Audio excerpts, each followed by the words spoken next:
The young man scrutinizes the photograph. The photo shows a smiling young man. 5 years later, an obituary wrote about his death. 3 years ago, their ailing mother passed away, desperately searching for her missing brother. She's been sick for a long time, but she's in a better world now. The young man had already given up on finding his brother and decided to leave the country, traveling to another continent for military service. Already being on the airplane, the young man thought it was unlikely that he would be able to return back to the country. In the box were his brother's things that he always carried with him. Even the pictures from the movies were kept in this box. The young man found a pocket watch in the box. He had once given it to his brother to help him pass the entrance exams. His brother thanked him for the gift and said it wasn't necessary, but he would still need that watch.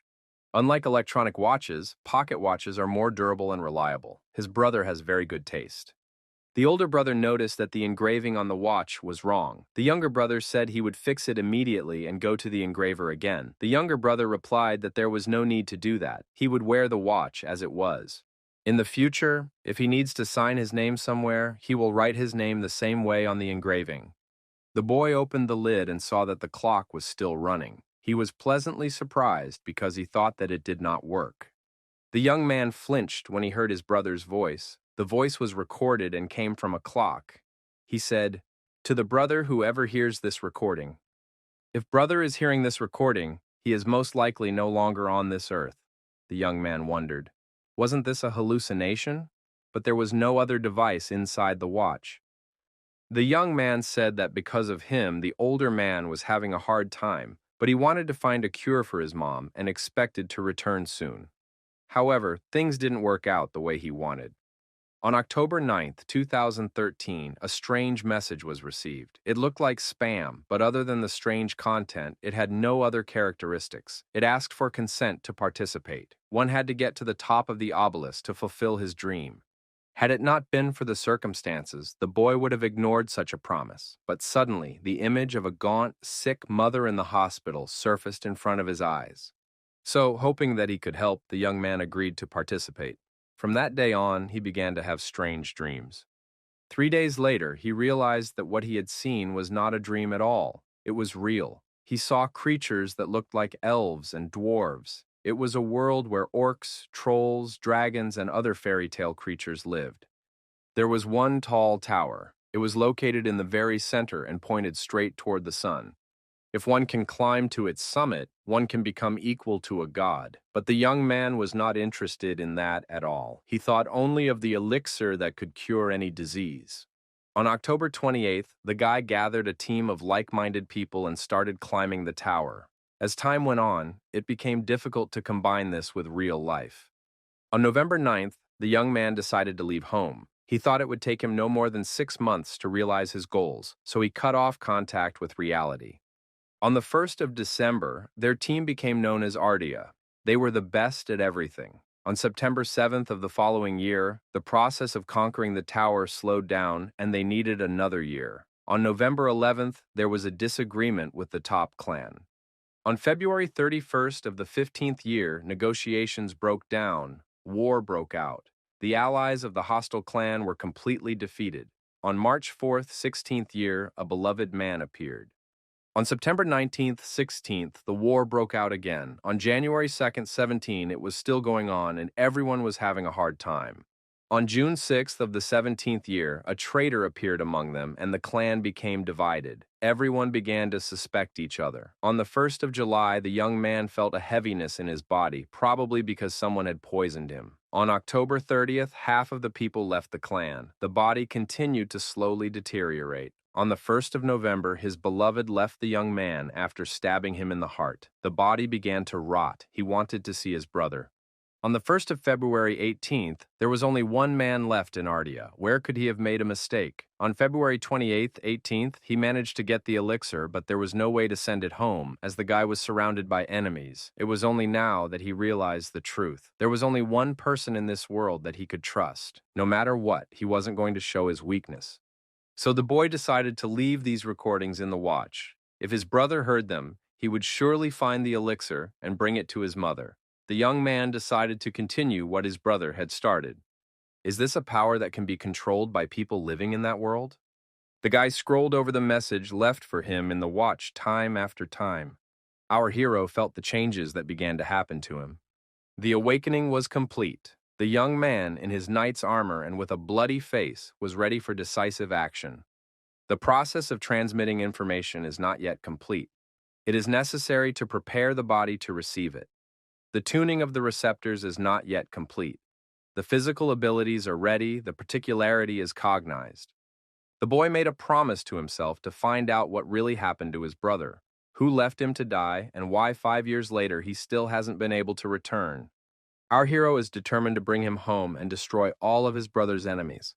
The young man activated the status window in front of him and noticed that it was no different from the in-game one. After waking up, the thing said that his body would be adapted to the game, but he was clearly not good with skills. He will show equanimity in any situation and is also completely immune to brainwashing. The dragon eye has no problem detecting lies and allows one to partially see the skill of a person or object. Junwoo told me that he met the ancient dragon Kalatuts and made a contract with him on the 11th floor. Could this be the remnants of that contract? The 5 basic senses were greatly heightened. Our hero most likely received the heightened senses due to his character. The guy was most interested in the last skill, clairvoyance. Our hero thought, maybe it's the watch. The protagonist has decided that the first step has been taken and there is no turning back. Surely his brother would want him to find the elixir as quickly as possible and return immediately, but it probably wouldn't be that easy. The young man was on the phone and wondered why Sergeant Cha had decided to invite him to dinner. Could it be that something had happened to him, or that he wanted to discuss something? Suddenly, the connection was cut off. Guy put his house on the market, then burned his uniform and backpack. Did he settle his affairs? The young man bought a new backpack, put some clothes and food in it, as well as some knives he used in the army and a first aid kit. The guy wanted to buy a gun or explosives on the black market, but if he keeps filling his backpack with ammunition, no good will come of it. The first round has been going on for a full week now. Players who started later get some advantage depending on how late they joined. The closer someone gets to a top 1 player, the more points they can get. Also, there is a hidden thing here that can significantly help a newcomer advance. This thing should be here any minute. A dark fog appeared in front of the guy, which gradually condensed into a limited space. When the fog cleared, a dark door appeared in its place. It was a portal. The young man was going to show those on the other side of the door who they had run into. They would find out who Cha Jung-woo was. The young man entered floor 0, which is where the tutorial begins. Cha Jun-woo closed his eyes and waited for them to get used to the darkness. He calmed down, slowly opened his eyes, and looked forward. The place was exactly as described in his brother's journal. The tower was created as an entrance exam for players. The exam was a chance to become gods. If someone wants to climb the tower, they must first prove that they are capable of doing so, and the tutorial is where the player must prove it. The guy thought that higher up the floors were the people who made his brother suffer. To get into the tower, our hero must get a high score and pass the tutorial, and he needs not just a good score, but the best one. Only the first place will satisfy him. The young man was also interested in the hidden bonuses scattered throughout the tutorial. You need to collect as many of them as possible and maximize the strength of your weak body. Someone was surprised to see a guest at such a time. He was afraid that he would not be able to meet the man and that he would just leave. Cha Jun-woo put a mask over his face and took a knife in each hand. A green creature appeared in front of the young man. It said that no matter how good-natured it was, if the guest behaved in such a manner, it could suffer greatly. It asked him to put the knives away. He was the manager of the first floor and also the guide. His name was Ibeolker. Perhaps such a meeting was fated. Ibeolker asked if the man could be trusted. Cha Jung-woo replied that the manager's advice is easy to ignore, but it is at least worth listening to. Ibeolker assumed that this young man already knew something about them. He must be very shy to wear a mask all the time, but since he was already familiar with this place, it would be easier to communicate with him. The tutorial is divided into 7 blocks from A to G. Each block has its own weather conditions and tasks. You need to complete as many tasks as possible in the allotted time, for which points are awarded. When all blocks are completed, the final score will be calculated and announced. Cha Jung-woo asked, "What is the benefit of a high score?" Ibeolker replied, "The higher the score, the better the reward." The masked young man asked how much time he would have. Green replied that he had 30 days, but that he could allocate the time between the blocks as he saw fit. As of right now, the round is already a week long. Does he want to join in on the next one? The young man thought that the strongest team was probably already far away. It would be almost impossible for a newcomer to catch up with them. Abelker noted that it is recommended that teams of 3 to 5 people go through the blocks. However, if a player goes it alone, he can get the most points. In Tower, the player earns as many points as the amount of labor put into achieving them. The system takes into account how exactly the hero performed the tasks, so there is nothing to worry about. Abelker figured that usually players like this guy took one of two paths. Either they believe in themselves to the last, go it alone, and end up dead, or they do something that's even fun to watch. The boy made a choice and the ordeal began. A newcomer is trying to become a god to climb to the top of the tower. He needs to prove that he has what it takes to make it. The countdown began, and the young man moved forward down the dark corridor. The boy entered Block A. He needs to disarm or destroy all the traps in this block. His brother's journal said that there were a huge number of them, but without accurate information it was of little help. Cha Junwoo saw the arrows flying at him. The backpack behind his back took the brunt of the impact. He took off his backpack and examined it. The arrows were metal. The boy pressed himself against the wall to secure his body. However, a few arrows still hit the target, leaving wounds. Blood oozed from the wounds. Cha Junwoo felt unbearable pain, and his movement slowed down. Thanks to the coolness skill, he did not show any signs of pain. He could now move calmly and had developed a tolerance to pain. Cha Junwoo knew it would be dangerous, but he didn't think it would be this dangerous. He felt like fate had played a cruel trick on him. Overcoming the pain, he pulled the arrow out of his body. Che Junwoo took out an antiseptic from the medicine cabinet, heated it on the fire, and treated the wound. His body was burned and his movement slowed down, but now he had developed a resistance to burns, and he was able to move on safely. All the arrows that flew at him were released at a certain moment, with the faint sound of a mechanism being heard. It was useless to look for the arrow with my eyes. It was too dark. I had to listen to the gears. If the mechanism can be heard, it will be able to determine where the arrow will fly from and where it will go. In this short period of time, the sound must be picked up. The protagonist activated sensory heightening. His consciousness became clearer and his hearing sharpened. Cha Junwoo looked up. He had found what he was looking for. The young man threw the knife upward, and it slid into a crevice in the ceiling. The movement of the mechanism was blocked, and arrows sprinkled on the floor. Now they were easy to spot. The new arrows were no longer so dangerous. The young man dodged them deftly. Depending on how he dealt with the arrows, different parameters improved. If he dodged a blue arrow, his dexterity increased. If you parried a red arrow, your strength increased. If you catch a yellow arrow, however, your stamina will improve. The better the hero increases his parameters, the more profit he will get from the task. Abelker has been watching this player via CCTV and thought he was getting more and more interesting. This guy clearly stands out from everyone else. It's much more interesting to watch a player from Block A than people from Block E. Abelker said this guy is awesome.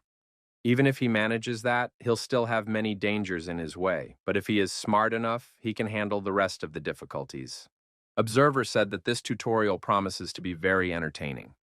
The young man was informed that he had reached the end point. All stats except MP had improved quite a bit. What our hero had managed to earn seemed like a good result to him. The young man's physical strength, maneuverability, resilience, and destructive power all got much better. The system reported that the treatment of wounds was starting. The young man felt an improvement in his health and a renewed vigor. It was a place where the players could take a break. Finally, our hero could breathe easy. At some point, Cha Junwoo opened his eyes. Was he really asleep? The young man saw a stranger in front of him, hiding his face under a hood. From such a surprise, our hero jumped up and jumped back. Who was the man in front of him? Our hero's senses were still active, but how was this man able to sneak in here undetected? Cha Junwoo asked the stranger, "Are you the mysterious merchant?" The man across the street breathed a sigh of relief. It was so good to be recognized. His name was A, the merchant who was passing by. From time to time, a merchant may appear between blocks to supply the player with necessary items for a fee. You can buy anything from this merchant: food, potions, artifacts, etc. The merchant asked if the young man had a need for anything after completing such a difficult task. He can sell everything that exists in this world. Jellyfish venom, golden goat horn, and Tiamat's left eye are all extremely rare artifacts. Normal players will never be able to acquire such items. Right now, our hero couldn't rely on artifacts or skills, so he needed to focus on physical abilities. The young man found a reset ticket that could be used to return to his chosen point. Cha Jun-woo asked the merchant what he could pay for the item. The merchant said that payment could be made with stats. The appropriate amount must be given. These sellers have a conscience, so the items are not overpriced. Cha Jun-woo was surprised. Is mineral water really worth 2 strength? This is a real ripoff. The masked man said he would like to buy something. The hooded man asked what he was interested in. Cha Jung-woo wanted to exchange all of his points received for passing Block A. He was interested in a reset ticket that could return him to the beginning of Block A. The merchant said that this person was the first to be interested in such a product. People would usually ask for something to help them get to the next block, but to go back, it had never happened before. Cha Jung-woo stated that he still had something else to do at that place. The merchant thought this player was very entertaining. It is very easy to use the ticket. You have to tear it at any place. In this case, the player will be moved to the starting area. The merchant said it was time for him to leave and hoped they would meet again. The system reported that all the stat points the player received for passing Block A would be taken as payment. The young man felt his strength leaving him. A refund ticket has been received. Our hero did not hesitate to tear up this ticket. Cha Jun-woo found himself at the beginning of a long corridor at Ground Zero where the tutorial began. Cha Jun-woo realized that he needed to gain as many stats as possible as quickly as possible. The purpose of passing this floor was different, not to go faster but to score more points. That's why the guy tried to fend off every arrow flying at him instead of dodging it. This was his last run in the tutorial. By perfecting his senses through training in the tutorials, he has achieved that the synesthesia in his hands works like clockwork. The art of the dragon's eye is a skill that allows you to partially utilize the eyes of truth of the ancient dragon Kalatuts. When he first used this skill, he was shocked at how many new possibilities opened up in front of him. The entire color palette in his eyes simply disappeared. All he saw was a white background and black lines. Lines that allow you to see the outlines of objects. His brother called it the phenomenon of Gyal. The young man had reached the end point. It took him approximately 4 hours to overcome. Considering that it took him 34 hours the first time, this is a very good result. Our hero's stats have gotten a little better. It will be enough to equal some players. The top players have already reached Block E.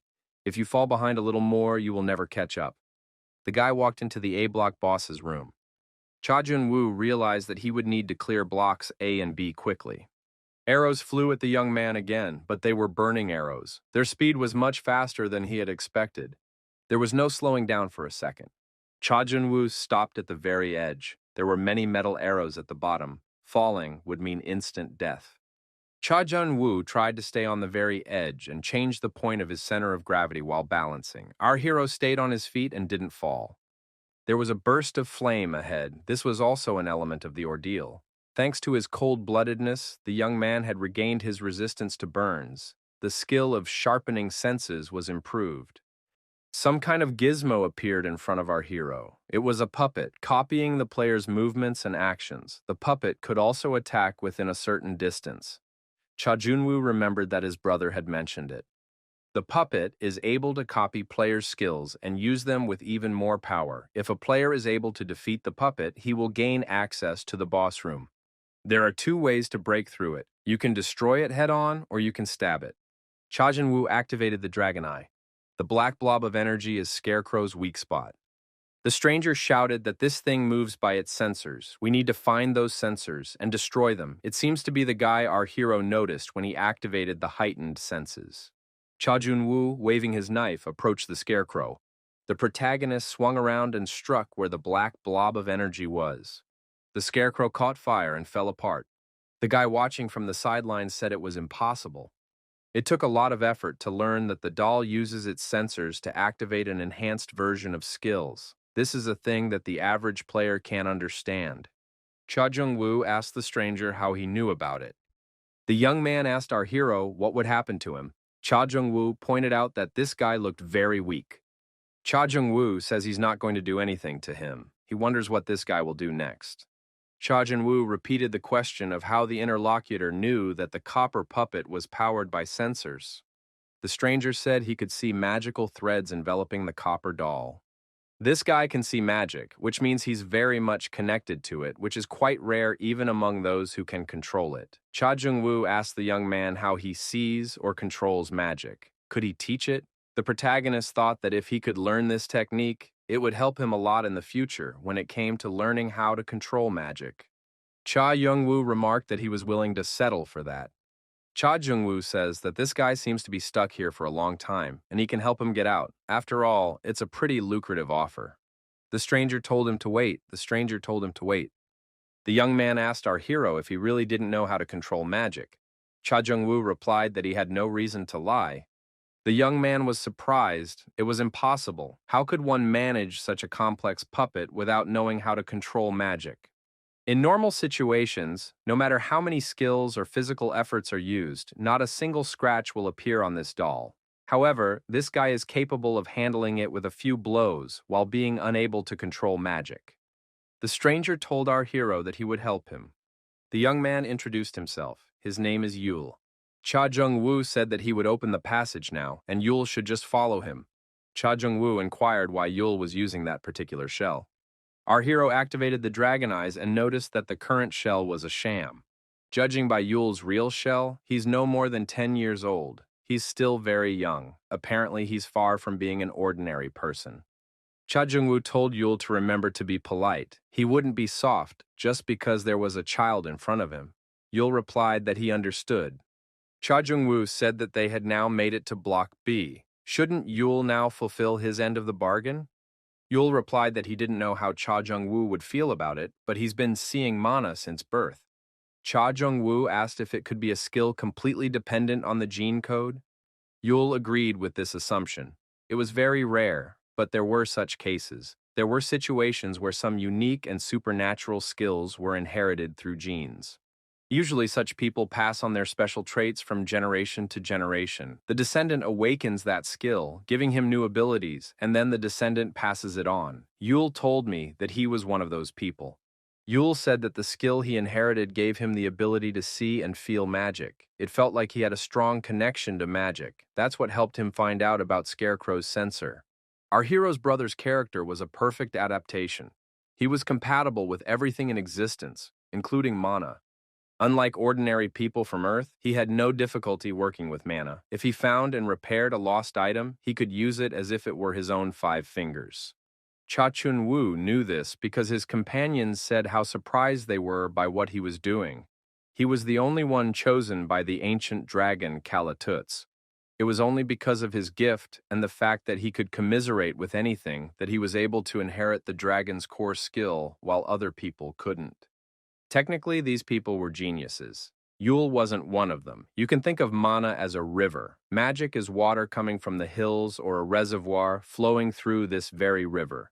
Cha Jun-woo tried to digest the information he had received and analyze it. The system reported that the young man had cleared Block A as a solo player.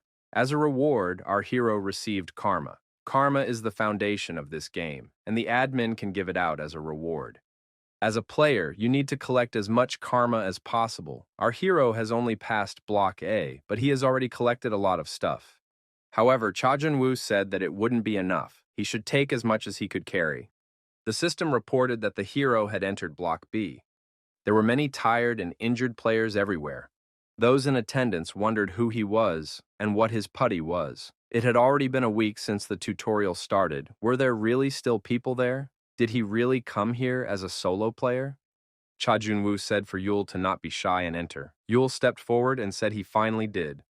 The young men standing nearby looked at Yul in surprise.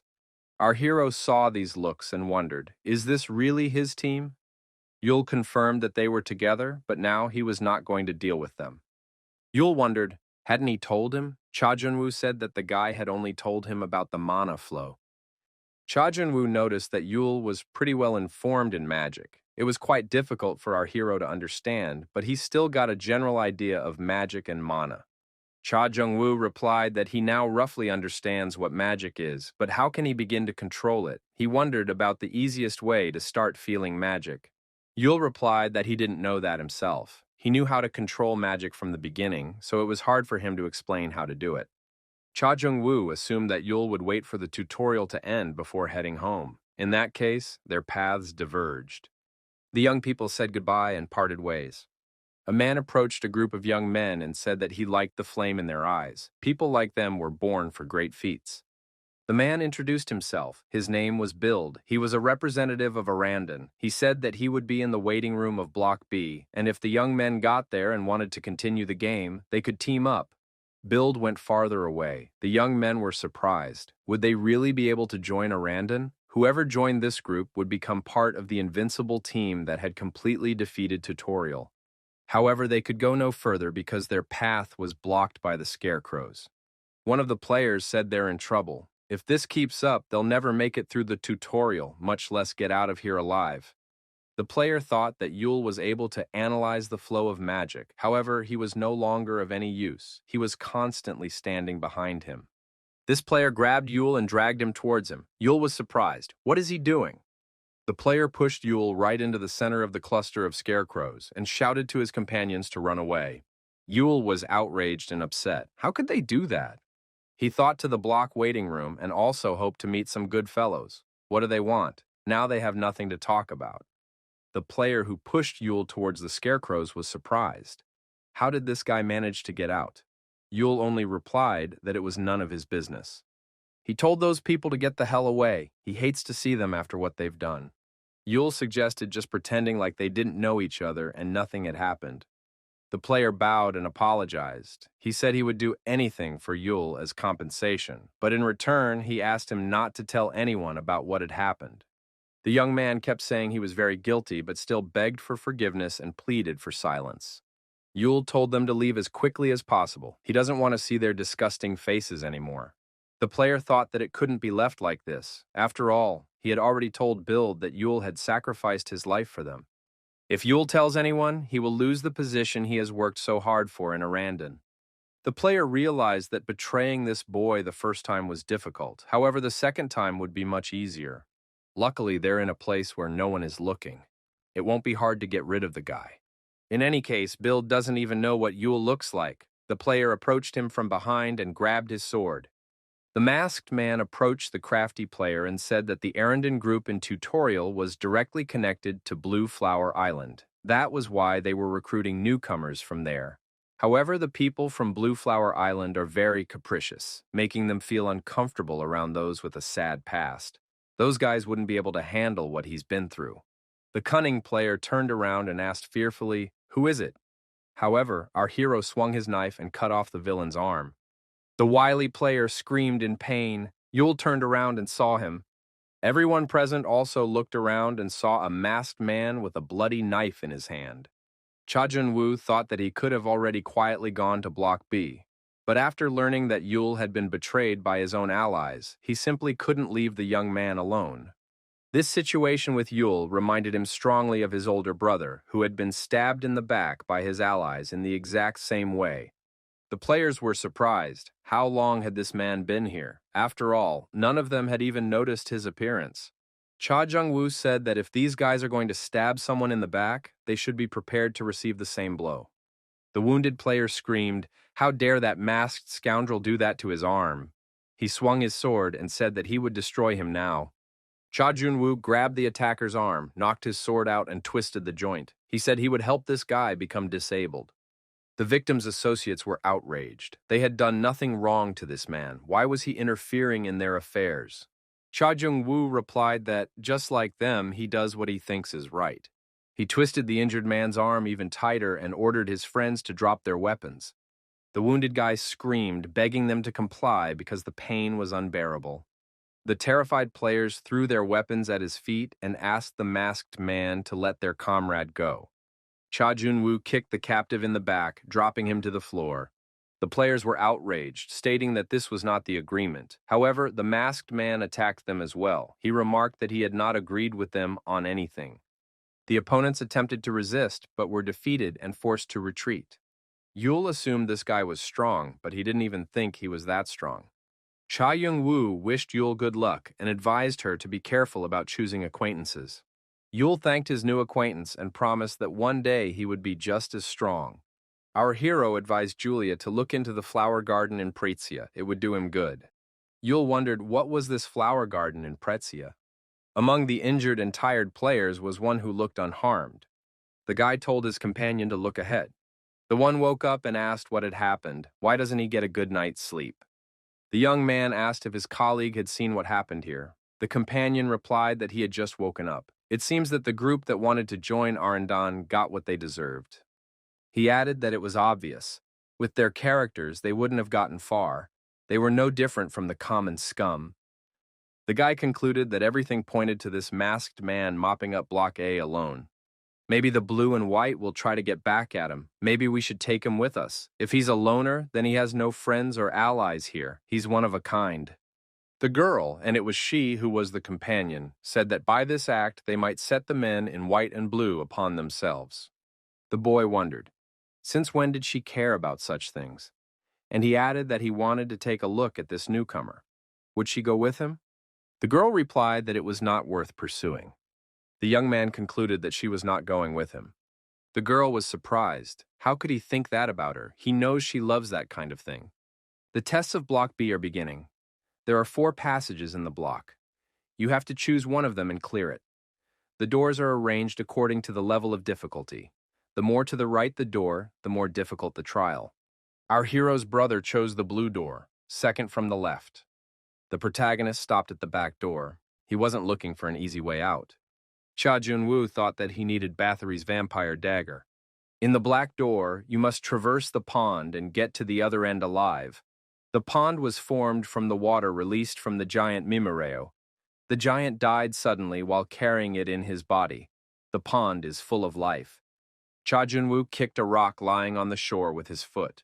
The stone flew some distance away and fell into the pond. It broke into pieces in the water.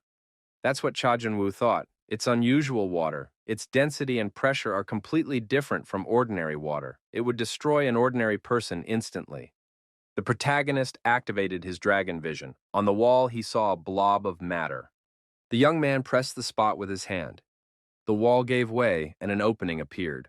On the other side of the wall were steps leading downward. Cha Jun-woo took a determined step forward. I wonder what awaits him downstairs. The hero discovered the room of flame and ice in a hidden passage. The boy found himself in a dungeon. There was white moss growing on the walls. It can be found in caves and contains the spirit of the moon. A person who tastes this moss can get sick to his stomach and it tastes unpleasant. Although the black path is difficult, there are always ways to overcome it. One of them is white moss. It's a miracle drug containing the spirit of the moon. Many local animals eat it. However, for humans, this moss is incompatible with their diet. The secret, which the brother learned some time later, was that white moss must be consumed with other ingredients. The bodies of creatures such as insects and animals that feed on white moss have evolved to a stage that allows them to generate heat artificially. Thanks to this, they are able to store the energy of the moon. This type of radiation emanates from the heart, which acquires the properties of a flame.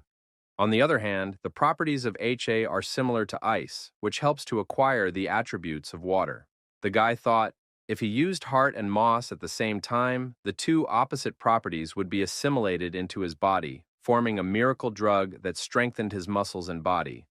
The human body is very fragile, it can easily stop functioning. However, having strong muscles and an enduring body, it will be easier for our hero to fight.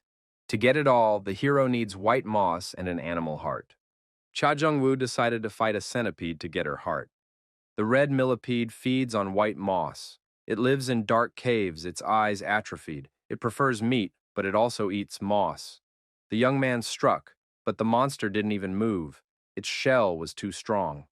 Not only was the hero unable to estimate the strength of the red millipede, but he also didn't know the depth of this dungeon. He had to deal with it as quickly as possible. The young man activated his dragon vision and scanned the red monster. As always in such cases, Cha Jun-woo detected a dark blob of energy. The young man chose the point of impact and began to approach the monster. He had to find the right moment. Cha Junwoo jumped on the monster and plunged the knife into its body with all his might. However, there was another shell inside the insect, so the knife didn't reach its target. The millipede twitched, and the hero flew aside. The guy felt a lot of pain and started to fall. He coughed up blood. His performance has deteriorated. His internal organs were badly damaged. The red millipede's lymph had infiltrated his body, and the hero was poisoned. 4 broken ribs, 2 fractures in his spine, blood thinning in a vein on his left thigh. Thanks to the coolness ability, the hero remained conscious. The shock state was cancelled. He gained resistance to shock and poison, as well as a new skill, Battle Strive. The young man got to his feet and continued to attack the monster, stabbing it. The only place that didn't have a hard shell was his stomach. Cha Junwoo sneaked over to it and began to strike. Exhausted, he collapsed beside the defeated monster. Cha Junwoo had destroyed the red millipede. The invincible opponent was defeated. Cha Junwoo lifted his mask. There was white moss in front of him. Against the warnings, he picked up a handful of moss and swallowed. A transformation began to take place inside his body. Cha Junwoo pulled out his still-hot heart from the monster's body. Build inquired as to what had happened. The guy thought that as soon as he was away for a while, his subordinates were beaten up. He thought these guys were tough enough, but he was wrong. Build reasoned. Knowing that Arendon cared about his men, someone still dared to do such a thing. That meant they had been ignored. Build asked the victim if the assailant wore a white mask. The young man confirmed it. Build was thinking strategically. First we must find the masked man, and then act according to circumstances. Our hero ate the heart of the red millipede. The interaction with the white moss revealed a hidden effect. Broken bones are repaired and strengthened. Damaged muscle tissue has been repaired and reinforced. One destroyed monster has been discovered. The hero gained knowledge of the Heart of Fire and Seal of Ice. Cha Junwoo leaned on the rock and decided to rest for a while. Thanks to this hidden corridor, our hero had gotten his skeletal and muscle enhancements, as well as a fire heart with an ice seal. According to the data from the system, Cha Junwoo's physical strength has improved, and with it, his energy recovery rate. The stats he received for destroying the millipede are much higher when compared to what he received after going through the boss location. Right now, our hero relied on his skills, but in the future, he will need to use more magic. The higher he advances, the stronger he should become. But be that as it may, it's not the end. The dragon body skill enhances a person's body. In order to fully utilize the power derived from the Kalatuza dragon, magical power is required. Cha Junwoo decided to take another look, but no matter how hard he tried, no new solution came. The skill, Physical Stamina, is effective when taking physical damage. Using his skill, Cold-Bloodedness, throughout the passage, our hero managed to keep his mind. At some moments, the young man still experienced terrifying suffering, and it definitely drained his spirit. Therefore, if he used this skill appropriately, he would be able to avoid such situations from happening again. In cases of poisoning, burns, frostbite, panic, hallucinations, curses, and the like, resistance will also be normal. Although it is not a great skill, but still this skill can provide excellent support. Under any circumstances, the indomitable spirit is blazing with the desire to fight. Thanks to accelerated thinking, the hero can focus on the fight and make quick decisions at the same time. In a critical situation, a quick decision can be the key to saving allies or destroying them. Getting an improvement of 2 skills isn't so bad. Cha Junwoo put on his mask again and had to fight the bats. 147 victims were counted after the destruction of these animals. Cha Junwoo thought he was starting to get used to this. Our hero had a bat fang and claw in his hand. The small vial contained white moss mixed with the poisonous blood of a red millipede. The antagonist prepared a special solution using the right proportions. If you pour this solution on the fangs and claws of bats, a chemical reaction with energy release will immediately occur. The result was a powder containing the fire properties of the monsters. If it is set on fire, it will produce an explosion of unimaginable power. Cha Junwoo poured the resulting powder into specially prepared pouches. Next in line were the blue nomadic ants. They reached a size of up to 1 meter. About 100 individuals cluster around the antmate, forming a single colony. The peculiarity of an ant colony is that ordinary ants are willing to risk their lives to defend their territory. A fight between hundreds of ants is a real madness. The problem is that Bathory's vampiric dagger is outside this room. The Vampire King was one of the long-dead monarchs. He strengthened himself by pulling other people's life force and even skills, leaving behind a lot of destruction. There were many players and even clans left behind that had not recovered from the damage he had suffered. The lower the rating number of an item, the cooler it is. This dagger is a legendary item that belonged to the King of Vampires. This artifact was among the best. It was the only and unique item in the entire tutorial and tower. Cha Junwoo couldn't let it go. You won't be able to fight them face to face, but it's worth trying to use stealth. Cha Jung-woo scattered bags of prepared powder everywhere. The ants naturally approached the powder and examined it. Our hero took out a lighter and activated the fire. The boy ignited the powder, and there was an explosion of promised power. The ants and their parts scattered in different directions. 27 individuals were destroyed by the explosion. 87 blue ants were incinerated. The surviving blue ants were stabbed to death by our hero. The guy wasn't sentimental, so most of the ones he managed to destroy were either cubs or eggs that hadn't hatched yet. The adults still had plenty left. The protagonist figured he could deal with the rest after he got his hands on the vampiric dagger. Now the young man decided to move on to a more dangerous endeavor. The boss appeared, the ant mate. Cha Jun-woo thought that there must be a door somewhere in the ant's nest. According to the instructions, the door was indeed revealed. Our hero decides that now he needs to sneak to that door. After the protagonist stabbed the ant mate and destroyed it, he was able to make his way to the door. Our hero opened the door and entered the Temple of the Vampire Queen. Bathory, the Vampire Queen, held a vampiric dagger in her hand. With this dagger, the queen sucked the blood of her opponents. Finally, our hero has found a hidden item that will help cut a week's gap from the leaders. The dagger is famous not only for its outstanding striking power, but also for the fact that it can impose a bleed effect on the enemy with the special blood mark option.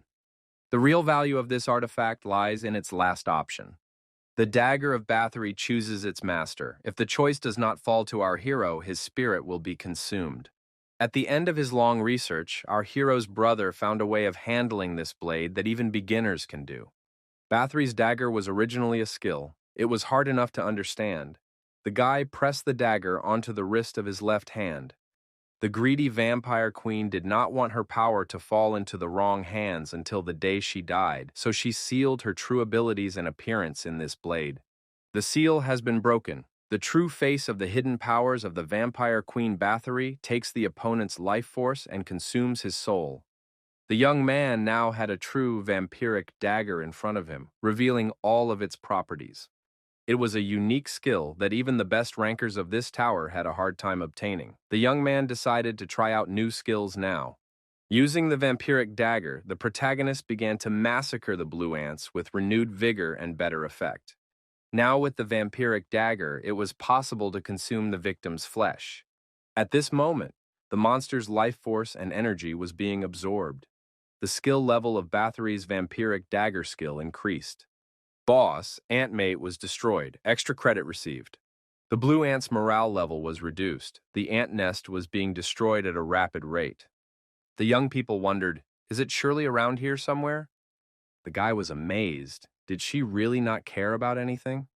Anyway, it looked like this person had hunted monsters without a break. There were parts of millipedes and destroyed blue ants around. I wonder how he was able to upgrade his skills so quickly. After all, it can't be that the monsters suddenly became weaker.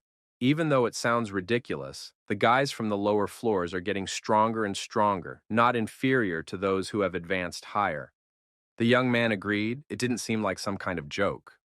The monsters are completely drained of energy. Where could that guy find something like that? When they were searching, they couldn't find even the slightest hint.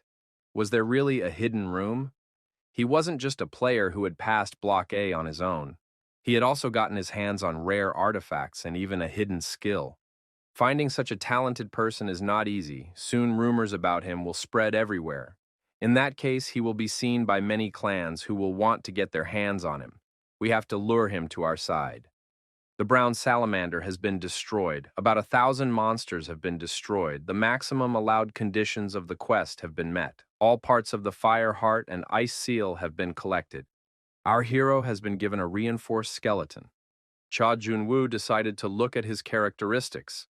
With the help of Bathory's vampiric dagger, the guy was able to absorb the monster's powers. Our hero's stats have increased dramatically, especially the enhanced skeleton. It makes the body stronger, and now our hero is not easy to defeat. His recovery speed has also increased, which will help him reduce damage even in a critical situation. There is another reason why this ability was necessary. The physical shell was strengthened and the restoration of the lost hereditary ability began. The imperfect dragon body feature has been changed to low-level dragon body. In order to complete the restoration of the hereditary ability, a stronger shell is needed. Strengthened skeleton is a mandatory ability that will help with this. Cha Junwoo canceled the registration. If he had agreed, it would not have given him any advantages. On the contrary, it would even attract the attention of highly ranked players. It's good that our hero has moved up in the rankings, but the difference with the players ahead of him is still palpable. Idora, Pant, and Khan, what are they doing? Our hero must accelerate even more. Cha Junwoo heard some sounds. Could it be the other players? But he doesn't see anyone here yet. The guy thought, is someone following him? It seemed to be the guys he ran into when he was helping Yulia. Cha Junwoo saw some movement and immediately threw his dagger in that direction. The girl saw the weapon flying in her direction and was startled. Her companion blocked the path and knocked back the flying dagger. The girl fell to the floor and asked what Kang was doing. Cha Junwoo grabbed the other dagger and thrust his hand forward. He prepared to resist the strangers. Kang asked, "What is this guy doing?" The masked man asked, "Are these people from Arendon?" Kang wondered, "Where did such conclusions come from?" Cha Junwoo asked, "Then why is he being persecuted?" Kang wondered, could it really be because of suspicion that one could attack so suddenly? The masked man asked, and why were these two following him without making their intentions clear? What good could be expected from them? Doyle apologized. I guess it really was their fault. Cha Jung-woo kept insisting. Why were these two following him after all? Kang asked if this guy wanted to be his comrade. The guy told Kang to stop talking like that because it's embarrassing. Our hero wondered who they were. Cha Jun-woo turned around and was about to leave. Kang grabbed his hand and asked, "Will he be his comrade?" Our hero replied that it was impossible. Khan wondered, why? The masked man said he didn't know who was in front of him or what they were doing, and he's not attracted to team passing. Khan was surprised. Didn't this guy know him? Our hero replied that he had no idea who was in front of him. Kang was upset. How could he not know him? After all, he's one of the best in the tutorial. The younger boy said that Kang is very good-natured, but he always likes to brag, so talking to him is sometimes tedious. However, he is not a bad person. The guy said they should have introduced themselves first. His name is Doyle, and the guy next to him is Khan. Doyle said the young man confused him a bit. It could be suspicious that they are still here, even though they should be at level E or F by now. Cha Jun-woo said that he believed them. The young man was even surprised. Cha Jun-woo activated the Dragon Eye once again. Although our hero didn't learn about it long ago, but when you look at a person with the Dragon's Eye, you can learn something useful about him. If a person's aura is barely visible, it means that his way of thinking is positive. Conversely, his aura will completely fill his body and will also be clearly visible. As for Doyle and Khan, their auras aren't brightly colored, so they're not lying. What was the reason that the people busy accumulating points came from the previous zone to ask him to join their ranks? Doyle wondered if the boy happened to be a member of any clans or teams. Our hero shook his head negatively. Doyle said it's a good thing. There is one artifact in Sector E that they need to get their hands on. However, this is possible if the group consists of at least 3 people. Cha Jung-woo wondered, couldn't the 2 of them find people there to help them? Doyle replied that most of the players in Sector E had already decided on membership in one group or another. Cha Jun-woo thought that it was quite difficult to find someone with abilities in Sector A, but why did they choose him?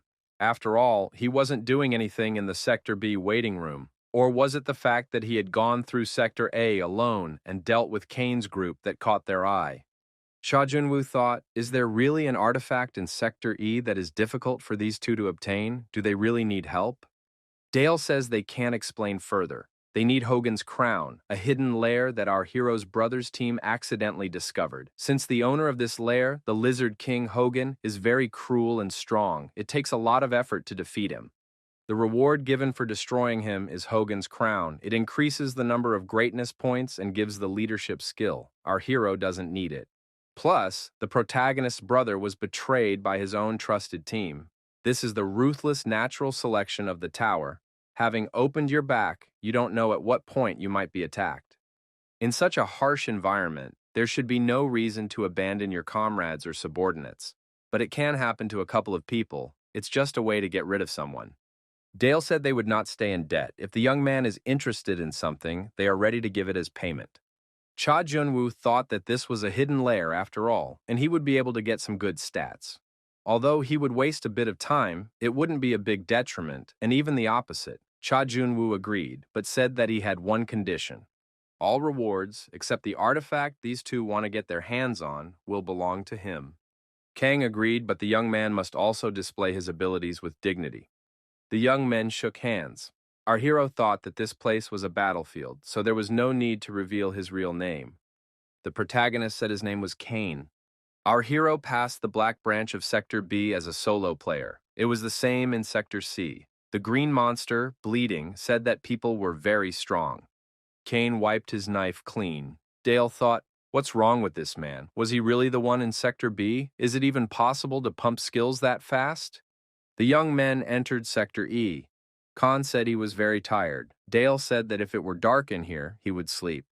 The tutorial is divided into two large areas, inner and outer. In the inner area, players move from Sector A to Sector D, trying to pump the missing skills faster. In the outer part, you cannot pump your skills. This means that you must establish yourself in the EG zones based on your previously acquired abilities. The Zone E trial has begun. The heroes have received a token. The tokens are hidden throughout Area E. 99 tokens must be collected to confirm their abilities. Dale said it pisses him off. You can forcibly take tokens from a player or steal them by destroying him. All the tokens are very well hidden, which will make the others hard to find and much easier to take away from other players. So it's pretty obvious what the players will choose. Our hero's brother said that it requires considerable effort. It seemed to me that he was interested in the tokens. Maybe he had already collected enough before he returned with the return ticket to the Sector B waiting room, or maybe he had already collected all the tokens. Kane said he got the assignment, now it's time to act. If there's a hidden room here, we need to get through it quickly and collect the tokens. Sector E, compared to the previous 4, is much larger and more extensive. In each zone, the landscape and environment are different. Each of them forms a unique ecosystem. In the east, pointed black cliffs rise up. To the west are spacious plains with rivers flowing through them, low hills and dense forest sprawls in the northern part. There is a swampy area in the deepest part of the northern part, so the types of monsters living in different zones are very diverse. Outside of the forest, there are mostly small monsters that resemble goblins and kobolds. If you go deeper into the thicket of the forest, you can encounter large monsters such as trolls and orcs.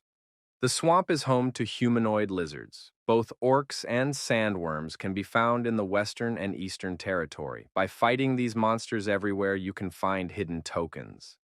The young men's goal is north, and they are headed for the swamp. Bild wondered, wasn't that rascal who broke up Kane's group joined by Khan and Doyle? Shouldn't they be in Sector E?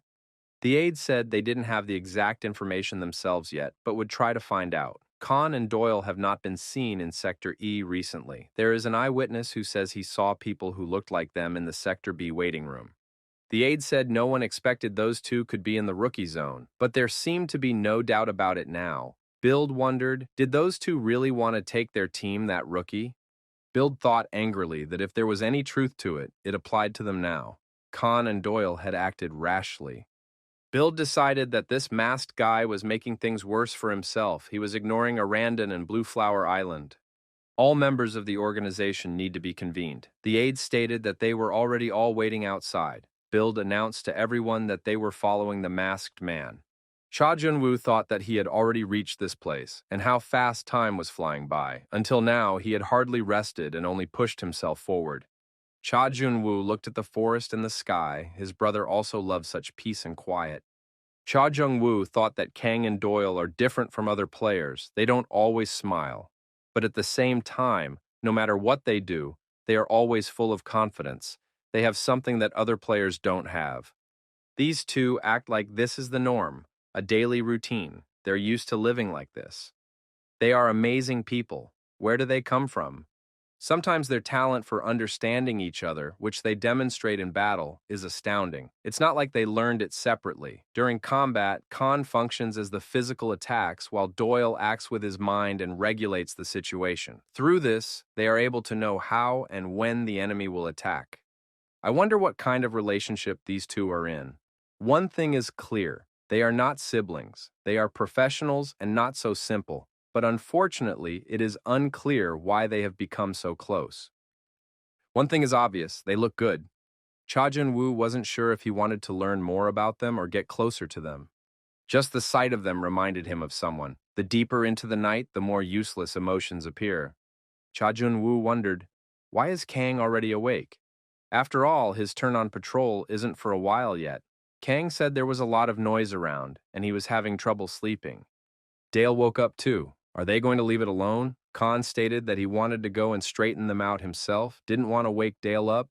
Doyle said it was okay, it seemed like they could both stretch properly now. Dale wondered what Kane thought about it. Did these people know he was here, or did they stumble upon them by accident? Kane said it didn't matter. Khan pulled his sword from its sheath and swung it near the bushes. One man was immediately eliminated. The attackers decided to spread out. How could these men know there was an ambush in the bushes? While fighting the attackers, Dale used the insect taming talent. This talent is quite difficult because you have to deal with insects that have a low intelligence level. The attackers tried to cautiously sneak up on our hero from behind. Fran and his team are the most active scavengers in Sector E. They really enjoy this job. They use tokens that can be taken away as an excuse. But in addition to that, they also steal players' possessions and artifacts. In this way, they have raised their physical strength level. There are also places where the players themselves are resources. Slaves are consumables for experiments, just working cattle. The goals may be different, but the seller doesn't care. These scoundrels are preying on high-level players like Khan and Doyle, a case where nothing is known for sure, how many tokens these two have and what artifacts they are carrying.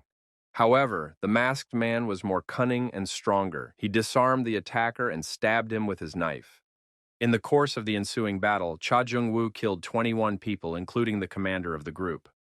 Kane said he had collected 81 tokens from these men. Dale noticed that they spent quite a bit of time in Sector E. Most likely they had sold most of the tokens, and this stockpile was only a small one. There were over 1,000 people in this sector, some of whom these people might have encountered repeatedly. No wonder they had collected so many. They are most likely scavengers because they were able to collect so many. The bulk of players do not have more than 10 tokens. In Sector E, there is nothing left but to be the winner. The minority of strong players takes tokens away from the majority of weak players. No matter which way they do it, strong players get tokens very quickly without much effort. Either way, they squeezed as many tokens out of players as possible, regardless of the method. It's not bad for pumping stats. If you meet a mystery merchant, tokens can be used as currency. Dale told Kane to take all the tokens. The guy added that they hadn't paid in advance on the deal yet. The tokens would be that down payment.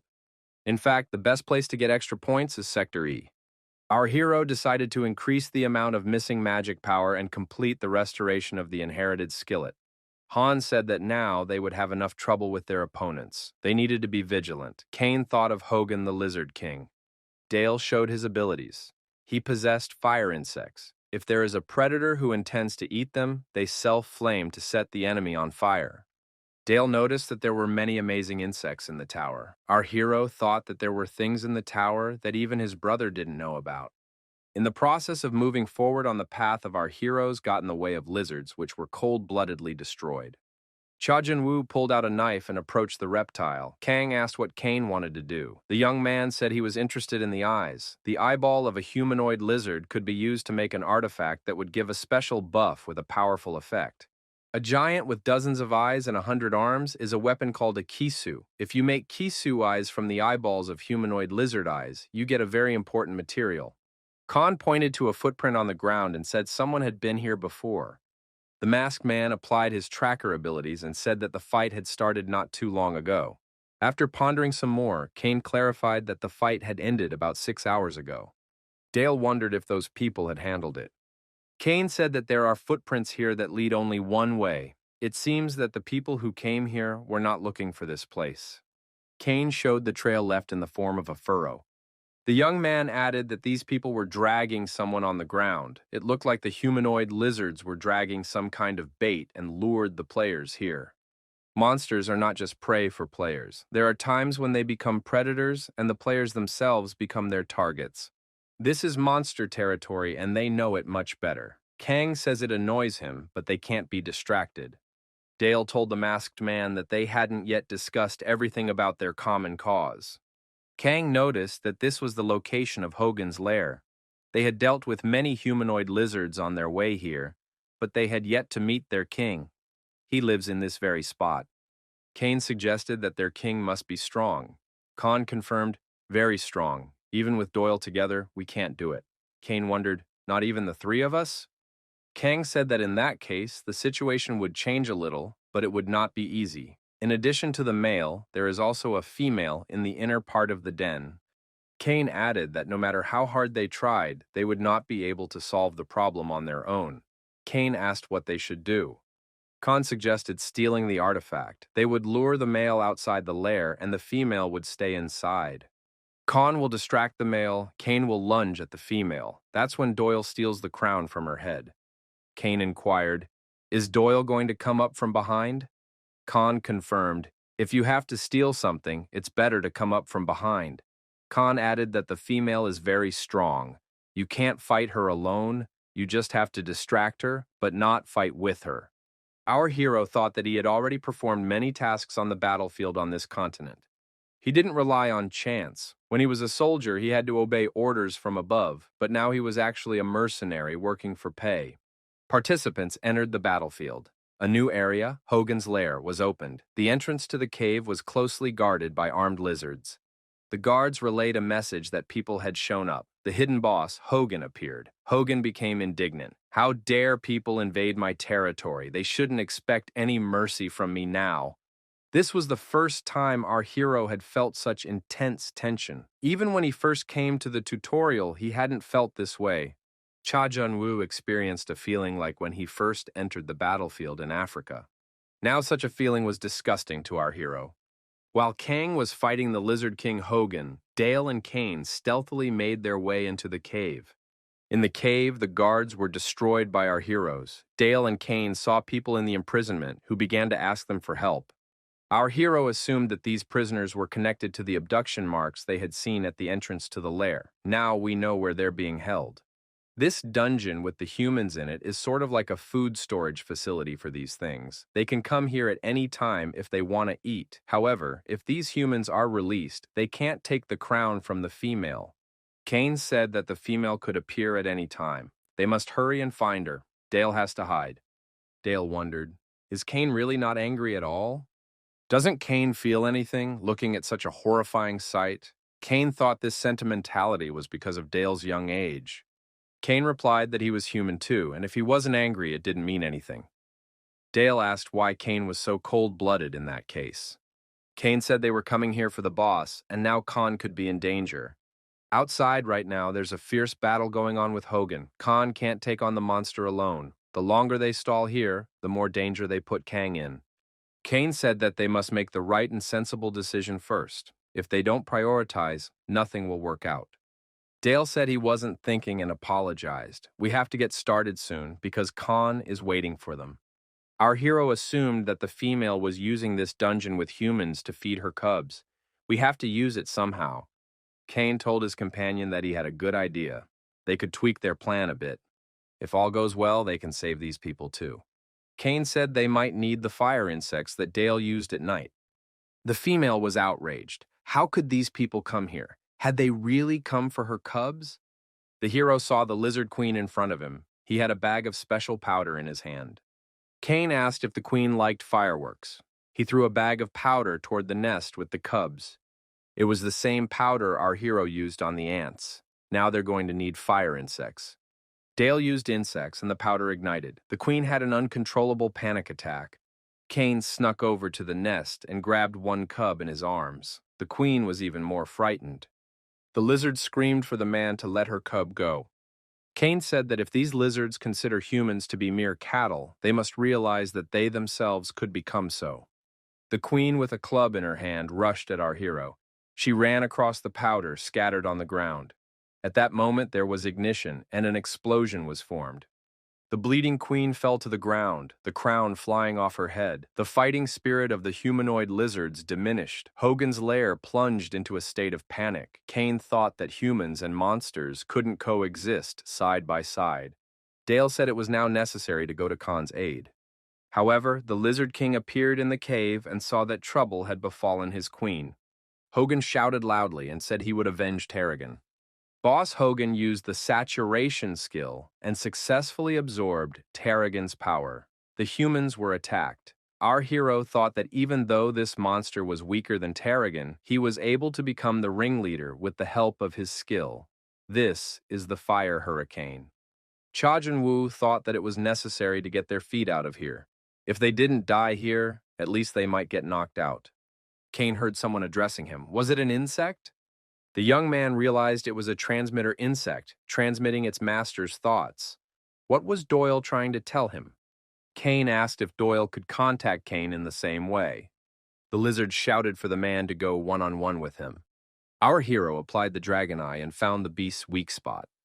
Doyle aimed his insects at the monster, and they ignited the lizard. Our hero thought that with a concerted effort, Hogan's power was gradually weakening. Hogan asked, "How dare these people?" He would not forgive them and would avenge Tarragon. Kane figured they mustn't lose control. Boss Hogan was destroyed. The hero successfully absorbed the enemy's main skill with the help of Bathory's vampiric dagger. A new skill, Fire Hurricane, has appeared. Cha Jun-woo thought that he wouldn't be able to upgrade the skill to Fire Hurricane due to his lack of skill level. However, he could embody flames in different forms. Khan walked up to our hero and asked if he was okay. Dale said that Kane should get some rest. It was unknown how badly he might have been hurt. Kane replied that he was fine. It was just a little hard to move. Our hero once again stated that he was well and these two should get off of him. Dale reminded about the people in the cage. They're definitely not okay right now. The captives were released and they thanked our heroes. He said no thanks, they did their civic duty. One of the captives wondered if Khan was really in front of him, and next to him. Was he really a foxtail? Kang laughed and said he wanted to keep it a secret. Dale wondered, did Kang really want attention that badly? Khan said Hogan's capture wasn't solely to his credit, he just helped out a little. Kang said that if it wasn't for that masked man, they would all have a hard time here. The captive was surprised, for when Doyle had first discovered them, the masked man had told Doyle to drop them and ignore them. The man said that maybe his statement was too bold, but he couldn't see that guy as a liberator. Kang confirmed that this statement was too bold and looked at the man intently. Kang said that whatever the original reason was, this man ended up being the one who saved them, and in the fight with Hogan, he suffered the most. The man noticed that those lizards were so scary that now players like Nick looked weak in the eyes of his interlocutor. Kang stated that the man should apologize to his savior, the one in the mask. The former captive walked up to the masked man and apologized for his misbehavior.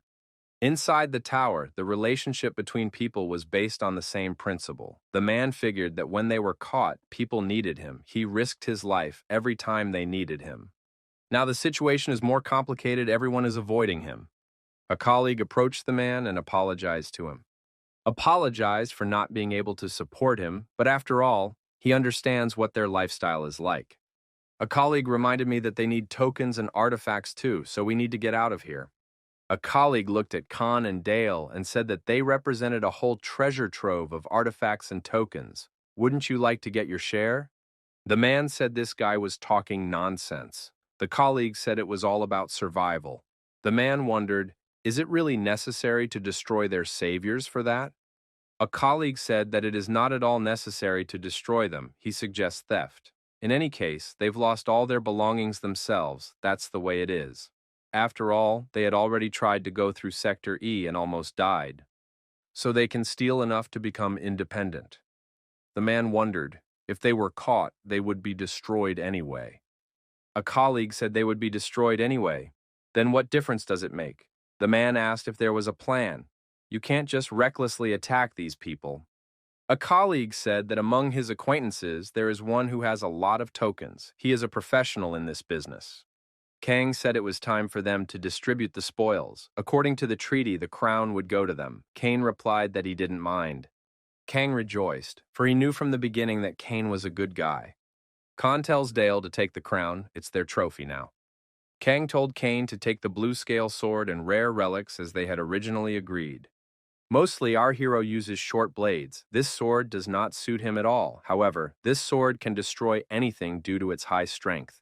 Our hero acquired several items in Hogan's lair: the helmet of the Red Orc, the axe of Creek, the hard crystal, and yet there was something else useful: the dagger of Karshuna. As the skill level of this dagger increases, the speed and power of the attack will increase. Our hero thought his knives had dull blades. This dagger would be just the right one to complete the tutorial to the end. He wondered if Kane didn't like anything. Kane admitted that there were no particularly useful items, but these wouldn't be superfluous. The young men looked up and saw a glowing spot, a small portal. The mystery peddler appeared out of this portal. He said he wanted to surprise these people a little. I wondered if Kane knew the mysterious merchant. The merchant said they had a special relationship. The peddler said he also hadn't seen Khan and Dale in a while, not since they bought the return tickets. Khan thought that those tickets had cost them a lot of money, and he didn't even want to remember. To get close to the mysterious merchant, you need to be in the top 10 of the tutorial rankings. Kang thought that Kane was the person that the mysterious merchant had personally chosen. The mysterious merchant suggested that next time the young men make it look like they knew nothing. Kane remarked that it would be too easy. Cha Jun-woo said that he was willing to sell the lair property right and the blue scale sword for 150 tokens. The mysterious merchant suggested that they wanted to bargain with him. Kane said that he now wanted 160 tokens. The mysterious merchant said he could not give such a price. Kane stated 180 tokens. The merchant said that a fair price must be paid. Kane demanded 200 tokens. The hooded man was surprised. Did the young man think that at that price a bargain was possible? Kane named 300 tokens and warned him that if the merchant hesitated, the price would rise steadily. If the mysterious merchant doesn't agree, then he will be left with nothing, and the lair will disappear, and all the crystals that are here will disappear as well. The merchant replied that crystals could be found anywhere. Kane was surprised. Could a magic crystal with a sample of more than 70 units be found everywhere? Then he would have to get rid of it all. These crystals are the primary means by which magical power can be stored and transmitted. They fulfill the same function as conductors on Earth. The higher the grade, the higher the efficiency of power transmission. That's why the mysterious merchant had his eye on Hogan's lair. Time passed, and our hero named a new price: 400 tokens. The higher the grade, the harder it is to get such a crystal. The mysterious merchant said he agreed to that amount, just don't raise it anymore. Kane said he was selling for 405 tokens. 5 tokens for the haggler's occupation of his time. It was the first time the peddler had seen a man more violent than he was. The merchant was outraged because he had been cheated by an ordinary gambler. Khan and Dale thought that Kane had graduated from marketing school with honors. Kane told the merchant to stop. The trader said it was a fraud. He had nothing else left. Kane wondered, what kind of fraud were we talking about? After all, he wasn't a bandit. Kane said he wanted to buy something. The mysterious merchant asked what the young man wanted. The young man pointed to the mask and said he wanted one just like it. This one was already broken. The merchant said he had plenty of such masks and would sell it for 4 powers. Kane said he wanted the mask in addition to what he had already bought. The merchant was outraged. Where has this ever happened? Kane said he didn't care and canceled the deal. Khan and Dale decided to get the young man's autograph. The mysterious stranger said that this young man had worked hard so he could take away the mask as a special offer. However, if this guy keeps doing such an outrageous thing from now on, he won't come to him again. This mask is not easy to remove or drop, and it also reduces damage. The mysterious merchant felt he had been ripped off today and returned to the portal disgruntled. Kane put the mask over his face. It felt like it was sticking to his face, but he liked that it was impossible to remove. It also protected him from damage. It was a white ghost mask. Cha Junwoo thanked the mysterious merchant who hadn't disappeared into the portal yet. The merchant grinned and replied that this guy knew what true gratitude was. The merchant noticed that this man is recklessly brave if he sells magic crystals. Is it because he knows about that situation? Kane wondered what the merchant was talking about. The hooded man said that he seemed to have misunderstood his interlocutor. Magic stones with high assay have become the basis of high-quality artifacts. They make up a certain layer on the market, so they have their own price. However, the mysterious merchant so ridiculously agreed to buy them even though the price was high. This means that the demand for them suddenly increased. This is unlikely to have happened because of the growth in the number of rankers. The reason could be something else entirely. The reason why it is necessary to produce a large number of high-quality artifacts is war. In that case, everything is clear. Inside the tower, the rivalry between clans and ranchers has intensified. He asked, what are they going to do now? What was their next plan of action? After all, Kane had collected enough tokens. It turns out that it is now possible to move to Sector F. Originally, our hero was in the 150th place. Now he has risen to 52nd place. However, the difference with the first place is still great. Our hero still has one thing left to do. The boss who lives in Sector E, the most outstanding hidden part of the tutorial, it's time to go after him. Kane said he's not going to move to Sector F yet. There is one more place he has to go. Dale noticed that one question had been plaguing him for some time. Wouldn't Kane like to stay with them? Stay together even after they go through the tutorial? Dale added that he and Khan had been talking about this for a while. They made a pretty good team, better than expected. Kane said that nothing would come of it. You couldn't tell what he was thinking by the look on his face because he was wearing a mask. Dale wondered why. Kane reminded him that he had other things to do. Dale said that in that case, Kane could finish his business and join them later. Kane recalled that from the beginning, he wasn't interested in finding a team. He didn't like being associated with anyone or anything. Dale said that's unfortunate. Kang remarked that there was nothing he could do about it. Each person has a different nature. It's not like they can force Kane to be together with them against his will. Kang offered to at least walk out of here together. Khan added that they were already expected outside. It was time to get out of here. The swamp of humanoid lizards is very vast, so it will take a long time to leave the swamp. The way back is full of lizards, so our hero decides to go with Khan and Dale until they get through the entire swamp. The freed players only followed behind Kang and Dale.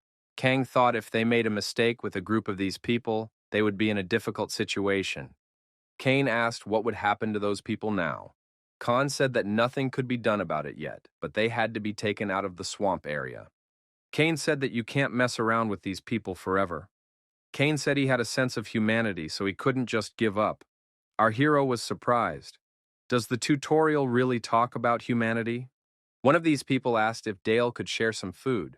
Cha Jung-woo realized that people by nature were sometimes too kind, and it could become poison to themselves. Dale apologized that he couldn't give more, but offered what he had. The place was filled with those who were just waiting for a chance to stab their neighbors in the back. Our hero thought even if he told Dale and Can about it, they wouldn't listen to him. Either way, they'd break up soon. The man who took the food brought it and handed it to Mr. Iden as requested. Iden thought he had gathered quite a few people already. After all, it's just for survival. Iden thought they could steal from these three, but that was only the first step. Stealing tokens or artifacts would attract attention. Will it be enough just to steal? After all, their enemies are Khan and Dale, 3rd and 11th in the rankings, the guy who defeated the Lizard King. If you shake things out of these people, first place becomes real. Iden thought there was something creepy about the masked man. I don't want to meet his eyes.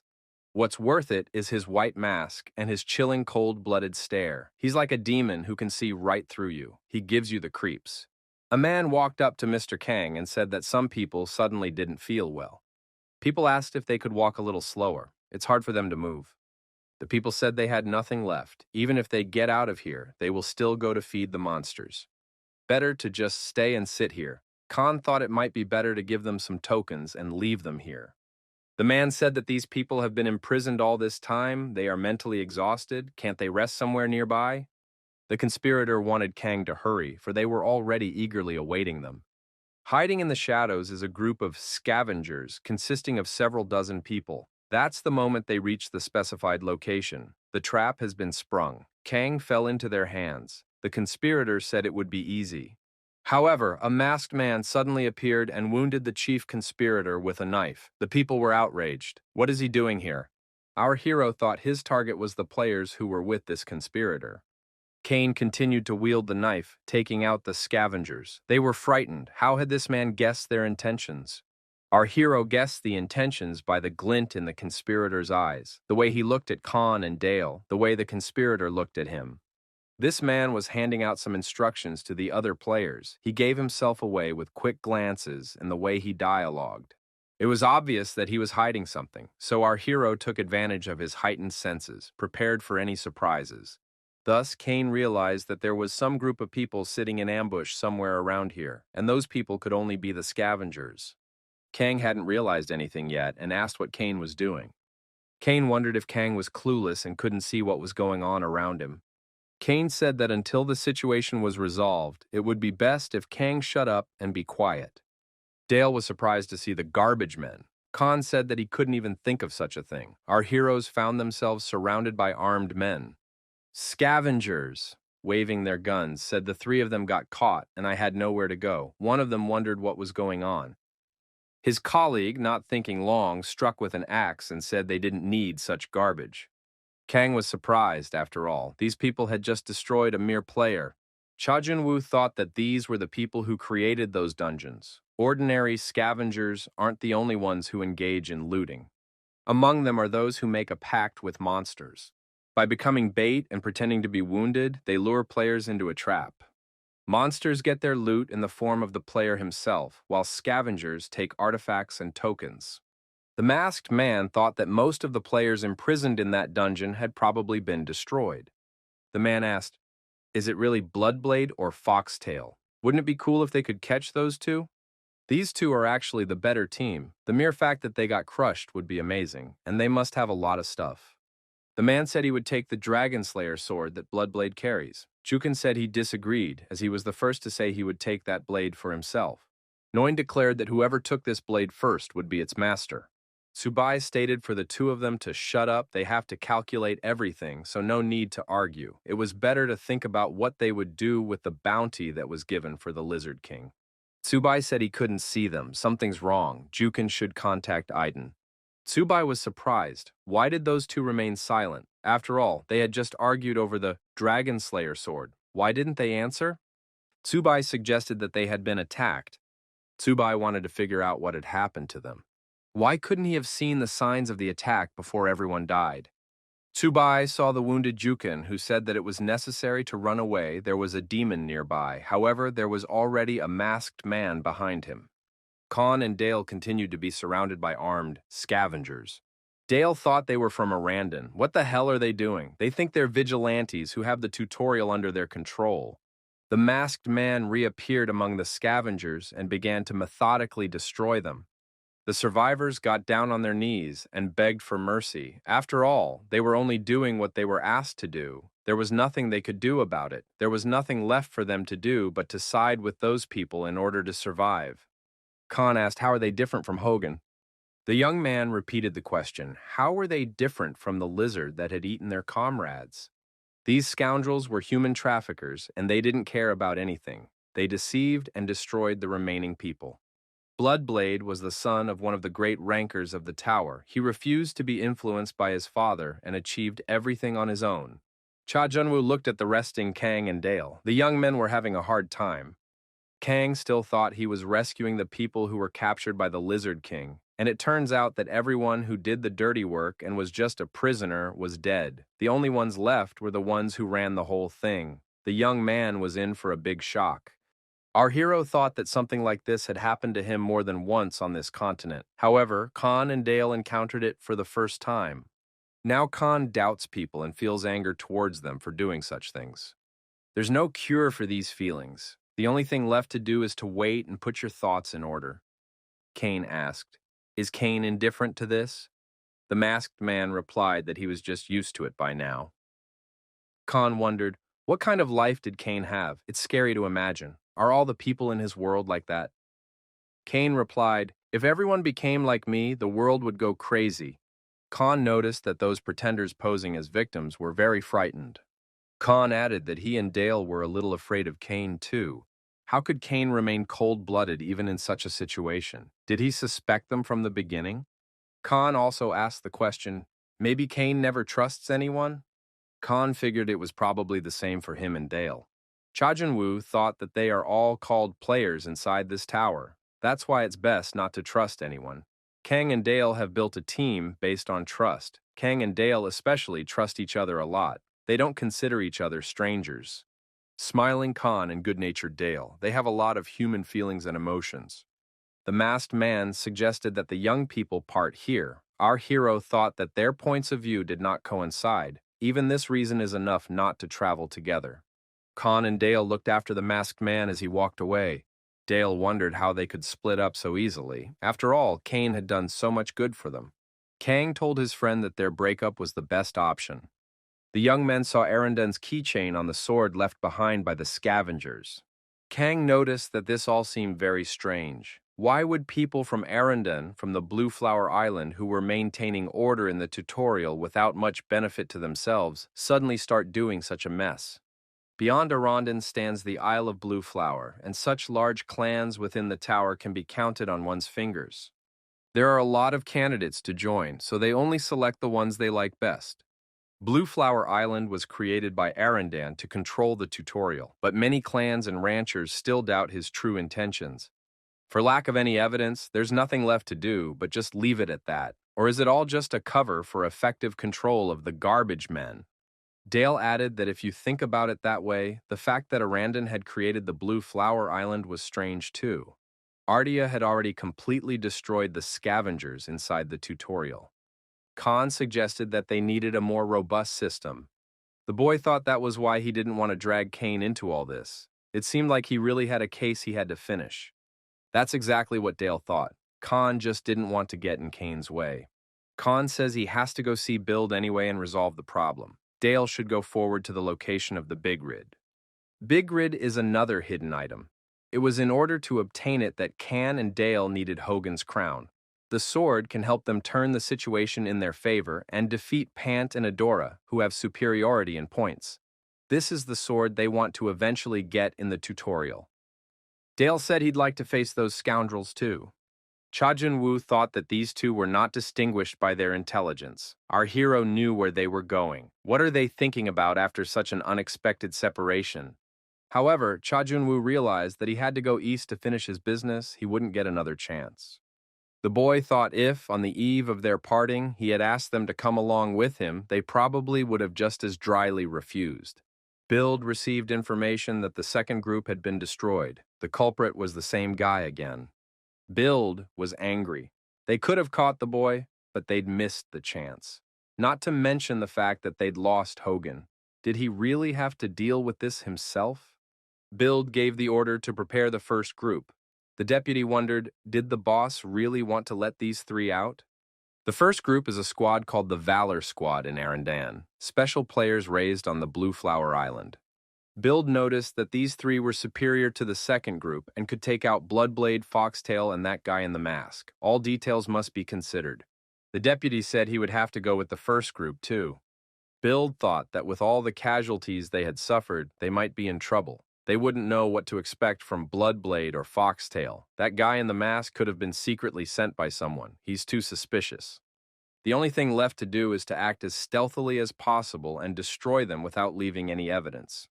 After Ardia's disappearance, the peace that was once established inside the tower is slowly weakening. It's no surprise that at any moment, everything might just collapse. But first of all, you need to stockpile a powerful force, and to make sure that no one finds out about it. People felt that there was an invasion going on. Build was informed that these men had come, Bloodblade or Foxtail. Khan and Dale did make their way to Build with a fight. They were not hurt, but Khan's clothes had the blood of his rivals on them. Build grabbed his sword and said he agreed because the tutorial had gotten kind of boring. Build added that he was ready to have some fun with the son of the Iron Lion and sword fight with Khan. The wide wasteland is the home of the orcs. The masked man walked fearlessly into this territory and clashed with the bloodthirsty orcs. The orc, seeing the man's strength, asked for mercy. The masked man said he needed information. Did the orc see a camp of hunters here? They could be hiding in the mountains. The orc said he hadn't seen it himself, but it seemed they were there. The tribesmen said they had seen a strange house when they were scouting. They said this house was very high up and they couldn't get in. Cha Jun-woo thought that this must be the place where the informant who knew where to find the hidden boss, the serpent Akasha, was located. This boss appears at a certain time in a certain place under certain conditions. It is impossible to find it without an informant. The masked man asked the orc where it was and received the approximate coordinates in response. Akasha periodically goes outside to breathe air and fill an empty stomach. Our hero's brother did not know this, decided to go to Akasha. At the moment of approaching distress, he met this man. It was the first teacher, Galloid. Cha Jun-woo, moving in the given direction, arrived at the destination point. Galloid is not human. He is one of a small number of elves, and even among them, he is considered a dark elf with innate elf abilities. Our hero introduced himself and said his name was Cain. Galloid replied that he was not interested. Why is this man walking near someone else's house? The masked man said he heard about this place from an acquaintance. There's one thing he'd like to acquire. He's talking to Galloid, isn't he? Cain stated that he wanted to find the Tear of the Undine. The elf inquired how the wanderer had heard of it. Our hero replied, from Bram. Bram is Galloid's longtime friend and his brother's second teacher. Galloid sighed. He told him to keep quiet about it. Galloid said there was nothing to be done and added that a guest could go inside. Undine's Tear is an artifact that contains a large amount of Akasha energy. It can be good fodder for her. The problem, however, is that only Galloid knows how to properly make the Undine's Tear. The elf asked, does this man know the necessary conditions? The number of people who have been able to pass the Galloid test over several decades is less than 5. But if all of them were successful, they would gain the technique that Galloid possesses. Lightning Step is a special skillet that has been passed down among the Dark Elves since ancient times only to the victor. This skill makes the body as agile as possible. It also hides footprints. It can be the key to one of the best skills, Earth Compression. The elf said it was a simple test. He is hiding, the person must find him and touch him. Time is limited. 15 minutes are given for each attempt. The Dark Elf said that they had a big difference in skills, so he would give the young man a head start. He will only use one hand and will not use any other skill except for the move skill. Cha Jun-woo thought that the elf's movements were indeed like the wind. It was impossible to catch them with the naked eye. Our hero activated the sense enhancement and applied the dragon eye. He immediately noticed the direction of the Dark Elf's movement. The elf was located and identified, left to approach and touch. However, the elf disappeared again. Lightning Step had a big disadvantage. The movements left behind waves. Dragon Eye couldn't miss the waves. The young man determined that the elf had gone west this time and hid behind a dried-up tree. Using his tracker's habits, our hero was able to sneak up on the elf and touch him. The first attempt was behind him. Our hero caught the Dark Elf 7 times. All attempts were successful. Galloid admitted he didn't think the guy could do it so easily. The elf inquired, does the human have some special technique? It didn't seem like I could be mastered that easily. Cain said it was a secret. Galloid realized that there was no way to know this young man's true identity. The elf said he would fulfill his promise. He held out the bag and said that this was what the young man had come for. Our hero wondered, if someone wanted to steal such a valuable thing, it would be easy. Why does he keep this bag in the corner? In the bag was Undine's Tear. It is a sacred object filled with Akasha energy. It contains the spirit of Undine and the power of water. Galloid told the man to be careful with this. If the energy gets out, it could end badly. Akashi was originally something that cannot manifest in the material world. If you try to materialize this energy, there could be a big explosion. The elf held out a book and said that only the chosen fighters of the Dark Elves could learn this skill. The young man felt his body become lighter. From that moment on, the hero could move quickly. His senses were sharpened and his physical abilities became more developed. Cha Jun-woo thought that the vessel was ready. All that was left was to fill it. But of all the stats, he still lacked magic power. He can only replenish it by catching this snake. His abilities are beyond the realm of reality. Galloid said there are a lot of amazing players in the tutorial this time around, and this guy is no exception. Finally, there was someone who could figure him out. Kane asked if there was anyone else besides him. Galloid said there were two, a brother and sister, I think. They both had gotten the Undine's Tear and Lightning Step, as well as the young man. Our hero assumed they were the first and second rank of the tutorial. I think their names are Adora and Pant. To get such points, they definitely had to have been here. Galloid wondered where the guy was going with this. He didn't look like a mage or an alchemist. Why would he need an Undine's Tear? Kane stated that he wanted to go after the serpent Akasha. Galloid was surprised at this answer. The elf stated that this serpent had already been destroyed. It was the two he had already mentioned. Our hero arrived at his destination and saw many bloody footprints. Was Galloid really right? But how did these two know about this place? After all, no one knew about it except Ardia. Over the course of the tutorial, the snake would show up about once every 3 days, and from these tracks, you can tell it's been about a week. Our hero saw the destroyed serpent and thought they had taken only the most essential parts of Akasha, the venom and its energy. Our hero thought that even if several dozen players pounced on Akasha at once, it wouldn't be that easy to catch him. How did these two manage it? Our hero couldn't even imagine how strong these people were, or if they had something with them. Cha Jun-woo took the mask off his face and thought, what should he do now? Our hero thought that he should definitely push on and break into first place. However, time flies very quickly, and even if he does his best, he will rise to the 8th place, but not close to the first place. Cha Jun-woo thought that he would only be able to finish restoring the hereditary skill if he had Akashi energy. All his plans were now confused. The protagonist looked at Snake's body, and something interested him. There was the mark of a violent blow. Those men had wanted to extract something from the skull. Could it be a brain? Judging by the footprints, there were several people. There must have been someone else here besides Adora and Pant. Our hero assumed there were crusts here. What did they want? We need to check it out.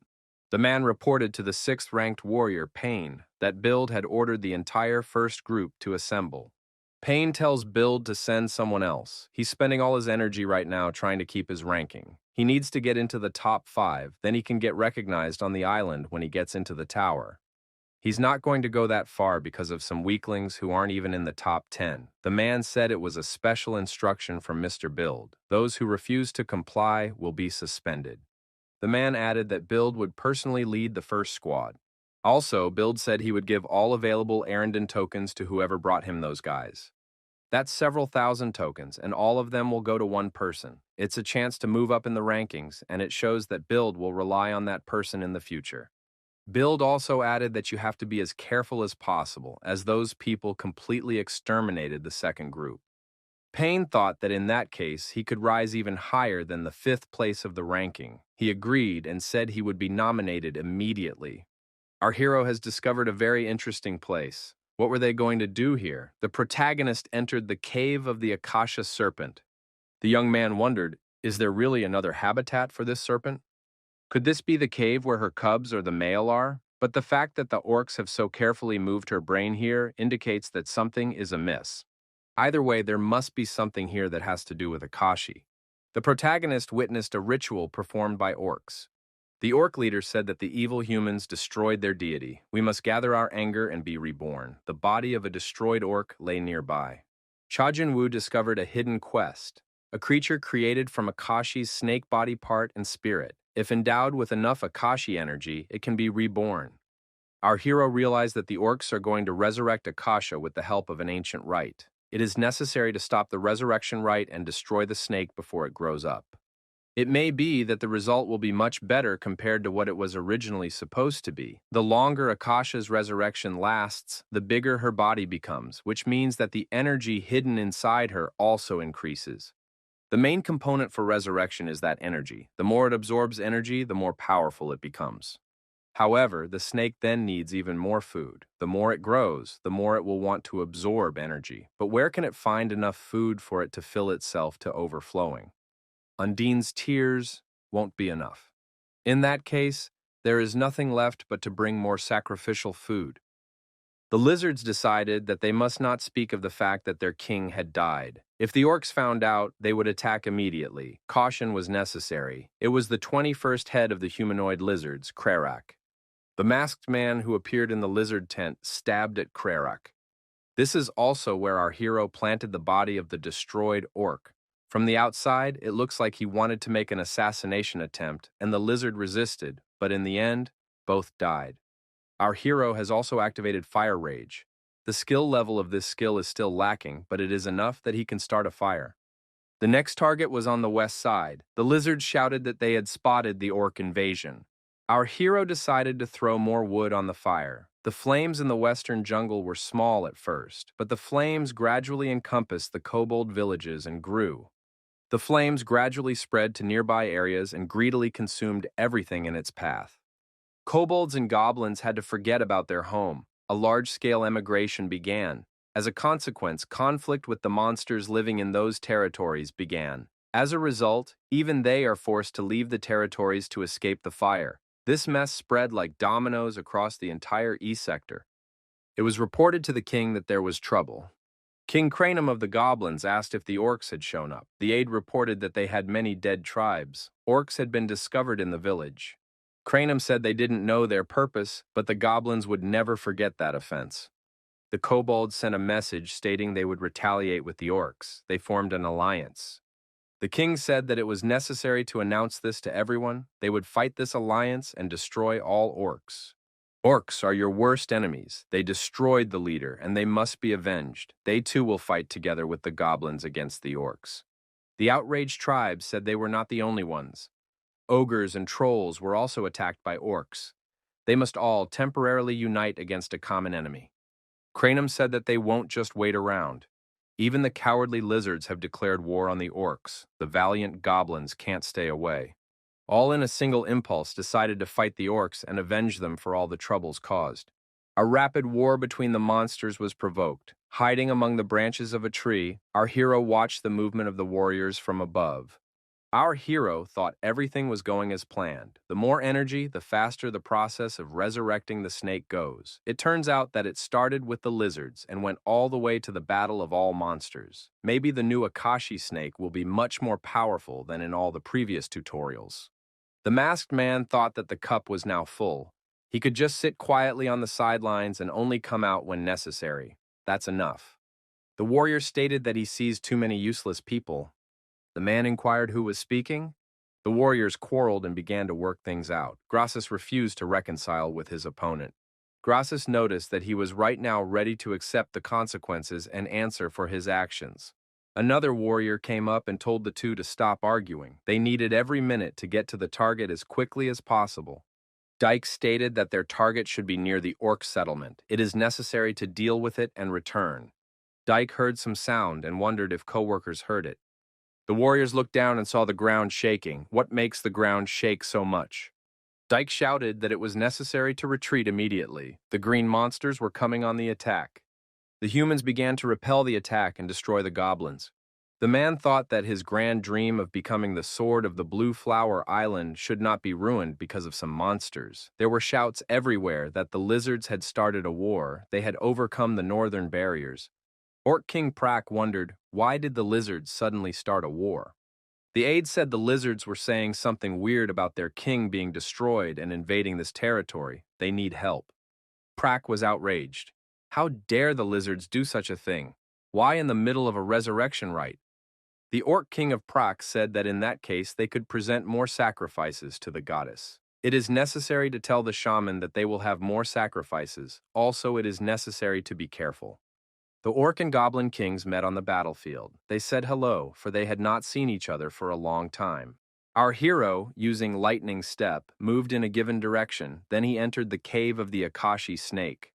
The protagonist thought that right now these two monsters must still be fighting. The goblin king, Cranum, and the orc king, Prak. They are not inferior to Hogan in any way. This fight will only inflame the situation, stirring up more anger and increasing the amount of destruction. All this energy needs to be channeled to Akashi as soon as possible. The protagonist came out of the cave and saw the resurrection ritual. The monsters said that the goddess was angry. At that time, the snake was eating another victim. The next moment, the snake released a poisonous liquid. The orcs shouted that they must run away. The snake wanted to punish them. As our hero suspected, the snake is intoxicated by the taste of blood. But if it was outside, in the place where the battle was going on, would it go mad? The snake ducked under the ground and disappeared. It was very surprising. Our hero decided that she was headed northwest, right where the monsters were now fighting. The masked man decided to use his tracking skills and bent down to the ground. The hidden parts of the tutorial are called hidden for a reason. Something big must be hidden here for sure. Akashi's snake initially has a difficulty level that is unacceptable for a tutorial. There must also be a reason why it is in that particular location. Even Hallowed, who had been chasing the snake for such a long time, couldn't recognize that reason. There definitely had to be something important here. The young man thought that snakes must have a place where they could sleep or take a break from the outside environment. The protagonist felt a sharp, cold wind. He thought he had found it. Up ahead, our protagonist saw a child. It's called the spirit of white ginseng. Since it looks like a small child, it is confused with a real person. If you consume its energy, you can greatly increase your magical power. The effect is very good. Such spirits can really be counted on the fingers of one hand. The Akashi snake was specially kept in this place to cultivate the white ginseng spirit. Judging from its size, it had already been cultivated for about 300 years. However, it should take about 500 years for the best effect, and Akashi should have been waiting all this time. Cha Jung-woo said that it would belong to him now. Our hero said that he had hunted similar spirits many times before, so there was no need to take offense at him. Cha Junwoo approached the white ginseng and grabbed the branch sticking out of its head. That one immediately turned into a root. Our hero absorbed the hidden object, white ginseng spirit. The protagonist is overflowing with energy, and his magical abilities are enhanced. The spirit of white ginseng is transformed into magical power. The body completely absorbs this energy. The protagonist is given a magical chain. Cha Jun-woo thought that he still couldn't control it as he was supposed to. However, he could now feel the magical power overflowing his body. As the skill level increases, the amount of controlled magic power will increase, as well as expand the areas of its application. The hero will also have access to the mana flow. The first group was destroyed on the battlefield. The surviving warrior thought that the place all these monsters were heading to was definitely where Kane was. This guy is definitely up to something. He must be looking for some hidden item that no one in the tutorial has been able to find so far. Whatever he's up to, when he gets what he wants, he should be taken by surprise and have it taken away by force. The warrior thought that if he made it to this reward, he would have a chance to equal Adora and Pant. As our hero thought, the secret to controlling magic was to accumulate more magic power and increase the recovery rate of the hereditary ability. Although he can only use magic power to utilize this skill now, his abilities may expand in the future. He will be able to channel magical power into weapons and increase the strength of his strikes. Or concentrate magic in your feet to move faster. The application of this magic can be varied. However, the skill level of the magic chain is still low, so it will be hard to control magic, but the enhanced senses will help the guy develop the skill fast enough. Cha Jun-woo thought that he should still be able to feel the magic circulating within him after all. Our hero saw a locket under his feet. Why is it here? It was a locket that held memories. It would be good to return it to its owner. Inside the locket was a photograph. It was a photo of Galliard's family. Apparently, Galliard had once hunted this snake for some unknown reason. Cha Jun-woo thought that there was definitely no mention of his family in his brother's diary, but that seemed to be what he was looking for. The protagonist put the mask back on his face and decided it was time for him to go hunting. The battle was in full swing. The orcs and goblins continued to destroy each other. A snake came out of the ground. The Goblin King wondered, why did the goddess appear here? The snake did not understand the hierarchy and swallowed the orc king. The warriors cried out that they must have their revenge. A snake released a poisonous liquid on a tribe of orcs. They decided that the goddess wanted to punish them, and it was urgent to retreat. The orc shouted for Cranum, the Goblin King, not to run away. He must accept death in this battle. Cranum replied that the welfare of his tribe was more important to him than such an honor. The masked man looked at the situation from the battlefield and thought that things were working out much better than he had expected. The number of monsters had already been reduced to 10%. Because of this, Akashi had become about 1.5 times its original size. And already the two kings are on the front lines and driving the snake to one side, while the remaining monsters are still trying to fight valiantly. However, it won't last long. The Goblin King and the Orc King are already quite exhausted. Our hero says it's time to call it a day and engage in this battle. The guy jumped on the snake's head and gave it a staggering blow. Akashi's snake boss has been destroyed. Additional merit points were received. The hidden quest, Resurrection Ceremony, is completed. The sudden quest, Monster Attack, has been completed. Our hero had Akasha's snake energy in his hands. The protagonist decided to absorb this energy. The young man felt the rush of a huge amount of Akasha energy. It transformed into magical power. It would take an appropriate amount of time and stamina to convert this huge amount of anger into magical power. It was recommended that magic power be used in a safe place. External influence will cause a slowdown or deviation. The monsters looked at the man and at each other. They could not believe that such a thing was possible. The Orc King thought that this whole mess was arranged by this man to achieve his own selfish goal. He must be destroyed now. The monster accelerated and charged at the man. Our hero thought that these two kings are equal in rank to Hogan, therefore you can get a lot of merit points and tokens for them. Cha Jun-woo met the Orc King with knife in hand and counterattacked him. Boss Parak was destroyed, gaining additional merit points. Boss Cranum has been destroyed and additional merit points have been gained. The remaining monsters had only 2 ways left: fight to the end or flee. Our hero did not pursue those who ran away. There were only weaklings left anyway. However, those who tried to resist were mercilessly destroyed. Their energy was absorbed. The more energy our hero absorbed, the stronger his body became, as well as the recovery rate of his inherited skill increased. The desire and thirst for absorption grew every second. Our hero is ready to do anything to become stronger. The young man felt tired after mopping up hundreds of monsters. He wanted to rest in a quiet place. However, there was still one type left that was very unnerving. The young man told him to come out. The wounded warrior came out from behind the rock and asked how the guy knew about it. Cha Jung-woo replied that it's obvious because the opponent is completely unable to control his emotions. His fear can be felt. The wounded warrior called our hero a monster. He's been watching ever since Akashi went berserk. If the masked man has such power, it means that he was able to master all the hidden parts of the tutorial that are here. The wounded warrior thrust his sword forward and said that the power of the monster should belong to him. Cha Jun-woo wondered. Why would his opponent think that? Pain expressed his confidence that Kane couldn't even lift a finger. Kane said that he wasn't actually here alone. The opponent was surprised. The dark elf Galloid appeared on the battlefield. He said that the forest had suddenly become noisy and he wanted to see what was going on. Could this man have set it all up? The speed of transformation and characteristics increased. Just like Payne said, he really didn't have the strength to even move a finger. However, Galloid appeared just in time. Cha Jun-woo said he had a gift for the elf and held out a pendant to him. After that, our hero, exhausted, fell into the arms of the dark elf. After our hero came to his senses, he immediately checked his tactical and technical data. It was pretty good. The young man had absorbed a large amount of energy, but the restoration of the hereditary ability was not yet complete. How powerful was the dragon body skill if it required such a large amount of energy to complete? Thanks to this prolonged battle, our hero has achieved impressive results. One of the best achievements is the development of the magic chain skill. The young man experienced amazing sensations. They were both varied and familiar. It was as if something new had appeared in his body. Also, our hero felt a difference when using magic. Now he can use magic however he wants. It takes research to figure out how to use it in battle, however the feeling still escalated. The feeling is similar to what our hero experienced when he first used the sense-enhancing skillet.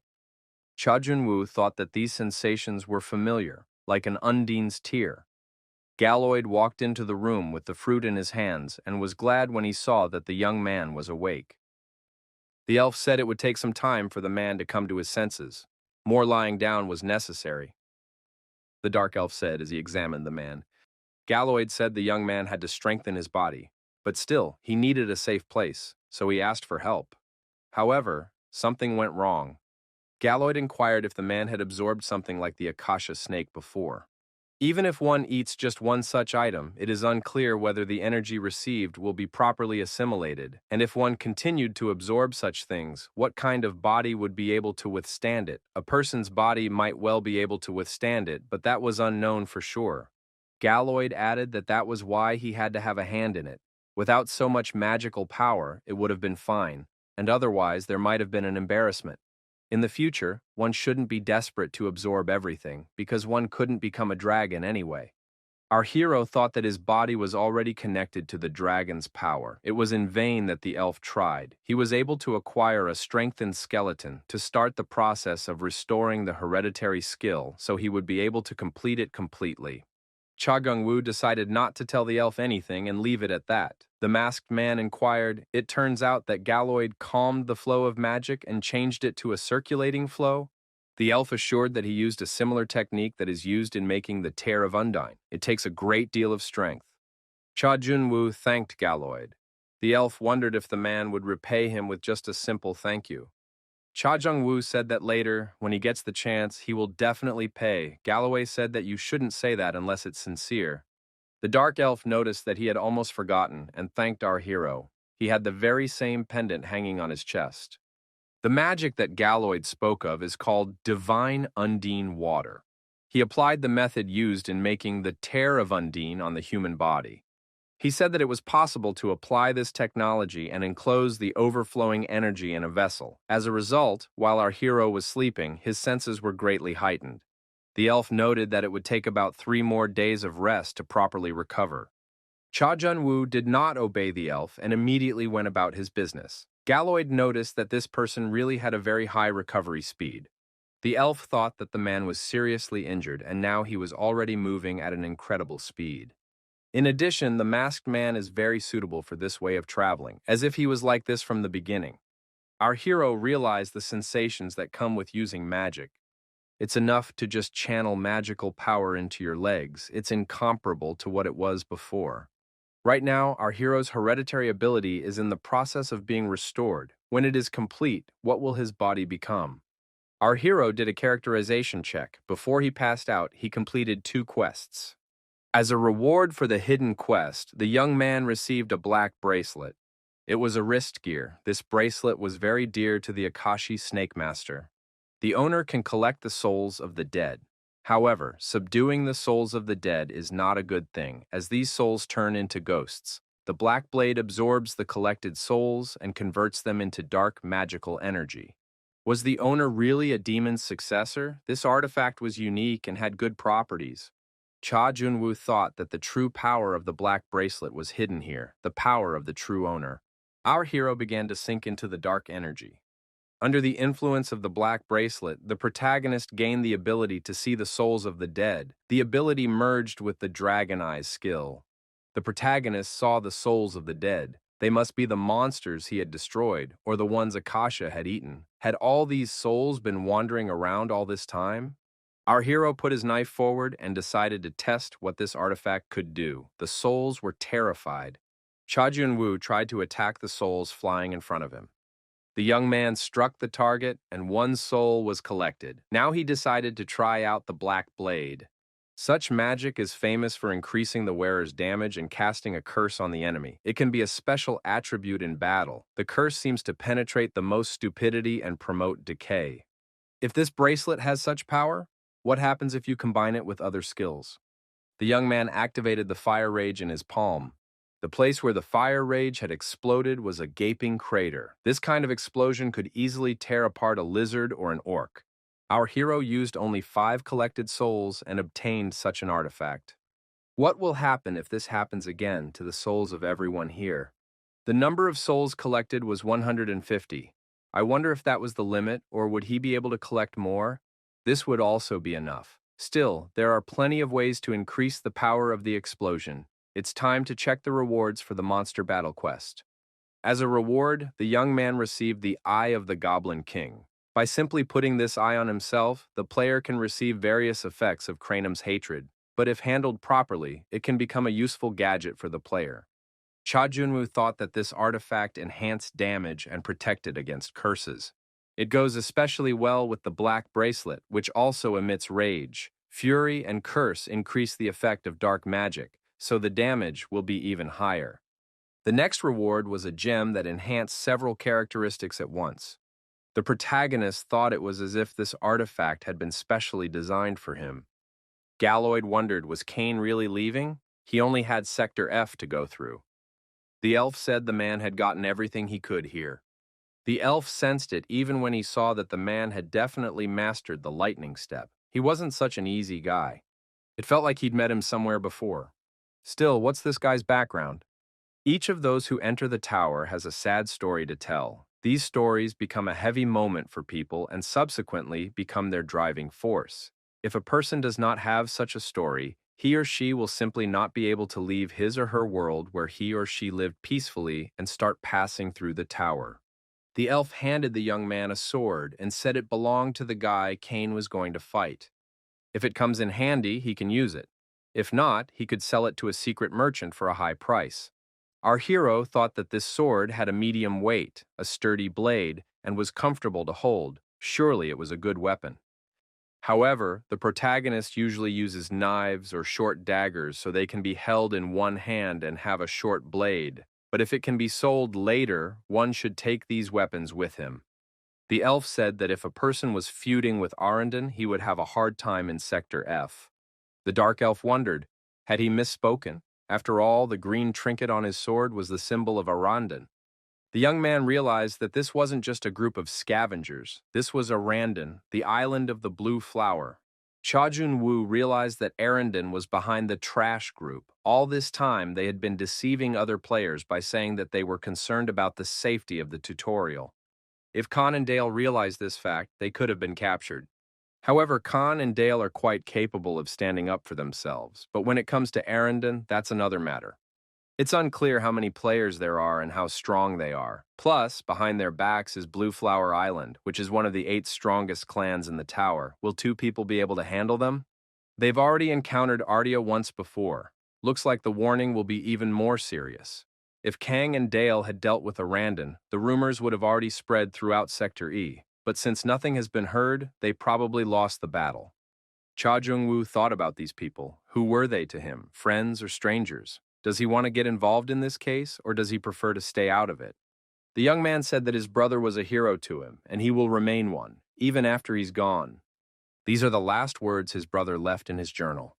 The answer was now obvious to our hero. 5 swords had been thrust into his brother's heart. 3 of them belonged to those he called lords. 1 belonged to someone he loved, and the last belonged to a friend he trusted. The human and elf once again said their goodbyes. The elf asked, had the young man decided to start a war? Kane wondered how Galloyd knew about it. The elf said he had been a warrior, fighting for his own kind. Back then, he believed that the whole point was to fight. Man is the same way now. The elf added that the 2 of them were very much alike.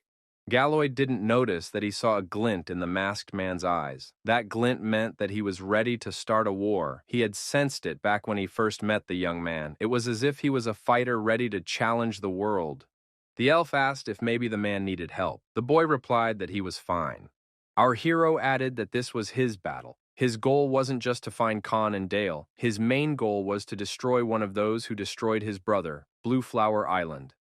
Our hero did not want to entrust this matter to anyone else. He must necessarily make war with his own hands. The elf admitted that it wouldn't be easy. The human added that nothing comes easy. The dark elf once again wished good luck, and the man left. Blue Flower Island was setting up several dungeons with people, but what was the reason? These dungeons were quite efficient structures. If the purpose is to steal artifacts and tokens from common players, it would be enough of a common loot. Why were they rebuilt even after Artia destroyed them?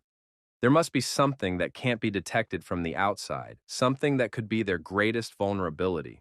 Our hero thought if he was lucky enough to find out about it and take matters into his own hands, it would be the means by which he could destroy the Blue Flower Island. The 8 clans that crushed Artia and destroyed his brother, particularly among them is the Isle of Blue Flower. It is in this clan that there is a man who put a sword in his brother's heart. It seems the war may start even sooner than anticipated. In that case, our hero knew what he had already done. He must finish all the preparations before the battle began. First, we need to figure out how much time he has at his disposal. 3.5 days may not be enough. During this time, you must destroy Arandon and complete the walkthrough. Our hero must make it so that they have no time to realize anything and attack without respite. When they run out of strength, break through and get rid of them all at once. From Arandon's base and his leadership, everything. Our hero decided to finish it all in one day. Sector F, Arandon base. Build said he was interested in the man's whereabouts. The aide reported that they still couldn't find him. The whole of Sector E had been scorched. Build said that something is bound to happen where this man is. Build thought that after this unforeseen battle with the monsters, 70% of the squad had been destroyed. He can't contact the first group and the scavenger organization. The other members of Arandon are simply swept away. All the things accumulated over the years are completely gone. It's like a judgment. By all means, Arandon must be revived before the island finds out. Build thought that there were about 3 days left, but it was virtually impossible to recover everything in that amount of time. At the end of the tutorial, everyone would know, and then there would be no easy punishment. There is only one way out of this situation, to complete this thing. Build thought if he did this, he could rise in rank. The man also persisted in asking him to finish it. Although it was quite complicated and he still couldn't complete it, however, there were reasons to use players and monsters as materials. Build smiled. He seemed to know who would make a suitable victim. The guy in the mask. He'll want to take them by surprise somehow, and he's sure to have a better reason this time. The deputy said they checked the direction of his movements. Apparently he entered Sector F, but that's just a guess. Build said he had to be brought here, even if they had to search every nook and cranny of Sector F, and fast. Build thought he should finish gathering the remaining materials first. The young men inquired how the two were doing, Bloodblade and Foxtail. Khan asked, "Isn't it enough for these people that they have been threatened?" The man stated that he just had something to say. Khan and Dale were in the dungeon, chained to the wall. Build stated that these two would be expendable for the stone. The stone is a thing that can be created through the sacrifice of players captured by Arandon and the scavengers. It is the consequence of a dirty experiment, something that shouldn't exist. Build added that they were originally going to slowly draw the energy out of their bodies, but now they needed to hurry. These two should rejoice that their suffering will be shortened. Khan regretted that Dale had been subjected to the same circumstances. He was sorry he had made a friend this way. This child who had left his home trusted only him. Kang was willing to do anything just to free him. Khan realized that he was powerless, and that everything was repeating itself. Some sounds came from above. Build thought that this place had been specially located so that those inside would be protected from earthquakes. What's going on in there? The knight reported that an invader had appeared outside. Build became indignant. Why now? Where is he? Outside, there were flashes of fire everywhere. The knights decided that they needed to defend themselves. Where did this invader come from? Our hero, using the surprise factor and available artifacts, began to destroy the opponents. The number of collected souls reached 118. Everyone decided that this was not a human and an emergency retreat was necessary. The masked man said that if Build didn't want to come out, he would come to him himself. Cha Junwoo saw a man on the city wall who told him to stop. It was Build. The people rejoiced. At last they were saved. Build wondered, is it the masked man again? He's been hiding like a pathetic rat all this time, and now he dares to show up so brazenly? Cha Junwoo thought that Build's energy was familiar to him. But could he have known such a powerful aura? Could he have seen this man before? Our hero's brother said that 5 swords were thrust into him. 3 of them were from those he called lords, 1 was from his beloved, and the last was from someone he trusted and called his friend. Leonti, a man whom the protagonist's brother considered a friend and trusted, a man who could be safely trusted to watch his back, but he betrayed that trust and plunged a sword into his brother's heart. Next to him were other players whom Leonte referred to as brothers. Among them was another man who only grinned after thrusting his sword into our hero's brother. Cha Junwoo thought it was Build. He would be the first gift for revenge. Build said to have Gran's assistant send a message to the Blue Flower Island. A strange guy attacked Arandon. Our hero attacked, and Gran, bleeding, fell to the ground. Build told the masked man to stop these activities. If he's going to attack, he should attack. Our hero said it's a good thing if Build isn't going to run away. Build stated that the masked man wouldn't have gone on a rampage here if he didn't have a few tricks up his sleeve. Build shouted that he would show how worthless his opponent's skills were and rushed to attack. During the scrimmage, our hero thought Build was one of those Blue Flower Island players who focuses on the tackle. So how did he end up in Arandon, which is centered in the tutorial? Arandon, the scavengers, the Blue Flower Island, the dungeon with the players, Build, and whoever is behind his back. Lionth entered the Blue Flower Island at the cost of destroying his brother. However, he was unhappy that he never got to be the head of the island. If he was up to something, the best cover for him was Arandon. It was almost a match. The protagonist approached to a dangerous distance and kicked him in the face. Build was surprised. How could this guy hit him?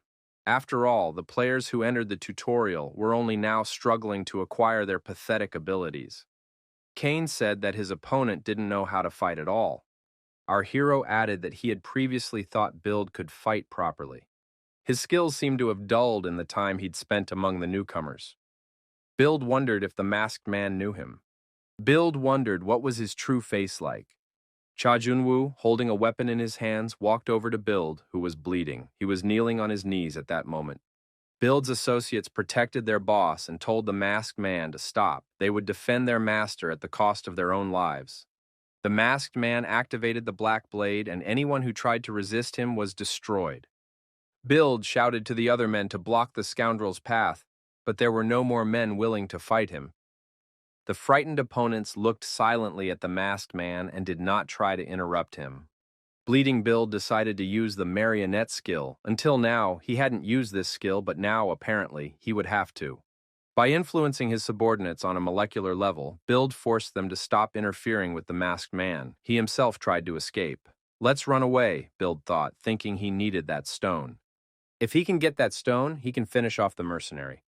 There was a sea of blood and mutilated bodies all around our hero. He had virtually wiped out all of Arandon, except for one man, Build. Khan kept looking up and wondering what was going on up there. Why was it so loud? They wanted to do a good deed and ended up buried alive here. How could they have been so unlucky?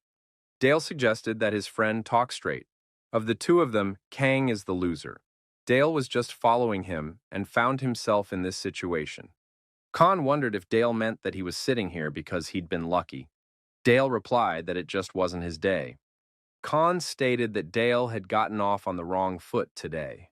Dale remarked that he'd made a promise to himself long ago that if he was going to die, he'd object to Kang at least once.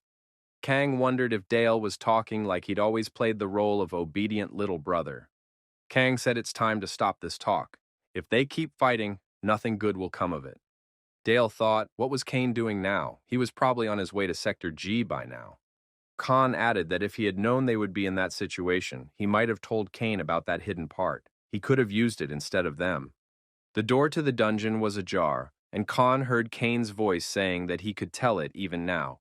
The wounded young men were very surprised. On the threshold stood the masked man. Kane released his friends and said they didn't look good. Dale wondered, how had Kane gotten in here? The masked man said he was passing by and decided to look in the cellar. Kane had been rude at the moment of their parting, Khan thought. The young man thanked his savior. Kane said that if Kang was really grateful, maybe now he could tell him about that hidden part of the tutorial? Kang wondered, did the masked man really want to make a deal out of this? Anyway, Kang's whole body was writhing in pain. Would he be able to escape from this place in this condition? Dale thought that in this condition they would be a burden to Kane, but they wouldn't forget it, though it would be better if he left them now. Kane said that they would take care of the rest. Kane remarked that all the members of Arandon were dead, and there was nothing to worry about. Kane wondered, had Arandon been destroyed? How could Kane say that? Dale clarified, has Kane dealt with everyone? Kane said that Dale was right. Khan was angry. Why did Kane answer Dale's question and ignore his question? Kane added that Build was still alive. That information upset Kane. Khan asked if Build had gone downstairs. Our hero thought, as expected, Build is hiding something. Is there really something down there? Kang explained that he didn't know everything very well himself. He doesn't know what they're up to, but those rascals definitely resorted to sacrifices to manufacture something.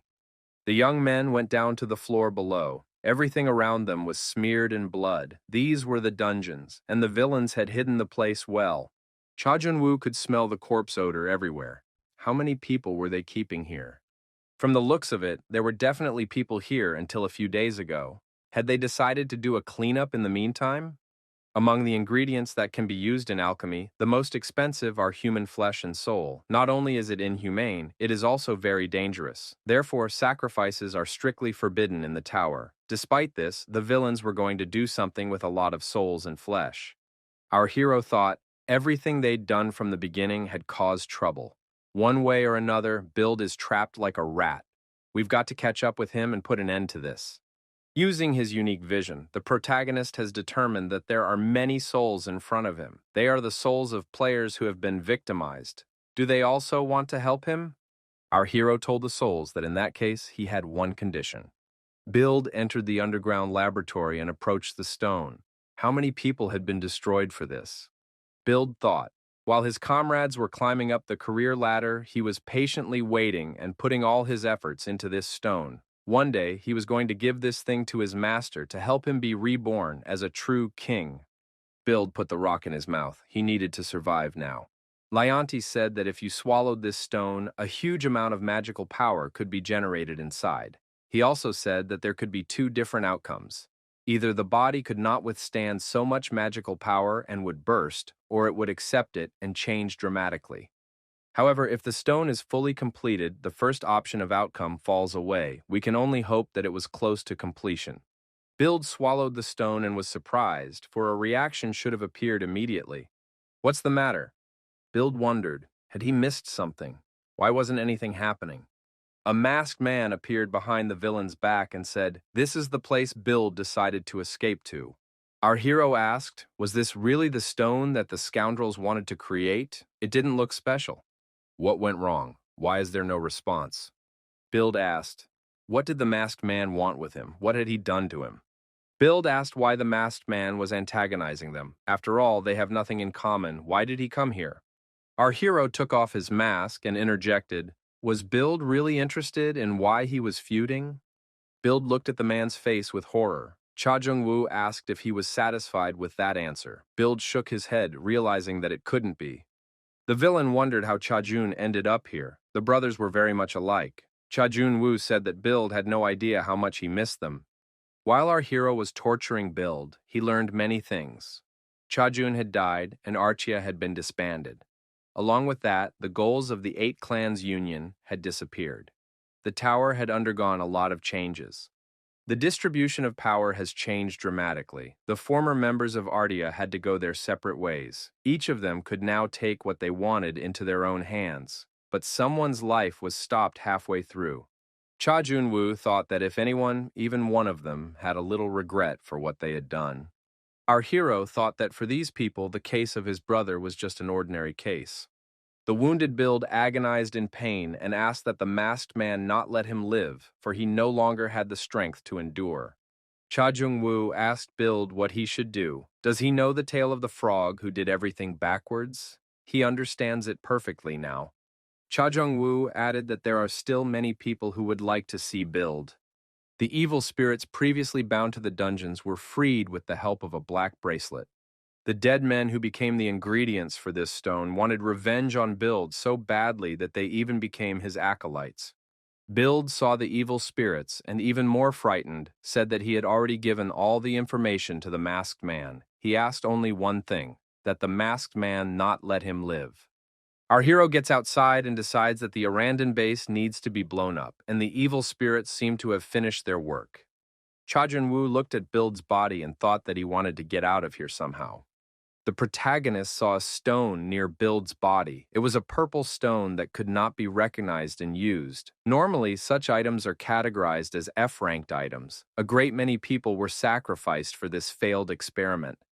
Cha Jun-woo thought there was nothing left but to throw it away. But the guy changed his mind and decided to take the stone with him so that he could find a use for it later. Our hero was surprised. The stone in his palm began to be absorbed into his body. What was that? The young man thought the stone had become part of his magic chain, though he didn't want it to. This artifact was unique. There were no similar items in the entire tower. It was impossible to recognize the quality, grade, and capabilities of the stone. It was not yet complete, and it required a special procedure to access the hidden information. The young man thought that there was nothing left for him to do but to keep him near his heart until completion. Still, it has no effect for now.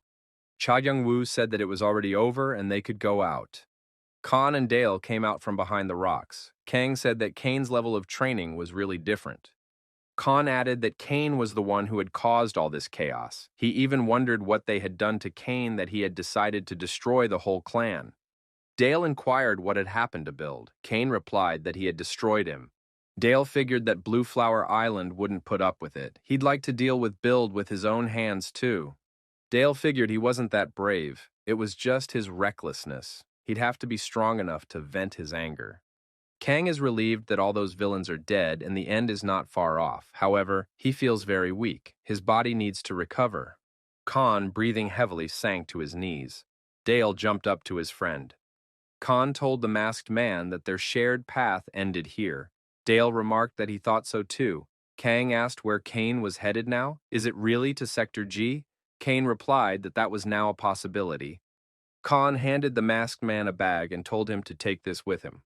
It was all he and Dale had collected so far. The bag contained jewelry and various artifacts. Kane said if these guys want to pay him back that way, he doesn't need it. They can keep it for themselves. Khan objected. Kane has to take that away. They're leaving the tutorial.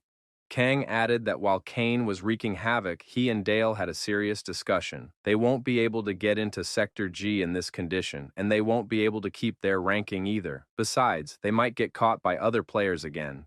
Dale said that's why they decided to quietly walk away from this round to try next time. Khan remarked that there was no point if they couldn't climb to first or second place in the rankings. Our hero thought that the player who could climb to the first place would get the corresponding prize.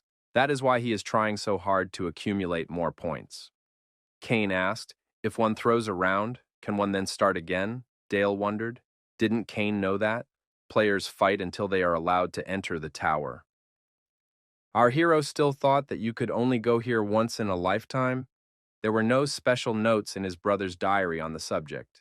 It appeared that he had been doing a lot of unwise things all this time, even though he might not have done them at all.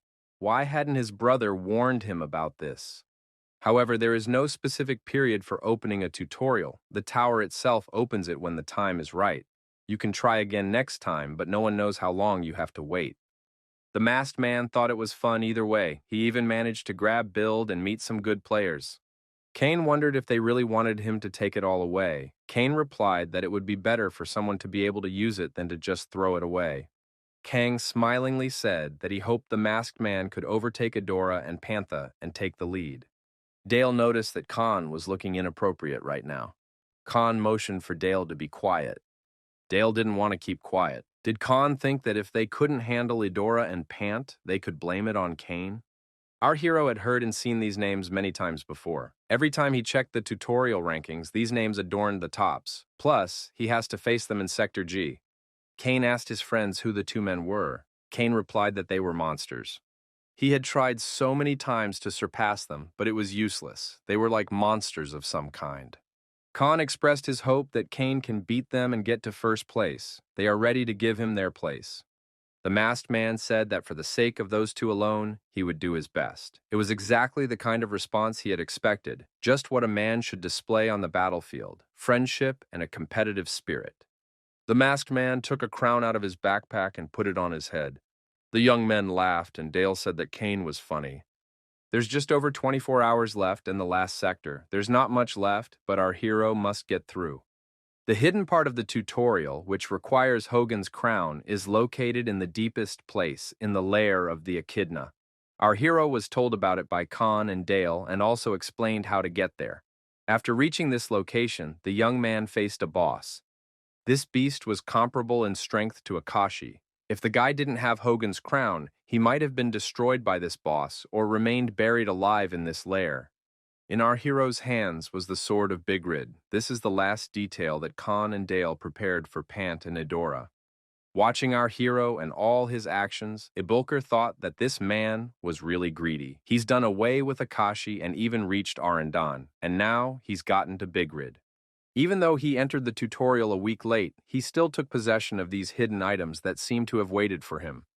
There is no more than half a day left until the end of the tutorial. What else will he be able to show in that time? Ibelker thought this show must be even more interesting since only he knew about all of this. Ibelker said only moderators of the highest office can restrict access to these records. Among the moderators, there are also those who neglect their duties and make various deals with players, so it is better to hide it to avoid bad consequences. Our hero was informed that he had entered the last area of the tutorial, Sector G.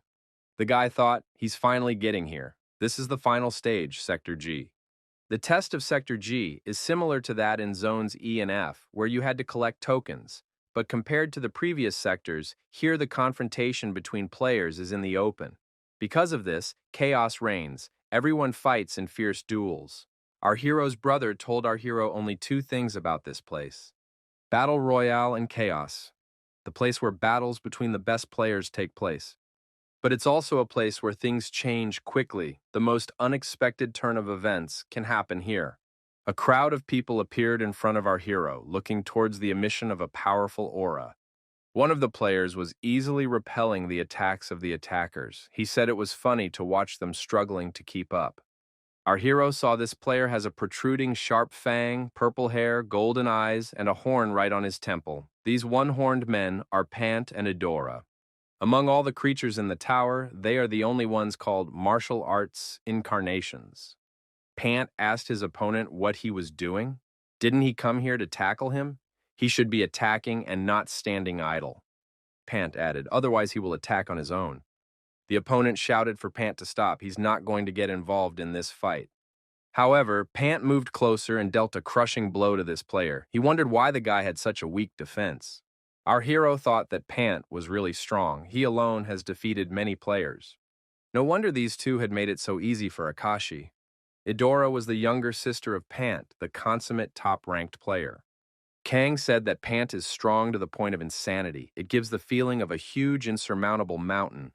Adora is different. She's much softer than Pant, but she's completely impossible to read. When you see her, it's like looking into a bottomless sea, so she's intimidating. The masked man looked at Idora and thought he understood what Khan meant. It was as if the girl was hiding something huge and terrifying. Idora's calm gaze lingered on our hero's verse. Something lurking inside her was watching him. The protagonist thought he'd been spotted, and he wanted to observe the situation some more. Apparently, it was time for him to finish watching these people from afar.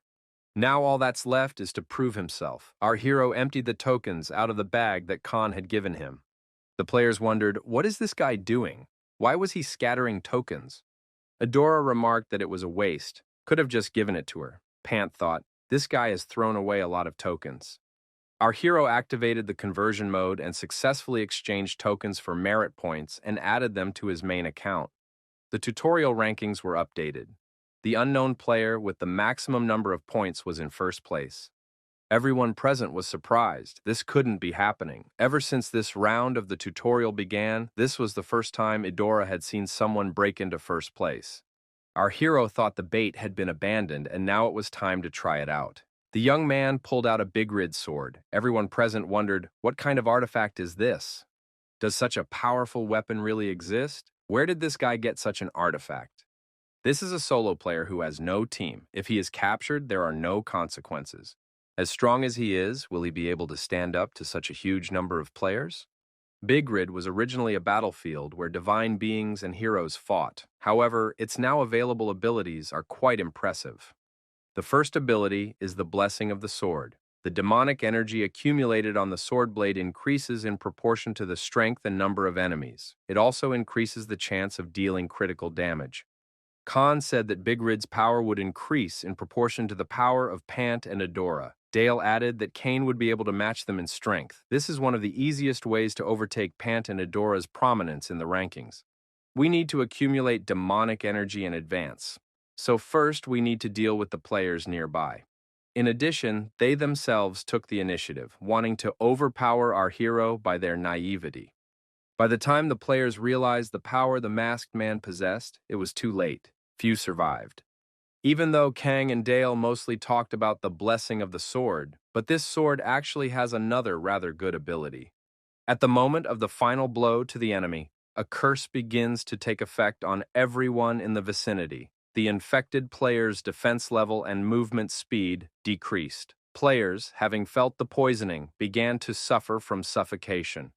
Our hero left no chance to any of the attackers. All were deactivated and destroyed.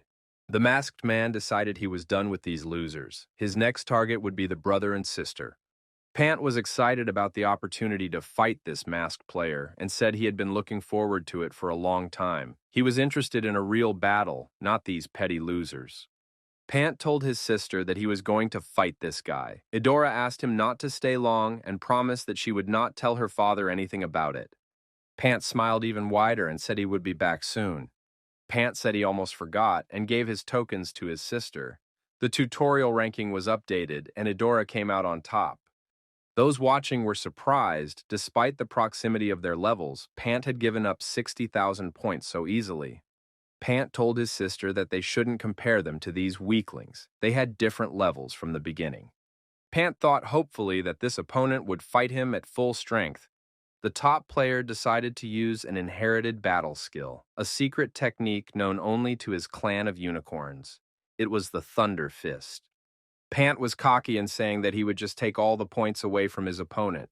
The masked man dodged Pant's attack without much difficulty. The attacker said that this guy wasn't that bad. Pant thought that having been born into the royal family, he had learned many battle techniques. He had absorbed Akashi's energy, and now he was overwhelmed with incredible magical power. He can't lose so easily. How can one who is to be king lose? That's what Pant learned from his father. That is his true strength. Pant never thought he would meet such a player in this place. Due to the sudden attack, dust rose up, blocking the view. Now our hero can't recognize Pant's movement. Cha Jun-woo thought that his opponent couldn't see his movements either. What was going to happen was a skill our hero still hadn't used. Gauntlet. The last time he checked this skill before going to Sector G. After that, the guy didn't remember this skill for a long time. After familiarizing himself with the current situation, the masked man decided that it was pretty good. This skill allows you to see a certain part of the future. However, it's not that simple. While on the battlefield, Cha Jun-woo saw countless lives cut short in a matter of seconds. If a person could foresee even a few seconds of his future, he would be able to preserve his life. The time of possible movement depended on one's skill level and magic power. This skill gives you the ability to foresee just a few seconds ahead. The more magic power spent, the more you can see. The fee for using this skill is too high. The biggest problem was timing when to use this ability, because he can't exactly guess when his life would be threatened.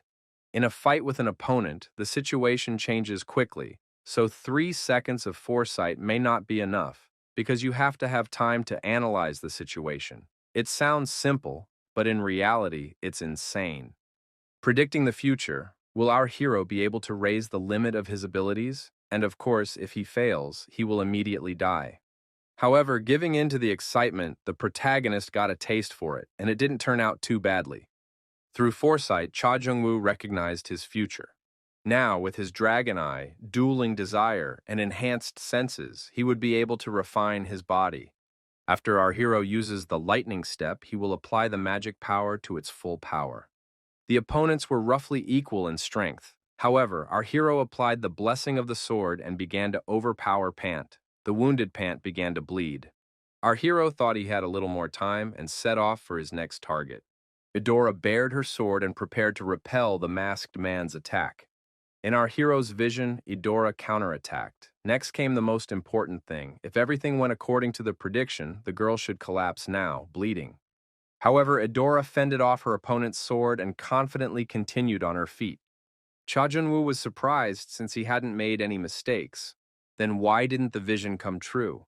Eudora pointed her sword at her opponent and said that this masked man was strong enough. Cha Jun-woo saw the girl's eyes. That was what Eudora had been so carefully hiding. She was able to penetrate his vision. Clairvoyance is a skill that allows you to see the essence of objects through. Pant possesses the Thunder Fist skill. a secret technique of the Changnam family. Edora was also able to master one of these techniques. It was this skill that helped the twins reach the first and second ranks of the tutorial. Hindsight gives her the ability to see through reality. Thanks to this skill, she can determine the thoughts and actions of her opponent, hence block almost any attack. Our hero's predictions were simply overridden. The time of the prediction had expired. Edora asked, "Does the opponent really intend to continue?" Cha Jung-woo stated that he intended to finish. Edora said it was a good decision. The guy was fighting a lot of players at the same time, including her brother. That's impressive. The girl said it was the first time she had seen a player like that. She would like to give up the top spot to him, but they have their own good reasons too. Cha Jung-woo asked why Edora thought he was going to give up. Cha Jun-woo took out the golden orbs. Edora wondered, where did he get her talismans from? How did he do that? The masked man said the girl's eyes have limitations. She can only anticipate what is in her field of vision. As one of the daggers fell, he cut the rope on his belt, holding the golden crystals. Edora thought she was only focused on significant attacks, so she overlooked that point. The tutorial's rating has been updated.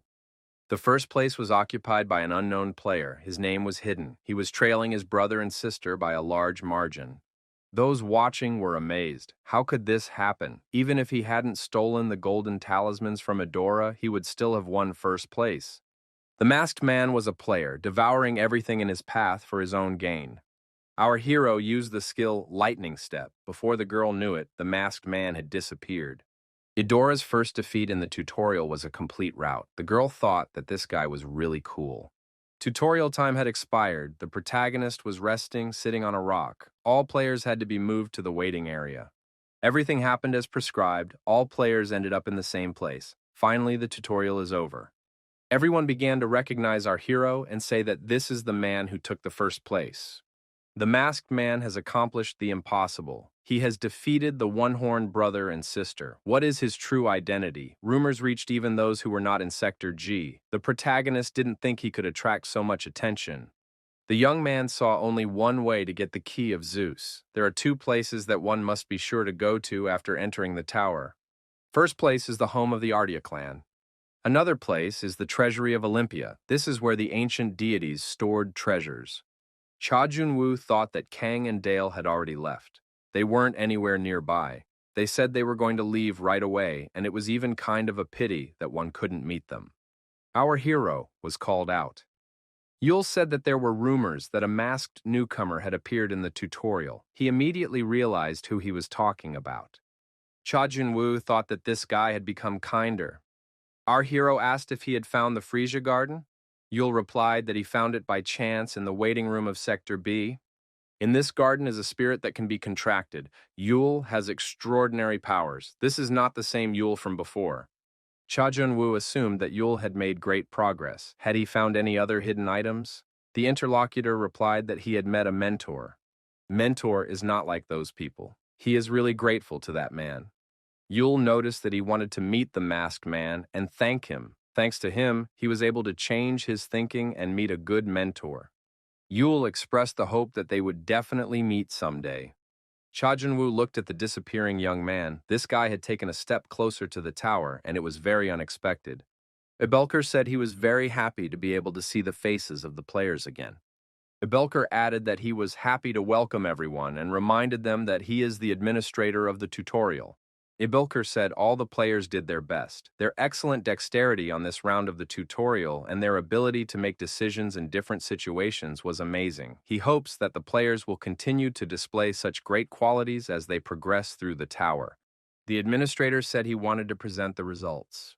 First place went to the player whose name is hidden, with a huge lead over everyone else. Second and third places went to a brother and sister. Pyramus is in fourth place. The players wondered what really happened in Sector G. Pant and Edora made no secret of their disappointment. Using the dragon eyes, our hero saw that Edora was sincerely congratulating him.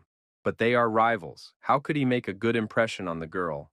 The administrator announced the number of points the first-place player had, over 500,000. Ibelker said this is the highest score not only for this round, but in the history of the tutorial. Of course, there is supposed to be an award for that. The young man was invited to place his name in the Hall of Fame.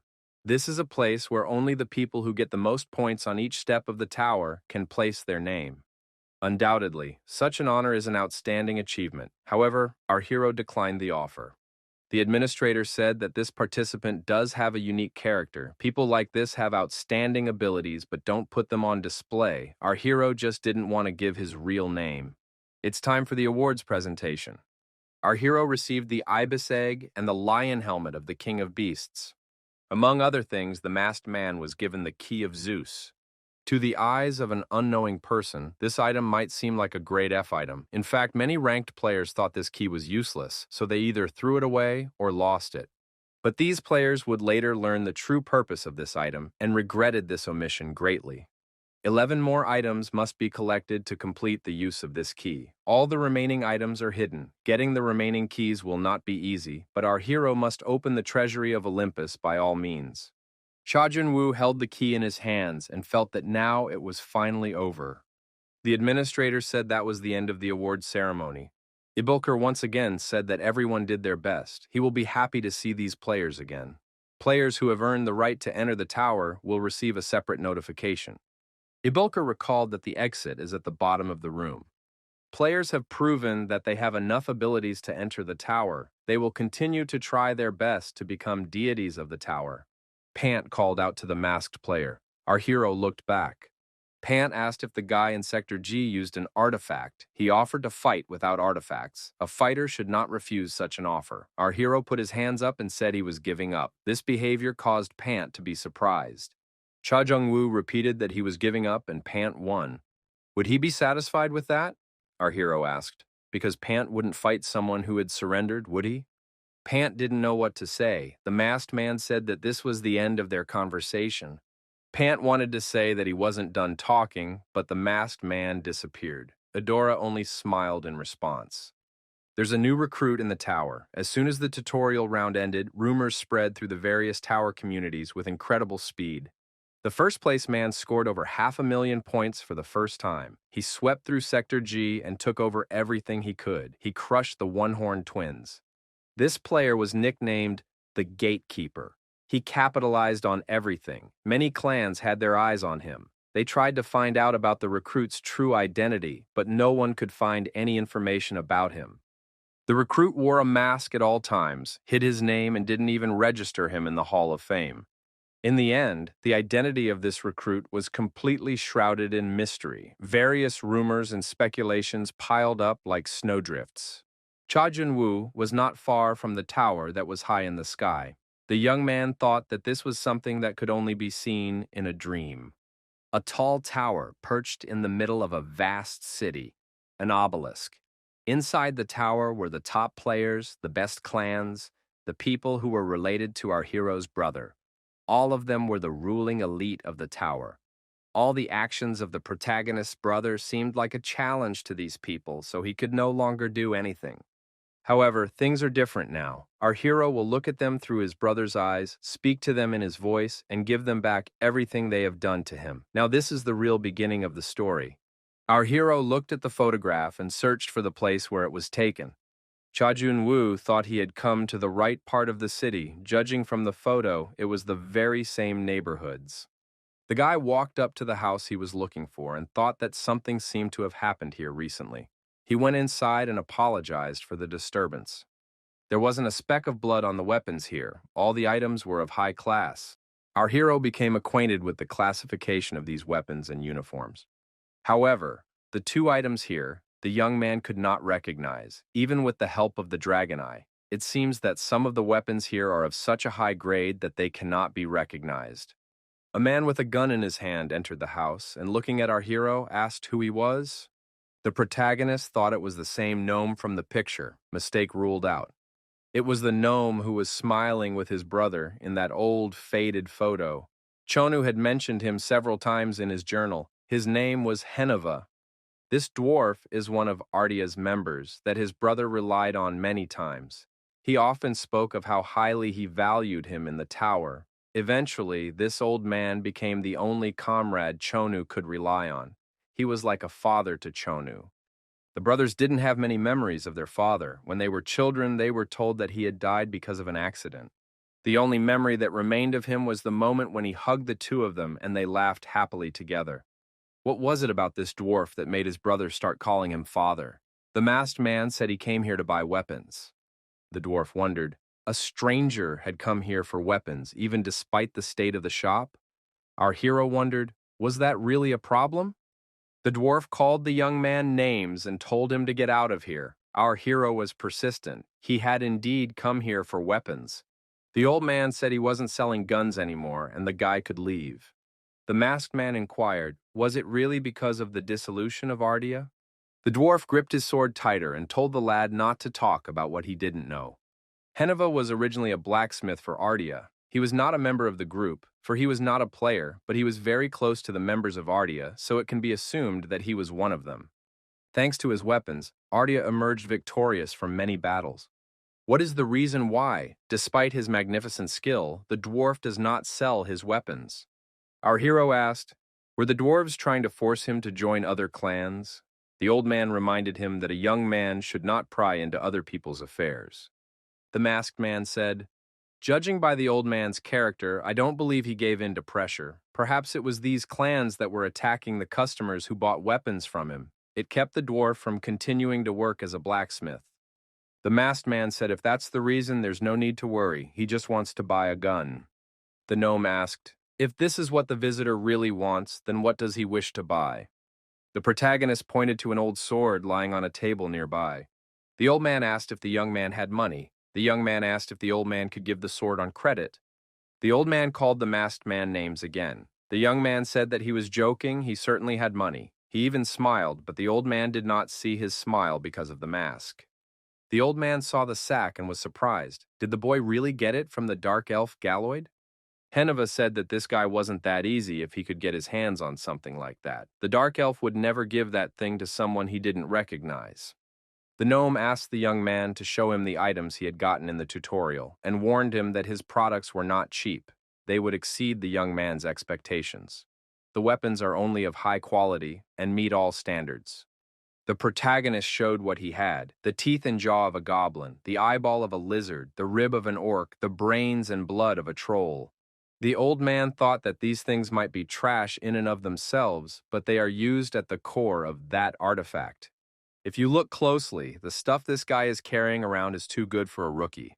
The masked man has a sword containing holy demonic energy. Under normal circumstances, such a sword cannot exist. It was probably originally a holy sword, but was later cursed and turned into a demonic sword. One must also take a better look at the black bracelet to recognize the details. It must be a very powerful artifact. Did the guy really get it all in the tutorial? The old man made a serious face and said that the young man was mocking him. Our hero wondered, why did the shopkeeper say that? The gnome asked, does this guy have any idea what this thing is? Our hero replied that he had an idea. It was the helmet worn by the Beast Lord. There was also a demon egg laid by the demon ibis. The demon can only hatch under certain conditions. Once hatched, it will follow any creature it sees first. The Beast Lord was one of the most famous lords. He ruled the tower together with the Vampire Lord. Things that belonged to a Beast Lord could be priceless items. The ibis egg was also a priceless item. An ibis is an infernal beast that resides deep in the jungle of Gehenna. The dwarf was confident in the weapons he was crafting, but his swords were nothing compared to the stuff this guy had. Heneva decided that this guy was mocking him. Why is he looking down on him? The guy asked, if these things don't equal the price of the dagger, then how about an order? The dwarf asked. The young man wasn't thinking of asking for the Eye of Geese, was he? The masked man replied that that was exactly what he thought. Geese is a giant that has 12 arms and hundreds of eyes. The artifact named after this monster was definitely worth the two things that were presented. Heneva suggested that this was originally the young man's goal because there are only 5 blacksmiths who can create such a thing, and he is one of them. Our hero said that he had heard that Heneva no longer creates artifacts. Because of that, such a tasteless method was the only way to bring this to the old man. The young man bowed and apologized. Our hero said he was interested in the weapon and would deal with the other clans on his own. All the old man has to do is concentrate on making Geese's eye. The guy added, if the old man was afraid of those clans, there was nothing he could do about it. The old man, in response, only got angry and promised to do. This dagger was originally created for someone very important, but with the death of that person, the dagger absorbed the wrath and fury of Heneva. This made the dagger so sharp that it could cut through stone with ease.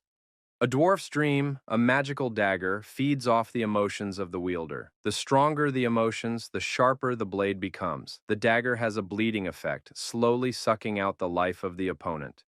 The dagger would be better than our hero had originally envisioned. It fit very well in his hand. The boy felt as if he had found a precious thing he had lost long ago. Our hero was wondering, who was this dear person who was mentioned in the description? Initially, the hands on the clock did not move, but now they have come to move, albeit at a very small speed. That meant only one thing: the clock was slowly starting to wind down. In a dark alley, the protagonist determined that someone was following him. Could it be a tail? Our hero wondered, did they come for his artifacts or to try to intimidate? These people may be weak, but they will start to really annoy you later if you don't deal with them now. The masked man hid from his pursuers, who had lost sight of him and thought they shouldn't miss him. The masked man with a hood on his head was on the topmost floor. He said he wanted a table on the terrace. The young man stepped out onto the terrace and looked down at the night city from above. The administrator stated that the man is quite fortunate. The terrace is known for its stunning view and is very popular with customers. Their regular customer had just left the place. The masked man ordered a nut coffee without syrup and hoped that no artificial beans were used here. The protagonist thought that his brother often went to this cafe. The protagonist walked to the nearest places that his brother had mentioned in his diary. A lot of players don't find the outer neighborhood particularly interesting, but Chonu had a lot of memories of the place. The places Chonu recommended were always good. I wonder what he was thinking as he sat there. What was it like to laugh with his friends? The coffee was bitter because there was no syrup in it. The protagonist returned to Heneva's shop. The blacksmith asked why he had come here again. The boy said that he was passing by and decided to stop by and check on the progress of the work. Our hero was pleased when he saw that the blacksmith was already working on the order. He said he would stay here for a while to watch the work, just in case. The blacksmith had realized from their last meeting that this guy was a tough nut to crack. The blacksmith continued his work, imagining that the man was not around. Our hero activated the dragon eyes. Watching the blacksmith work, the forging process became clear to the young man. The blacksmith is a true artisan. Thanks to the artifacts created by Heneva's skillful hands, Chonu was nicknamed Wings of Heaven. The old man approached the young man and wondered if he was sleeping under the mask. The old man got angry. How dare this guy fall asleep when he said he came to supervise the work? The young man excused himself by saying that he had come here because he was bored. The blacksmith got even angrier and headed for the anvil. If the young man was bored, he could come over here and forge something himself. The old man added, "So this guy doesn't get on his nerves. He seems very lazy." Our hero agreed and picked up the hammer. He wondered how he should light the furnace. The blacksmith must teach him to do it right. The dwarf and the masked man bickered with each other for a while longer. Our hero seemed to understand why his brother liked the dwarf. The stranger, accompanied by assistants, crouched over the ruins and said it was a misfortune. It's much worse than the report said. All the work they had put so much effort into was gone in one day. Bill didn't live up to his expectations.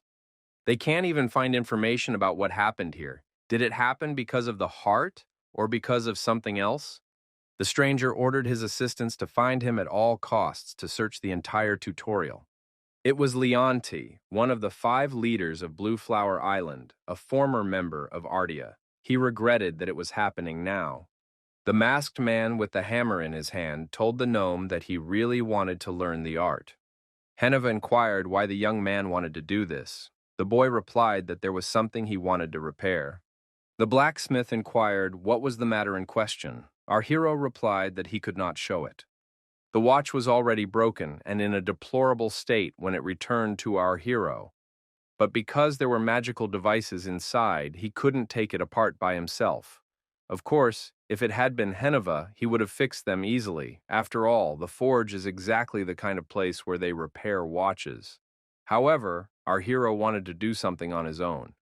This watch is something his brother left him, and it holds many memories from their childhood. Heneva decided to rest. He smoked a pipe and said there was nothing to be done. Our hero thought that the old man would be angry with him, for he had asked him to teach him for no reason. The old man was not angry, for the young man knew that his request was not a joke and that he did not understand anything when he had to ask for something. Heneva says that if a guy doesn't want to talk, he won't ask anything. The players leave their worlds and try to climb to the top of the tower. Everyone has their own stories to tell. The guy is the same, and his mask serves as clear proof of that. Heneva said that because of this order, he doesn't have time to teach the young man. He could show him the basics, but the rest he had to learn by watching the work. Our hero thanked him. The old man said that he was not teaching the young man because he liked it here.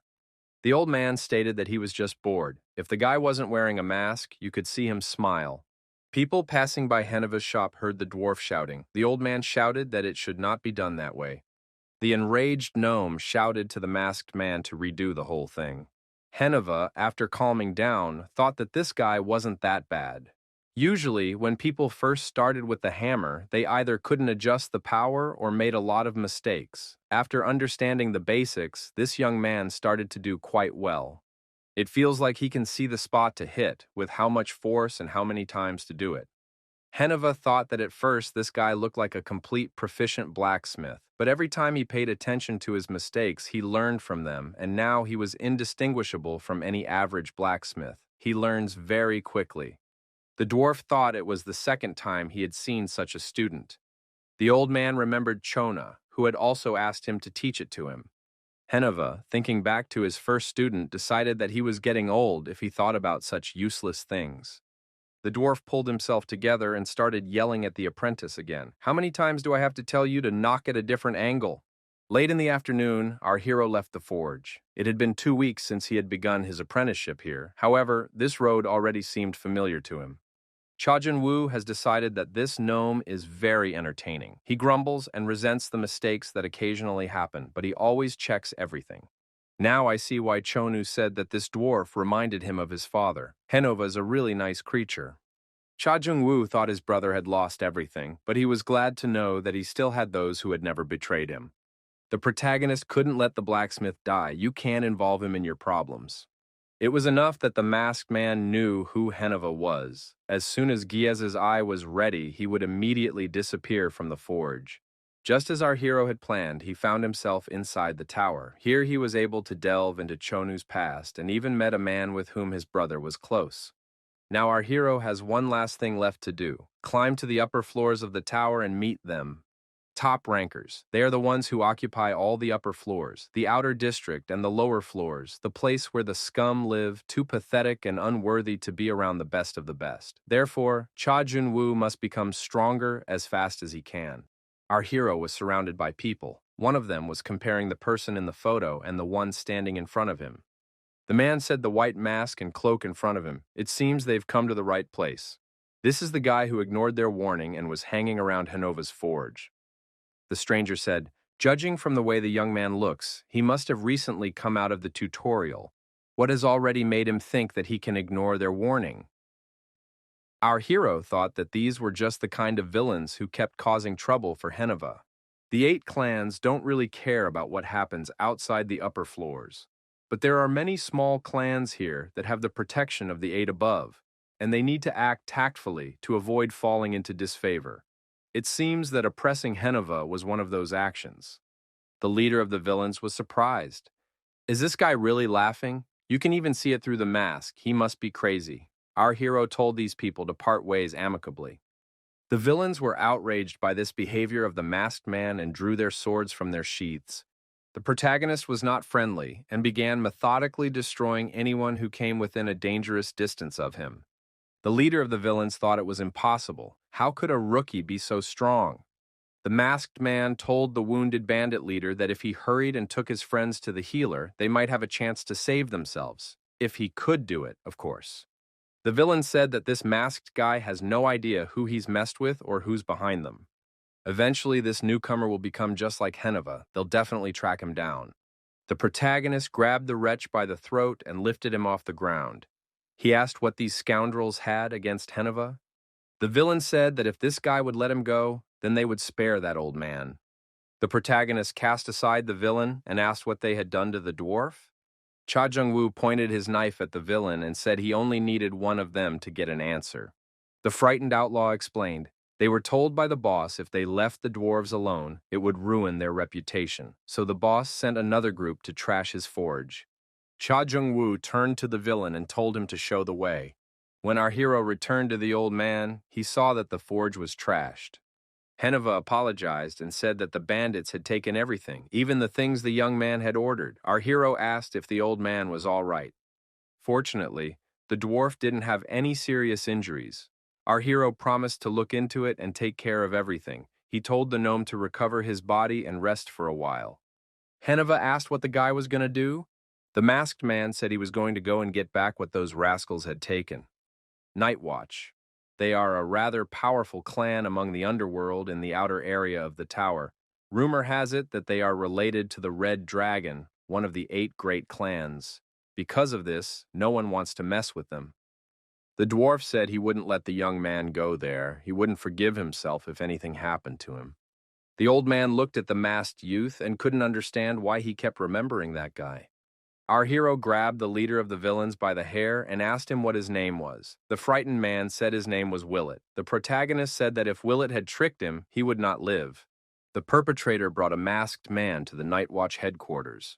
Using the dragon's vision, the protagonist scanned the space. Judging by the number of traps placed there, this must be the place. Cha Jung-woo told Willet that they were going in. The villain got even more scared. Inside the building, the criminals wondered what Willet was doing here at this hour. One of the villains approached Willet and wondered why he was quiet, since it wasn't like him. From behind the back of the terrified Willet, a masked man stepped out and grabbed the villain's arm. The other robbers saw the strangers in the room, but it was too late. The masked man started throwing them in different directions. The villain shouted that Willet had turned out to be a traitor. This masked stranger must be captured and bound. There was nothing the criminals could do. They were bewildered, yet they couldn't handle just one stranger. This guy was indestructible. The criminals didn't understand how you could fight a single player who just recently came out of a tutorial. The surviving villains, and those who could still stand on their feet, were still trying to stop the masked man. There were no brave criminals left. Everyone who could still stay on their feet hid wherever they could. Our hero heard the sound of an activated trap. Where could it be located? Upstairs. It was him. Below, Cha Jun-woo saw a man running, trying to escape through the secret passage. The protagonist decided he wasn't going to let that happen. The young man made a hole in the floor and reached the man who was a floor below. The perpetrator opened the safe and wanted to take money and jewelry from there to flee with them to an unknown destination. The protagonist continued to administer justice, and this villain was also destroyed. Bleeding, he was lying on the ground. Our hero looked up and told the people watching him, if they wanted to stay alive, one of them should go down. The criminal brought our hero the coffee he had ordered. The masked man asked, "Is this coffee poisoned?" "I wouldn't allow myself that." The villains wondered, where did this monster come from? Their guild always intimidated newcomers who started looking for Heneva because of rumors about his abilities. However, this guy doesn't look like a rookie. No wonder he has such artifacts. Is he really that greedy devil? What is he doing in the outer district? No one thought this newbie would be so hard to deal with, even though he broke the tutorial record. I can't even believe that their clan is gone. It's likely that Night Watch will suspend their criminal activities. The masked man said that he now wanted to talk about compensation. The opponent clarified what was meant by compensation. The protagonist began to list money to replace destroyed items, repairs to the destroyed building, and all that money Heneva had lost due to the blockade of his business, fees to treat his physical and psychological wounds. The list could go on. The masked man said that if there was a problem with the payment, he could take away the thing that was attached to his neck. Cha Jung-woo stated to have his opponent bring him the contents of the safes. We should bring everyone responsible for the pogroms and intimidation. They must repair the forge on their own. Also, from now on, this person will be responsible for protecting Heneva from blackmail from other clans. The masked man said he didn't care at all what the interlocutor said about him or Heneva. The guy finished his coffee and said he had nothing more to add. The frightened villain said he would take everything into account and fulfill it. Leaving the Night Watch headquarters, our hero thought maybe he should have done more than he asked.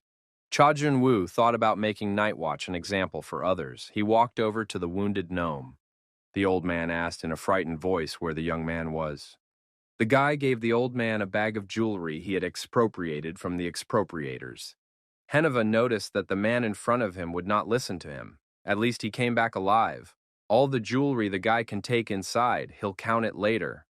Idora and Pant listened to stories in the inn about how the greedy devil in the outer district had punished the criminal guild and helped the blacksmith Heneva. Idora, listening to the story, thought she had heard that name somewhere before, Heneva. After a while, the forge was rebuilt. Cha Jun-woo asked the old man if he liked it. The man and the dwarf went inside. The boy asked, "Wasn't the forge better than it was before?" The old man should be grateful. Heneva said the guy did it for himself because he wanted Geese's eye ready as soon as possible, so there was nothing to thank him for. The young man thought that there was a word to describe people like this dwarf. After a little thought, the protagonist said that the word was tsundere. Dragon eyes could now see hidden flaws. Now our hero understood why the dragon race was known as the wisest race in the world. Even though dragon eyes are part of the dragon's abilities, they are still powerful enough to quickly level up our hero. What abilities will he gain by creating a full dragon body? Our hero's skill in metallurgy increased. Cha Jun-woo gained new knowledge, intelligence increased, and the young man became more versatile. The protagonist thought that psychological growth was just as important as physical growth in awakening his body. Maybe because progress is linked to his mental state, he feels tired. Cha Jun-woo put the hammer aside and decided to check what he had accomplished. The billet, which was still unfinished, looked quite good for a first time. The guy thought he looked pretty good considering it was his first attempt. The protagonist could now safely see the stats of people in the vicinity. Henova told the guy not to look around and to resume work immediately. For our hero, this was unexpected, even though his dragon eye level had increased, but who would have thought that it would give him the ability to see information about people? Having the ability to study the enemy was a huge advantage. The characteristics stated that the Henova dwarf was a rather shy one. It was a pretty accurate description. The young masked man said he had a question for the blacksmith. How do you determine the direction when metal is being welded? What do you do when the heat exceeds the optimum temperature?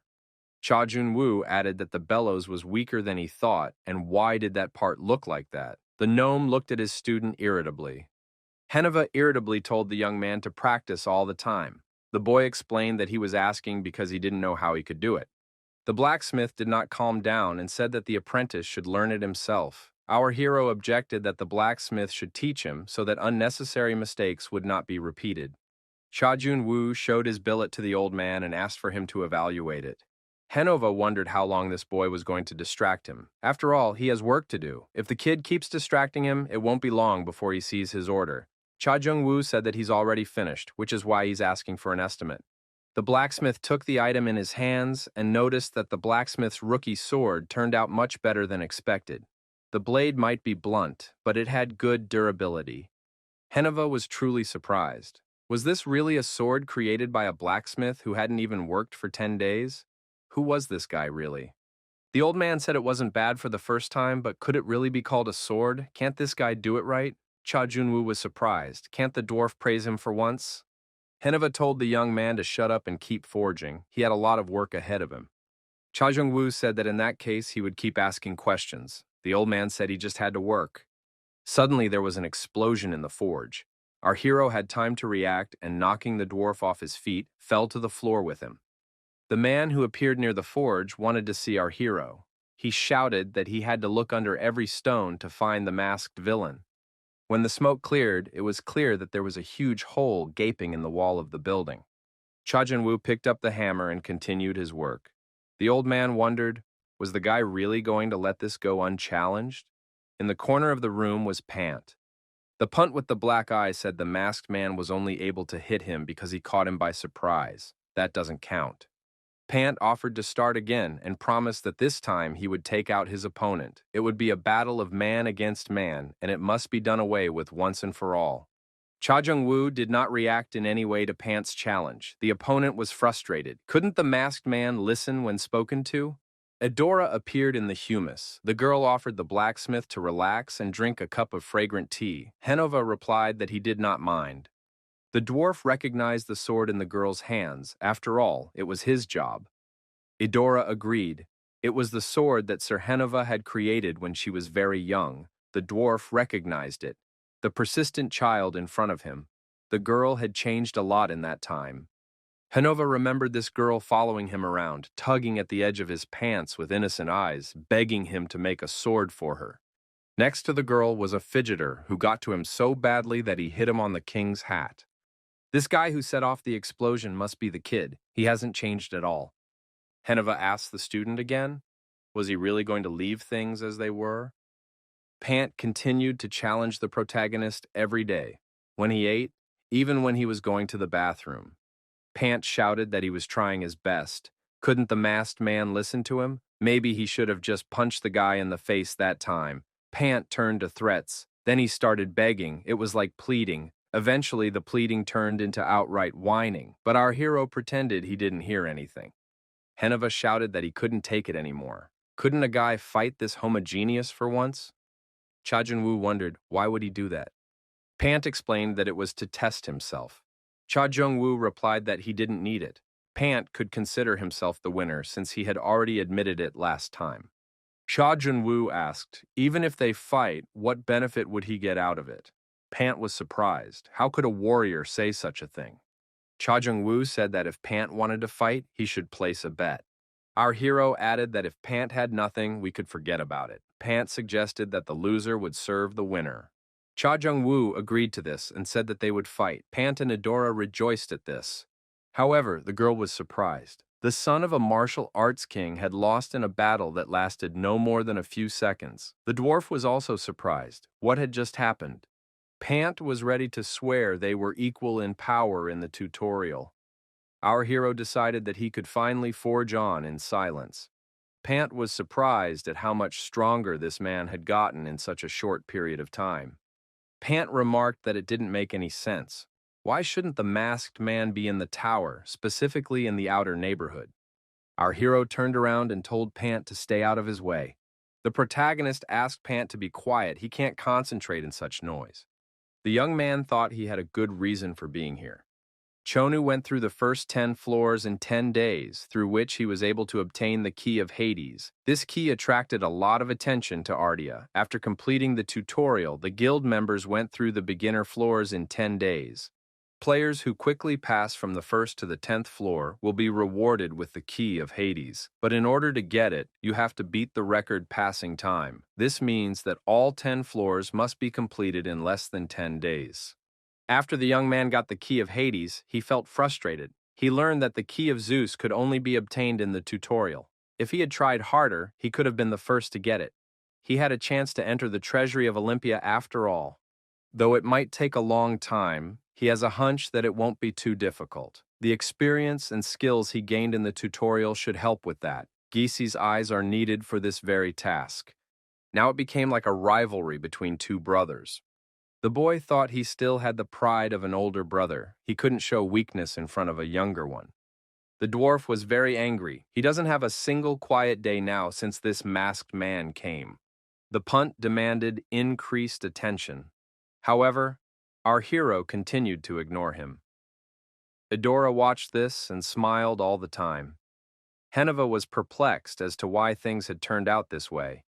It didn't matter how much he yelled. These people didn't even pretend to listen to him. Henova remembered how that young man had shown him his weapon before and asked him if it wasn't a good sword. The old man kept thinking about those young men. In any case, he wouldn't be able to see them again. He seemed to be getting old if he kept thinking about it so much. After tossing coals into the fire in the afternoon, I decided that I could call it a day. A stranger appeared on the doorstep of the forge. Henova said they were closed for the day. A man appeared in front of the blacksmith and said that he and the master hadn't seen each other for a long time. Our hero has succeeded in dealing with the pocket watch. Now that he has unlocked the information window of this watch, he will be able to get more information about the nickname, earning more experience. Pant asked the protagonist what he was doing here alone. Idora tells her brother that the masked man is not as simple-minded as he is. Idora expressed confidence that Cain was planning his future actions. Pant told his sister that she was being very nice to this masked man. Why would she do that? The brother and sister even had a bit of a fight, figuring out how they should deal with this guy. Cha Junwoo thought that these two had started to look considerably cuter since they first met. Something caught Pant's attention. He stopped talking and looked away. A stranger approached the young man. Pant asked who he was. Suddenly, there was an explosion in the forge. Our hero had time to react and, knocking the dwarf off his feet, fell to the floor with him. The man who appeared near the forge wanted to see our hero. He shouted that he had to look under every stone to find the masked villain. When the smoke cleared, it was clear that there was a huge hole gaping in the wall of the building. Cha Jun-woo picked up the hammer and continued his work. The old man wondered, was the guy really going to let this go unchallenged? In the corner of the room was Pant. The punt with the black eye said the masked man was only able to hit him because he caught him by surprise. That doesn't count. Pant offered to start again and promised that this time he would take out his opponent. It would be a battle of man against man, and it must be done away with once and for all. Cha Jung-woo did not react in any way to Pant's challenge. The opponent was frustrated. Couldn't the masked man listen when spoken to? Adora appeared in the humus. The girl offered the blacksmith to relax and drink a cup of fragrant tea. Hanova replied that he did not mind. The dwarf recognized the sword in the girl's hands. After all, it was his job. Idora agreed. It was the sword that Sir Henova had created when she was very young. The dwarf recognized it. The persistent child in front of him. The girl had changed a lot in that time. Henova remembered this girl following him around, tugging at the edge of his pants with innocent eyes, begging him to make a sword for her. Next to the girl was a fidgeter who got to him so badly that he hit him on the king's hat. This guy who set off the explosion must be the kid. He hasn't changed at all. Henova asked the student again. Was he really going to leave things as they were? Pant continued to challenge the protagonist every day, when he ate, even when he was going to the bathroom. Pant shouted that he was trying his best. Couldn't the masked man listen to him? Maybe he should have just punched the guy in the face that time. Pant turned to threats. Then he started begging. It was like pleading. Eventually, the pleading turned into outright whining, but our hero pretended he didn't hear anything. Henova shouted that he couldn't take it anymore. Couldn't a guy fight this homogeneous for once? Cha Jun-woo wondered, why would he do that? Pant explained that it was to test himself. Cha Jung-woo replied that he didn't need it. Pant could consider himself the winner since he had already admitted it last time. Cha Jun-woo asked, even if they fight, what benefit would he get out of it? Pant was surprised. How could a warrior say such a thing? Cha Jung-woo said that if Pant wanted to fight, he should place a bet. Our hero added that if Pant had nothing, we could forget about it. Pant suggested that the loser would serve the winner. Cha Jung-woo agreed to this and said that they would fight. Pant and Adora rejoiced at this. However, the girl was surprised. The son of a martial arts king had lost in a battle that lasted no more than a few seconds. The dwarf was also surprised. What had just happened? Pant was ready to swear they were equal in power in the tutorial. Our hero decided that he could finally forge on in silence. Pant was surprised at how much stronger this man had gotten in such a short period of time. Pant remarked that it didn't make any sense. Why shouldn't the masked man be in the tower, specifically in the outer neighborhood? Our hero turned around and told Pant to stay out of his way. The protagonist asked Pant to be quiet. He can't concentrate in such noise. The young man thought he had a good reason for being here. Chonu went through the first 10 floors in 10 days, through which he was able to obtain the key of Hades. This key attracted a lot of attention to Ardia. After completing the tutorial, the guild members went through the beginner floors in 10 days. Players who quickly pass from the 1st to the 10th floor will be rewarded with the key of Hades. But in order to get it, you have to beat the record passing time. This means that all 10 floors must be completed in less than 10 days. After the young man got the key of Hades, he felt frustrated. He learned that the key of Zeus could only be obtained in the tutorial. If he had tried harder, he could have been the first to get it. He had a chance to enter the treasury of Olympia after all. Though it might take a long time, he has a hunch that it won't be too difficult. The experience and skills he gained in the tutorial should help with that. Geese's eyes are needed for this very task. Now it became like a rivalry between two brothers. The boy thought he still had the pride of an older brother. He couldn't show weakness in front of a younger one. The dwarf was very angry. He doesn't have a single quiet day now since this masked man came. The punt demanded increased attention. However, our hero continued to ignore him. Edora watched this and smiled all the time. Heneva was perplexed as to why things had turned out this way. It didn't matter how much he yelled, these people didn't even pretend to listen to him. Heneva remembered how that young man had shown him his weapon before and asked him if it wasn't a good sword. The old man kept thinking about those young men. In any case, he wouldn't be able to see them again. He seemed to be getting old if he kept thinking about it so much. After tossing coals into the fire, in the afternoon I decided that I could call it a day. A stranger appeared on the doorstep of the forge. Henova said they were closed for the day. A man appeared in front of the blacksmith and said that he and the master hadn't seen each other for a long time. Our hero has succeeded in dealing with the pocket watch. Now that he has unlocked the information window of this watch, he will be able to get more information about the nickname, earning more experience. Pant asked the protagonist what he was doing here alone. Edora tells her brother that the masked man is not as simple-minded as he is. Edora expressed confidence that Kane was planning his future actions. Pant told his sister that she was being very nice to this masked man. Why would she do that? The brother and sister even had a bit of a fight, figuring out how they should deal with this guy. Cha Jun-woo thought that these two had started to look considerably cuter since they first met. Something caught Pant's attention. He stopped talking and looked away. A stranger approached the young men. Pant asked who he was. Speaking of magical items, there is nothing more powerful than the Philosopher's Stone. The report says that in the tutorial, he tried to create the legendary Philosopher's Stone, or as it is also called, the Heart. Each player climbing the tower has mana circulating inside their body. The vessel that contains the mana is called a mana organ. However, because the mana organ is a part of a person's body, it has a limit to the amount of mana it can hold. Many players are looking for a way to restore mana using external sources. First of all, it was potions. Then there are magic tools with different functions and magic sources that collect extra mana in themselves. There are also many different items created after the above. However, players still wanted to find a way to get even more mana. This desire went as far as trying to create things that could give them an infinite supply of mana. The easiest way to create such a thing was to transform someone's flesh and soul.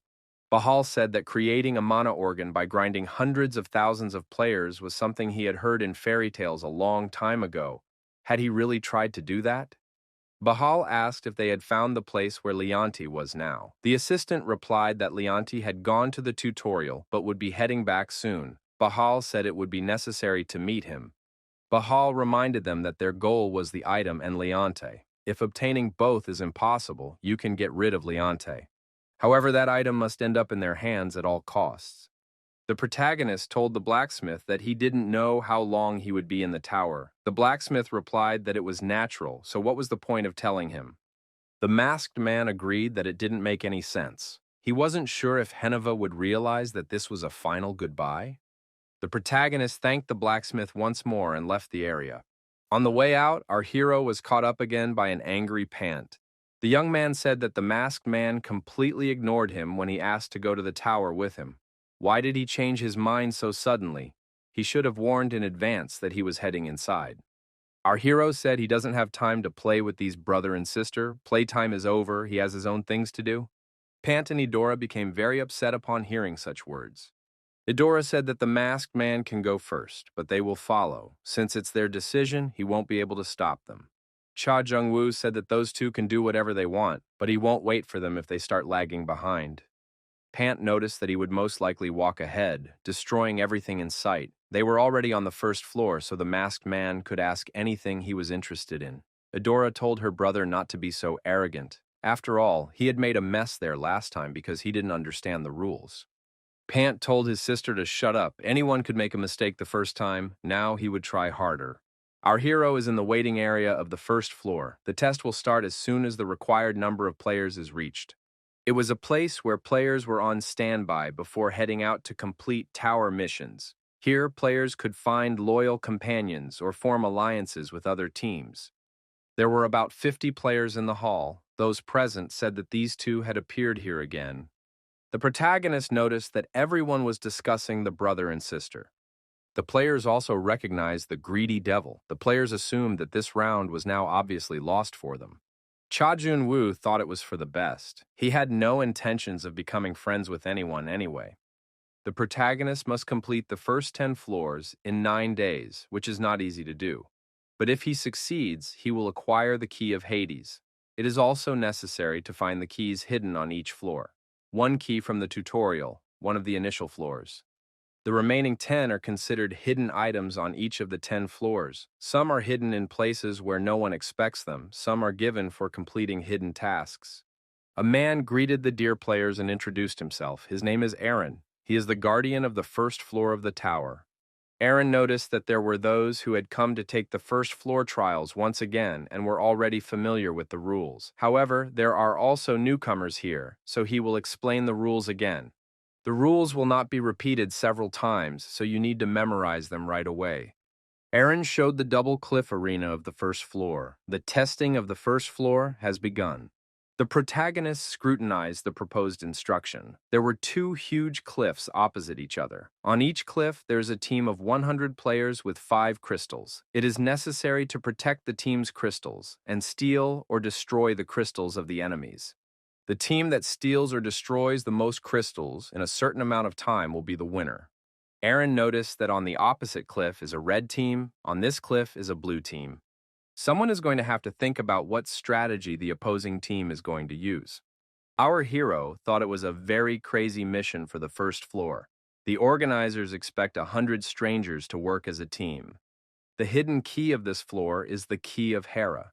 You must get all 10 crystals, red and blue, to be rewarded with this key. However, players may choose to destroy their crystals. If even 1 crystal is destroyed, it becomes impossible to obtain the Hera key.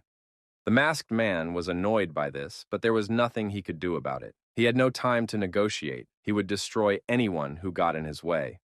Now our hero must get all 5 crystals in his hands. He announced that the trials had begun and was ready to hand the crystals over to the team representative. The players began to decide who would be the spokesperson. One of the participants raised his hand and said that he would be honored. However, Pant already wanted the honor. The player wondered, what difference did it make? They could discuss what they should do already after taking the crystals. Pant demanded all the crystals for himself. Pant wondered, wouldn't it be better to let him protect the crystals rather than try to hide them? Pant looked at those present and asked if there was anyone here who thought they would do it better than him. The opponent shamed the one-horned player. Isn't he ashamed of himself? Because of his conceit last time, all their crystals were destroyed. If Pant hadn't gotten greedy and caused a massacre, things would have been different last time, so they won't let him take the crystals this time either. The protagonist realized what had happened. The Pant must have broken the crystals last time while he was on the front lines and engaged in battle. It's even funny, considering how ridiculous it is. Pant immediately offered his opponent to fight and find out who was stronger. The opponent prudently refused. Said Pant made his decision and gave him the crystals. Pant, satisfied, said it would be different this time. The masked man approached Pant and held out his hand to receive the crystals. Pant was puzzled. All the players looked at these people with surprise. Aaron moved into his territory. Ibulker asked, is he really back already, and how did it go? Aaron said he is not sure. Ibulker asked what was wrong. Aaron has stated that he is a strong player when compared to rookies, but that doesn't take away from the fact that he is also a rookie. It's unclear why the Elder has such plans for him. Ibulker suggested that Aaron make a wager. Ibulker said that this player would do something unimaginable. Aaron bet that such an event would not happen. All the players looked at Pant and the masked man in surprise.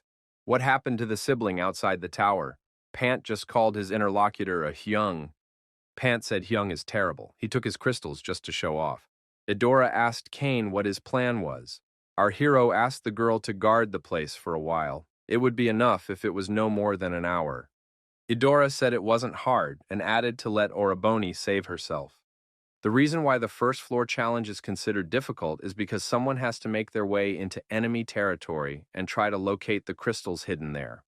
However, this suspension bridge might be a problem. It looks like it's ready to break from the slightest strain. Even if one could use magic, it would require a huge amount of concentration, which could easily be broken in the current situation. Therefore, a battle on the bridge is inevitable. Even though it is difficult, there are several ways to complete this challenge. Our hero drew his sword and approached the suspension bridge. The protagonist raised his sword forward and thought that the most effective way was to crush his opponents with one powerful blow. The masked man damaged the bridge with one blow and it collapsed into the abyss. Our hero found himself in enemy territory. The way to retreat was closed. Clad in Gisa's eye and methodically began to dismantle his opponents. Not a single crystal was harmed, both the red and blue crystals were in our hero's hands. The protagonist received a hidden item, the Key of Hera. This key was used to open the treasury of Hera, the goddess of love. The method of use is unknown. Now our protagonist had a second key. The trial was over, and there were many destroyed opponents on the battlefield. Only 30 minutes had passed since the start of the trial. It was the shortest round in the tower's history. All players were moved to the waiting area. Aaron reappeared in front of the tournament participants. Our hero again refused to put his name in the Hall of Fame. Aaron said it was impressive. Even though it's the first floor, it's the first time he's seen a player complete the challenge so quickly. That's a new record. It hadn't been very long since he'd made the bet with Mr. Ibelker, Aaron thought. Aaron thought it was unpleasant to lose, but there was something he was unequivocally sure of. The rank and achievements that this player has gotten are not the fruits of blind luck. In addition, this player definitely knows about the existence of hidden items. He even knows how to obtain all 12 keys of Olympia. Aaron thought that from now on he would only bet on what Mr. Ibulker bets on. He stated that he would like to start issuing the award. The masked man stated that he would like to receive all the rewards after the initial zone is fully passed. Aaron knew that the longer the delay in getting the reward, the better it would be. That was the rule of the tower. That seems to be what the player is trying to accomplish. But if he can set records on every floor, how high will his reward be? What he's planning is insane. Stated that if that is the player's decision, the player declares the challenge complete. Does the player want to move to the next floor? The players were frustrated as they didn't get a drop of karma for this round. Is there any point in going to the next floor? Many players gave up and decided to wait for the next round to start. The three players left in front of Aaron were the masked man and the brother and sister. Pant stated that they have been ready to move to the next floor for a long time. Aaron stated that in that case he is sending them onward. Our heroes found themselves in the arena of the mountains and fields of the second floor. The protagonist reminded Pant that if he wasn't happy with the fact that he was taking all the karma points in these challenges, Pant should turn around and walk away. Pant smiled. Was there a need for that? He was just curious how high Kane would be able to climb. The masked man requested a single trial. A dog in human form appeared in front of the young men and said his name was Johannes, and he was the guardian of the second floor. Johannes inquired, does the young man wish to start the trials now? However, that could be dangerous. Our hero said that the higher the risk, the more karma you can get. Johannes recognized that these players know the tower system quite well. In that case, we'll have to put restrictions on Adora and Pantha. The second floor trial has begun. The player is in a forest blessed by the goddess of the harvest. Many monsters have appeared here, trying to take over the forest and the food in it. It is necessary to protect the forest from the monsters and restore calm. The main goal of the second floor is to become the king of the forest by destroying countless monsters. This assignment wasn't much different from the one in the tutorial. You just have to destroy group after group. Kane drew his weapon and rushed at his nearest opponents, a group of armed monsters. The monsters were destroyed and the protagonist received the Key of Demeter. Our hero again set a test record and again refused to add his name to the Hall of Fame. Next, one had to destroy the other monsters. No matter what, they wouldn't let them pass. This was the sword and spear arena of the third floor. It took Ardia 10 days to mop up the initial area. The protagonist decided he had to complete it in 5 days. Ibilker, observing this player, stated that he had just completed the 7th floor. How long did it take him? A little over half a day? That's insane. Is that even possible? Ardia members have been setting records because of their cohesiveness, and this guy goes it all alone. 8th floor completed in 7 hours. This guy created Athena's laurel wreath and got another key. Ibulker won another bet on another floor. Ibulker triumphed. He had become so rich thanks to Sir Kane. How nice it would be if every day were like this. the fire and lava arena of the ninth floor. The monster was very surprised. How dare this man stand in front of him, the king of fire? Cain wondered, had they come too soon? However, there was no choice. Pant should take the aggression on himself, then Adora would join him. Our hero, using the Eye of Geese and armed with his unique knives, engaged in a brutal confrontation with the monster, the King of Fire. The outcome of the battle was predictable, with the protagonist gaining the key of Ephest. The young man thought that he now had 10 keys, including the key of Zeus. With 2 more to go, he would be able to open the treasury of Olympia. 1 key can be obtained for setting a record for passing the newbie zone. This is Hades' key.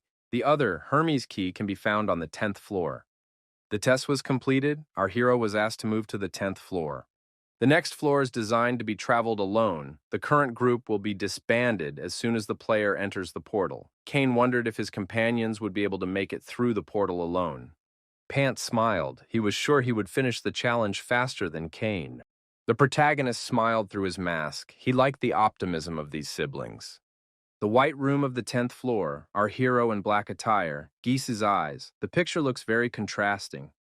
The player is in the void, a place beyond life and death.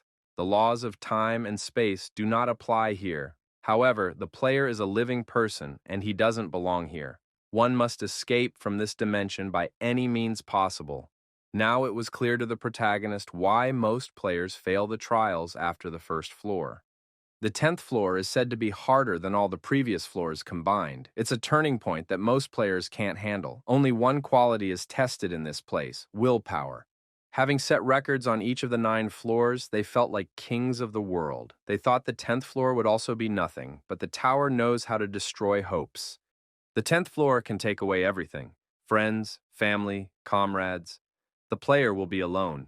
He will be forced to look for a way out without a single clue. No matter how talented a player is, the mental battle is vastly different from the physical. Meeting success after success, Ardia finally stumbled upon something really difficult. People can't stand having to deal with problems one-on-one, especially when they have previously dealt with those problems as a team. Using the dragon's eye, our hero determined that there was a door somewhere on the 10th floor, and it made sense. Our hero, scanning space, found this door and began to move in the right direction. The trial has been completed. The player had completed all the trials for beginners. The key was in the palm of his hand. The protagonist set an all-time record. He was asked the question again: does he wish to inscribe his name in the Hall of Fame? The answer was the same as before. The player refused to put his name in. The winner earned an ice ring, a skull crest, and a hidden particle key of Hades. All awards have been received. The winner collected the 12 divine keys of Olympus. At this moment, the keys were uniting. The key of Olympus was created. The protagonist was given access to the treasury of Olympus, a haven where gold and jewels that the Olympians had collected over tens of thousands of years were stored. The protagonist was asked to take 1 item from the treasury of Olympus. Our hero was already considering what to choose: Zeus's lightning bolt and Athena's shield. Both are famous jewels stored in the treasury. Our hero approached the glowing doors. They were locked. However, he had a key. The key fit in the keyhole. It was an original solution. Cain opened the doors and walked inside.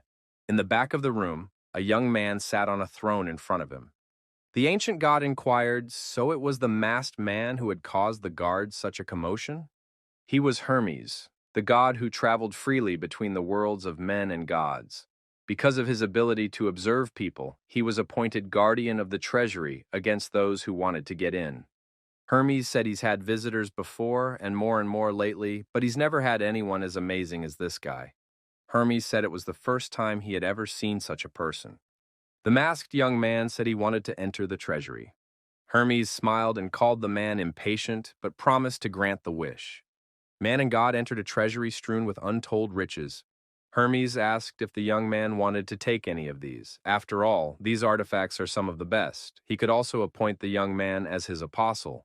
An apostle is the right hand of the gods, a being guided by their will and empowered by their power. Apostles are able to stand shoulder to shoulder with the gods, radiating incredible influence over their multitude of followers. They easily become tower leaders. Hermes is one of the 12 major Olympian gods. Becoming an apostle of such a being is an incredible good fortune, as along with it you can get an unimaginable amount of power. Getting the title of apostle and a unique artifact is much more profitable than acquiring Zeus's lightning bolt. Our hero thought it was a tempting offer, but he could not afford to be constrained to act. The young man refused to accept such an offer. Hermes realized that this man had decided to take a different path. The young man looked at an interesting artifact, an ancient sword. The sword told the man to take it with him, otherwise he would regret for the rest of his life if he left it here. The protagonist turned around and walked off in the other direction. The sword wondered, wasn't he welcome? After all, it could come in handy. The protagonist entered a room with paintings on the walls and began to scrutinize each of them. He stopped at one of the paintings and said that he had found it. In front of the painting was a shield with the head of the Gorgon jellyfish on it. At the sight of it, the enemies were terrified. The protagonist chose the shield of Athena as his reward. The young man wondered where Zeus's artifacts were located. Cha Jun-woo looked at his watch and was surprised. The hands were spinning at a tremendous speed. Our hero saw a secret door and opened it. It was the right decision, Astrope. According to the myths, Zeus defeated his father, Cronus, and the other titans with the help of lightning. That lightning bolt is here now. Our hero decided he didn't need anything else. Even the other 12 artifacts put together don't compare to this one. Our hero's instincts literally screamed that this thing should belong to him. Our hero wanted to take this lightning bolt, but it was fragile and broke into pieces. Cain wondered, had Zeus's weapon broken? What should we do now? Our hero's right hand was chained. The protagonist didn't realize what was happening. He didn't expect this to happen. However, now was definitely not the time for disappointment. He had to find out what had happened to Astrope. The handcuff that appeared on the young man's wrist was called the Black King's Despair. His brother didn't mention it. It was a soul collector that allows the user to capture the soul of a target. The souls would be added to the collection and could never escape from it. The boy remembered that Akashi's snake always waited for its master's return. It was in the description of the black bracelet. It also said that was why she considered all of her master's things very valuable. So Akasha's owner is the Black King, and he couldn't go back because his subordinates betrayed him. The Black King was strong enough to make the Akashi snake his minion. Our hero tried to calm down and think positively. There was no point in regretting what had already been lost. Cain decided to think about how he could best utilize what he already had. Our hero chose a strap as his reward. Abelker congratulated the young man. He had only gone through 10 floors, but he had done it perfectly. All the floor administrators were impressed.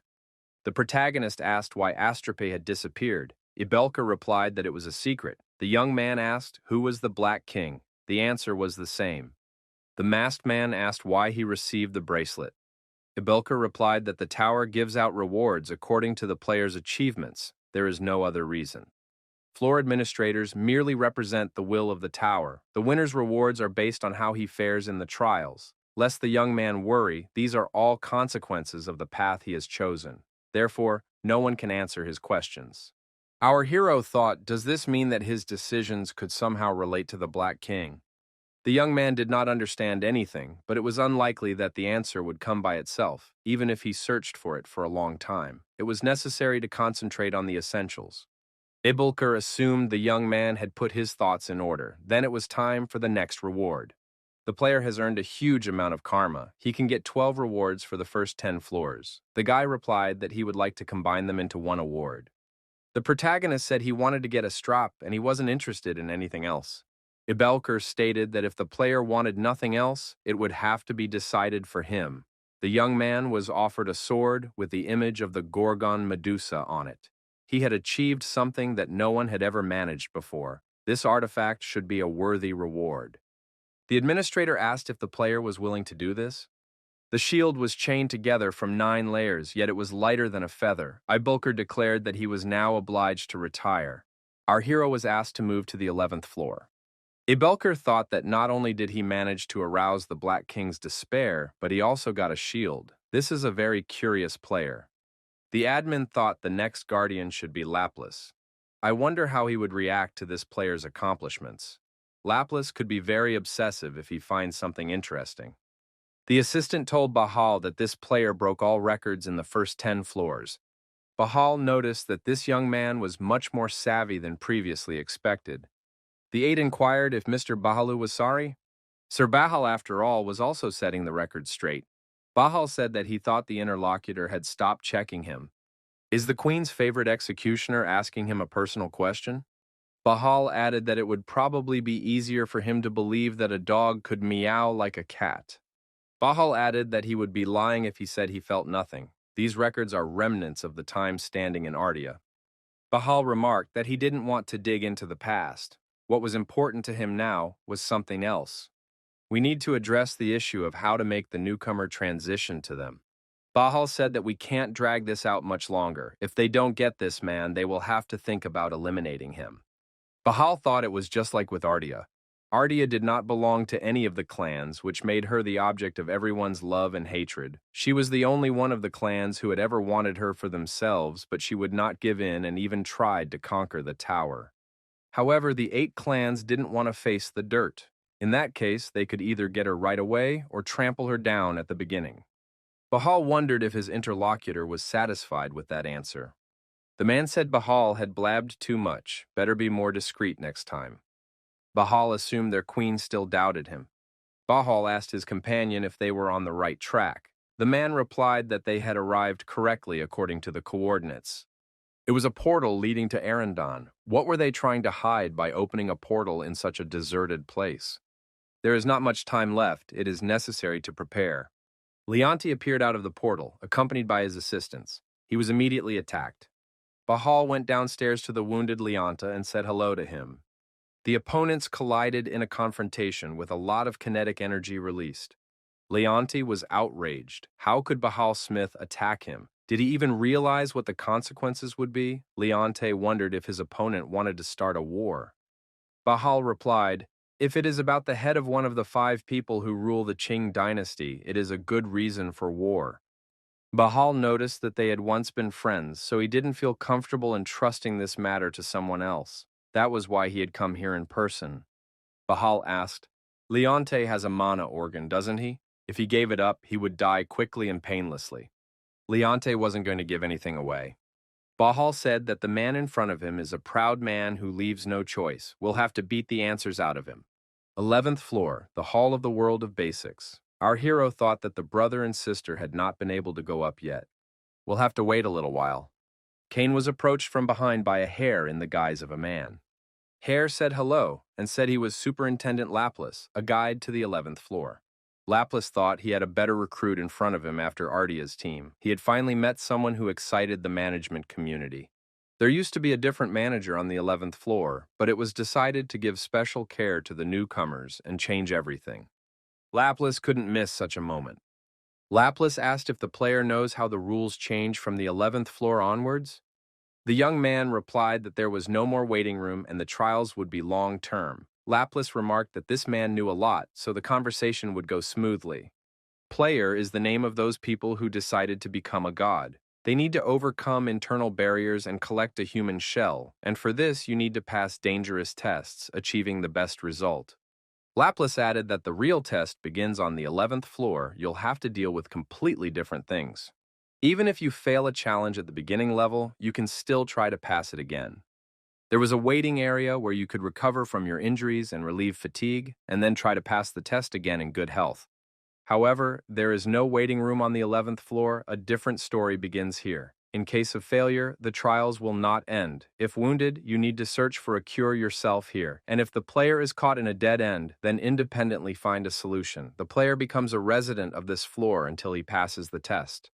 You have to take into account the fact that starting from this floor, there is no such thing as rounds anymore. Laplace said if there are no questions, we can start the tests. Only legends exist about this place. It's a world where countless dreams from all over the world and other dimensions gather, and the animals living here feed and grow off of human dreams. The task is to grow a personal dream animal. This animal will feed on the hero's dreams and become his loyal partner. A fairy animal egg appeared in the player's hands. However, no one knows what will hatch from this egg. It feeds on its host's dreams, so it can change its image at will.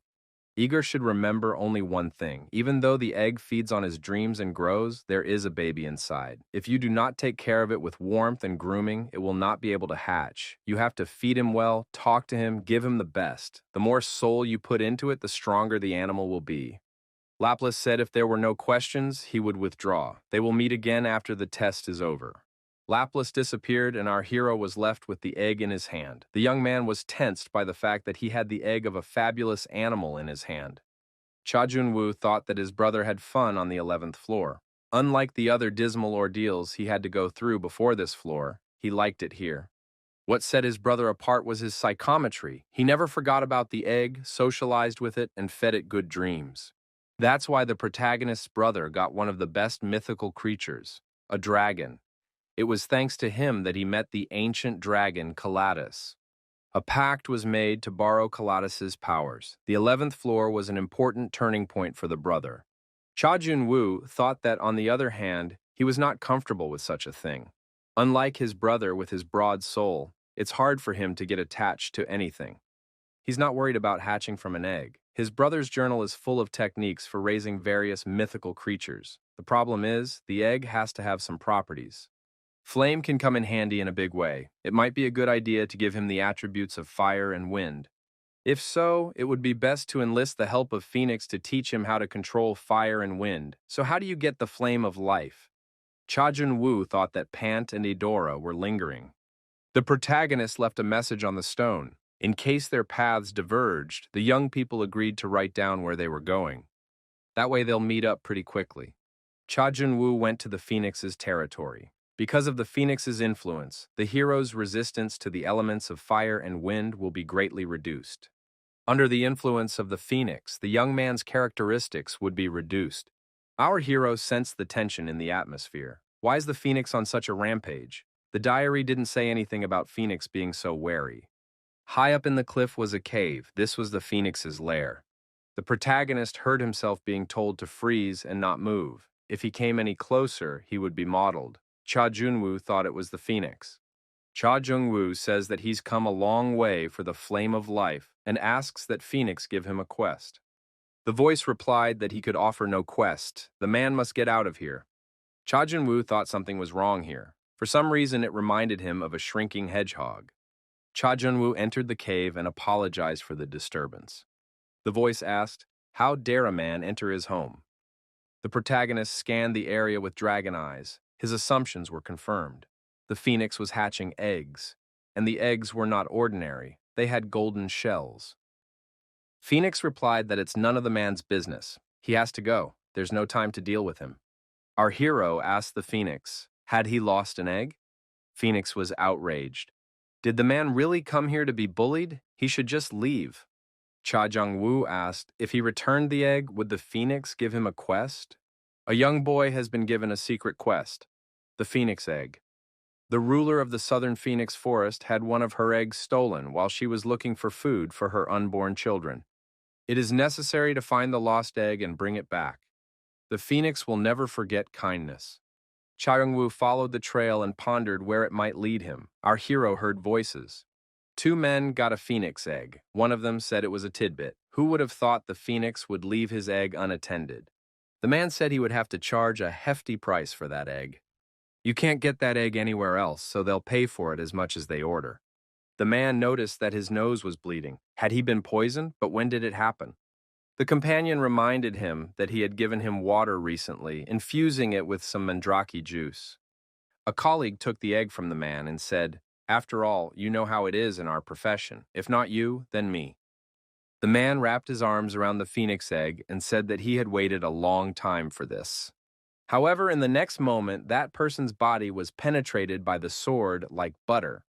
The Phoenix egg was in the hands of our hero. He wanted to take the two men by surprise, but he was afraid they would drop the egg in the heat of battle. These men began to argue among themselves, and then it was a matter of little else. The protagonist destroyed the bandits and took the Phoenix egg. The guy thought that he would like more quests like this in the future because it was very easy. Phoenix was glad when he saw his egg. He didn't expect to see it anymore. The bird thanked the man. Our hero said it was not difficult. Phoenix said he would give the man a test, as promised. What does he want? The protagonist replied that he wanted the fire of life, which Phoenix wields. Phoenix inquired, "Does the man really understand what it is?" The young man replied that it was the power that made Phoenix who he was. The phoenix is born and dies in fire. It flares up like a spark and soars into the sky. Fire symbolizes rebirth and regeneration. This flame of life is called holy fire. Phoenix inquired, "Is this needed for the beast egg that is in the man's possession?" Our hero confirmed this assumption. Phoenix said he would donate it without the challenge because he is in debt. The player received the phoenix's gratitude. As a reward, the completion of the test, Fire of Life, was received. After receiving the phoenix's acknowledgement, the player completed the secret quest, Trial of the Phoenix. The phoenix said that a large vessel would be needed to carry his fire. Once the person has acquired this vessel, he can come. You need to collect the materials scattered throughout the 11th level and create a vessel that can store the fire of life. The albatross egg, the shadow snake apple, and the heart of the dragon reso are required. The boy thought that creating the vessel was more difficult than passing the phoenix test. The bird said that the man must set out on his journey. While the animal is in the egg, it's just a cub. It instinctively needs to be aware of what is happening outside. In order to feel comfortable and not to be influenced by stress, it needs a comfortable environment in the first place. It's too late, but there's nothing to be done. Our hero decided to speed things up. Cha Chun-woo lowered the egg into the warm water, added some bay leaves to it, and felt that the cub in the egg was now in a good mood. Our hero thought that he had done everything as it was written in the diary. The protagonist couldn't believe he was doing this sort of thing. Now it was necessary to gently wipe the egg and dry it. Our hero took up an important task and made a nest, which he set up in a tree. In this nest was placed a precious egg. As a reward, the guy received 8 items. The young man spread all these things out in front of him on the grass and made himself comfortable. The protagonist held a small earring in the shape of a skull. Other than that, there were no other worthwhile items. It was an earring made from the skull of a player who was the creator of voodoo dolls. When it was first made, it held great power, but now that time had passed, it only played a supporting role. Cha Jun-woo decided that this was the worst of all rewards. However, this artifact contains the soul of a voodoo creator. This is a great chance to experience the possibilities of the black bracelet. Our hero read the spell, and after the interaction of the bracelet and the earring, the characteristic transformation began. A soul appeared before our hero in the form of a skeleton in a dark cloak. It said it was the player's soul. Has he been absorbed by some monster? Will it really work? However, the young man couldn't do anything. He was still attached. First, it was necessary to separate them. The next moment, the separation happened. The spirit repeated that he didn't want to perish. Our hero felt as if they were now connected by invisible threads. It was very strange. Cha Jung-woo ordered as he took a seat. The voodoo soul obeyed all of our hero's orders, even the most complex and illogical ones. When the young man asked to pluck an apple hanging high on a tree, the voodoo soul calmly used magic to retrieve it. Although the soul was not strong enough to perform any serious sorcery, it was quite capable of simple spells. Cha Jung-woo became a real authority to the voodoo soul. After that, several more experiments were conducted. To begin with, the maximum speed was checked. The voodoo soul effortlessly continued to follow our hero, not lagging behind a single step. Then there was a test to see at what distance the voodoo soul continued to react. It was about 100 meters. However, the farther away our hero was, the worse the hearing was. The threads of connection between them grew thinner. In any case, it is important to strengthen this connection. To begin with, it is necessary to call these connecting threads lines of perception. Next, another test was conducted. The connection was still not perfect. However, the physical capabilities of the voodoo soul were not that bad. Don't dwell on it. The stronger the undead get, the better chance they have of evolving. Maybe this voodoo soul will be reborn into someone. The protagonist thought of a legion of undead. It would be nice if he could get his hands on such an army. I should have checked to see if there was anyone suitable among the souls in the collection. Cha Jung-woo selected several instances to conduct tests. The giant gnome was protecting the laurel on the 6th floor, while Artemis gathered the laurel wreath. Volca is the hidden boss who was destroyed with Pant and Adora on the 9th floor. They were the best souls our hero could get in the beginning. He had saved them just in case, but he didn't think he would need them for something like this. If they don't have names, you can get confused, so it's better to name them something. One of the undead was named Ka. The other undead became known as Noel. Voodoo's soul was now called Wu. Ghosts will be given a personality. This will increase their morale and responsibility. It is necessary to become closer to your subordinates. In this case, they will treat orders more responsibly. The ghosts liked that the young man gave them names. The souls of the dead had no ego of their own. Ghosts are a notch above them, but they can't judge themselves sensibly either, so having a name played an important role for them. The protagonist felt that the ghosts began to treat him better. The powers of ghosts depend on what they did when they were alive. The nimble Knoll boasted of his speed. Endurance Ka, although he was a bit stunted, had great strength. So, you have to collect perfumes with good qualities. Our hero decided it was time to start hunting. In the process of hunting, the number of collected souls reached 500. The guy thought that previously he had 3 times less. His collection had increased considerably. Cha Jun-woo thought that he was going to create a decent amount of ghosts, but he only ended up with 10 normal ones. That was much less than expected. In addition, ghosts created in haste have poor skills, so they are of little use. The higher his skill level, the larger his collection will become. Cha Jun-woo thought that he needed to learn more about this artifact. There was nothing left but to ask Idora for it, to use her insight to take a look at it. The boy heard a voice say he had something interesting to say. The young man wondered, hadn't Phoenix said he was resting? Phoenix said he was interested in the bracelet the young man was wearing. What does this bracelet hide? The wounded Leonti had somehow made it out using all the artifacts and skills, but now all the wealth he had accumulated had simply evaporated. If he had a rock like that, he wouldn't have made so many mistakes. Leonti thought he would make Bahal pay for his behavior at all costs. The news of the clash between the Red Dragon and John Hua-do had horrified the tower. Bahal and his fire beast attacked Leonte, and the only thing he could do was escape. In all the major cities of the tower, the Red Dragon put up notices of war. Red Dragon and Jian Hua-do were the 2 largest clans of the tower. Their clash couldn't go unnoticed, so the storm clouds of war loomed over many clans and players. Pant, reading the ad, thought it was all they were talking about everywhere. The young man wanted to quietly finish the ordeal on the 10th floor and move on to the 11th floor. Pant saw a male bird with a message on its paw perched on his arm. In the message was a letter from the tribe. It was necessary to return immediately. It was a written summoning order. The tribesmen wondered what brought Pantha and Idora here.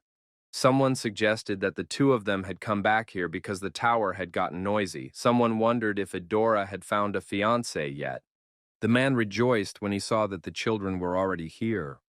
Pant noticed that the letter said that there was an urgent matter, but it seems that there is time to do some gardening here. The man remarked that you have to eat to live, so it is worth making time for that too. The man inquired as to why the daughter looked so displeased. Pant said that Idora was all set to go on a trip with her lover, and then a letter appeared. The girl's response followed immediately. She told Pant to shut up immediately and kicked him in the chest. Those present rejoiced. Did Idora really have a fiancé? Should we all get together and eat noodles? Or maybe we could organize a festival for the first time in a long time. The man inquired as to who had managed to steal his haughty daughter's heart. Idora snapped back. The man wondered who had made her so mean. She didn't even appreciate the garden. The head suggested that this was the end of the jokes. The young men waited for an explanation. The man said he hadn't written down the reason he was gathering them, but they already had a rough understanding of the situation. Idora and Pant's father was the warrior king Nayu. Pant said that's why they're here. When there was a fuss about Ardia, they didn't even blink an eye. Why the urgency now? Nayu said that he was going to ignore it, but it wouldn't work this time. Nayu added that they are acting as mercenaries in this war. This time, Plan is fighting, so there's no way to avoid a confrontation. For the tribe of one-horned men, horns are a symbol of their pride and honor, and if it comes to the fact that they are going to fight, it means that they will not back down and will devote themselves to this cause. Nayu stated that it would be a long conversation and suggested that we go home first. Phoenix asked again, what was that bracelet the young man was wearing? The boy stated that he himself could not fully understand it. Phoenix stated that he usually senses and can understand many things, but there is no way he can grasp what this thing is hiding. It's like there's some kind of fog hiding him. Cha Junwoo thought that this artifact was hidden from his keeping as well. Phoenix noticed that this object contradicts him. They are two opposites, but at the same time, the bracelet was a reflection of him. Phoenix noticed that this item was like a spawn of doom. It was soaked in it. The phoenix spends its entire life being reborn or dying. The black bracelet, on the other hand, is directly linked to death. It collects souls and imprisons them, thus making them ghosts. It can be seen as a kind of rebirth. Phoenix added that the shield behind the man's back was clearly marked with divine power. Was this item blessed by the goddess of war? It is an unrivaled shield composed of 9 layers. It has been protecting its wearers since ancient times, thanks to the blessing of Athena, the goddess of war. Our hero realized that this was divine armor. It was a beautiful thing he liked. Aegis combines both defense and attack functions. In addition to its protective function, this shield has the ability to cast the curse of turning to stone and serves as a barrier, which means it can protect the wearer from a huge number of dangers. But that is not the most important thing. You can use it to control the crowd, the ability to create a buff for allies and impose a debuff on enemies. Usually this is under the control of monarchs with control skills and charisma. However, there is clearly a limit in skills and restrictions on the choice of targets. But the effect of the Aegis can extend to anyone the item's owner considered an ally. This means that during combat you can increase both the ghost's abilities and your own. Aegis is much better than the brother mentioned in his journal. With this item, our hero has no fear of being stabbed in the back. The young man thought that he shouldn't deify it so much and get attached. The souls looked at this acquisition with fear, their attitudes towards their master slightly deteriorating. The protagonist thought that the black bracelet didn't go with the gift of Aegis. The black bracelet draws energy from curses and demons. The Aegis, on the other hand, is renowned for its divine origins. Naturally, they come into conflict with each other. In that case, our hero decided to use a sword that was once divine, but had turned black due to the amount of blood it spilled. Bigrid's curse begins to dissipate little by little under the influence of the Aegis. The sword's divinity begins to manifest. Phoenix said he doesn't accept the bracelet dealing with doom, but calmly puts up with the cursed sword. That's pretty funny. These are demonic and divine things. People who would have such opposite subjects are rarely seen in the tower. It's normal to wonder why the tower gifted the young man with this. Phoenix said he had one request. Thanks to this man, all 3 of his cubs are healthy, including the smallest one he rescued. The masked man stated as he offered his congratulations. The request is, could the young man give the smallest one a name? Phoenix warned that this task was not an easy one, even for someone like this man. Phoenix repeated insistently for the man to give the chick a name. Our protagonist held the chick in his hands, which was very warm, almost hot, and they looked into each other's eyes. The protagonist said one word, Chirik. The young man was surprised as he looked at Phoenix. Was there really something wrong? Phoenix said. So be it. A bond has been created between the human and Chirik, and it will grow stronger as the chick grows. The human made a contract with the legendary beast. Our hero felt as if something was pouring down his body. The growth of the spirit was confirmed, the first line of succession. It seemed to our hero that the vessel had grown to match the growth of the spirit. There's not much left for a full recovery. Casting some sort of spell, he threw a shield with the image of a gorgon far forward. Having done a telekinesis session, the young man thought it was much easier than he had previously thought. Now it was necessary to try to separate them. The sword broke into 9 pieces. To separate all 9, you had to focus on each one at the same time. Cha Junwoo decided to activate at least 2 first. It turned out to be much more difficult than theory suggested. The 2 swords struggled to stay in the air. The problem was this. It is quite easy to draw a circle with the right hand. But what if you have to draw a square with the other hand at the same time? It's not that easy. It's much more difficult if you have to do 9 different things at the same time, and there are not enough hands for all of them. Cha Junwoo thought that if he still wanted to do this, he needed to learn how to multitask. Our hero has summoned his undead Wu, Nol, and Ka to help him. From now on, they will train. Our hero began the process of training in a nearby pond. Cha Junwoo's level of enhanced player perception was immediately apparent. It's probably due to practicing with the Aegis. To separate your thoughts, you have to focus on your feelings. Until the beast hatches, there's nothing to do on the 11th floor, so we can concentrate on Aegis obedience training. Still, it was interesting why Adora and Pant were still missing. Judging by the chart, nothing too bad happened. These two completed the trials, but they never showed up on the 11th floor. Did they get off track? Then something didn't go according to plan. Cha Junwoo thought that these two could take care of themselves quite well, but it would be good if they showed up before the beast hatched from the egg. Our hero had changed a lot during his training, but 5 days had passed, and his brother and sister still hadn't appeared on this floor. Cha Junwoo was busy training, and at some point was able to subdue the 3 Aegis plates. The subordinates had time for self-control, and gradually they began to think. Each of them connected a GPT chat room to themselves. If this keeps up, you can go into battle with them without worrying about the consequences. Phoenix said the man had been packing for a long time. The young man admitted that there was a lot to prepare. It was time to create a vessel for the flame of life. Our hero found himself in the habitat of the albatross.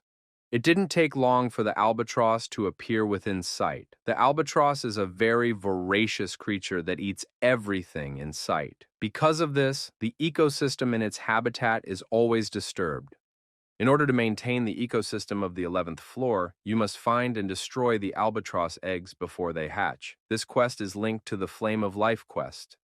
The protagonist summoned the undead to his aid. The albatross spread its wings and prepared for a fierce attack. However, the forces were not equal, and the albatross lost the battle. Albatross was right behind Volca in power. He hated our hero too much, so making him his subordinate won't work now, but this problem can be solved in the future. Exactly as he said that all 3 were good, he used the spirit bead and rewarded each one. This feed was made from the same materials used to create ghosts. The effect was excellent. The souls of the undead were enhanced. Each bead increased their stats, and they put in even more effort because they wanted to eat. Cha Junwoo thought that the hunt was much more successful than he had previously thought. He shouldn't have even interfered. The 3 of them could do a good job on their own. The young man thought it might be better to raise the characteristics for idleness. The recipe could be found very easily. Next up was the shadow snake apple. That's what we went after. The Trinity group was tired of traveling the route. They could not wait for this journey to end. Sylph said there is not much left. However, a little more push is needed. Shadow Snake Cave is the most difficult dungeon of all officially known dungeons. This is because the shadow snake has such a strong poison that it paralyzes all limbs with a single bite, and the cave is very narrow in places. It had been 5 days since they had entered this cave. The antidote had almost run out by now. If this was a normal flight, they would have left by now. However, they had come too far to go back, and besides, there was a worthy reward waiting for them at the end. Once the shadow snake apple was in their hands, the suffering could be forgotten. Once they have it, this cave can be dealt with at the snap of a finger. The Trinity came to their intended destination. There were huge doors in front of them. The young men rejoiced. The leader understood their joy, but said it was too early to celebrate. We must prepare for the battle, so we must not relax. Outside the doors, a huge dried-up forest awaited them. What did that mean? The quest had been completed. Cha Junwoo had accomplished a feat. He collected all the apples. However, our hero was not encouraged by this. He had seen this quite often before. The city of Borak. People wondered, is it happening again? Who was able to take all the materials? Some places were completely destroyed altogether. One day they will recover, but it won't be soon. If it goes on like this, you may die of old age before you finish the trial. That's the kind of talk our hero heard. Cha Junwoo mentally begged their forgiveness, but he had no other choice. Our hero thought he needed these materials to create a vessel for the flame of life.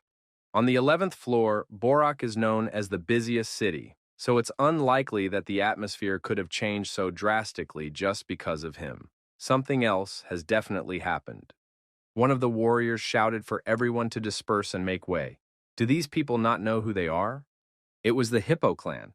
These guys don't usually appear on such a low floor. What are they doing here? The hippos are the minions of Jianhua Do. If they're on the move, it must have something to do with Zhenghua Do. Our hero thought he'd look into it. Cha Junwoo came to the appointed place. Cha Junwoo put a bag of money in front of the bartender and said he wanted to buy something. The man replied that they always welcome wealthy clients here. What is the young man interested in? The masked man said he was interested in the wings of the sky beetle. He would like to buy as many of them as possible. The guy added that he was only interested in the ones from the 31st floor in the Wallen Forest. The man said they had those, but they would cost a little more. You could get as many as you needed. The protagonist put another bag of money on the table and said he wouldn't stand for the price. The young man added that he was interested in something else. The man said that the visitor knew what was needed for that. Another bag of money appeared on the table. The man smiled and said that the masked man was very generous. What would he like to know? Our hero said there's a hippo clan roaming around outside. What happened on the 11th floor? The bartender asked if this was his first time on the 11th floor. The masked man replied that he had been away from big cities lately. The man agreed that in that case the young man didn't know much. He wondered where to begin the story. The bartender asked the masked man if he knew there was a war going on between Red Dragon and Jianhuo-do. Cha Jung-woo asked the bartender to talk more about the war. There was a confrontation between Bahal of the Red Dragon and Leonte of Jianhuo-do. Leonte put his life first and fled. The clans have declared war on each other, and the worst is yet to come. Cha Jun-woo wondered, were Bahal and Leonte really fighting? If two strong rankers representing two major clans clashed, there was no avoiding war. The bartender added that it was the 11th floor that might be the first site of the massacre. The young man wondered, why all of a sudden? The bartender replied that there were several reasons for that. The 11th floor is symbolic and perfect for starting a battle. It's an easy place to find a mythical beast and get support. The mythical beasts of the 11th floor could really be a good help, especially now that they needed to prepare for war. Mythic beasts could help the weak to evolve. Now, our hero understands why everyone is so pissed off. We need to complete the challenge before more players arrive on the 11th floor. One of the players asked the bartender why that guy seemed so angry. The bartender said we should find out more about this guy, see if there was anything interesting. The warrior said the guy looked like a predator, a real monster. The bartender said he sees it too, hence the need to get information on it. The bartender added, can't you see, they just had a greedy demon in front of them. Our hero left the tavern and went onward through the night forest. The masked guy stopped and said they could come out. People began to look out from behind the trees. A warrior from the tavern appeared in front of our hero and inquired, is this young man really a greedy demon? Cha Chun-woo asked what they wanted. The warrior said he wanted to make sure of something. A man stated that a man caused a commotion on the 11th floor. He caused a lot of people to get hurt. The man added that they assume the man was a greedy demon. They want to verify this, so they need cooperation. Cha Jun-woo put his hand on his sword and said, these people are somehow forever suspecting everyone. The protagonist said that if they want to attack, they can do it already. Stop making up excuses. The leader of the villains put his sword forward and pointed it at our hero. He said that he would make this guy make up for all the losses. Cha Jung-woo suggested that his opponent try to do that. Our hero called for help from the undead, who immediately appeared and began to methodically destroy everyone present. The warriors scattered. Cha Jun-woo walked up to the leader of the attackers and told him to kneel down. The villain asked if the man knew who was behind them. The masked man said he wasn't interested. Either way, no one's getting out of here alive.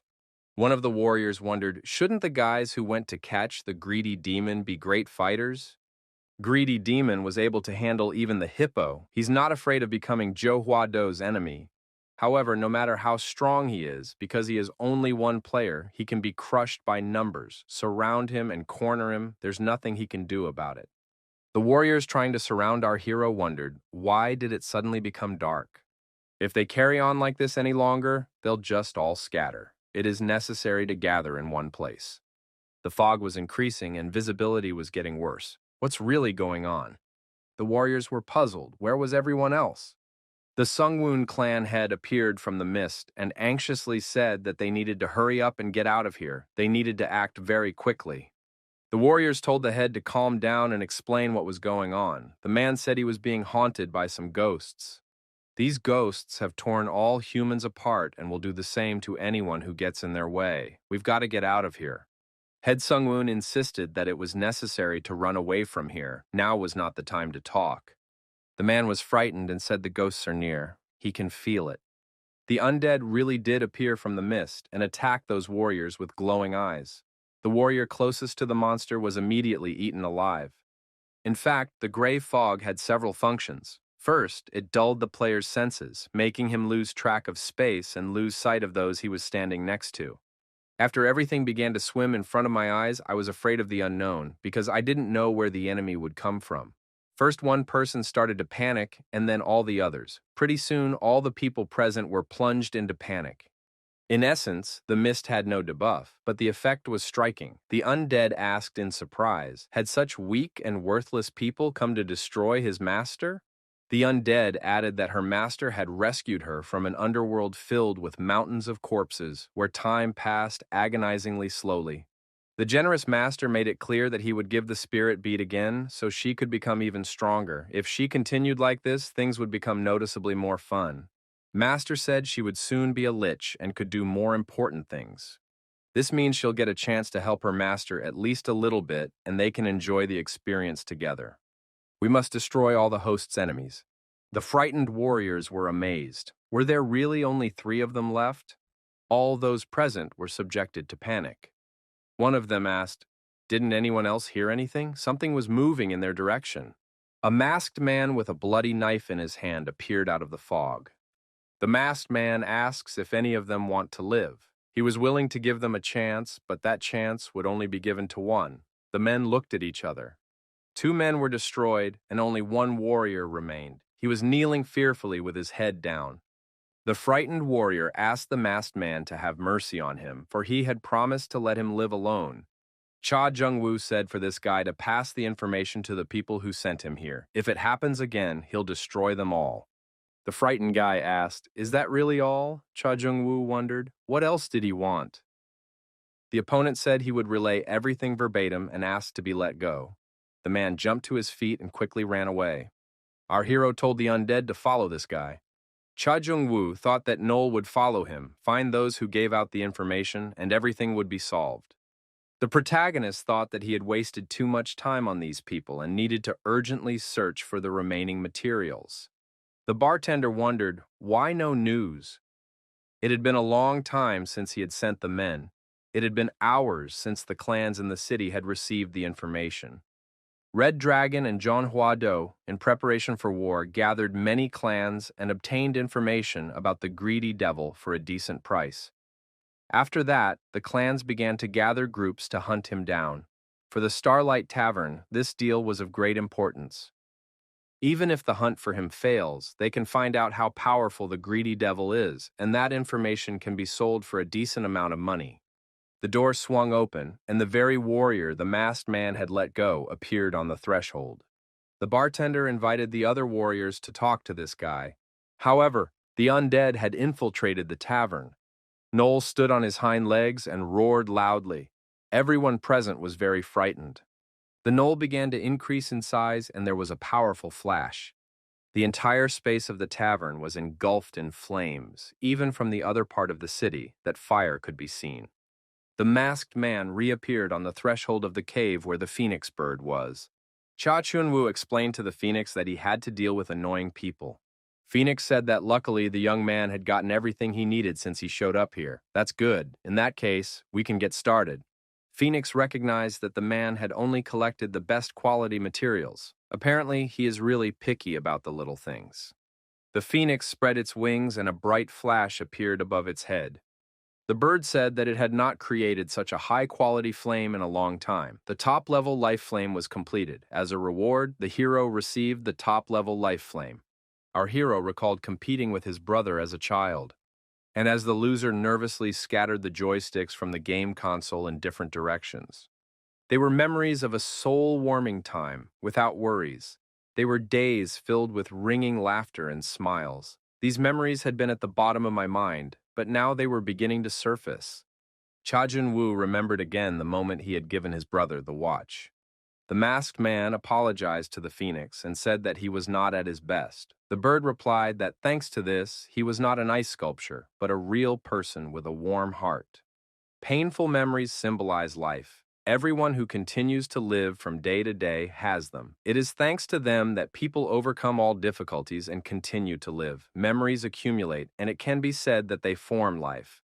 Phoenix said that he cannot know exactly what the man saw, but it was those memories that made him who he is. Because of those memories, he will continue to live and hold them in his heart.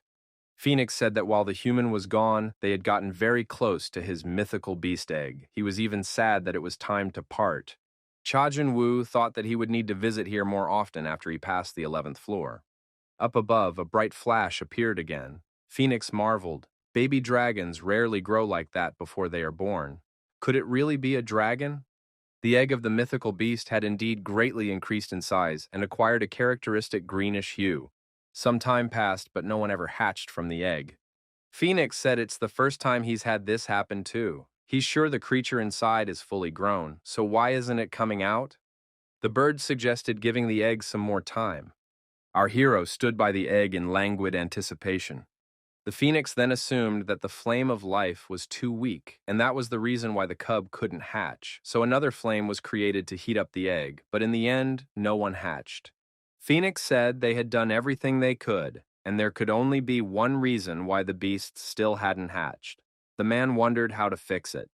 Phoenix replied that a reason was needed. Mythical creatures live off dreams. They are born into a dream and live by pursuing it. Therefore, they feel no need to be born in a place where there is no dream.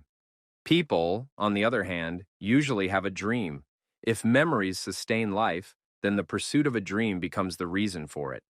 The protagonist thought about his dream. Like Phoenix said, he didn't have a dream right now. Even if there is, there's only one, and that's revenge. But this is not a dream, but rather a goal. Our hero thought the dream would be an anchor pulling him down. What should he do about it now? A younger phoenix chick, Chirik, flew up to the young man. The boy thought the chick was trying to comfort him. Cha Jun-woo petted the chick and said he understood. Our hero thought, if the mythical beast needs a reason, it is better to make it not need one. We must feed it with the flame of life until the result appears. But if that fails, it would be enough to transfer the powers of the other four divine beings to him. You have to feed him without stopping until he gets rid of the shell himself. I wonder if it will not hatch with constant feeding. The masked man was approached by a stranger and asked, "Is his name Cain?" The stranger took off his hood, and our hero saw that the guy had one horn. He introduced himself and said his name was Janu. He is here to deliver a letter from Pant and Adora. There was nothing special in the letter. The one-horned tribe had urgent business, and as members of the royal family, the brother and sister were immediately called back. They apologized for not having heard from them. Pant and Adora said they'd be there as soon as they'd sorted things out and asked not to worry.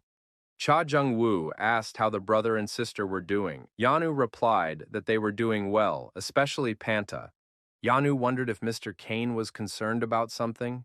Janu said that Princess Adora had told him that Cain was inherently perfect, but if he was having trouble or worried about something, it was imperative to help him. Janu stated that he was a descendant of a medium, so he could be relied upon. The protagonist figured this guy was far from the last man in the tribe. Ever since the one-horned tribe opened the tower, they had always only moved forward with their best efforts. But they couldn't last so long in the tower just because of their strength and neutrality. The greatest force that kept their majestic position was the mediums. With a man acting as a sage, the one-horned tribe could communicate with their god. The medium of the one-horned tribe listened to the words of their god and relayed them to the people. Usually such messages resembled prophecies and were very clear, so that everyone envied that the one-horned tribe had such a person. However, the identity of the medium had to be classified. Janu stated that he guessed what Cain was thinking, but he wasn't as prominent as the medium himself. Janu added that he was just one of many successors. Yes, and the next medium would be another person, but he is no worse than the others, so he can be trusted. The protagonist immediately thought of the chains binding his arm and the magical beast. Janu suggested that Mr. Cain needed Edora's insight. Janu added that in that case it was simple. We should head towards their tribe. The masked man wondered, hadn't Janu said something important was happening in their tribe? Janu confessed that actually several elders were very eager to see Mr. Cain in person. What a coincidence. Cha Jun-woo thought that the one-horned tribe was one of the oldest inhabitants of the tower, so they must know many secrets about the trials. Cha Jung-woo agreed that visiting this tribe would be a good idea. The egg of the mythical beast grew in size even more. Janu. The masked man said he had finished his training and asked if he was really allowed to visit the one-horned tribe. He had heard that not everyone could go there. The one-horn tribe is known for its members possessing purple hair and a single horn, as well as being endowed with outstanding skills and physical abilities. Once they reach a certain age, they mostly stay in the village and do not show themselves to the world, except when it is necessary to climb the tower. Communication with their village is limited, and it is really hard to get close to them. Jianu replied that it was just a rumor. The village couldn't exist if they didn't let anyone in. Traders from other places come to visit them. However, their village is hidden by circular machinery. Jianu handed our hero a ticket that should allow him to leave the tower. The protagonist took the ticket. Jianu immediately disappeared as if he never existed. Cha Jun-woo, along with his egg, followed the medium thanks to this ticket. Jianu said that from now on, it was necessary to follow his footsteps strictly. If you strayed even one step, there would be trouble. In addition to combat techniques, the one-horned tribe utilizes a unique technique called the circular technique. This technique distorts the environment by stimulating the energy flowing underground. It is reminiscent of magic circles. But while magic gradually accumulates magical power, in the circular technique, forces, including magical forces, pulsate without stopping. Our hero did not understand exactly how the technique worked, but by following the medium, he learned in general terms what it was. Jianu stated that they would be in the village soon. Our hero activated his dragon eyes. He saw the path that they tried to hide. However, now it was visible, and Jianu followed a certain route. This path reminded our hero of magic contours. He decided that he could find the right route himself. The protagonist thought he could move around without even having to follow Jianu's steps. Eventually, our hero saw before him a village of a one-horned tribe. Our hero heard someone's voice say that the stranger was able to find the way without clues. Jianu wondered what Cain had done. Where had he gone so suddenly? Jianu remarked that Cain was lucky nothing had happened to him. If he had backed off, there might have been trouble. Cain said he saw the way, so he went on his own. Our hero explained that he had seen a shorter path so Jianu could take it easy. The medium marveled. Could it be that this man had found their way the first time? But that couldn't be possible.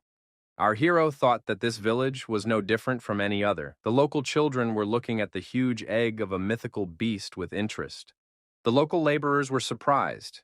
Did they really have a visitor? Had they been warned today that there might be visitors? The local people saw a masked man. They linked it somehow to the fact that Jianu was leaving the village on behalf of the princess. So it must be Adora's acquaintance. Our hero wondered what was so interesting that the locals could have heard about him. Cha Jun-woo looked back at someone's exclamation and saw Princess Adora nearby. Cha Jung-woo said hello and asked the girl how she was feeling. Adora said she was fine and apologized for suddenly disappearing, but they needed to return to the village immediately. Our hero said that the girl must have had very important reasons she shouldn't worry about it. The locals cheered when they saw their ice princess smiling. The king, Adora's father, appeared nearby and said that he now understood who had come to see them. It was the same boy who had befriended his children. Our hero realized that he was the head of a one-horned tribe. It was thanks to him that the tribe began to prosper. He was the warrior king. The king smiled and decided that this guy was pretty good. But what was there to be surprised about? After all, he was able to pass through the circular technique with ease. The young man asked the king what he had seen. The king replied that the young man was still young and would not understand. The head of the local tribe said he wanted to address their guest. The masked man wondered what had he done wrong. Perhaps there had been some mistake in going through the circular technique. The king asked if the young man was going to take his daughter away. When does he plan to do this?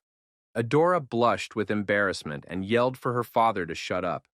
The head of the tribe wondered if his daughter had forgotten their conversation. If a good guy comes along, you have to grab him right away. It was the same with his wife. They met, married, and had children immediately. Adora said she would decide who she wanted to marry. The father laughed and told his daughter to stop being shy. Pant tried to calm his sister and told her not to take offense at his father. The head of the tribe recognized that it had been a long time since they had had visitors and invited the young man to come inside. The king suggested that we start by drinking tea and striking up a conversation. The tea party was held in the training palace. The protagonist thought the setting was quite simple. The king apologized for keeping the young man waiting. He took a very long time to change his clothes. Our hero said that the royal outfit suited the head of the tribe very well. The man replied that he would not argue. The landlord offered to start a dialogue. Top rookie who excelled in training and entry levels, blood sword and foxy tail's partner. A monster who can only vent his anger by getting the best of everything. Greedy devil. And also the newcomer who had single-handedly struck at Aaron's group. The king asked if he had forgotten anything. Our hero jumped up in surprise. How did the head of the tribe know about this? The king told the young man to sit back down. The boy wondered, what kind of energy did his interlocutor have? He can't even move. Our hero was deluded. What he had felt earlier was not just the sharp gaze of the head of the tribe. It had already gotten out of his body. The young man just didn't notice it in time. The boy thought that he was facing a real monster.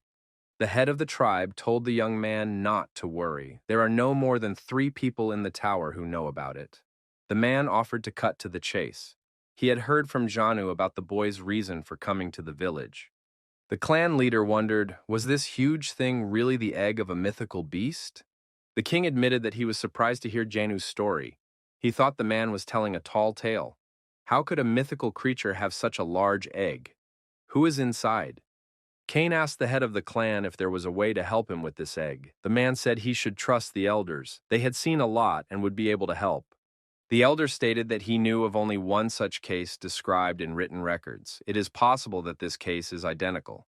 The elder had read about an egg that reached a height of 4 meters and only cracked under the influence of certain factors. It wouldn't be surprising if someone like the dragon of non-existence hatched from it. Pant stated that it is a scary world to live in. Why are they only finding out about this now?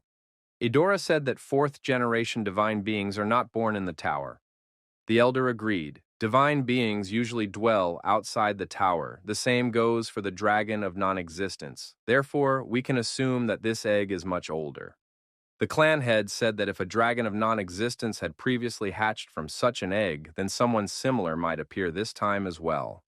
The elder stated that for some unknown reason, the egg had changed to an abnormal size. To solve this problem, we need to get the moon seed. Moon seed is a medicinal herb that only this tribe possesses. It is useless to other tribes, so few people know about it. Cain stated that he wanted to receive this seed. What does he need to do to get it? The tribe leader reiterated, the guy needs moon seed, which they have, so there could be a definite deal. Moon seed is an important medicinal plant for their tribe. It is so difficult to grow that a single root can be harvested once every 15 years, and that's not a sure thing. The protagonist says he doesn't have anything special. If the tribe wants something in return, he can only promise. The king said they do not work on borrowed time. The protagonist pondered what to propose to the king, perhaps Bigrid or Aegis. The king stated that there was no point in offering something tangible. The young man has a strong body. The man asked if the guy had heard about the war between Red Dragon and Manhwa Do. Soon, the tribe acts as mercenaries.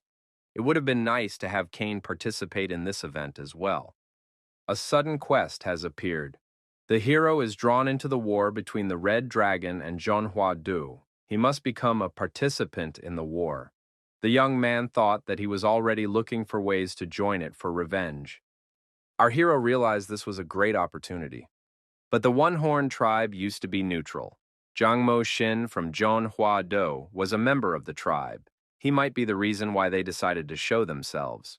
Our hero suggested that the tribe was supporting Manhwa Do. The king smiled and said that the young man was a quick thinker. The head of the tribe asked how much time Cain needed to make a decision. The protagonist replied that he would take part in the war on their side. The king smiled and told the young man to try to prove himself. He also promised to train the boy in the art of war. The clan head announced that the greedy devil Cain was entering the war with them. A member of the audience said he would like to speak on this issue. The young man called the king father, but immediately apologized, for they were in an official meeting, so from now on he would address him as His Highness. The young man asked why His Highness was accepting an outsider into their ranks who had not proven his skills and had not even mopped up the 11th floor to the end. After all, it was unacceptable. Adora wondered, did those present not believe her and her brother? Idora added that she would have to be held accountable for her words. The king said that if those two want to fight, they can do it outside. Does Chan really not believe Cain? The king said that in that case, this young man's abilities could be tested. Cain would simply prove his strength. Cain, Eudora, and Pant were discussing, the three of them, about the upcoming showdown. Pant said that Brother Chan is only making things more complicated. Eudora apologized for the situation. Cain said that if he was going to be a freeloader, he should at least prove himself, so it's even for the best.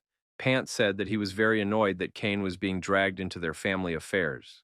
Eudora asked if Cain knew anything about their tribe. The young man replied that he didn't any more than anyone else. He has information that is freely available. A one-horned tribe is called a tribe, but it is actually a union of 51 families. The system is arranged so that the strongest of them becomes king.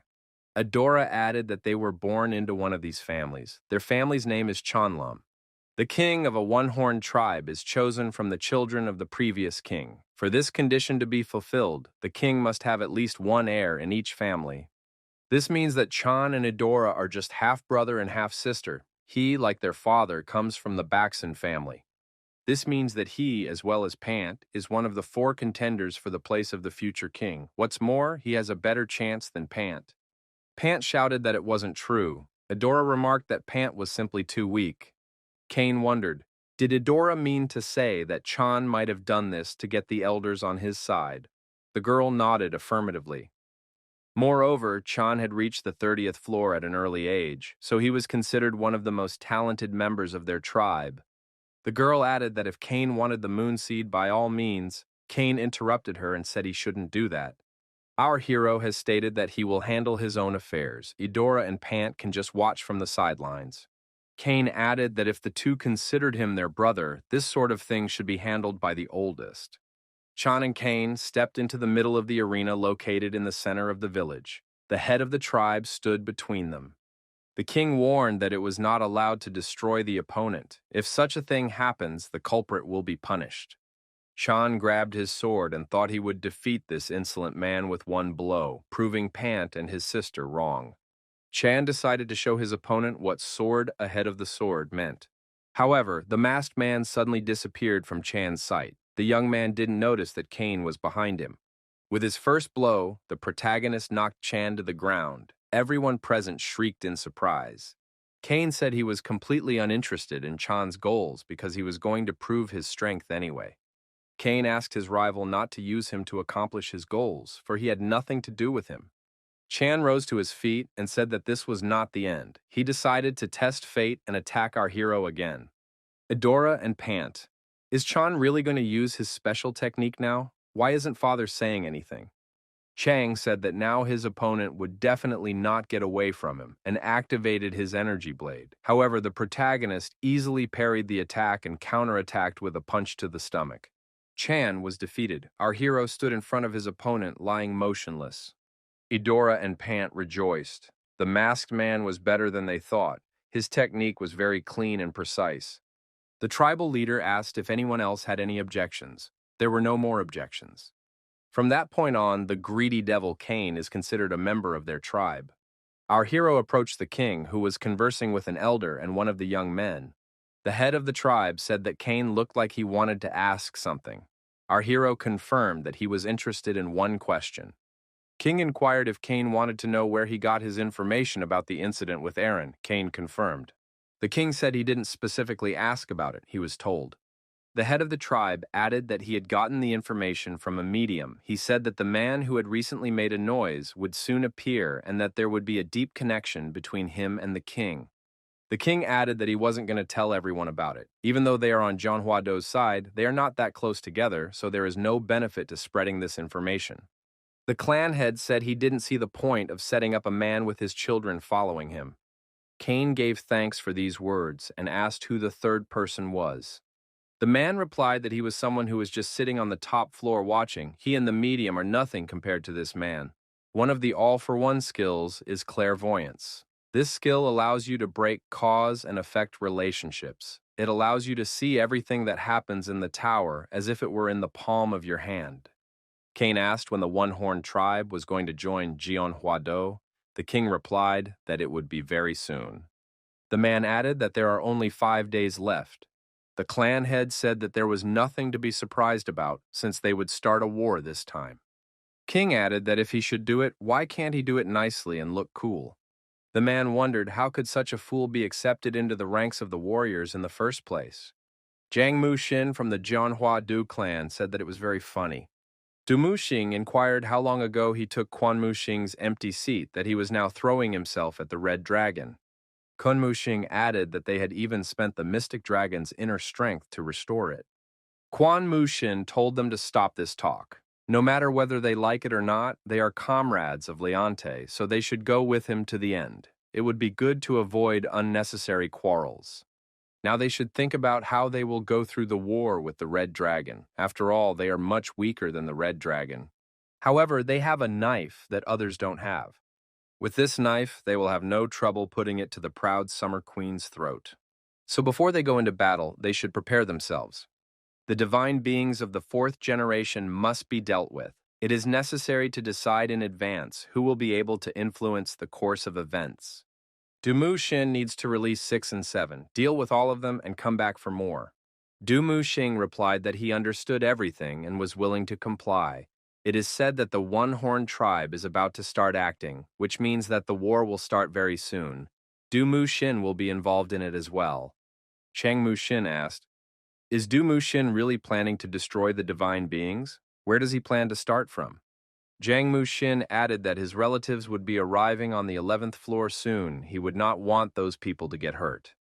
The head of the One-Horned tribe, meditating in the lotus posture, asked his wife if it was enough. The woman replied that it was almost. The man asked, "Is this boy really the child?"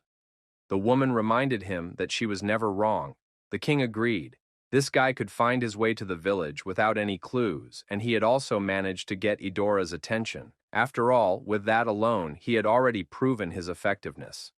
The king again agreed, so this is the child who received the blessing. The clan head smiled and said that he wanted to take care of his upbringing. After the battle, the tribe held a reception in honor of the guests. In fact, everyone just wanted to have one last good time before the war started. Our hero thought that smiling people live here. They are very different from himself. The masked man was approached by one of the locals and told that this guy was the youngest among them. The man said that if this guy was with them, he should have come over and said hello to the others.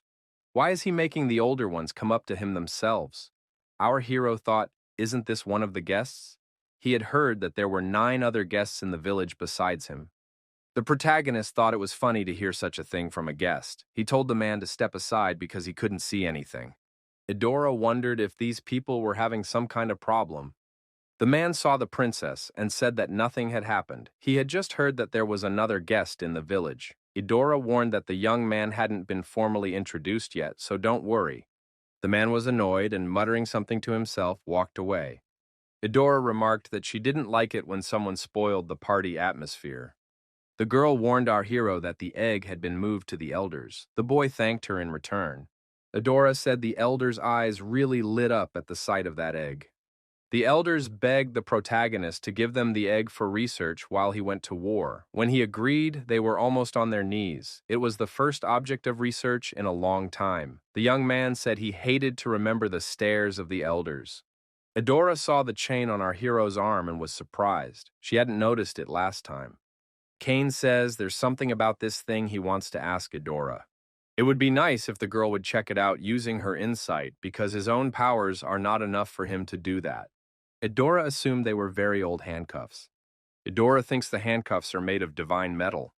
Although, if there isn't much of this metal, we can assume that this is just a part of the artifact. Looking at the connectors, you'd think there would be 2 more parts. Usually these things are used to hide prisoners, and they consist of 3 parts. The first part is the handcuff itself. The second part is the leg irons. The third part is the collar. It is most likely that you need to collect all 3 elements.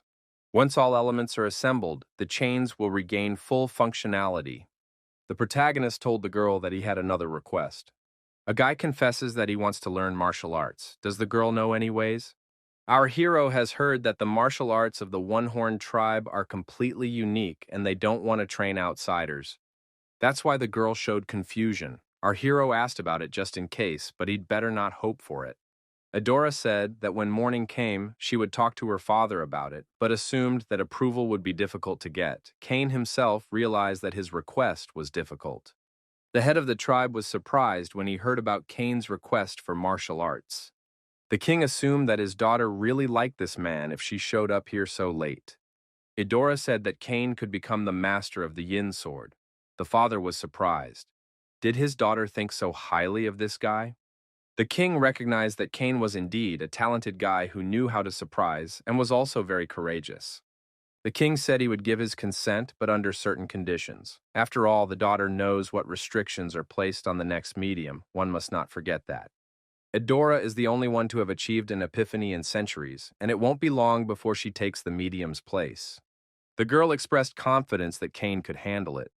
The king realized that his daughter was bound by the chains that this tribe had created. She has to take her behavior more seriously, even though it is not appropriate for her age. Soon enough, she would have to embark on a thorny path.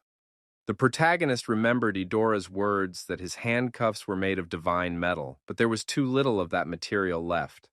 Sha Junwoo touched the handcuffs and thought, "Is this really the divine metal?" Just as there are several types of herbs that can be useful in restoring magic, there are numerous types of metals that can be used to create artifacts. The best of these is called divine metal. Such a material is in any case quite difficult to find. Some people even think that it does not exist in principle. Although our hero knew that there was divine metal because the cursed sword that got him into this mess contained divine iron. Even though the sword contained a minimal amount of divine metal, but our hero's brother suffered because of it. If the handcuff was really made of such a powerful material, then what was the Black King doing? And if he was so powerful, why hadn't anyone heard of him? Our hero was again approached by an annoying guest and asked if the newcomer was allowed to walk around at such a late hour. Why doesn't the boy answer him? The guest recalled that not too long ago the young man hid behind the princess. Was he not going to answer? In the morning, the same guest with a black eye and no tooth asked if the young man had gotten a good night's sleep. The man bowed to Cain and told him to come back safe and sound. Idora said she finally found Cain. Where has he been all this time? Idora said she had made arrangements with her father. He even gave permission to enter the bronze-level skill archive. The girl noticed that this archive basically kept records of every battle technique this tribe had ever created. To put it simply, the skills archive is divided into 4 levels. Usually they allow outsiders to go there. Idora said her father had a condition. No one should help Cain, including her and Pant. The boy must learn the fighting technique on his own and become enlightened. In 4 days, the head of the tribe would personally evaluate the young man. If he is satisfied with the level of training, he will personally teach Cain their techniques. A new quest has become available to the protagonist, Trial of the King. King Nayu takes an interest in the young man as he has shown himself perfectly during his training and proposes a quest. It is necessary to visit the skills archive and invent your own personal technique to discover new possibilities of using magic circuits. Cain was curious about this, since he would eventually be trained by King Mu himself. But how could he come up with his own technique in 4 days? It's kind of crazy. Our hero thought this was a chance and a test for him. Coin inquired where he should go. Idora led the young man to his destination. This place was built by the ancestor Gyum Chan back when the tribe first came to the tower. This archive holds all the documents from martial technique skills to magic scrolls and white paper Bitcoin. There are also many other ancient books here. The girl said that the Iron Skills Archive ends here, and further away is the Bronze Skills Archive. There are also guards nearby who won't spare anyone, so no matter how curious you are, you shouldn't go into the other 2 levels. The young man thanked Idora for the opportunity to be here. The protagonist has activated Dragon Vision. There are indeed many books here. However, it is necessary to find the ones that will be useful for him. Important documents must be popular, so there must be traces of human hands on them. The protagonist took a book from the shelf with the maximum human fingerprint. There were too many obscure words in the book. Cain didn't understand anything. The young man thought, if he can't understand anything, he'll just have to memorize it. Idora figured this guy already knew something about their techniques. How could he know it was best to start with this book? If he internalizes the writing on tendon transformation, he will understand the basis, but it will take a long time. Initially, the young man's reading speed was low, but after reading 1 book, he took up another, then a third. The more books he read, the higher his reading speed became. The protagonist still saw the unfamiliar words in front of his eyes but began to roughly understand their meaning. It became clear that the quantity is not so important if the vessel is small. To begin with, the vessel should be enlarged so that more liquid can fit in it. Here was a young man who was mainly focused on increasing the amount of magic. It became clear that it was necessary to focus on expanding the magic channels. Kane thought that made sense. He was really focused on increasing the amount of magic power and didn't think about expanding magic channels at all. You need to shift your attention to them first. Controlling your magic power will pick up later. The next thing to do is to finish reading the unread. It's very simple. The young man thought that his stomach was a treasure trove of mana, Nagin, magical power, Gimmick, channel of magical power. Wangi is the flow of mana. With proper breathing, Wangi attracts magical power and it accumulates inside the body. Depending on the chosen breathing technique, the magic power moves through the body in a certain way. The more the volume of controlled magic power becomes, the stronger a person becomes. To control magical power is exactly what a hull is needed. Hull is considered to be a storehouse of magic power and plays an important role in its strengthening. Hull is located all around the perimeter of the channels of magical power. There is no such organ in magical circuits that is responsible for Hyal. Magical power just flows smoothly. Cha Jun-woo thought that dragons don't need Hyul. They can control magic as they wish. However, humans are too different from dragons. That means our hero needs a Hyal. You could call it a core. The cores are set along the contours through which the magical power flows. If Cha Jun-woo could open and close them at will, there would be no problem in freely controlling magic power. The player laid down a new concept of the magic circuit. He pioneered a new area not explored by dragons. The player received the specialty, Man of Energy, received the nickname Discoverer. The gods and demons of the 98th floor watch our hero with interest. The gods and demons have somehow managed to occupy floors 98 through 77, and if a player they like shows up, they empower him. For example, they can make a suggestion, as Hermes did when he suggested becoming an apostle. They can also interact with the player through messages. However, this is extremely rare. Even our hero's brother has not received a message from them. Is the core concept really that unique? One thing the protagonist was sure of, he was on the right path. Not only did the amount of magic power available increase dramatically, but it also accelerated the process of recharging after the magic power was completely used up. The faster it is used up and recharged, the more effective the use of magic power becomes. Any player dreams of this kind of features. Not only did the protagonist get a plus 15,000 to magic power, but he also increased his mastery level over skills. But it was the other thing that was important. The important thing was that the young man could use different kinds of magic power. This means that it will be possible to use conflicting types of magic at the same time. Originally, Cha Jun-woo had to use the Gorgon shield and the black bracelet separately, but now he would not experience such restrictions. The skill Noble Power allows you to use magic circuits more effectively. Although the level is the lowest, but it can be raised, you don't need to worry about it. The important thing is that our hero has grasped the basics, so he needs materials that will allow him to go higher. The protagonist thought, there's a lot of such data here, you can pick anything. Adora watched the young man's tremendous efficiency.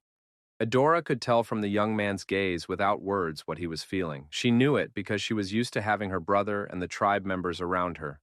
Kane looked like he was wandering through the fog and trying to grasp onto something. He made the fighting technique his own, perhaps even climbing even higher. Suddenly, another tribe member appeared and asked what was going on here. Books were flying all over the room. It looked like someone had made a mess on purpose.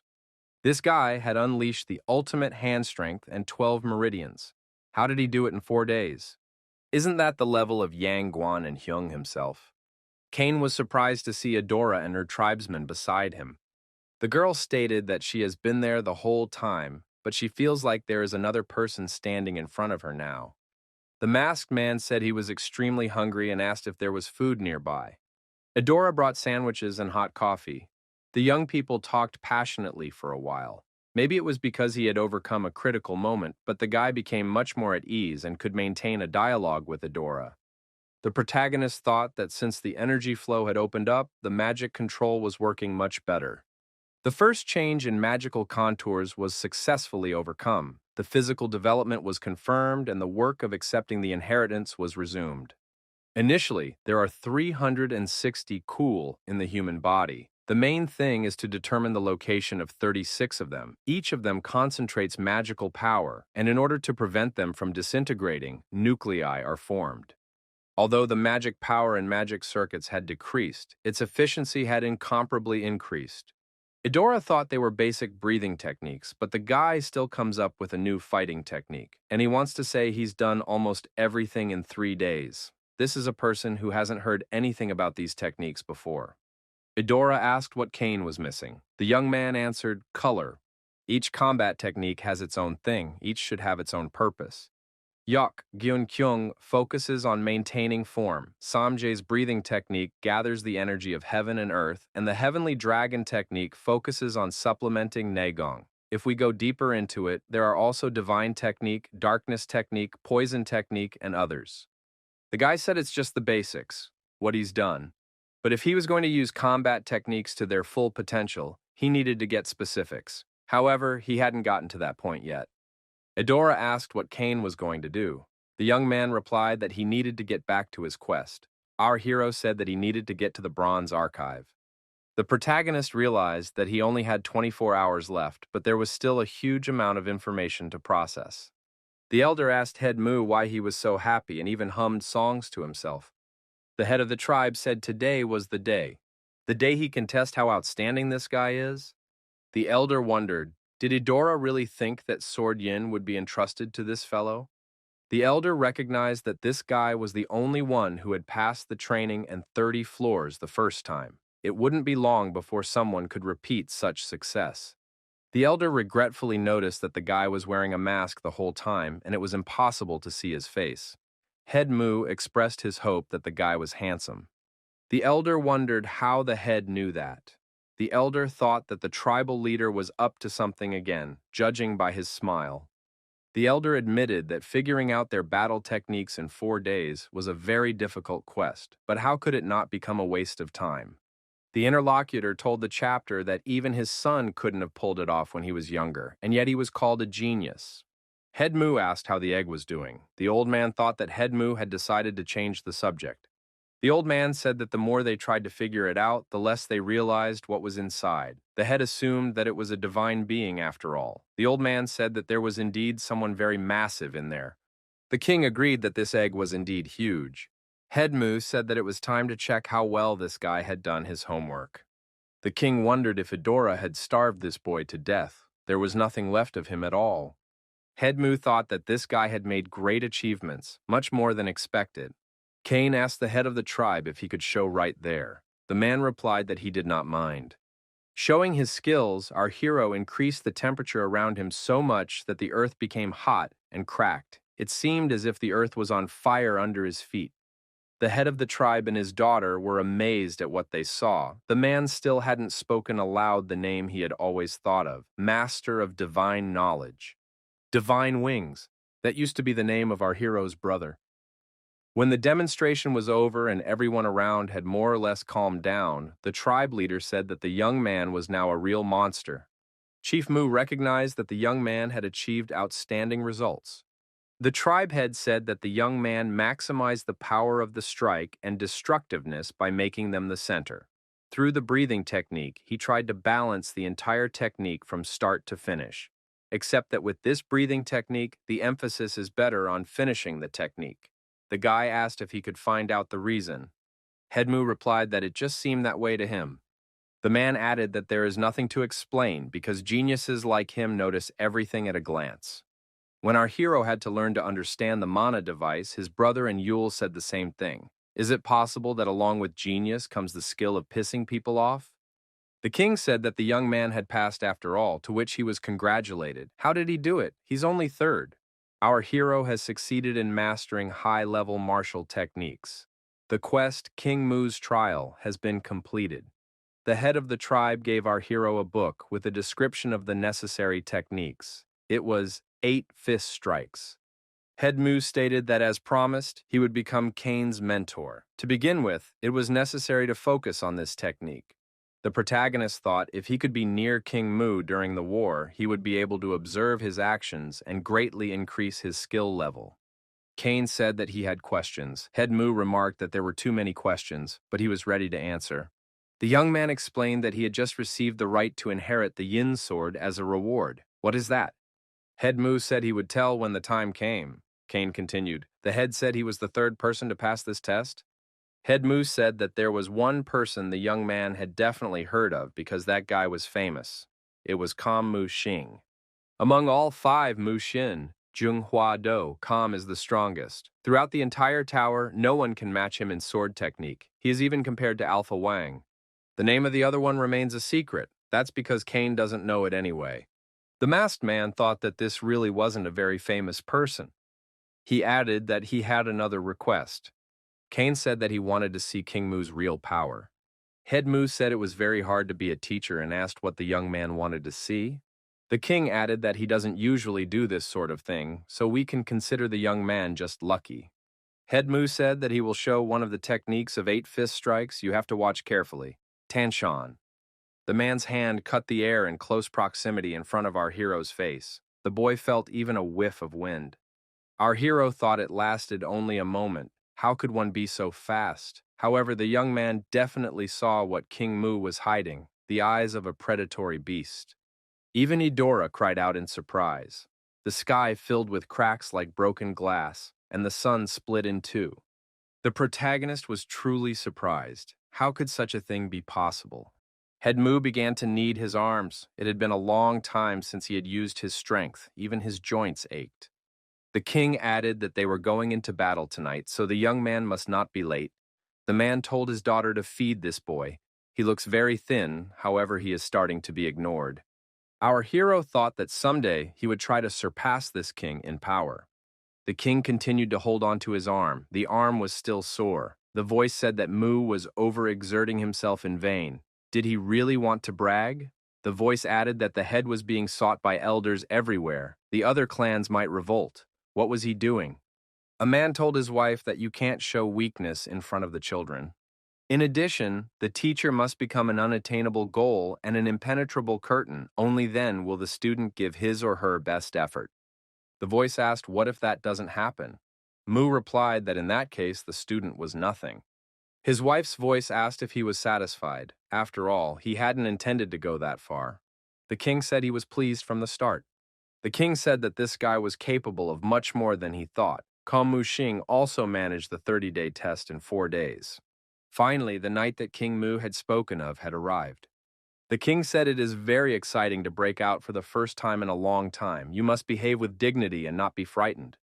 The head of the tribe said that he would personally make sure that there were no cowardly individuals among them. Someone in the crowd said that the king should not be afraid either, or he would be replaced immediately.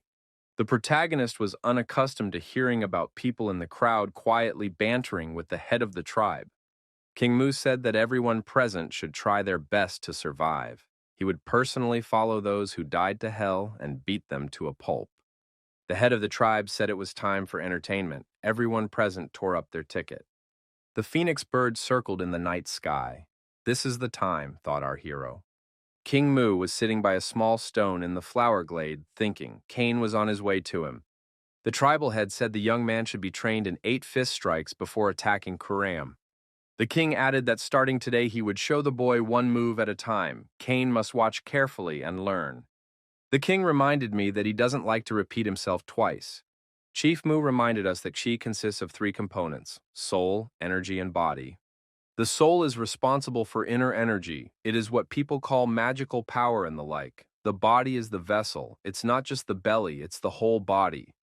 Energy links these 2 components and is responsible for making the QI function as it should. Along with it comes sword skills, movement, and fighting techniques. 8 fist strikes is the most powerful technique based on QI energy. That's because it was created by a true genius, the one who's talking about it right now. She just can't be weak. Chief Mu added that 8 fist strikes is not as simple as its title might suggest. The king remarked that he didn't like to point out which weapons were best to use. The man noticed that his lecture had gone on too long, and it was time to show the movement itself. The first move is a heavenly step followed by a silent horn and an angry fist.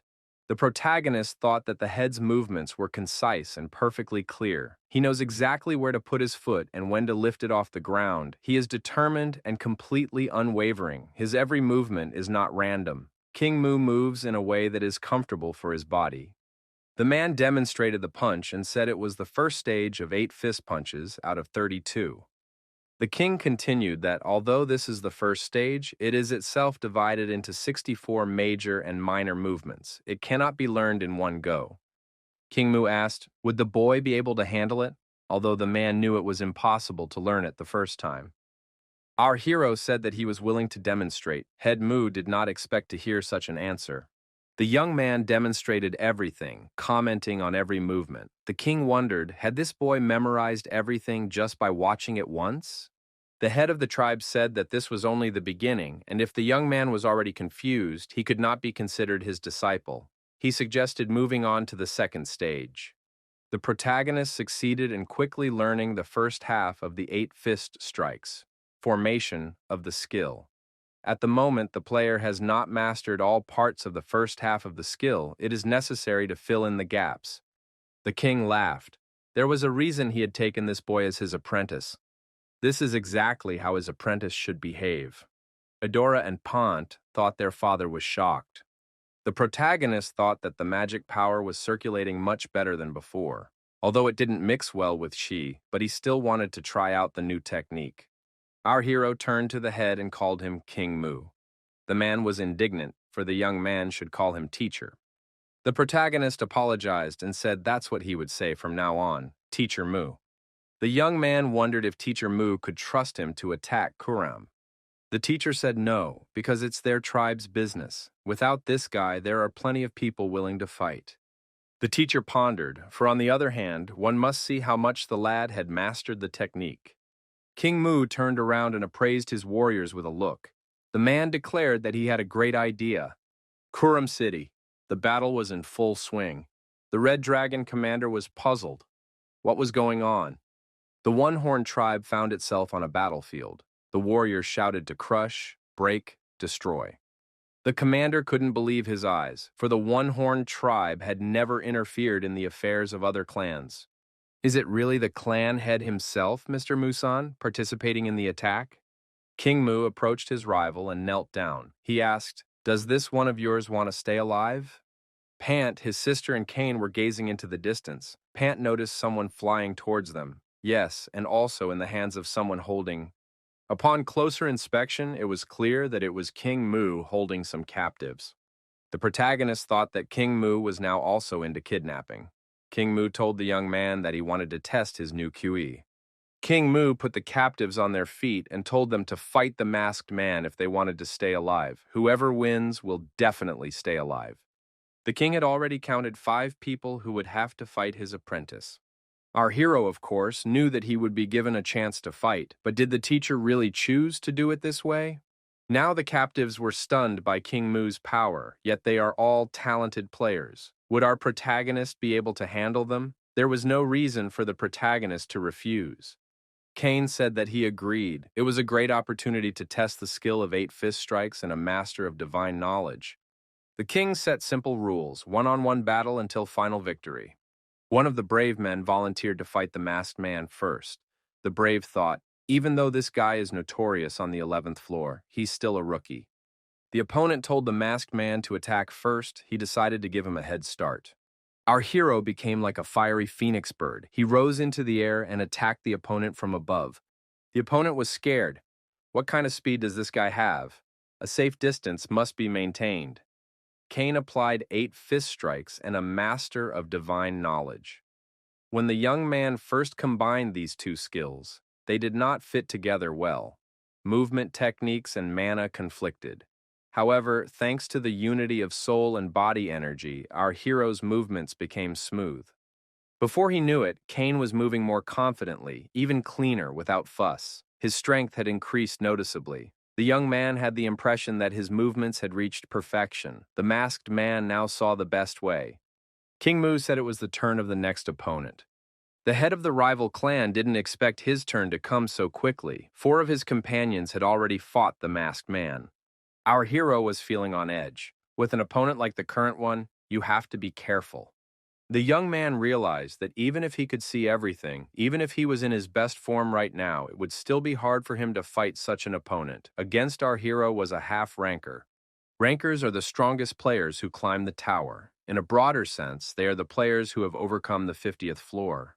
However, it was not an easy task to pass it. The 50th floor is famous for its difficulty level, which is much higher than the previous floors. Even the strongest players were sometimes defeated and fell down. That's why it became known as the barrier zone. Players who plan to challenge the 50th floor are called half-rankers. In any case, for the sake of revenge, our hero will have to single-handedly defeat the 8th strongest clan, which means that he will have to destroy the highest anchors and 9 kings. In that case, a fight with a half-ranker is the best way to get over the boundaries quickly. Cain didn't wait for a second invitation and attacked his opponent. As the wars approached each other, the rival said he wanted to ask the masked man for a favor. No matter how the battle ended, he would want his men to stay alive. The warrior added that when he was kidnapped by King Mu, he completely forgot about his subordinates. Even though they met as enemies, he suggests that the masked man has enough magnanimity not to destroy surrendered enemies. Our hero thought that his rival had already admitted his defeat and was ready to die. Cain realized that he was now in a better position. What could have influenced his opponent so much? After all, not so long ago he believed he would win, but his determination to die means that our hero must also be prepared to die. Cain decided that he must destroy this rival immediately. Apparently, because this warrior is a half-ranker, he is not like the past 4 warriors our hero just fought. No matter how hard Cain tried, he couldn't find his opponent's weak spot. At some point, Cain noticed that his opponent had opened up, but it was impossible to attack him effectively because his opponent used his demonic sword. The young man realized that it was a trick and he would not be able to dodge his opponent's attack. The blow was so strong that the masked man flew backwards, but he managed to stay on his feet. Cain, bleeding, didn't understand how it happened. After all, he had definitely penetrated his opponent's armor. Our hero realized that he couldn't be wrong. His sword accurately passed under his opponent's armor. The next attack was also unsuccessful. The bleeding Cain wondered why his opponent was still alive, and the next one would be even more difficult. His opponent thought he couldn't lose concentration, his opponent was injured a little more, and the masked man would be finished. The head of the Red Dragon said that the masked man had no idea what even Hacho was. Our hero really didn't know that. Opposer stated that such a mistake is usually only made by novices. The Red Dragon leader said that he basically didn't care. If the masked man couldn't understand Hocho, there was no way he could stay alive. Cain noted that his opponent's movements had changed. He was much faster. It turns out that all the behavior before was nothing more than a ploy to find his weaknesses. The head of the Red Dragon dealt another blow to our hero. Cain managed to fend off this blow at the last moment. The protagonist did not think about attacks. Now he only tried to avoid his opponent's blows. The young man could find absolutely no way out of the situation. He analyzed many outcomes, and all had one end. It was defeat. Cain activated the skill Anticipation. The head of the Red Dragon pierced through the protagonist's body with his sword. However, he was surprised that the masked man didn't die. What's going on? Cain said his opponent didn't need to know that and pierced his opponent's body through and through as well. The head of the Red Dragon fell to his knees and bleeding grabbed the wound on his neck. He thought that in any case, his subordinates would survive. Cain asked his opponent if he was not afraid to die. The opponent said that he was very afraid. Before he was here, he wanted to live very much. However, seeing how King Mu cared for the masked man, he thought about his men. The opponent added, no matter how he was still the commander. The knight dropped his sword and fell face first into a pool of his own blood. The masked man had won by a landslide. For a moment, a thought flashed through our hero's mind. If his brother had been here instead, what would have happened to a man like Shannon? Would it have ended up like this? King Mu praised the apprentice. He added that it was worth his attention. Idora and Pant took the young man under their arms. Cain inquired, what is a hosho? The king replied that it was a deception. However, Headmu didn't notice any trickery in his movements. It was essentially the same thing, the only difference being that it was unclear if it was a trick or if he was really going to hit like that. The king decided to give an explanation. The moment his opponent's blade almost pierced Kane through, he had several opportunities. The opponent could strike immediately, counterattack, or move away, and every decision you make determines the opportunities that follow. The king inquired, knowing the possibilities, which one would Kane choose? The boy replied that one would have to look at the situation. King agreed. It is important to adjust to the situation, relying on your instincts and speed. Only the right course of action should be chosen. Our hero said that in such a case, trapping is not a big deal. If the player is trapped, it is to choose another opportunity and attack. If the player isn't trapped, it's just to keep acting straight ahead. Hocho is the power to choose opportunities. The king added that only those who had developed ki to the limit could take advantage of such an opportunity. However, for Kine, it was still beyond his capabilities. In fact, Hocho wasn't perfect. If one developed his sixth sense well, it would be much easier to anticipate an action. The protagonist didn't think that getting the sixth sense and Hocho would be quite easy. In order to obtain Hocho, one must develop Chi to the limit. There is nothing left but to practice hard. Thus ended the first battle between the Red Dragon and Jeonhua Do in Kurama. The Great Forest, 11th floor. Hooded men in the night follow a designated route. One of them said that the time had come. The phoenix bird, while in the nest, sensed someone approaching. Pant tells Kane that he is almost recovered. Is he ready to fight now? Just once? Kane warned Pant if he didn't want to sway from side to side while hanging from a tree, he'd better shut up. Pant lowered his head and said it was very cruel. Eudora noticed that her brother looked very pitiful. Kane closed his eyes and thought of Hacho. He opened his eyes abruptly, and the image of Chirik, the phoenix bird, appeared before him. Pant, as he left the room, wondered what this Kane was thinking. He is certainly a very dangerous man. Pant asked if it was true that Uncle Plan was coming today. The sister confirmed that he would be joining them soon. Pant said that nothing good should be expected from this appearance. Pant wished his sister good luck in looking after the sick man. He added that Eudora could take the initiative and pretend not to know anything. Eudora thought her brother was very much like her father in his manner of speech. The girl saw a masked man running past at high speed. The young man, not paying attention to the people around him, moved in a direction unknown to the girl. Our hero felt fear like a chick of the phoenix bird. What on earth was going on? Kane approached the cave and looked inside. There was no sign of the phoenix bird. The young man saw the chick and took it in his arms. Our hero was able to read the memories of a chirp. In these memories, the phoenix bird told the unknown man that she had lived a long life, and all people like this had always met the same end. Thanks to the memories, the protagonist was able to see the people who kidnapped the phoenix bird. The kidnapper was Du Musen, who told the bird that the outcome would be slightly different this time. Among the 8 clans, the smallest and weakest is Jeonhua Do. But there is one reason why this clan is still rated quite high. It has as many as 5 Musens. Rankers that stand on their own at the top in all characteristics, and one of them was in this cave. The protagonist thought that the phoenix bird had died. Our protagonist realized that the tribe was connected to Jeonhua Do. If he took the chick, the entrance would be closed to him. The masked man decided that he must leave the tribe of one-horned men. The phoenix bird realized that the man had found her chick in time. She felt more at peace. Our hero was surprised when he heard Phoenix's voice. The phoenix told the young man not to be too angry about her death, for she would be reborn from the ashes. Having died now, she will one day reappear in this world. Kane thought the bird was ignoring him. Could it be her residual thoughts? Having died and been reborn, she would be a new creature again. But despite that, the phoenix continued to think of him.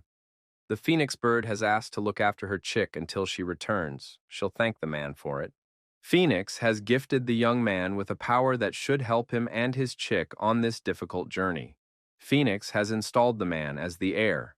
The player begins to internalize the fire of life. The body opens up, the process of accepting the inheritance begins. Kane felt himself getting very hot. The protagonist decided not to miss a drop of this power because Phoenix left it for him. All magical circuits were revealed, acceptance of the inheritance was completed, and the title Phoenix Heir was obtained. The player received a part of the rights to control fire. A new skill, Hot Air, is revealed to the player. The skill, Sacred Fire, is initiated. Physical strengthening is confirmed, soul quality is increased. The young man felt his vessel enlarge, the magical circuits flowing as they should. But why had the phoenix's power decided to flow through the stone? No matter how much Cain tried to shake it, nothing worked. The sacred fire symbolizes the phoenix, the bird that embodies the powers of resurrection and return to life. Purification forcibly burns away magical power and curse. The favor of fire takes undisputed precedence among the other fires and has strong resistance. The order number is a valuable gift. Cain asked the chick, does he really want them to save the rest of the divine beings? Our hero didn't want any aggravating factors at all at such a moment. The chick was warm and absolutely unique. The protagonist said they would save the divine beings together. Idora caught up with our hero and wondered what he was doing here. He jumped out of the room so suddenly that she became worried and ran after him. Idora wondered where they were now. Cain replied that they were now in the place where he was originally. Yung Huadu started hunting for divine beings. The young man said he wasn't asking for help. He's not going to get the one-horned tribe involved, but it would be nice if they didn't get in his way. Idora states that she will go with Cain. She just wants to help him. She doesn't like Yung Huadu dragging their tribe down with him either. Cain said the teacher wouldn't like it. Idora assumed that the young man would tell her father about it himself. The boy said he knew where to go, and the girl could follow him. The East is the territory of the dragon of non-existence. However, destroyed dragon bodies lay everywhere. Cain thought that they had arrived too late. The dragon said the player in front of him embracing the divine being. The man knows what happened here. The protagonist assumed it was the residual thoughts of the dragon. The young man stated that he had a suggestion. The dragon asked, does the man intend to take his powers and take revenge? It's a good idea, and he likes it. A dragon in the form of a girl appeared in front of the young man. She said that these scoundrels had not only woken her from her sleep, but had also taken her heart and inner strength. He is not too patient, so he does not want to wait for rebirth into oblivion and is ready to accept the human's offer. Our hero has been recognized by the dragon of non-existence and must complete a hidden task. As a reward, the player will receive the blessing of the dragon of non-existence and will be able to get close to him. The dragon of nothingness has offered the young man a second challenge. The dragon is going to take revenge on the one who disturbed his sweet dream. It is necessary to accept the power granted by the dragon of nothingness and complete the work he started. The harsher the reprisal, the greater the reward the player will receive. The dragon girl smiled and said that the agreement was made. The hero received the protection of the dragon of non-existence and the title of its representative. North is the territory of the abyss turtle. Our hero also saw a turtle lying in blood. The man was late again. Did the man really want the turtle's protection? The protagonist has received the protection of the turtle of the abyss. He accepts the turtle's request and must complete the quest. The turtle is interested in this player, as he has passed the trials of the phoenix and the dragon of non-existence. It is necessary to find a worthy successor for the turtle of the abyss, who can take responsibility for the entire North. One must find a worthy mythical creature and help him awaken as a divine being. The turtle said there were two of them, and together they lived one life. You could say it was twice as good, so they had no regrets about dying. The only regret is that they don't have a worthy heir. The turtles will be watching a player from Styx. The protagonist was able to create the temporary skill Blue Spirit Blessing. As long as the spirit is with the protagonist, the blessings of divine beings do not conflict and fulfill their function. This is a unique skill. The young man thought that he had gotten exactly what he needed. The masked man told the fledgling that they were following further west. Now there was only one divine being left alive. Idora asked Cain, what now? The saber-toothed tiger is alive for now. The tiger smiled back. Is the man really telling him to leave the house? The man can leave. He will deal with his own problems. The saber-toothed tiger said that if a man gave him the chick he was holding on his shoulder, it would greatly strengthen his position. Cain said that the tiger knows it is in danger but cannot give in because of its pride. This is unreasonable. Idora stated that she wanted to speak up. Cain asked, does the girl have any idea? Idora suggested moving to another place. There's no reason to be here all the time. The saber-toothed tiger is different from the rest of the divine beings. He himself refused their help, which means they did their best. Cain agreed with the girl and said she was right. The protagonist said he would take the egg and head to the red dragon. Eudora heard a loud bang and said it had started after all. Our hero activated the universal vision skill. He saw that the saber-toothed tiger was attacked. Against the tiger, the very 9 magic swords collected by the sword god were used. That was Domu Shin. The saber-toothed tiger was surprised. The enemy's skills amazed him. Has Domu Shin always been this strong? He acts so crazy that it wouldn't be surprising if he uses dark techniques or black magic. The wounded tiger, bleeding, was lying on the grass. However, there was no trace of the sword god. The wounded tiger wondered, has the man come to laugh at him? Cain said that he was not going to laugh, for it was the tiger's choice. The tiger appeared in the form of a man. He said that if the player hoped he would act like the rest of the fools, he might not count on it. He has nothing to give that man. Cain said that no one asked the tiger to do that and activated the absorption. Vampire Bathory's vampire sword powers were activated, forcibly taking life force and spiritual energy. Rapid strengthening of the body was confirmed. The suspended inheritance work continued. The tiger was indignant. How could he suffer at the hands of man? The player has earned the title Saber-Toothed Tiger Abductor. The player succeeds by collecting all 4 legacies of divine beings. All 4 ranks merge together, and the player gains the title Heir of Divine Beings. Our hero succeeds in absorbing the soul of a saber-toothed tiger. By inflicting a soul wound with Bathory's vampire sword, it can be said that the enemy dies once more. The chick successfully evolves by taking an orb of the souls of the dead. A change begins. Some of the power is channeled into the dark.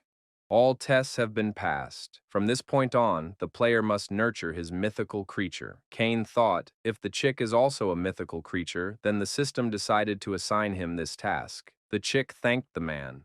Cain remarked that he was the one who should be thanking the fledgling. The grown chick soared above the youngsters and over the city.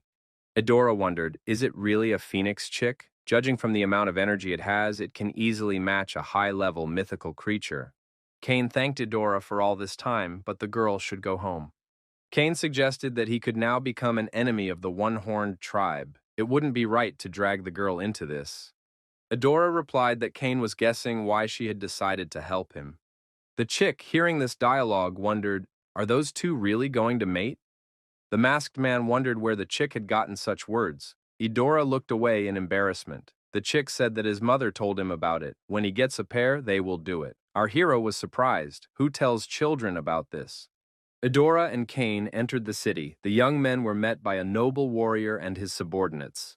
Cain asked Eudora, are they going out with Jianhuadu today? The girl replied that their uncle was supposed to come over today. The protagonist realized that the god of the spear, Plan, was in front of him. He is a warrior of the one-horned tribe with unique physical abilities and is excellent with the spear. Even Jianhuadu believes that he is the one who will be the most difficult to oppose. Plan looked at the protagonist and decided that his brother had found a new toy. King Mu asked what good things had happened to Cain. Our hero thought that the tribal leader might be guessing. The king asked, why does the young man look like he's going to the other side of the world? Cain said that he was here to apologize to his teacher. King Mu replied that he was extremely surprised. Cain said that he needed to leave one tribe. The king was even more surprised. King Mu was angry. The young man took everything he wanted, and as soon as danger looms in front of his nose, he runs away. The protagonist stated that Teacher Mu had gotten it all wrong. The king stated that he demanded an explanation. The masked man thought that given that the person he was talking to had a medium, it was useless to hide anyway. Cain replied that he had business with Jianhuadu. King Mu wondered, are these Jianhuadu's weirdos acting up again? The head of the tribe became angry and threw his smoking pipe into the mask of his interlocutor. He called the young man a lousy man. Cain wondered. The head asked, what does the guy call the relationship between teacher and student? Even though they were not related by blood ties, but he was doing his best to train the lad as his own son. The king added that he was sincere. The head added that if something happens, Cain should tell him about it. That way he can help. King continued that the relationship between a teacher and a student is nothing like the relationship between a parent and a child. The only difference is that the teacher and student are often both adults. The man remarked that there should be sincerity in their relationship. The master asked Cain who he really was. Cain thought this man was always teasing him, but if he didn't know something, the teacher helped him learn and internalize it. All this time, however, all he has done is suspect the king. In the end, is he different from those who betrayed his brother? Cain said that King Mu is his teacher. He will continue to think the same way. Head Mu smiled and said that in that case, the young man shouldn't have behaved like that. The teacher said that the young man could take these books and leave this place. The masked man paid attention to these manuscripts, for they were 8 fist punches, medium and low levels. Cain thanked the teacher, who warned that the next time they met, he would beat the young man, so he should prepare. On the way out of the teacher's office, the protagonist met his children. Cain wondered, what are they doing here? Pant, wonderingly inquiring, said, why did Cain abandon Adora and decide to leave? Adora added that it wouldn't work and they would go with the masked man. Cain said there was a possibility that he could become an enemy of the tribe. Adora replied that she had heard that from him before. Pant notices that he's annoyed with the Manhwa do guys, so maybe it's for the best. Cain said that these two can do as they see fit. The protagonist thought he had met not only a good teacher, but also great friends. The situation on the battlefield was as follows. Red Dragon had settled in Begas and was preparing to move against his enemies. Yunghua Do continued to advance without respite. Suddenly, by attacking Kuram, Jeonhua Do gained an advantage, but now their attacks are slowly starting to weaken due to the appearance of Bahal with his army. Adora added that Bahal was put in charge of the 11th floor. If the one-horned tribe played an important role on this side, then the enemy side should pay attention to Bahal. No doubt they would try to reclaim the entire 11th floor to restore their pride in some way. Jeonhua Do has a King Mu, a sword god, and a spear god. All of them are very strong, but the red dragon won't sit on the sidelines. Cain thought, it would be nice if Leonte came here as well. Pant asked Cain what he was going to do. Something told him that the red dragon would not be happy with the young man. Adora noted that without the tribe behind them, they weren't really important, so they might not even be noticed. Cain wondered what would happen if they were. Adora replied that nothing would change. It would probably turn into a joint skirmish rather than a bloody fight. Pant said that if they were suddenly recognized by anyone, they would immediately think of King Mu and his character, so they won't be touched. Pant once again asked Cain what he was going to do. Cain noticed that the two men had already answered that question. Cain said that it was he who needed Baha'u'llah. Given his reputation, Bahal certainly won't want to let him go. In Begas, our hero handed over the scroll and asked that it be given to Bahal. Our hero had prepared something for Bahal. He said that the scroll should be accompanied by the words that it was a gift from Cain. However, Bahal suddenly appeared nearby and was surprised to see the masked man. He said that he had been waiting for him very much. Pro only wondered if Bahal had behaved in the same way with his brother. Cain apologized for making himself wait. He had wanted to arrive at once, but things had not worked out as planned. Bahal said that it didn't matter now. The important thing was that they were together now. Those present were surprised. Is it really the greedy devil, that successful newcomer? It turned out that he knew the commander-in-chief. Everything happened as our hero thought it would. Because of his big name, rumors of him being in the Red Dragon quickly spread. Bahal wondered, could King Mu's children come into enemy territory so easily? Pant said that they had been disobeying their father for a long time. Bahal said, in that case, welcome. Bahal suggested we go inside so we'd have less to gossip about. They were just having a meeting. At the meeting, Baha'u'llah introduced the guests. They were the greedy devil and the children of King Mu. Those of you here who are interested in the lower floors have already heard of these people. Our hero thought that in this organization, Bahal is not very trusted because he was known as a traitor.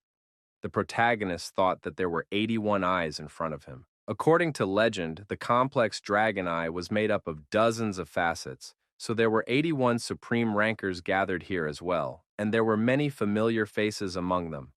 Our hero turned his attention to the girl hiding her face under a hood. Bahal said that no one present seemed to be interested. He put his hand on the map and said that it was worth paying attention to. In front of Bahal on the table lay a diagram of the layout of Jeonhua Do's military camps. Raoul, the head of the Jackal squad, rose from his seat. He asked in surprise, "Is it really true?" Bahal said that the knight himself could check it out. Raoul the Jackal checked the information with the map and asked in surprise who had brought it. Bahal said their friends had delivered it. Raoul was still hesitant and said that the first thing to do was to check the validity of the data. After all, this map might be a trap created by John Huado. Bahal said that was Raoul's responsibility. Bahal added that if this card turns out to be real, Red Dragon will be in a favorable position. Bahal offered to reward these guys and offer them good seats as well as free lunches in their field kitchen. Bahal suggested that Kane take the place of second in command of the Foreign Legion, for it was now vacant. The Foreign Legion was a large-scale unit of about 3,000 mercenaries under the Red Dragon. The protagonist thought that if he agreed, he could fit a few hundred men under him. Our hero thought that he should hold on to this opportunity and accept this offer to go higher. In the process, he would be able to become stronger. Once the opportunity came, he could deal with Leonte, Bahal, and the God of Swords. Kane said that he would do his best. Our hero was introduced to his new subordinates, warriors of the foreign squad. New members of the team were also introduced, Pant and Edora. Amber, the head of the White Dragons, part of the Red Dragon, said for everyone to welcome the new warriors. Amber tells the protagonist that he doesn't trust them, so these people may not stand out much. Someone present told the commander that those people were from the One-Horned tribe. Aren't they on John Huado's side? Someone recognized the masked man. That's the greedy devil. Next to him are a brother and sister from the One-Horned tribe. Pant noticed that Kane had become much more popular during the time they had not seen each other. One of the attendees turned to our hero and said they might as well get over it. Kane inquired as to what this guy wanted to talk about. The opponent stated that he wanted the masked man to just introduce himself. Otherwise, there's a character here who dared to mop up the 11th floor by himself. They're taking a loss because of this guy. The warrior said the masked man looked a lot like the guy. We need to collect on his debt. Kane said it was very tiring and warned Pantha to get ready. Kane told Pant to deal with these people. Pant grumbled back why he should do Kane's work. Our hero was surprised. Did Pant really want him to do it himself? Pant lit up with an ineradicable desire to teach these people a lesson and said he was bored anyway. It was for the best. Pant scattered in different directions to anyone who approached him. The leader of the opponents said that we shouldn't attack this guy one by one. We should all pounce together. Pant only laughed in response. He said it would definitely be more fun that way. One of the rivals pumped that he was about to destroy the masked man and decided to pounce on him. Phoenix Chick said he didn't like the man. Chick attacked the attacker and after deactivating him said he was very clingy. Pant sat sadly on the sidelines. He said that he had expected these men to put up a decent fight, but it turned out that he had only gotten his hands dirty. Pant saw one of his opponents on his feet and asked if he could still fight. The opponent immediately knelt down and raised his hands in the air. Edora told her brother that everything has to be moderate. You can't just maim everyone. The protagonist activated the sacred fire and raised it above his head. The opponents humbly fell to their knees and lowered their heads. The people noticed that all their wounds were healed. What is it? Pant was also surprised. When had Kane learned to do that? Kane said that he had a desire to check something else and suggested Pontu to break the opponents a little. The opponents, naturally, were frightened and expressed their disagreement. People were unwilling to get off their knees and thought that this masked man was worse than a demon. The warriors were terribly exhausted. The masked man would heal them and then break them again, over and over again. That's not human. He's definitely not human. The protagonist told his opponents that he wanted obedient hunting dogs. He's not interested in dogs ready to bite their master. This is the first and last time he forgives these people. Pant added that all these people should behave themselves. Kane said to have Pant train them to be something. Pant was angry again. Why, even after leaving the tribe, does he have to do this sort of thing? Kane said that if Pant did not want to, he could go back to the tribe. The girl sitting on the throne told Bahal, kneeling in front of her, that he had chosen a good guy this time. The girl noticed that this man also had useful information. Bahal noticed that she pays a lot of attention to this guy. The girl agreed, because that guy is one of the 3 weirdos. How can you not be interested in him? The girl told Bahal to take the matter seriously and keep a close watch on this guy. She wondered what he would do and what tricks he would use. The girl asked what Bahal could tell about Leonte. He replied that Leonte was still in confinement. Since he was being watched by the sword god, they would need a little more time. Bahal added that he was making every effort to find out his exact location. As soon as they reach the target, he will report it immediately. The girl said it annoyed her. Is it really all about studying the stone? Bahal replied that he is dealing with it. He feels like he doesn't want to get the stone until it is completed, so they are going to take the bait. The girl said it was a clever move and it should work. If heaven's wings, they wouldn't have to descend to the lower levels. However, it would soon be over. The girl said it was necessary to find this stone quickly. Once she has it, she can restore the dragon heart. Plan burst into the room and asked his brother, King Mu, what was going on. The elder said he would be the one who would want to know what the god of spears was doing. Elder added that there are certain rules that apply here, so you need to adhere to them. Plan became angry. Why is this elder treating him like a stranger? The Plan thought it was his own fault, for the last agreement had caused him to distance himself from them. He'd gotten distracted and forgotten his purpose. Plan apologized for interrupting this council. As the person in charge of Jianhua Do, he has something to report to King Mu. Plan said that the greedy devil, Pant and Adora, had defected. Did King Mu know about this? The king said that only a blind man would not have noticed what these madmen were doing. The Plan wondered how the king could talk about it so calmly. The head of the tribe replied that it was up to him to do as he pleased. King Mu recognized that Jianhua Do was suffering losses because of this, but everyone is responsible for their own actions. Those three are not responsible for the whole tribe. Mu asked, shouldn't the Plan understand them better than anyone else? Plan thought that his brother wasn't just talking about these guys. Did he mean to say that their leaving was no different from his leaving the tribe with the sword god? The Plan clarified, did King Mu really mean that they could eliminate those three in case of an emergency? The king repeated that those people were responsible for their own actions, he would not interfere. The Plan expressed the hope that the king would not change his mind. When Plan closed the door behind him, Mu stated that his brother had become more determined, but his temper was still just as terrible. The elder asked, is the head really not going to leave Pant, Adora, and Cain alone? The king replied that nothing had changed. The elder remarked that he must undergo more trials to become great. That is exactly what it looks like. Pant trained the protagonist's subordinates through threats and orders. He warned that if they did not obey him, they would start all over again. Cain and Adora, while on the fortress wall, watched this training session. Adora noticed that it had only been 4 days and they were already making progress. Cain replied that these guys would definitely be useful. The protagonist thought that if it weren't for Pant's irascible temper, he would be a brilliant coach. He has a talent for leading people. It's worth entrusting Pant with something like this in the future. Adora asked our hero what he was reading lately. The young man replied that he was studying 8 medium-level fist strikes. Adora heard that phrase and thought that her father really trusted this guy. The girl thought that the 8-fist chi strike technique was created by her father. It was a technique he considered to be the best in existence. There are a huge number of movements in this qui, and they become more and more complicated with each volume, so it takes a long time to learn them. Adora thought to herself she'd had enough of this chi herself. Even Cain would have a hard time understanding it. The girl thought that this time her father hadn't said she couldn't help him. What if she offered to help him? Then they could spend time together. Adora suggested that Cain might find the middle level difficult. She offered her help. Cain replied that he has an idea of what it should look like and is gradually internalizing the movement. It seems to him that everything is developing very harmoniously. The young man thought that this time the qui was much more difficult as it was combined with Chang'ik's breathing practices. 8 fist strikes by itself is an amazing chi, but with Chang'ik, it goes to a new level, so if you need to adjust your magic circuits to her, you'll have to readjust.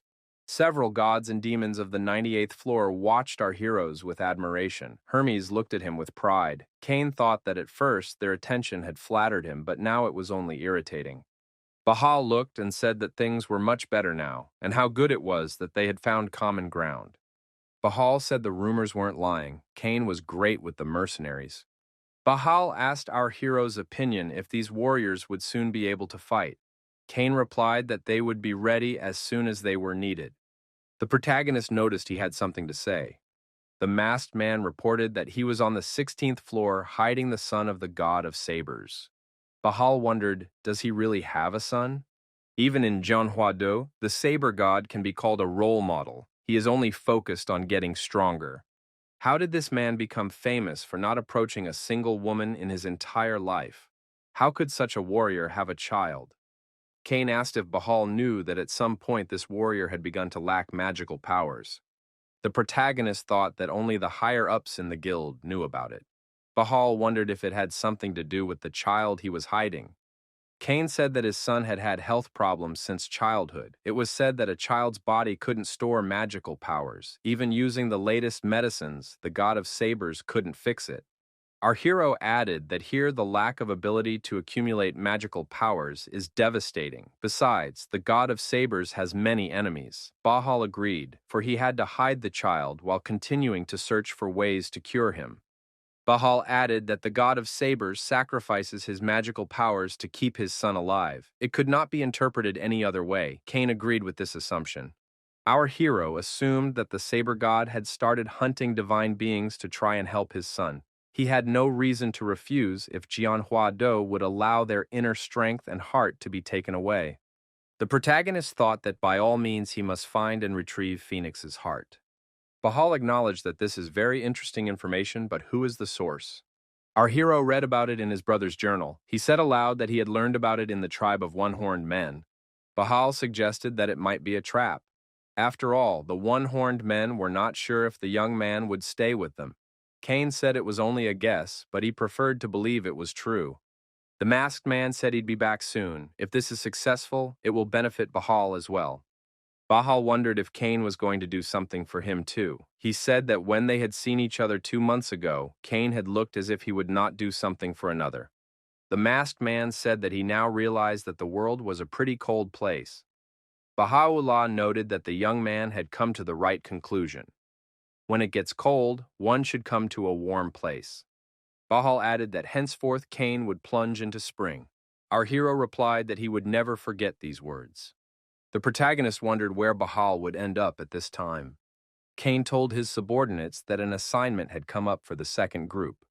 Our hero understood that the information about the saber god's son should not be divulged. The commander said aloud that their squad should attack Jianhua Do's subsidiary organization on the 16th floor. The protagonist warned his subordinates that he himself had not yet passed all the tests to the 16th floor. Before the players was the wandering path of the 12th floor. This place was filled with nothing but drought and doom. Not a single blade of grass could break through the soil, and travelers who got here began to wander aimlessly through the valley of doom. One of the warriors looked off into the distance and said that he didn't think he would have to come back here again. Another warrior remarked that the rumors were true. The protagonist recognized that starting from the 12th floor, the place becomes really dangerous. The description of the ordeal coincides perfectly with reality. As befits dangerous places, here you can find items that will never be found on other floors. Hidden quests are not to be forgotten either. One of the valuables of this floor is the Firestone. If the situation permits, you should bring along whatever you can find. Cain assumed that the Red Dragon would help him with that. Our hero told his men to lean on the timer to find everything they could and head for the 13th floor. He would be waiting for them at the other end of the great desert. Our hero, using his unique eyesight, could tell if an ambush was waiting for him. The bird wondered why these people obeyed its master so well. The bird asked what these people were looking for so hard. Cain replied that they were looking for stones of fire. The bird asked what they were. The young man replied that it was sweetness. Our hero was sure that Chiriku would find the Firestone tasty and nourishing. Cain decided that he would give half to Chirik and the other half to the spirit familiars. Recently, spirits have been facing a limitation in development. Because chains have their own limitations, we have to think of other ways to strengthen them. Right now, all they are filled with is anger and darkness, but what if we could dilute that darkness with something else? Since Firestone is endowed with excellent enhancing properties, it would be good to get more of them. Phoenix said that in that case, the owner should give him more goodies. The chick said he wanted to rest and sleep. He asked the person to wake him up when the goodies arrived. Phoenix noticed that this floor was warm and cozy, making him want to sleep all the time. Initially, our hero thought Chirik was comfortable because he had some of the Phoenix's fire, but it seems that it is in the stone that he feels at ease. His powers stabilize and build up faster than in other magical circuits. The young man considered whether he should go about completing the stone or whether it would be better to look for ways to control it. However, as long as the chick was resting in it, there was no need to try to benefit from the stone. The test was completed. Thanks to the external factors, the hero was able to strengthen his physical stability as well as improve his sacred fire. In addition, the number of completed magic circuits had increased to 108. Our hero thought that there was nothing to do here, however, he was stopped by the floor administrator. Rabbit noticed that just like last time, this player was very silent. The administrator asked if the player was currently heading to the pedestal of the three goddesses on the 16th floor. Rabbit said that there is no need to worry. The administrators are concerned about the safety of players fully immersed in education. They have to make sure that they are surrounded by pleasant scenery. There's no way they will interfere with players or spread rumors, so there's no need to worry. Kane thought that it was indeed difficult to resist the stewards. His brother had written that way, especially the 12 highest-ranked stewards. Laplace was one of them. He's curious and loves to pry. He's not the most pleasant type. Kane inquired as to why the administrator was here. Laplace stated that he had to pass on the words of those above. Laplace observed that stewards have a special role, especially the 12 strongest stewards. They are the messengers of gods and demons. The protagonist wondered, are there really messengers here too? Laplace stated that he was here now to relay the words of one demon. At the pedestal of the three goddesses, one must beware of the eldest. The masked man inquired as to what this meant and who the demon was who had delivered the words. Laplace said he had only fulfilled his role and could not know the details. Even if he did, he could not say because of the limitations of the system. Our hero thought that the oldest of the three goddesses was Erd. Why should we fear her? Kane inquired why the administrator was passing this on to him. Laplace replied that he didn't know that. How could he, doing small errands, know the will of respected gods and demons? Such a thing is not allowed to everyone.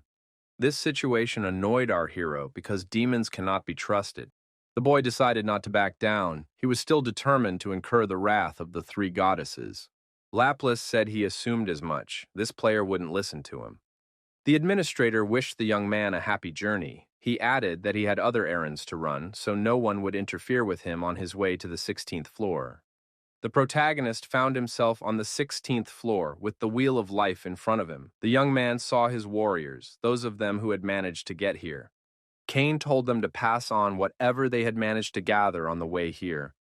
The players had the feeling that their commander was collecting tribute. Did he really take them with him to force them to collect anything of value? The young man had a spatial pocket obtained from Bahal when he moved from the 11th floor. It was a rather expensive artifact that was a small pocket, the space inside of which was limitless due to magic. All the firestones and ice crystals obtained by the players were gathered here. The commander said that if the preparations were finished, they could move on. One of the warriors asked the commander where Manhwa Do's secret base was. The commander replied that the base was at the Skuld Temple. Erd is the past, Verdandi is the present, Skuld is the future. In the Legend of Eden, the three goddesses settled in Urdarbrunn, the source of life that reaches the roots of Yggdrasil, the world tree. They are said to predict fate by twisting the thread of a particular creature's life. Because of this, the shrine has always been a gathering place for all believers. Even gods and demons want to meet them. However, the three goddesses avoid these meetings and do not show up on the 98th floor. They never leave the 16th floor with occasional reminders of themselves. The soldiers asked, "Are they really going to smash the shrine?" The commander was surprised. "Is that a problem?" The warrior noted that even if the sisters had settled on the 16th floor, they were still goddesses. No need to anger them. Kane told the warriors not to worry about it. The goddesses can tell fortunes, but they will not be able to influence the warriors physically. The shrine is called the pedestal of the three goddesses for one simple reason. They can't move because they stand on the pedestal all the time. Many greats have to sacrifice something. These goddesses sacrifice the ability to move. In addition, if players refuse to complete the task, it will be a violation of the contract with the Red Dragon, for which there is a penalty. Don't forget that. Kane reminded the players that they had fallen into the hands of a real demon. The commander told his warriors that they could now move on. Our hero chose the path that leads to the shrine of the future, Skald. The people who came out of the temple wondered what these warriors were doing here. One of the priests asked what the Red Dragon army had left here. He didn't know what their mission was, but this shrine was the abode of the gods. The priest told these men to leave their weapons in front of the entrance. He asked, "Do these people have no idea why they came here?" The young man added that if that was the case, he was very disappointed with the local reception. It's pretty ignorant. If they understand but pretend not to know, that is also inexcusable. The protagonist wondered what he should do now. He has no reason to do this to Skuld and the shrine, but he's here on behalf of the Red Dragon, so a big battle wouldn't be out of place. Besides, the more destruction there is, the sooner the Saber God and Manhwa will know about it. The clash did happen. The protagonist and his men made a serious mess of things. One of the priests tried to stop the commander of this unit and told him not to go any further. Our hero didn't listen and opened the door and walked into the room. In the room, a young man, Han Bin, was sitting on the floor. He said it was the first time he had ever seen this man and added that it didn't matter. "Did you bring anyone to see him?" he asked. There were many empty wine bottles around the young man. This was the son whom the god Saber had hidden. Han Bin repeated the question. "Has any toy been brought to him?" The temple representative entered the room after the protagonist and said that he would explain everything, just need time. Cain told his men not to let anyone in here. Our hero's subordinates dragged the temple representative out of the room. Han Bin angrily asked how dare this man touch his things. Had he really had enough of living? Cain ordered his soldiers to lead the young man after him. Han Bin resisted and threatened to kill everyone. The protagonist thought that his love for his son had blinded the god of Saber. Because of his disability, his son has to live in perpetual pain. His father found an easy way to get him out of pain, and this is what happened. It's pathetic. Cain thought that most likely Skuld couldn't do anything about it. After all, this is the son of the Saber god, so there was nothing left for them to do but just hide this guy, which meant that they ended up becoming Han Bin's accomplices as well. They most likely took advantage of the fact that the three goddesses couldn't deal physical damage. Our hero thought that the events of today would quickly spread around the tower. After all, it's not every day that great beings like the three sisters are attacked. Of course, both Saber God and Manhwa will know about it. Welcome to the 11th floor. Cain met with Adora and Pant again. Pant said that Cain looked like he had just wreaked havoc. Pant said enviously, "That must have been fun. Too bad he didn't have time to finish the commander's training." Bahal saw the young man who had been brought here by the squad and said that he even looked like the god of Saber. If he added wrinkles, he would look like his father. Bahal thought he hadn't done anything, but something interesting had happened. He had agreed to such a scam without much hope. Who knew what would really work? He does this to lure Leonte out, or rather to find a replacement for the Summer Queen's dragon heart and show the stone to the world. Bahal realized that Leonte's stone is not complete, so he is willing to go to any lengths to get the materials to complete the stone so that it will come running to him on its own. Besides, he already has some of the material that will help accomplish that, and he's been successful in hiding it. The guy had planned from the beginning to leak the information just to lure Leonte out, but there was a flaw in his plan. There is a high probability that he will not reveal himself until he has the opportunity to personally check all the materials. However, now the Saber God's son suddenly surfaced. God Saber will be enough to force Leonte to get the stone. Besides, without a son, God Sabel would have no reason to stay with Jeonhwa. He shared his energy with his son to keep him alive, so it can be said that his son is more important to him than anything else in the world. Bahal looked at the young man and decided to wake him up first. Laplace said hello and wished all the administrators a good morning. Laplace asked his colleague what brought Evelka here. Evelka replied that he was just passing by and decided to stop by. Besides, he had heard some curious rumors. On the lower floors, some devil is attracting everyone's attention. They say Laplace is involved. Evelka said that he would like to ask Laplace's opinion about it. The rabbit thought that this Evelka was a sneaky old man and that he could not get rid of him so easily. The knight reported to the commander that the red dragon had hit the Skuld temple. In addition, they had somehow found out about Han Bin. The god of Sabil heard the news and was very troubled. What had happened to his son? The god of Saber did not know where his son was now, but he must surely save him. The man entered his armory. A note caught the warrior's eye. The unknown person wrote that if the god of Saber wants to find his son, he must bring a stone with him. Near the note was a box containing a bloody finger. John Hua-du, the sword god, was riddled with headaches. After he and the spear god left the one-horned tribe, hardships awaited him everywhere. He always destroyed his enemies, taking everything from them, trampling the enemy while standing firmly on his own feet. He always won in the end. At some point, he became surrounded by similar people, now part of Jeon Hua-do. Unlike Ardea, who he still managed to deal with, the Red Dragon was a serious enemy that was stronger than he thought, and their main strength is their famous 81 eyes. They have unique weapons and history that other clans don't have. The Red Dragon was created a very long time ago on the 77th floor, the original reason for its creation being the common desire of humans to destroy Alphone. As a result, the clan went through several generations, leaving a great legacy. Over time, it became apparent that the Red Dragon was much stronger than it looked from the outside. The power hidden within the clan made the Red Dragon the most united and strongest. That group of warriors that had been sent to the 11th floor was only a small part of the Red Dragon, and that was enough to equal and surpass John Hua-do. So who can stand against the Red Dragon to defeat it? The sword god thought if he could, he would end the war right now. But if he dared to do so, the concept of the 9 kings would immediately disappear, and John Hua-do wouldn't be able to wash away the humiliation of losing to the Red Dragon.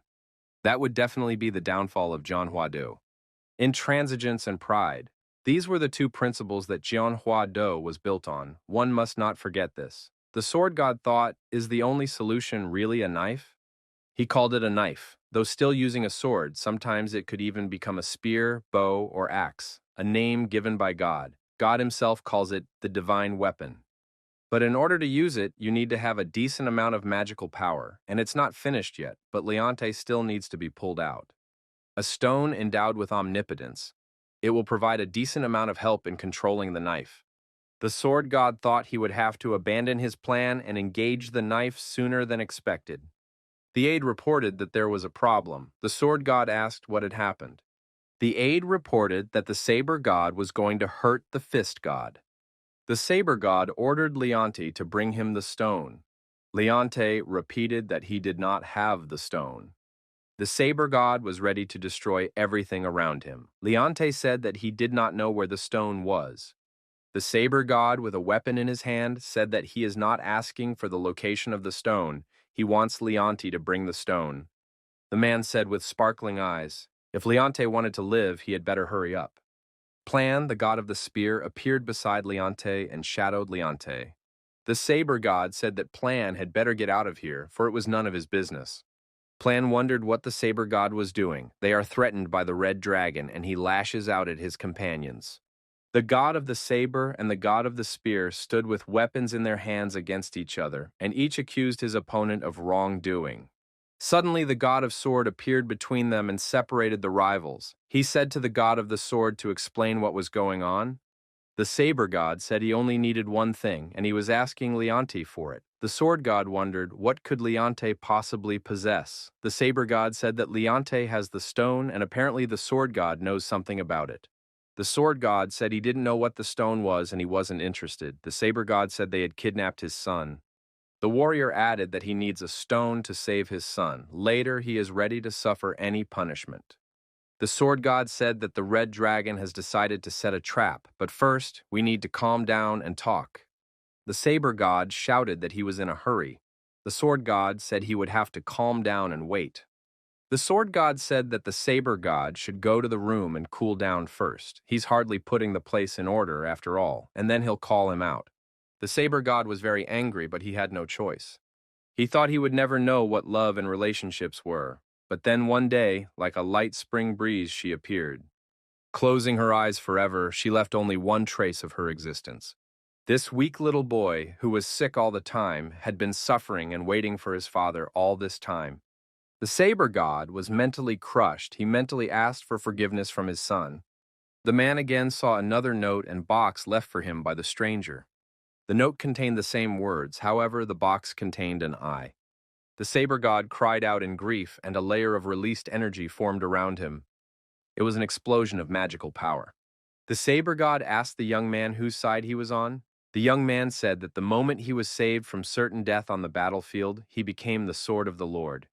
The saber god said that in that case, the children should be gathered immediately. As soon as it was finally dark, the rebellion would begin.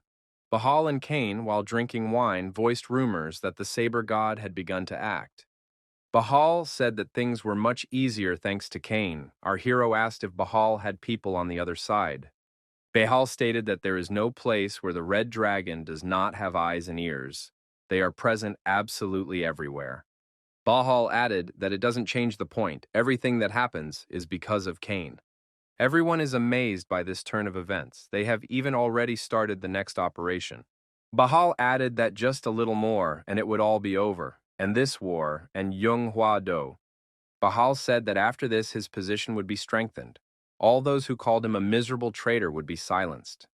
Bahal added that after that, Cain will get a promotion too. It's beneficial for both of them. Bahal suggested that we continue to grow together. He pulls from the front and Cain pushes from behind. The day Ardia first appeared, the protagonist's brother remembered that day to the last. However, Bahal had already gotten rid of those memories. It was not that he felt guilty, he had simply forgotten those days. The protagonist thought that the eyes and ears of the red dragon in Ardia were Bahal. With Hanbin's kidnapping, the game has begun. It's time to get what you want and get rid of what you don't need. For this, it was necessary to make increased preparations. A protective curtain had to be created just in case. One part of the preparation was to strengthen all of our heroes' forces. Cain summoned the undead for help. The undead appeared and said hello to the master. The protagonist thought, he's probably acting like this because he used to be a player. Unlike other spirits, Wu can even talk now. However, so far his communication skills are not so well developed, and it is difficult for him to link words into a full speech. But in order to realize his plan, our hero needs someone who can think and speak with a little bit of common sense. Cain said that he would give Wu things in a certain order. One should absorb them strictly in that order and make sure to absorb all the magic power without a trace. If even a little bit of energy spilled out, it would all be in vain. Wu replied that he understood. Cain said they were starting and began passing things around. 2 firestones, 5 ice crystals, 9 golden flowers. Wu absorbed everything faithfully. Cain thought, if everything goes well, Wu will rise one step higher. Ardia's success had 2 main reasons. The first reason was our hero's brother's encounter with the dragon on the 11th floor. The second reason is the amplification effect, which Blake learned about through many experiments. The inheritance of the dragon's powers didn't bother our hero much, as it was going to end soon. However, it was different with the reinforcement effect. Just as the name said, this pill would significantly increase the amount of magic power. Young Wu didn't know exactly how the amplification process worked, but he wrote down the ingredients and proportions in his notebook in detail. But if one could just make a pill knowing the proportions, Black would not be himself. To make this remedy, every ingredient must be thought out. Fortunately, souls were eternal and could absorb magical power in its strangest forms, so whatever Cain gave him, he would definitely be able to absorb. The protagonist thought, it would be nice if Wu could become stronger on his own, but considering the limitations of the black bracelet, it's lucky that there's at least such a way. Wu absorbed the black rose, his characteristics changed. The vessel filled to the limit and began to crack. Wu, suffering, continued to absorb energy and reached the limit of amplification. Cain said that Wu must endure it by all means. He must keep going and not stop. Cain said that Wu must succeed at all costs. That's what he was dragged here for, because he can think. Wu has broken the limit, and the hero has a completed vessel of evil. Evolution begins. Wu successfully evolved and became a magician lich. The magician greeted the master. The mage lich thanked his master for pulling him from the depths. Now he was ready to follow any order. Cain asked what kind of magic he could use now. Wu replied that in his past life, he could do general things in the field of magic. Cain inquired what those general things were. Wao said he would show you now, and asked the boss to give him some of the souls he owned. First of all, the summoning of doom. Using the soul, Wu could summon various creatures. If you have a body, you can awaken skeletons and zombies. Next, blood mist was used. It frightens enemies, causes psychosis and hallucinations. It can sometimes transfer magical and physical power taken from enemies to allies. Cain thought the effect was much better this time. Not only could he cause panic now, but in a real war he could help draw strength out of the enemy. Body absorption. Depending on how many corpses or souls are available, basic fire and ice magic can be used. In a past life, Wu was a shaman. Unlike dark mages, a shaman specializes in bodies and curses.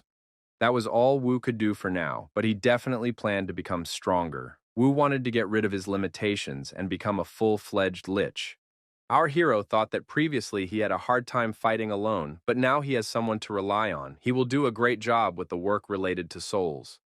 Wu once again said that he would not disappoint the master. Cain figured that if he already had a mage, what was left was to pick a knight to fight shoulder to shoulder with.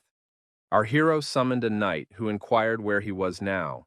Cain explained that it was the Red Dragon's military camp. The knight wondered, for he had died at the hands of Cain. Did he die and then come back to life?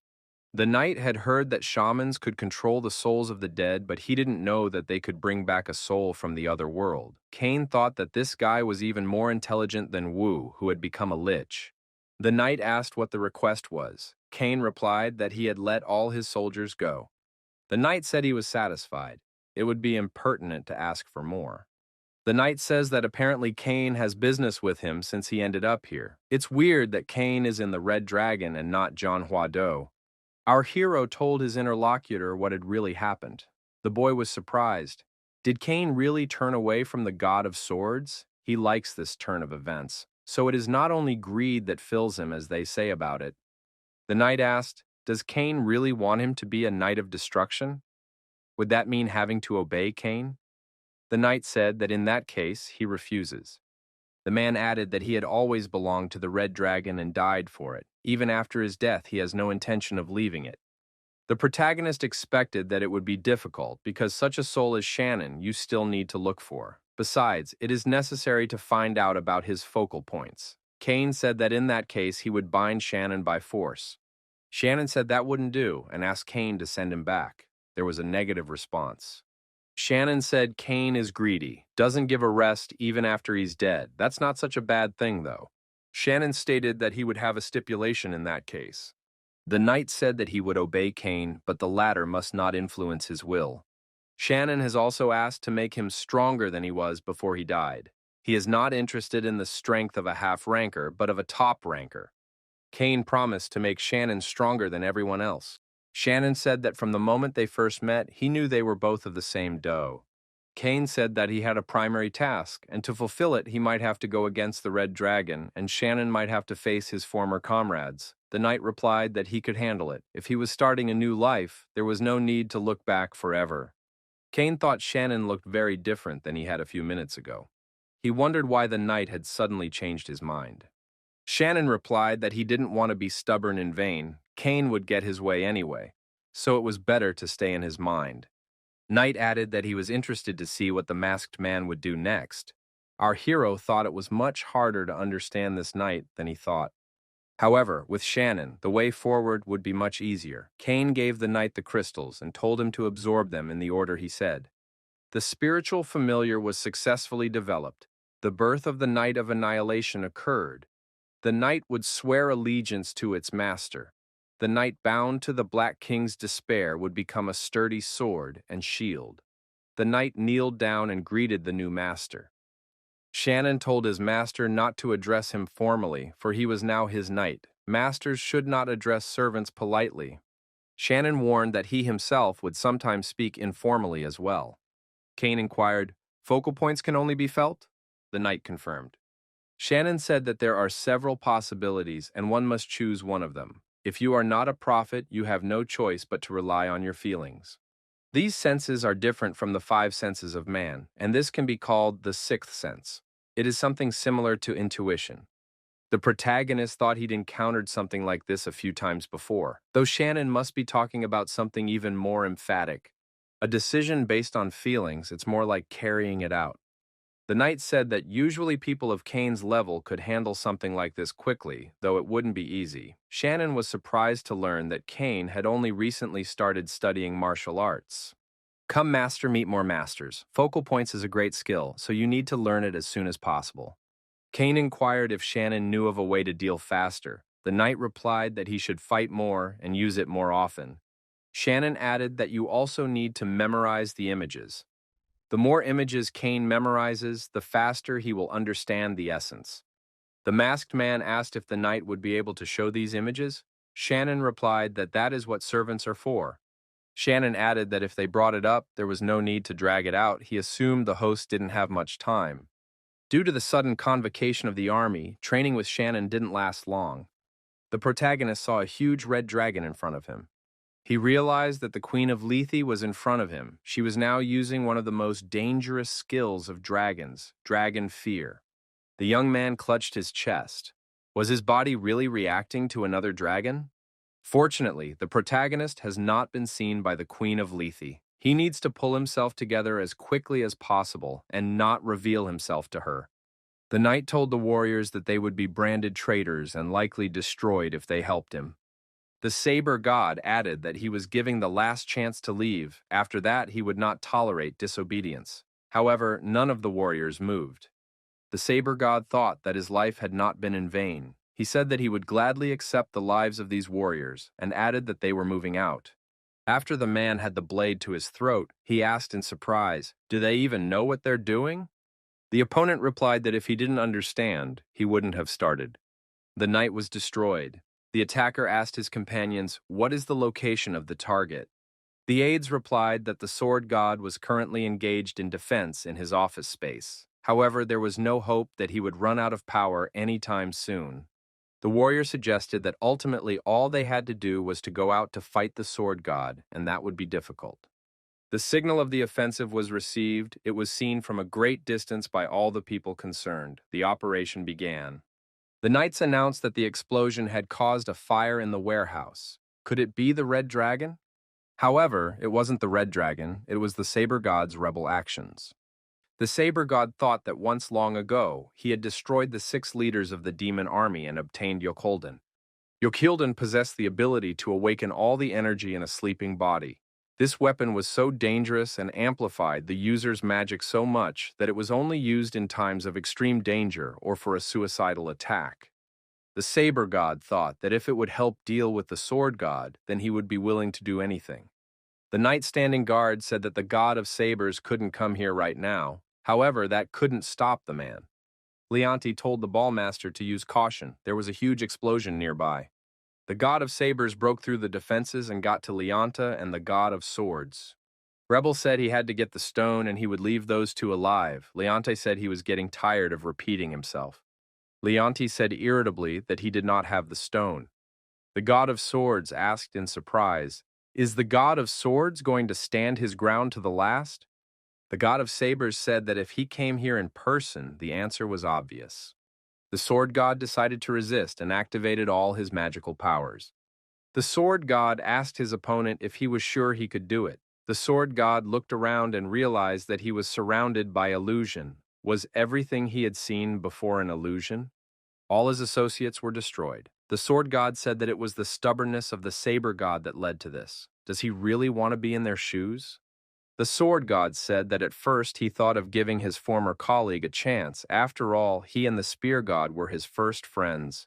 The Saber God said that his opponent had always thought rationally and he could not understand that. Perhaps all these people died with smiles on their faces, so by pitying them, the God of Swords only dishonors their memory. It would be nice if the Sword God figured something out. It doesn't matter if there are 10 or 100 of them. His target is just one person, and he will get to him. The associates of the Saber God urged everyone to protect their master. The God of Sabers attacked the opponents and applied a whirlwind of knives. The Sword God effectively repelled this attack. The attacker was surprised. Did the Sword God really survive even after something like this? Was it really the power of the 4 swords called the Saint's Doom? How did he shorten the distance so quickly? The Sword God was in close proximity to his opponent. The attacker decided to do otherwise and pulled out a saber from behind his back. However, the Sword God also held his weapon. The attacker felt that his magic power had increased. It was stronger than ever. But why can't he still handle his opponent? The Saber God thought that there wasn't a single scratch on the Sword God, and at that moment he received a sword strike to his chest. During his days of wandering in search of power, as he wandered aimlessly, wanting more and more strength and power, he met the God of Swords and defeated him. After recovering from that blow, he followed the god of swords to learn. Unlike the sword god who didn't stop training, he met love and they had a son. During this period, his level didn't improve, but only got worse. Naturally, his abilities died as well. The saber god thought, as he finally ended up here, the man was on his knees and his body was pierced by swords. The sword god said that he was nevertheless grateful to his friend, for he had absorbed the inner power of the four divine beings and was able to fuse it together. All that remained was to extract it. The sword god added that he was very grateful. He didn't think he would be able to get her so quickly. Should he thank the red dragon for that? The god of swords realized the point of what was happening. Whatever the god of swords did, he always planned several steps ahead. In the end, he was getting what he wanted. That seems to have been one of his goals. The saber god thought he had turned out to be just a simple puppet. The god of sabers thought, will he perish like this? His son, who has spent his entire life in the throes of pain, will die like a flower that never managed to bloom. At least for his son's sake, he can't leave like this. The saber god remembered the previous note.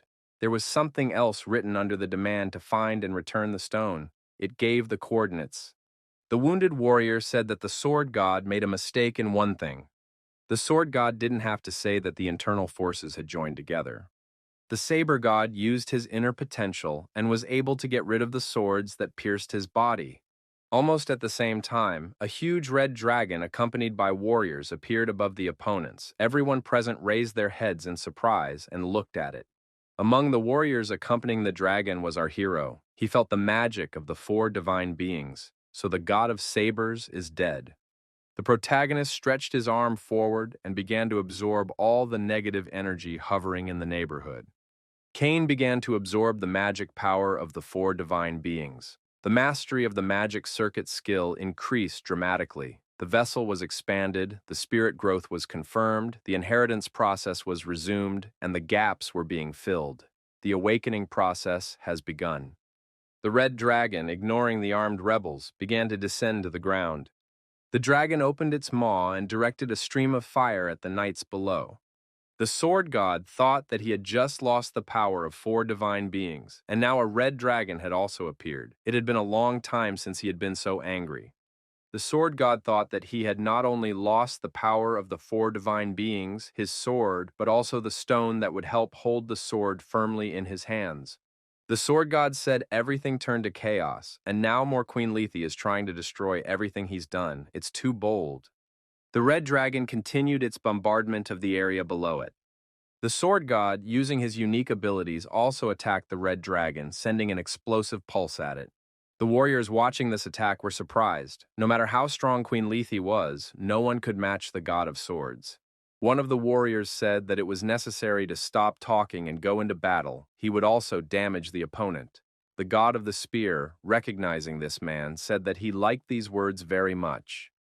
The spear god said that if they could defeat Queen Lethe, the red dragon would soon be defeated as well. The sword god approached the red dragon and said that against three deities at the same time, no one would be able to stand up. There were many dead and wounded soldiers in the process of the battle. Pant, who was also present for this battle, said that he wondered why John Huado turned out to be so weak. Enora, watching this battle, thought that there were no members of her tribe visible here. If it was her father, the red dragon would have taken even more damage. Enora was surprised to see Cain leave the battlefield. Did he really have some business to attend to? When Cain was left without any witnesses, he activated the magic circuit expansion. His body felt like it was being torn apart. The hero has successfully awakened the dragon genes. The awakening is complete. Cain felt his whole being change. Not only his body, but his inner state as well. Whereas before he could only observe, now he felt as if he could also control. The power with which he could understand the truth and explore it was what it meant to be a dragon. What our hero felt the most was power.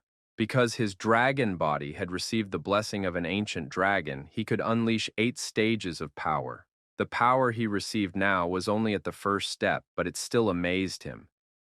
The protagonist heard a voice inquiring, "Is this the new heir that child spoke of?" It was Calidus's voice. "But how is that possible? Is he not dead?" Our hero met him through a mystical dragon and thought he had closed his eyes when he left the entire legacy. The dragon said he would wait for him here until he came and found him. The hero has completed the hidden quest, Second Void Dragon Check. As a reward, he received the Orb of the Abyss, Wrath of the Void Dragon, and Nest of the Void Dragon. Many warriors were destroyed. The first target eliminated, the Saber God was gone. Now it was the turn of the others. Cain said for the undead to come out, now there's a job for them. Our hero looked at the people fighting. There were no ordinary players here. Only the most talented players were allowed into these clans. The protagonist thought that some of these rankers would be destroyed by his sword. Maybe he should absorb them. Cain activated the spread. Leonte and Bahal were still at large.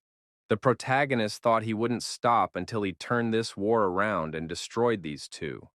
Bahal will start a movement to capture Leonte, and whatever method he uses, Leonte will do whatever it takes to defend himself. Cain knew that Leonte didn't have the stone, and to match it, he must prepare all his most powerful abilities. Our hero thought that if Leonte and Bahal ran into each other, he would hit them from the back.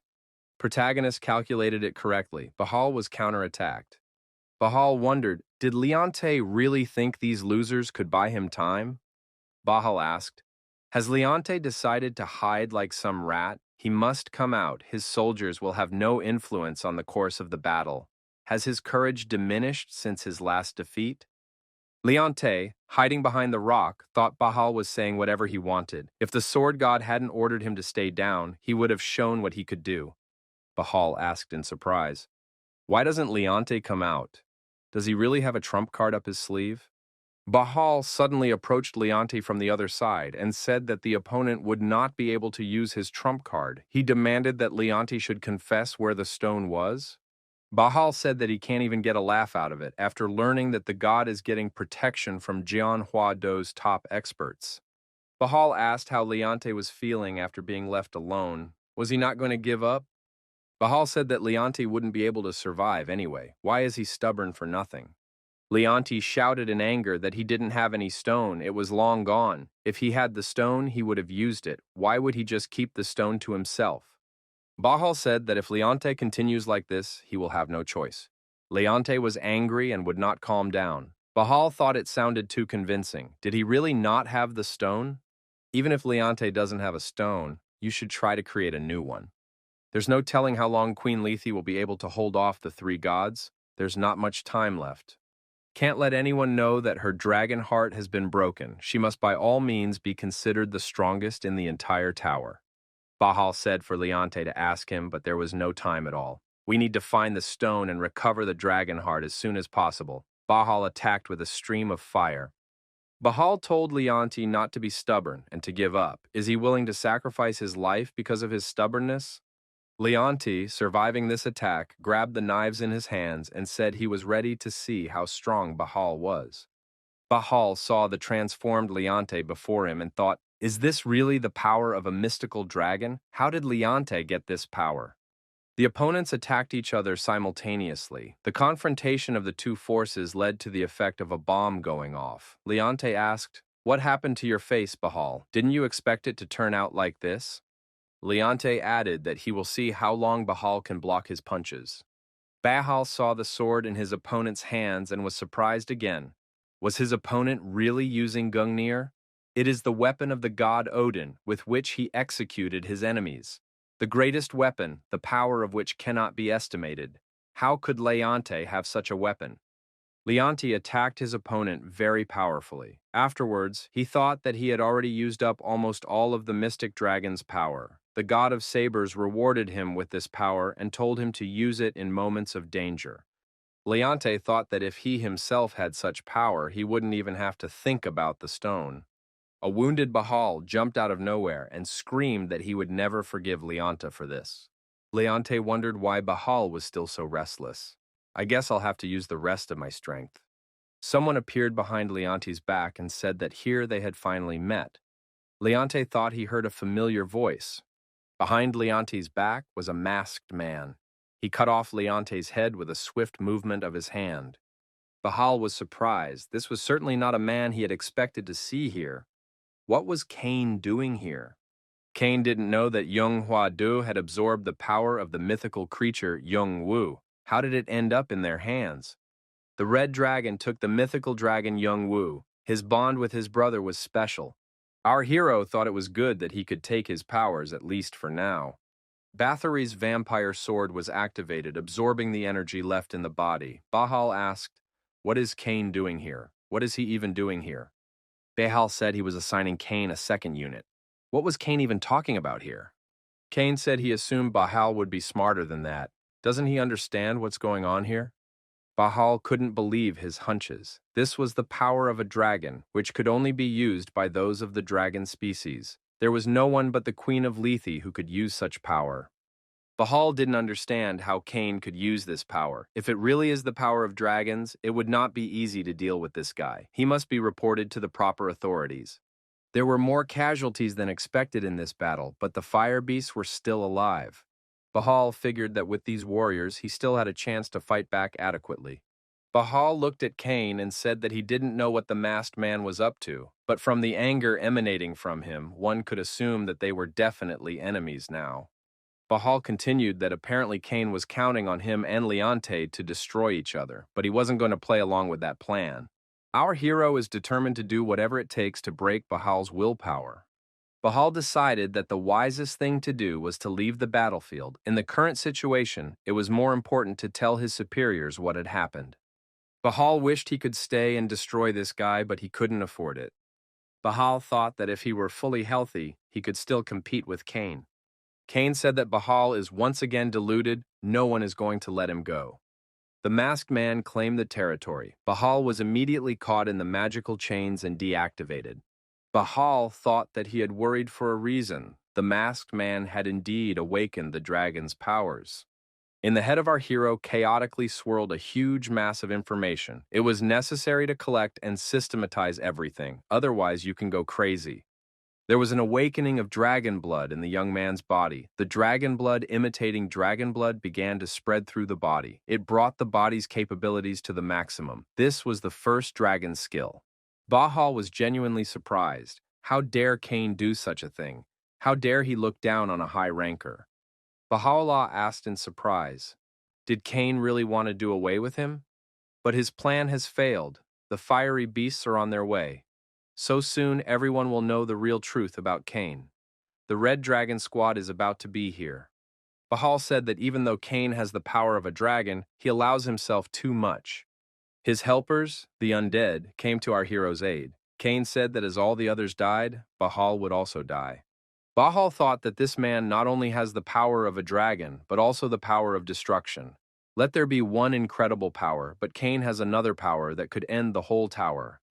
The fire warriors saw the undead. What could it be? The colleague said that there was no need to look back. The most important thing now was to move forward.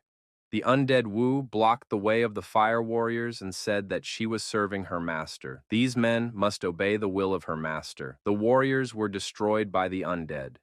Bahal thought he was slowly dying, but even the fire beasts were completely destroyed. That was the worst-case scenario. Bahal thought that since leaving Ardia, his path had not been easy. Literally, nothing came easy to him. In order to survive, he was desperately floundering, and everything that happened was always filled with despair. But even when he was vomiting blood, he could supplement strength. He relied only on his skills and strength, and ended up becoming the Eye of the Red Dragon. One of the 81 Red Dragon Eyes called the strongest. Bahal wondered then, was he really going to run away from the boy who had decided to show off his strength? Bahal's look changed.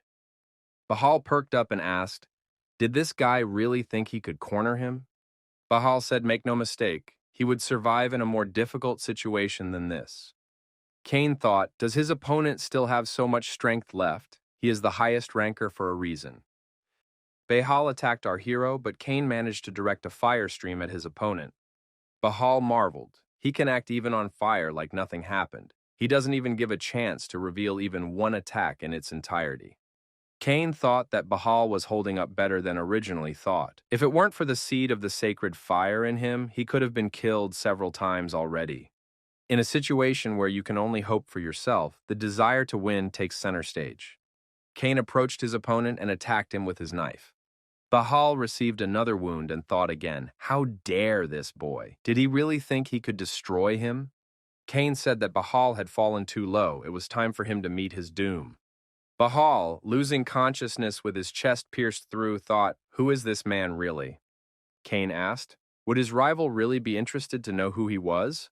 The young man removed the mask from his face. Bahal saw our hero and could not believe his eyes. Kane swung his knife and severed the head of his kneeling opponent. The sword god looked at the red dragon and wondered, had the dragon contract been cancelled? But according to the dragon contract, the signer could not break it of his own free will. Does that mean Bahal is dead? He perished, if only with the beasts of fire. It felt like a dragon's heart was about to be torn apart. She took a risk and came here in person, but now it's unlikely she'll find the stone.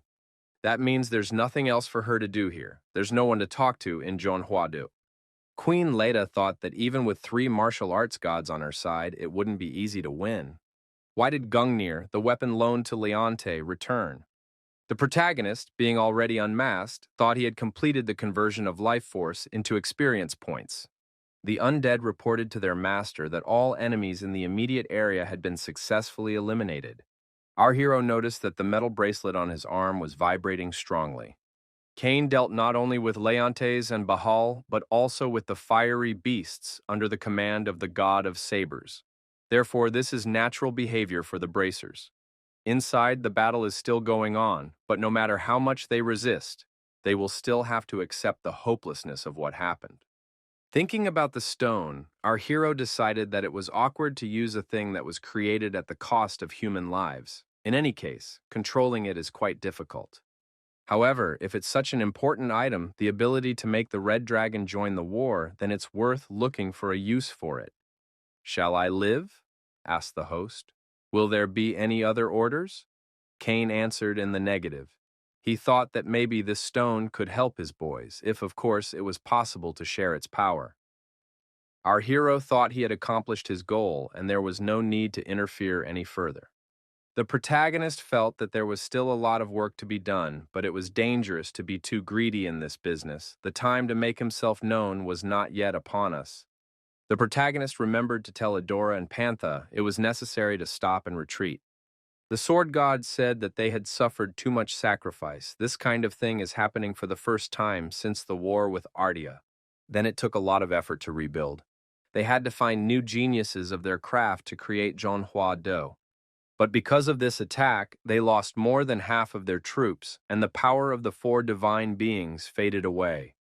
2 gods of martial arts are dead, the god of sabers and the god of fists. Nothing is still known about the stone. The sword god said that Queen Lethe was too greedy.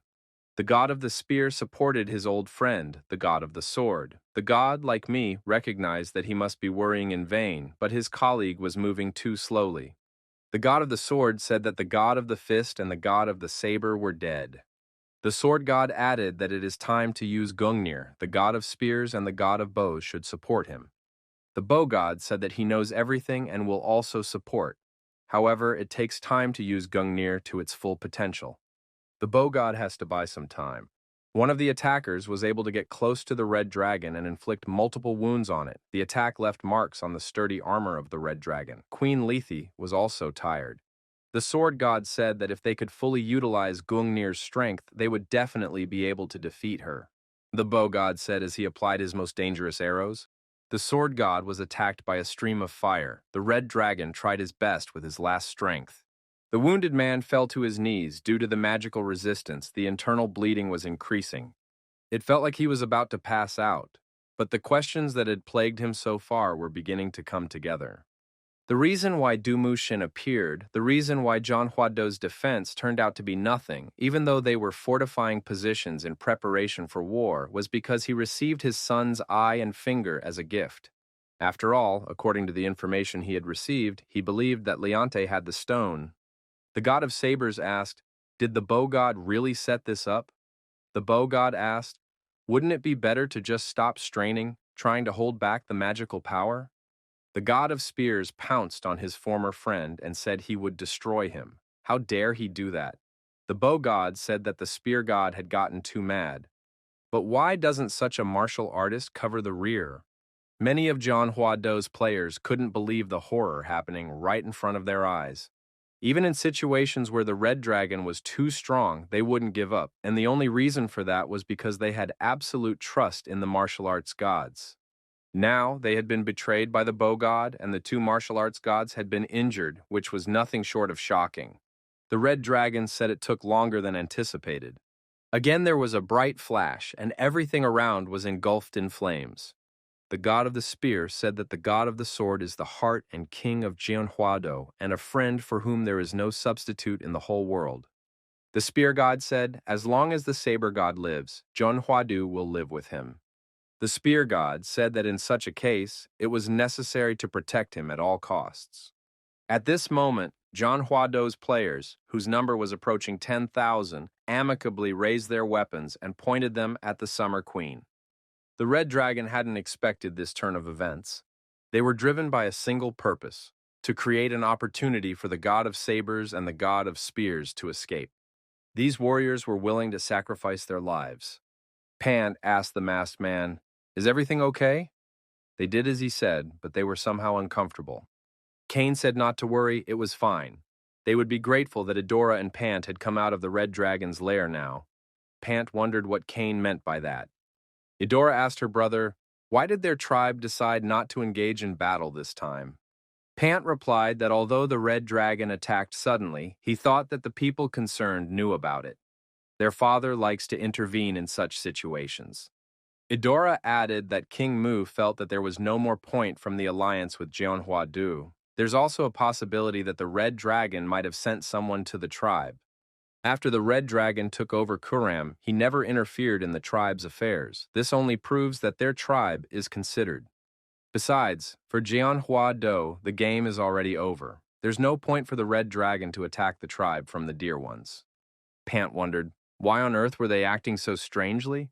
Why can't they just live and think about nothing? Adora said it wasn't worth going that deep. They'd figure it out eventually.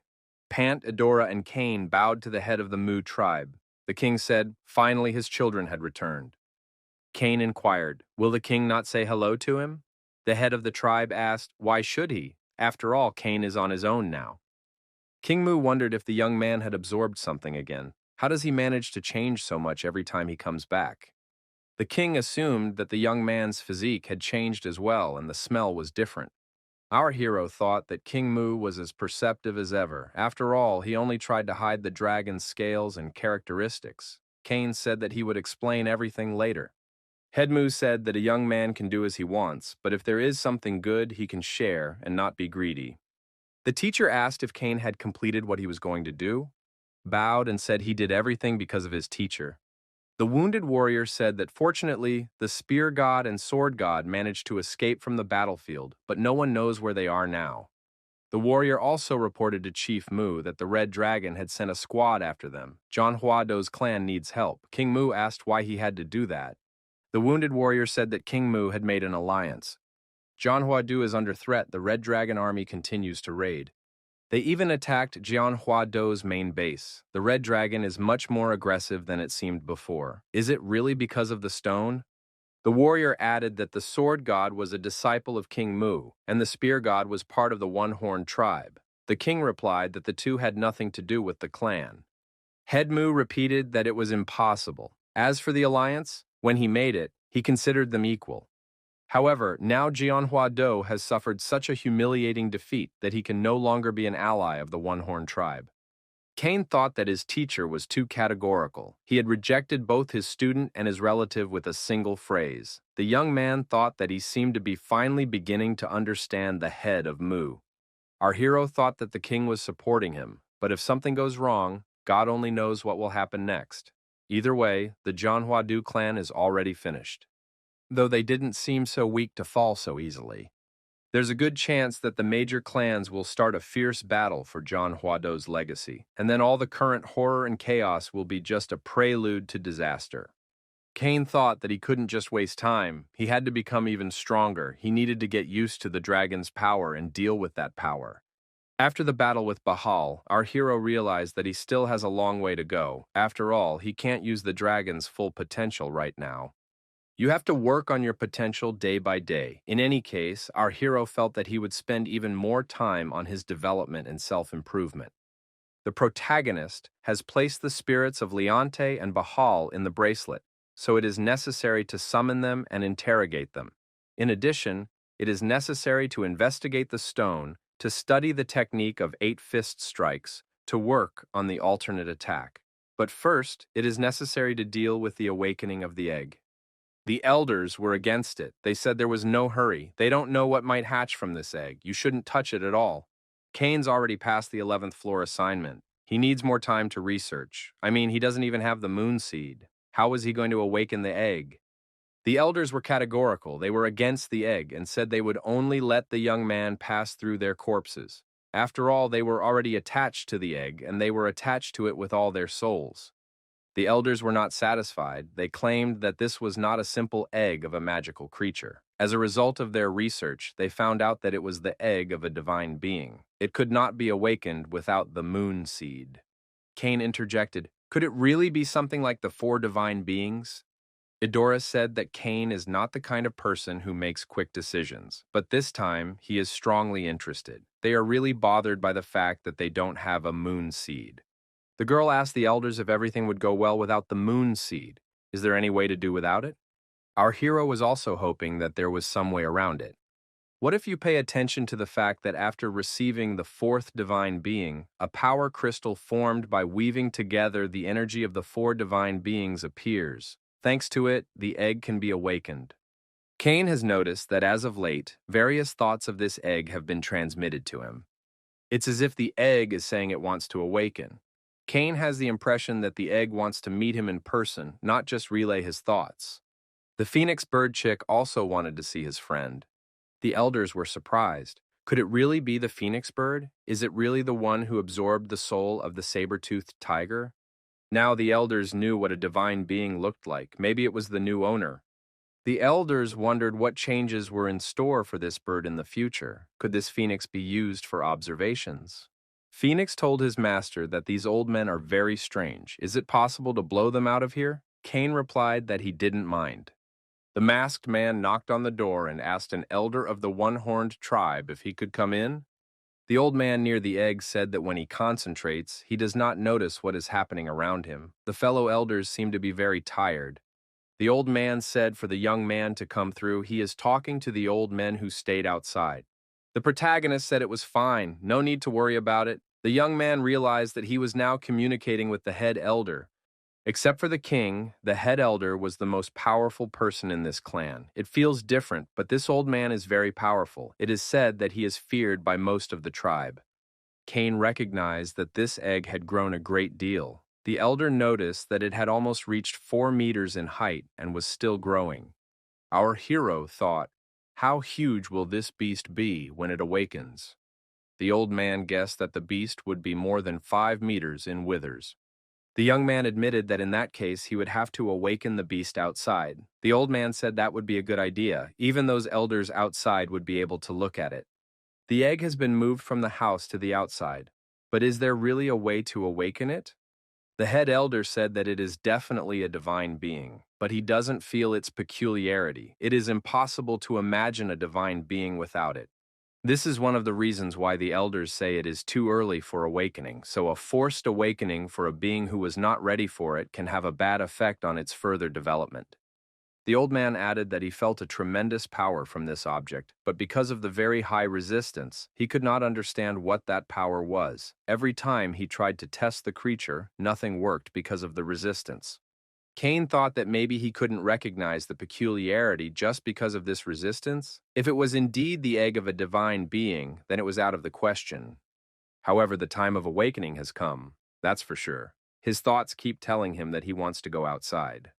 The elder said, looking at the young man, it is clear that he has definitely made up his mind about the egg's time to awaken. There was no point in saying anything else.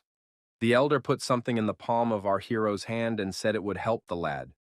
The young man looked at his hand. It was a moon seed. It was a sacred seed that grew in a cave and received moon energy for a long time. After a special preparation, it can be used as an elixir. The old man asked why the guy was so surprised. Aren't Pant and Idora members of the one-horned tribe? Plus, they are part of the royal family, and Kane was with them, so he didn't fail his assignment.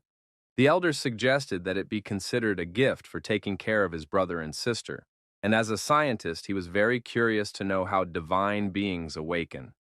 Cain thanked the elder for his help. The old man replied that he was anxious to see who would come out of there. The old man noticed that a great many prying eyes had gathered around. It was worth hurrying. The clan head was nervous. Why hadn't they started the awakening until now? The king asked if Cain is delaying on purpose to show how unique this event is. He doesn't see it as special. The masked man said that the king had come just in time. Right now he was beginning his awakening. He was going to show up here in part to regain his strength. The moon seed obtained from the elder and the power of the four divine beings and the inner strength of the mystic dragon. Though because Leonte used his inner strength, there was almost nothing left of it. But it's not about quantity, it's about quality. The protagonist, using all his influence and authority, ordered the egg to awaken. A huge red dragon emerged from the egg and said that he was waiting for the young man to summon him again. Pant immediately realized that it was a mystical dragon. However, it looks quite different from the way it is described. Edora agreed, it's definitely a mystical dragon, and it also looks a bit like Akashi's snake. But you can't fully call him a mystical dragon either. There's a lot of dark power in him. Pant wondered, what dark power was his sister talking about? Was such a thing possible? The girl said she had never heard of it. Plus, beneath the mantle of dark power, it contains genes from 4 different species that normally don't overlap. How is that possible? The elder concluded that in the end, it could be said that in terms of strength, it was a divine creature, not a mythical creature, but one could simply call it a magical beast. The elder assumed that there would be a commotion in the tower after this event, because a magical dragon had appeared. The dragon said that he had waited a very long time for this man. He waited in the depths and darkness, forgetting his physical form. The dragon said they had finally met. Can the humans say anything to him? Before, he would have started talking non-stop. Why is he silent now? The masked man apologized and said that he was not who the dragon was looking for. The dragon was very surprised to hear this answer. Cain turned to Teacher Mu. He would like to talk to the dragon alone. Could they step aside? King Mu gave his consent. The young man and the dragon withdrew to a considerable distance where no one could hear them. The elders were frustrated. They didn't have time to capture this dragon on their canvases. How could they just pick up and leave? Chapter Mu thought, mystic dragon and dark power. It is an artificially created power that is different from all other kinds of energy. That's the kind of power the demons on the 98th floor use. The dark force defiles the soul, making it tough, powerful, but very dangerous. Like the dark detachment of the 8 clans, it intoxicates many, making them do terrible things. A mystical dragon absorbs the powers of other creatures. It can change its appearance and adjust to the image of its master. However, it's different with a magical dragon. I wonder what he's like. The dragon said that the man kept talking nonsense. Was it that the events that had happened were so shocking that the man had lost his memory? The dragon continued. The man even left. He made it so he could live without him, but he had faith that the man would return. Thankfully, his faith did not fail him. That is why the mystical dragon is alive. It becomes the embodiment of the one who awakened it.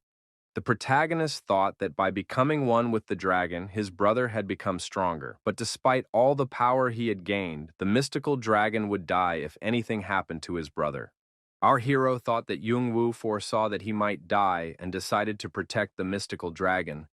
The protagonist repeats that he's not the one the dragon is looking for. His name is Cha Jung-woo, and he's Jung-woo's older brother. Our hero continued. He doesn't know if the dragon heard, but he and his brother are twins, so similar in appearance. Thanks to the diary, he got his brother's memories and entered the tower. Cha Jung-woo says he's here because he wants to find and destroy those who destroyed his brother. Our hero thought, if the dragon has mistaken him for his brother, this creature will have a hard time. Cha Chun-woo said that the dragon would apparently need time to settle in. He would set aside a place for it. The dragon shouted, "This guy is not the master he was looking for, though he realizes he's not being lied to right now." Dragon stated that he only had one question. Cha Junwoo said that he came here to deal with those who destroyed his brother. Would he be able to accomplish what he had planned? Cha Junwoo replied that he was sure of it. He would finish with a mixture and destroy the tower if possible. That way, he would be able to get rid of at least some of the anger. The dragon laughed in response and said that the man was crazy. But on the other hand, if he wasn't crazy, they wouldn't work out. He thinks he and this man will work out. The dragon said he wanted to follow his new master. Will the human take him in? Cha Jungwoo said he would accept and wouldn't even question it. The dragon then demanded that he be given a new name. He has been resurrected and now he has a job to do, but he needs a new name to do it. Adora said her brother was back much sooner than she thought. What's the status of the magic dragon? Kane said that since the dragon had just woken up, he needed some rest. He hadn't regained his full strength yet. Maybe the elders were right and he had awakened too early. Idora said that it could very well be. Even though the dragon belongs to divine-level creatures, even it needs time to recover the powers of the 4 divine creatures and the mystic dragon. Kane asked the girl, was he really that bad at giving names?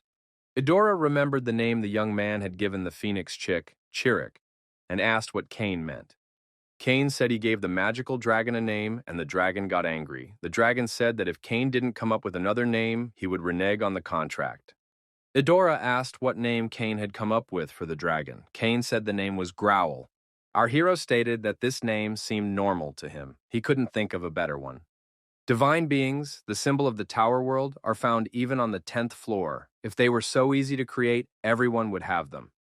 But this is even more difficult than training on the 40th floor. Our hero was pleased that he had found those with enough skills to help him with this. Kane told his brother and sister that he had an important conversation with them. Kant dozed off at this time and was awakened by his sister. The young man jumped up and said that he had not even thought of sleeping. He was just daydreaming. It's a better way to digest what he's learned. After all, he is in the library, and that's how everyone learns. Idora said that she had not yet found any books that talked about the best name to give mythical creatures. Our hero felt like a leader who couldn't think of anything else until he had dealt with everything on his own. Idora and Pont felt like the ones who should help the leader. Kane said he wanted to talk about something else. Idora listened to Kane and clarified if he was really going to turn a newly born mythical creature into a divine being. Kane confirmed. He also thinks that his brother and sister will also be able to create divine beings with his help. If you distribute the energy properly and give the mythical beings some of the divine powers, it will work out. Pant wondered if everything would go well if he transferred some of his powers to the beast. The masked man said that if he works carefully, he'll be fine, and as a bonus, he planned to give his friends this. The young man had a depth sphere in the palm of his hand. It was a realm that the abyss turtle had been creating for many years. The essence of the void and the abyss were combined into one. Adora wondered, the conjunctiva of a divine being and the deep sphere? Had Kane convinced her that everything would be fine if they used it? Kane said they were going to create a divine being. It would be logical to use everything to its fullest. Besides, if they didn't use these items now, there was no use in storing them further. Pant said that they certainly wouldn't turn down such an opportunity, for it would mean that they too would become masters of divine beings. Idora stated that this is clearly overkill. The profound sphere is a top-level artifact. The conjunctiva of a divine being is also so powerful that it can help in the nurturing of a divine being. Kane said it was fine. If they use these items, it will be much more useful. He added that they should use them when the time comes. Our hero knew that Pant and Idora had yet to complete all the tasks on the 11th floor. Since this was a great opportunity for them to gain karma points, they wouldn't refuse. In any case, the depth sphere isn't strong enough to be useful to Kane, although it would be nice to turn it into an amulet. The same goes for the conjunctiva of a divine being. However, Chirik and the dragon aren't able to use it yet. Their strength must be increased first, or else there might be a problem. Kane told his friends that the 4 divine beings on the 11th floor and the mythical beings had died. It takes a long time for the divine beings to be resurrected. The divine beings can be considered clones that the 11th floor is holding on to. Of course, the ecosystem of this floor would be disrupted. Kane added that if their mythical beings were allowed to become divine beings, then the duties that were assigned to the 4 divine beings would be redistributed. This means that the 11th floor will be completely in their hands. Pant and Idora will be able to get a huge reward for clearing it and a lot of karma points. The brother and sister were very grateful to Kane because he would do such a thing for them. Our hero said that he would also need these two to complete the mission. Pant was wondering how many points they could get by mopping up the 11th floor and creating a divine being. Adora was more interested in the reaction of the elders. If they heard about the creation of a divine being, they would be happy to have data for research. Our hero thought that he would have the world of mythical and magical divine beings in his hands. In other words, he would have the entire fantasy world in his hands. This is much more important than rewards and karma points. Being able to control one floor would definitely be a great advantage in the future. Given the tower system, rewards can be earned for each new achievement. All it takes is to do something that no one has ever done before. Our hero thought that he would have the opportunity to get a reward that would not compare to any reward he had received before. Kane said he was leaving in that case. He wanted to try something. Adora reminded him to think of a name. Kane said he was leaving to train, so you don't have to look for him. Pant said that Kane is indeed a very busy man, and his sister agreed with that statement.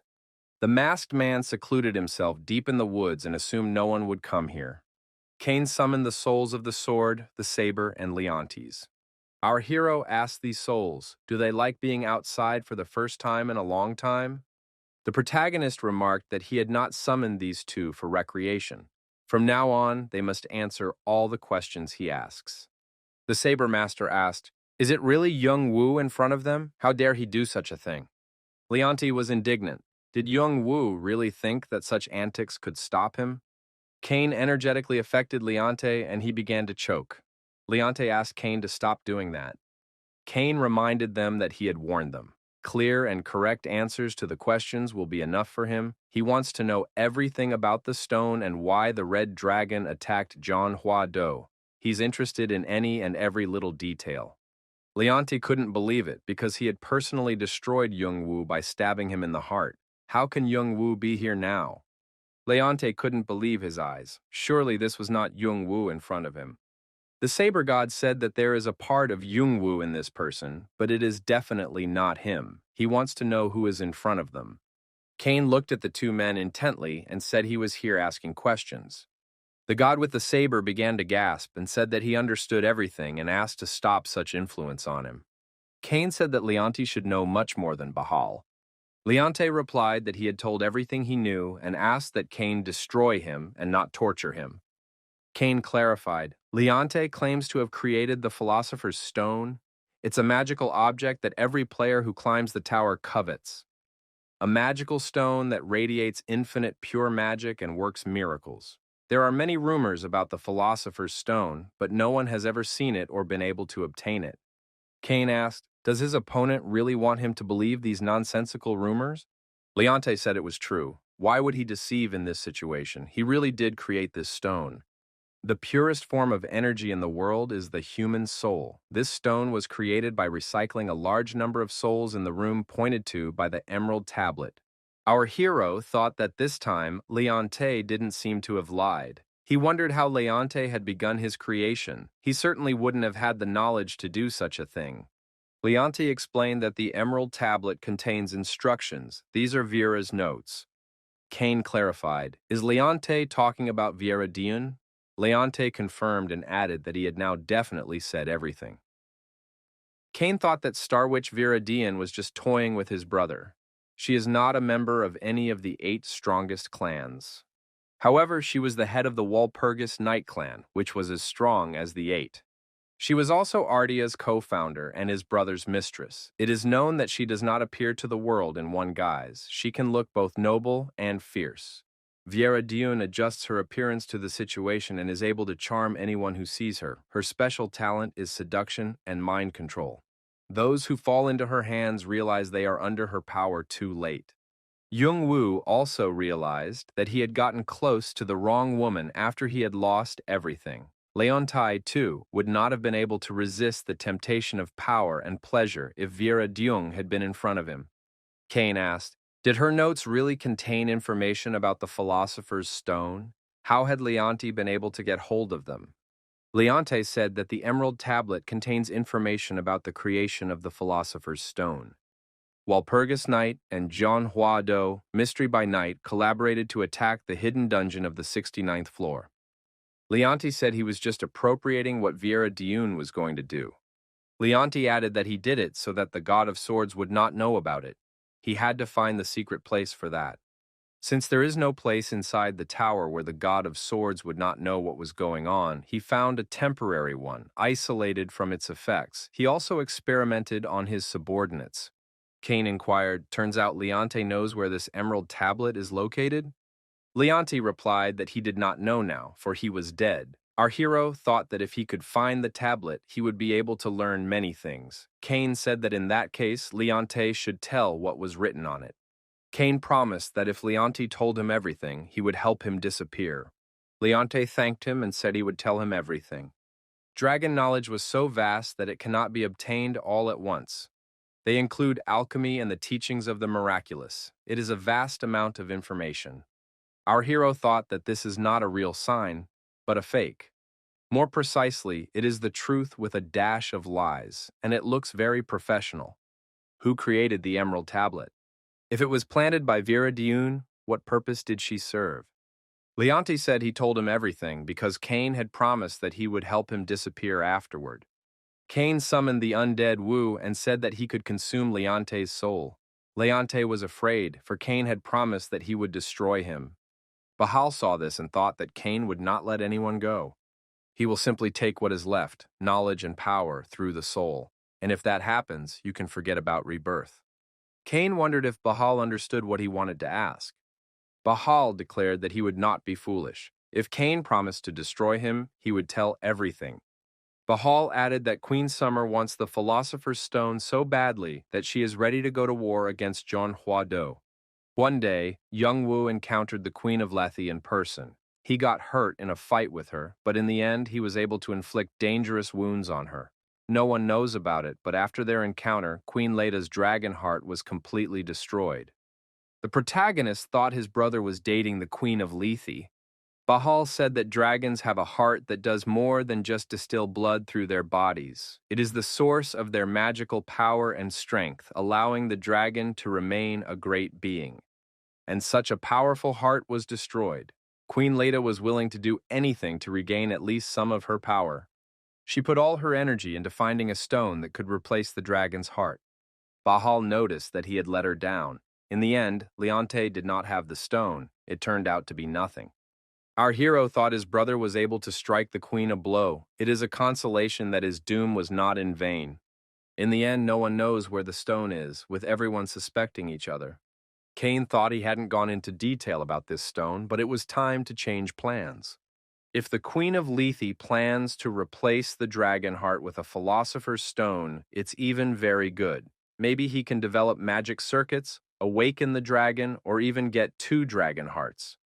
Bahal suggested that Kane had some kind of plan. Kane agreed that Bahal had provided good information.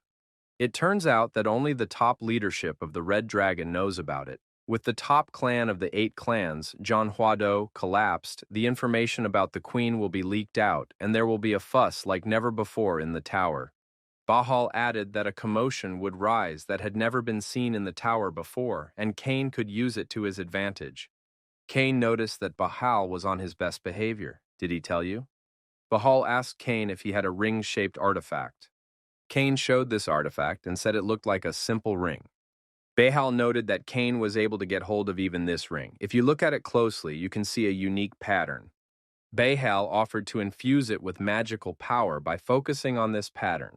Kane did just that. It was the key to the Entrenian. The Entrenian is a magical vault created by the Queen of Lethe herself. The vault is very capacious. It is linked to the mind of the user, and if there is an item that the user needs, it is automatically retrieved from subspace. It is infinite storage. Space is virtually unlimited. Since it is a subspace object, it is easy to move, it weighs nothing. Kane saw the riches stored in subspace. Not for nothing are they called the 8 largest clans. Our hero thought that he would no longer have to worry about money. It's a sort of red dragon vault. At first glance, it's so huge that it seems endless. The protagonist saw an interesting place in subspace. Could it be a magical vault? Everything here was sorted and organized into sections. The library here would surpass the library of the Peer tribe in the number of rarities stored here. Our hero entered a separate room and saw the materials needed to make stone. These materials are extremely difficult to find in nature. This vault was prepared by the Queen of Lethe for the manufacture of the Philosopher's Stone. Our hero thought that Queen Lethe had given him a great gift. Cain already knew what was written on the emerald tablet, and he also had all the materials to complete the creation of the Philosopher's Stone. However, there is still a part of false knowledge in the information he received, and also our hero has knowledge of the dragon. With their help, he will be able to deal with all this. Cain decided that he needed to find a certain person. He is one of the two alchemists his brother was involved with. He lives by his own principles and is quite free-spirited. Since he was involved with Jung Woo, he shouldn't refuse. Cain is lucky that Bram is not in hiding. He came to light when our hero was searching for Gayard. However, he would have to go even higher to do so. Since he is a ranker, he has taken up residence on the higher floors. Cain said that Bahal had given him very important information. Bahal asked in this regard to help him be reborn as a reward. Cain replied that he could not do that. He could just destroy Bahal's spirit as he had promised. Besides, Bahal will be waiting for Bahala.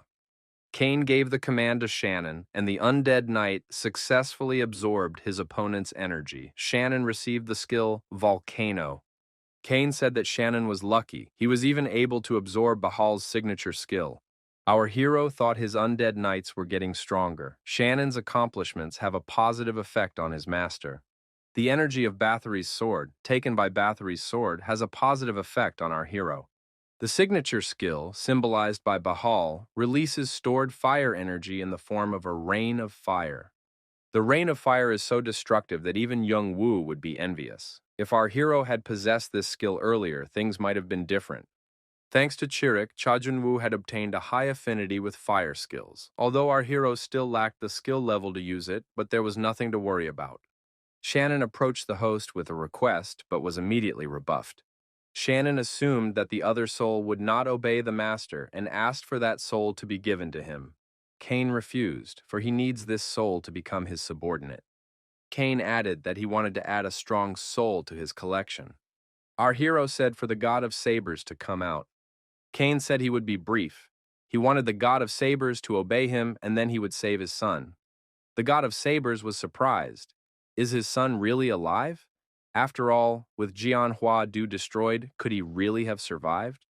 The saber god added that as he came to his senses, he looked at the outside world. After all, the masked man had destroyed the red dragon and Jianhua Du. How could he be trusted? The protagonist said that the god of sabers is not in a situation to disbelieve him. If the god of the saber needs proof, he can see for himself now. And the spirit of the saber god found himself near a small settlement. The spirit wondered, what kind of tricks are these? After all, this is the village of the tribe from the Dear Ones. Cain told the spirit to look out the window from a neighboring building. There was someone in the room outside the window. The saber god examined the wounded young man lying in the room with a bandage on his face. It was Bin, the son of the saber god. The spirit wondered how his son came to be here. Cain replied that before the battle broke out, Baha'u'llah had ordered his destruction, as he was too lazy to do it himself. However, the saber god should be thanked for saving the young man Chirik. Chirik is the phoenix chick that the saber god destroyed.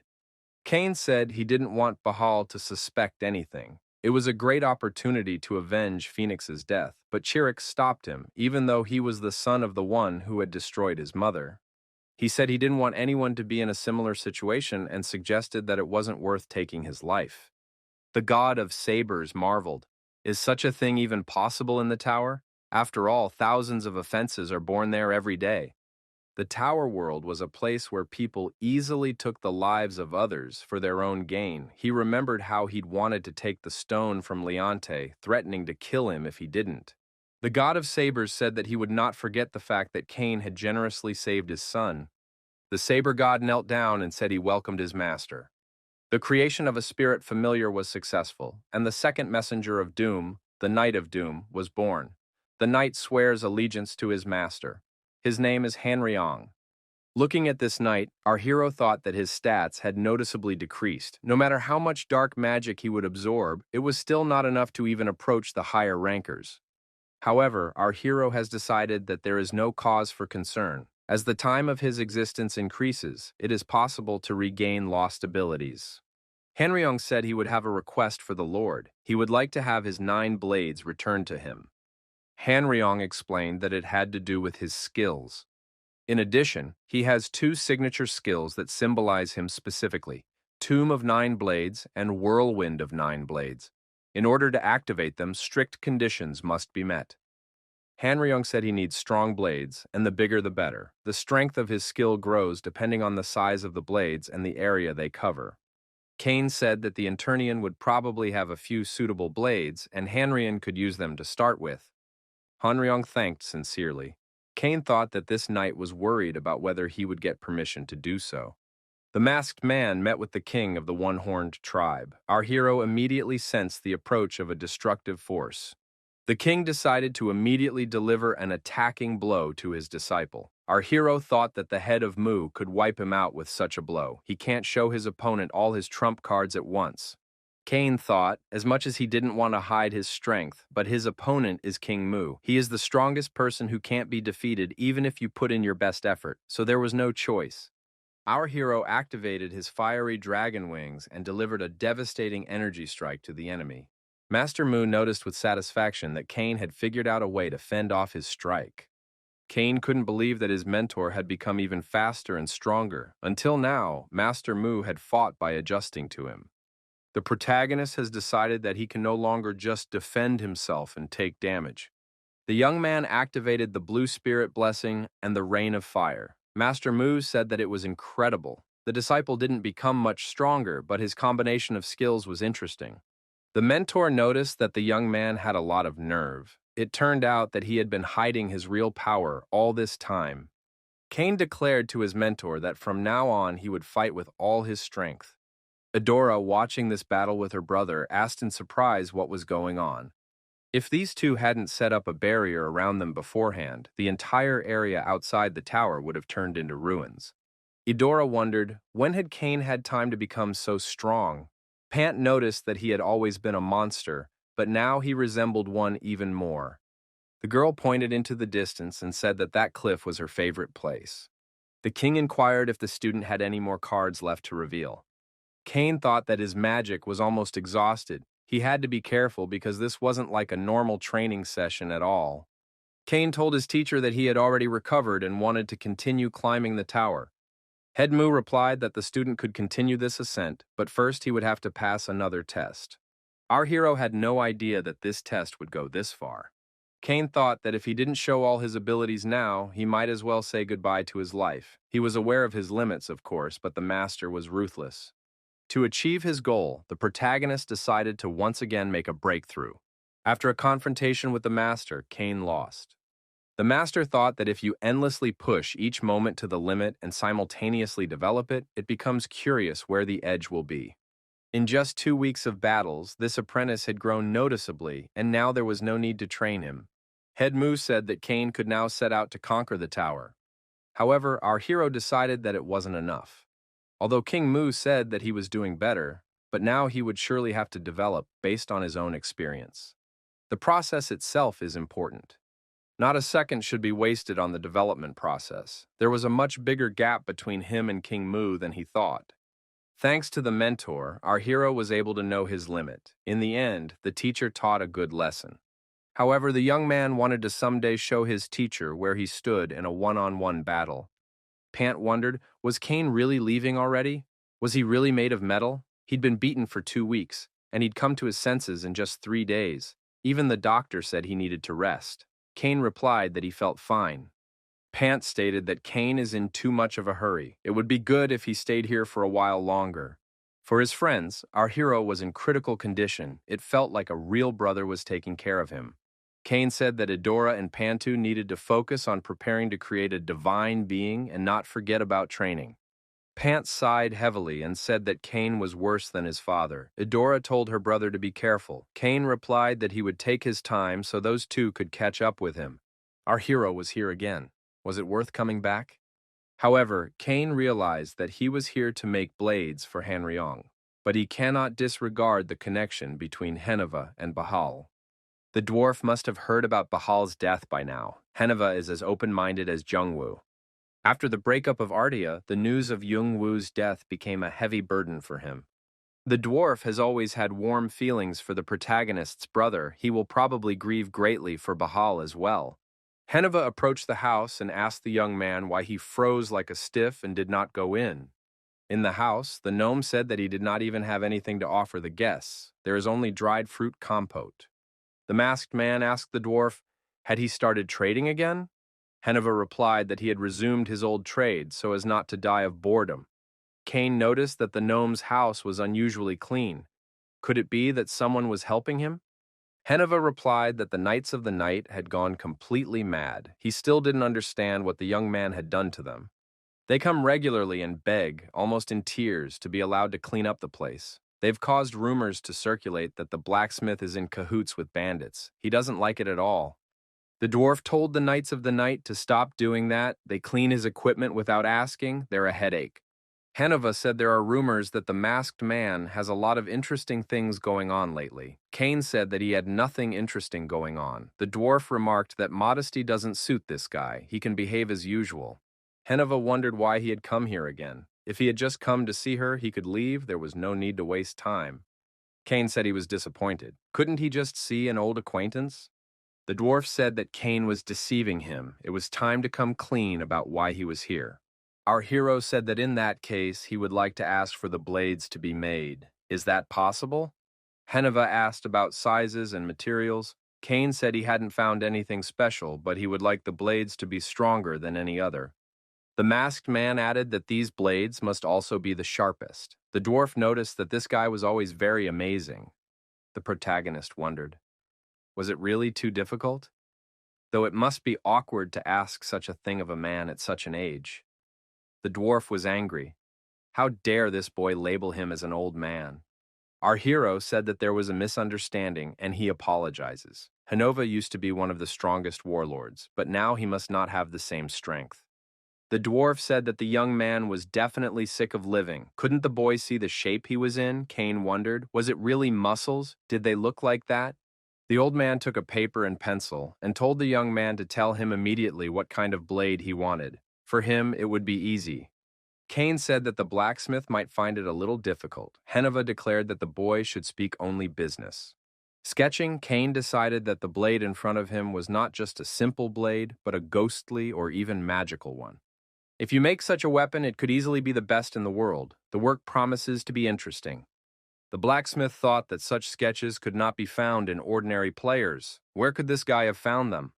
Heneva thought that the more he interacted with Kane, the more interesting it became. The blacksmith said the order would be ready in 10 days and 2 days. He has enough to do as it is. The young man could come back for the finished blades at the appointed time. As for payment, Kane can leave money somewhere and get out of here. Our hero thought Heneva was doing well. Apparently, Bahal's demise doesn't haunt him. It would be nice to leave him a small gift. In parting, the blacksmith said that at his age, saying goodbye to someone forever is not hard at all. The old man told Kane not to make a fuss and not to come to him again. Our hero thought he knew firsthand what grief was like, so he hears the blacksmith's request not to come differently.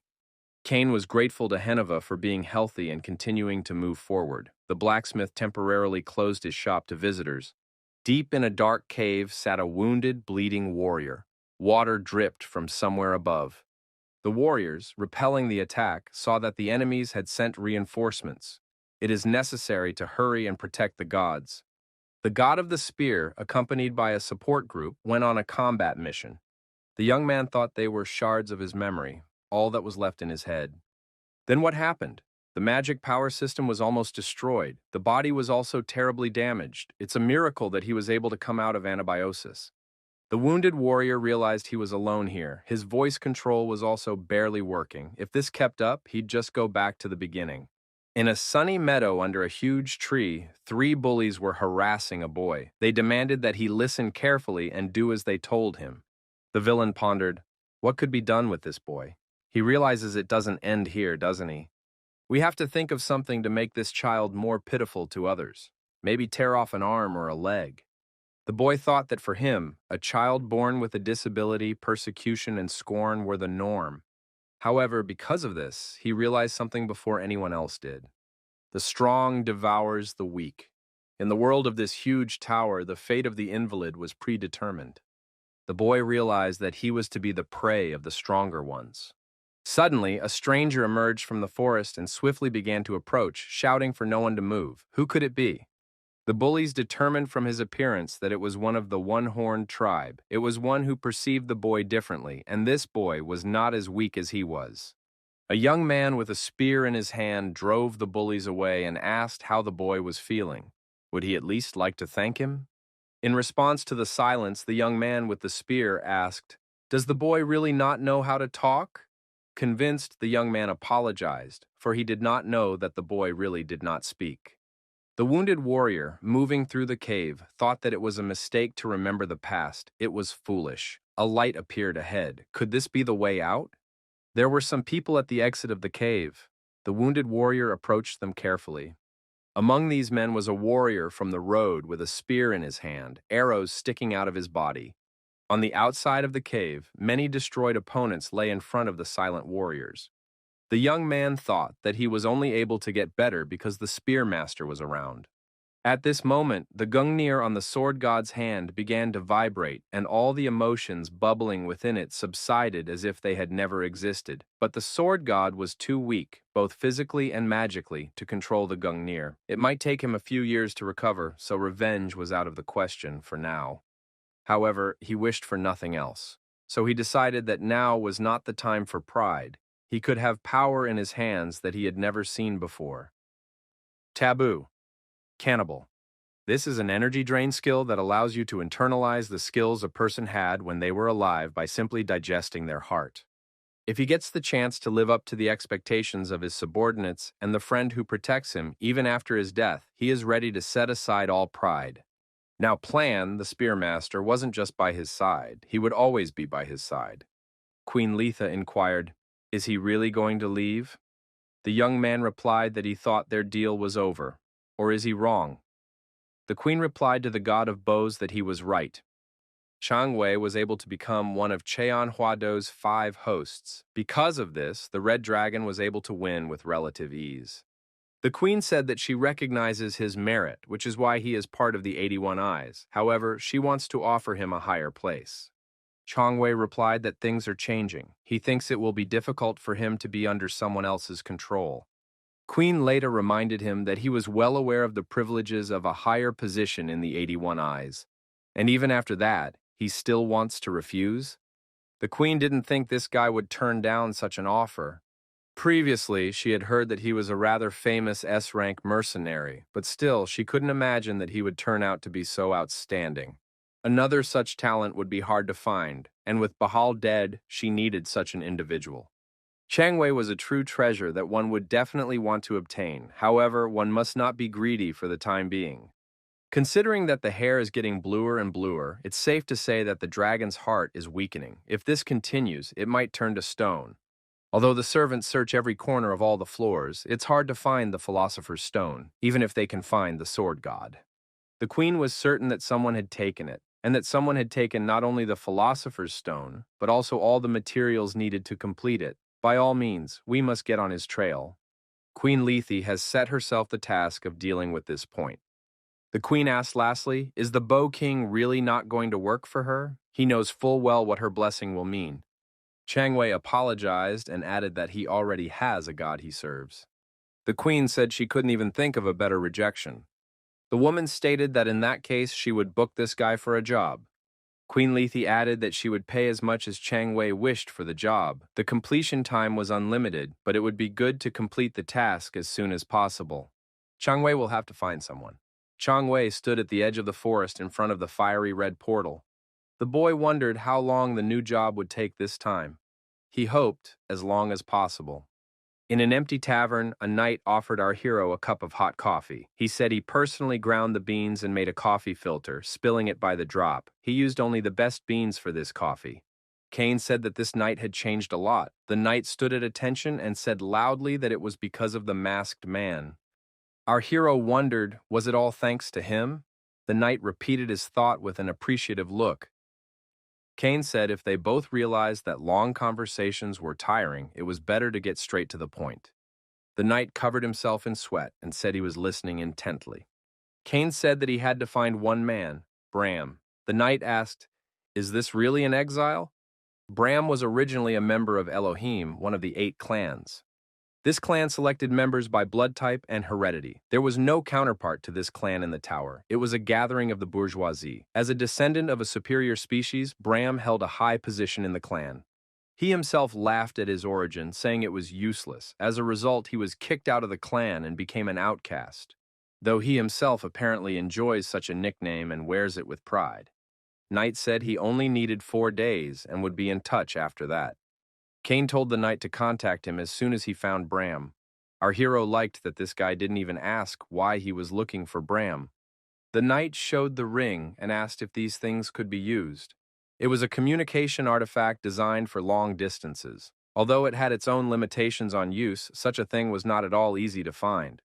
Kane put a bag of money on the table and said that it was collateral. He added that he was interested in a quick resolution of the matter. The knight bowed and said he would spend the money wisely and invest in safe assets. Kane thought, this guy is showing good progress. He's been well worked on in his time. It looks very ridiculous, but he's a smart guy nonetheless. Our hero decides that this guy might be more useful than previously thought, thinks quickly, and doesn't ask too many questions. He'll definitely be able to find himself some clients. Our hero thought that this knight had definitely already sorted out his problems. 16th floor, Wheel of Life gate. Our hero has chosen the path to the Temple of the Future, and now he can't change direction. The masked man thought he had caused riots in Skulda before. However, now don't expect an easy test to pass the test. A protective barrier has appeared with the protagonist. The hero cannot pass to the Temple of the Future. The mistress of the temple does not allow it. Kane thought that in this case he would not be able to complete the task. He had no options, and he decided to go straight ahead. A sword appeared in the hands of our hero. Someone called out to the protagonist. He was told to stop, for this was holy territory.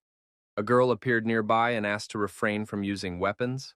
Our hero asked the logical question, who was in front of him? The girl apologized for her belated greeting. She is an apostle of the goddess Erd. Her name is Hepburn. Hepburn said the goddess wishes to meet the young man. Kane wondered, why would she want to do that? Did she really want to get back at him for the past? Hepburn replied that they have no right to do that. Doesn't the young man know that? If the guy still cannot trust her, she is ready to swear in the name of the goddess. Kane thought that if she really is the apostle of the goddess Erd, then she is not a threat. She is most likely on the level of a rancor, but still not equal to him. Nevertheless, the boy didn't understand why the goddess needed him. If Hepburn was ready to swear on the name of the goddess, then she was ready for any consequences. The apostle told the young man not to worry, for the goddess really wished to meet him in good faith. Besides, if the young man needs to complete the challenge, there's nothing wrong with her offer. The other 2 temples have forbidden him entry, but if the goddess personally calls him, he can get in. Kane figured he really had no reason to refuse. However, our hero did not like this approach. The area around him was covered with dark energy. The apostle wondered what's going on. Kane said he shouldn't be surprised, he was just going to negotiate with his own methods. An undead appeared next to the apostle. Kane said he was surprised that Hepburn turned out to be a high elf. Our hero repeated that he is not satisfied with this approach. Hepburn is trying hard to appear polite, but she has not given him the right to choose. Even if she swears, he cannot trust her completely. Our hero says he'll let the apostle go when it's over. If she says he won't get hurt, she shouldn't worry. Apostle said this guy is very suspicious. The protagonist remarked that he just thought he was being shallow. Trusting someone in the tower without knowing their true intentions could be equated to self-destruction. Hepburn agreed and said she would escort the young man to the goddess. Near the temple, the apostle said that she had a guest with her whom the goddess had invited. He must be let in. The protagonist was in the temple of Erd. Despite being the home of the eldest of the 3 goddesses, it is relatively humble. Maybe it's because the temple is responsible for the past, and therefore not popular among the followers. It is said that the apostle is considered the incarnation of God, and all priests obey her unconditionally. Even though there is a shadow sickle around her neck, they dare not look at her. They are so cautious, as if any unnecessary movement would be considered foolish. Our hero thought he made the right decision by taking this girl hostage. Laplace, the floor administrator in the tower, had said that among the three sisters, the eldest was the one to watch out for. That's the message Laplace got from the demon. Our hero wasn't going to heed the demon's words, but extra caution wouldn't hurt. Gods are beings who cannot leave the 98th floor. To do so, they need a substitute. Substitutes are part of God, and therefore when they die, they do great harm to God himself. So Hepburn is very important as a hostage. High elves are the ancestors of the elves and dark elves. Her golden hair is proof that she inherited divine blood from Freya, the goddess of beauty. Such elves are hard to find even in the tower, and all because they are extremely rare to be born. They're all over 1,000 years old. She's not such a girl. If such a high elf apostle were to die, the rank of goddess Erd could be lowered. Though if the goddess found out about it, she would obviously be displeased. You can't let her do whatever she wants until he realizes her true intentions. Apostle, accompanied by Cain and guarded by the undead, approached the huge doors to the room. Hepburn said that behind the door was the sanctuary where the goddess resided. The girl said she hadn't gotten permission to enter, so she couldn't escort Cain any further. Our hero felt a very deep energy that took his breath away. This energy was emanating from the room. It was a completely different feeling from when he met King Mu or Queen Lethe. Our hero was sure that behind the door lurked a great power.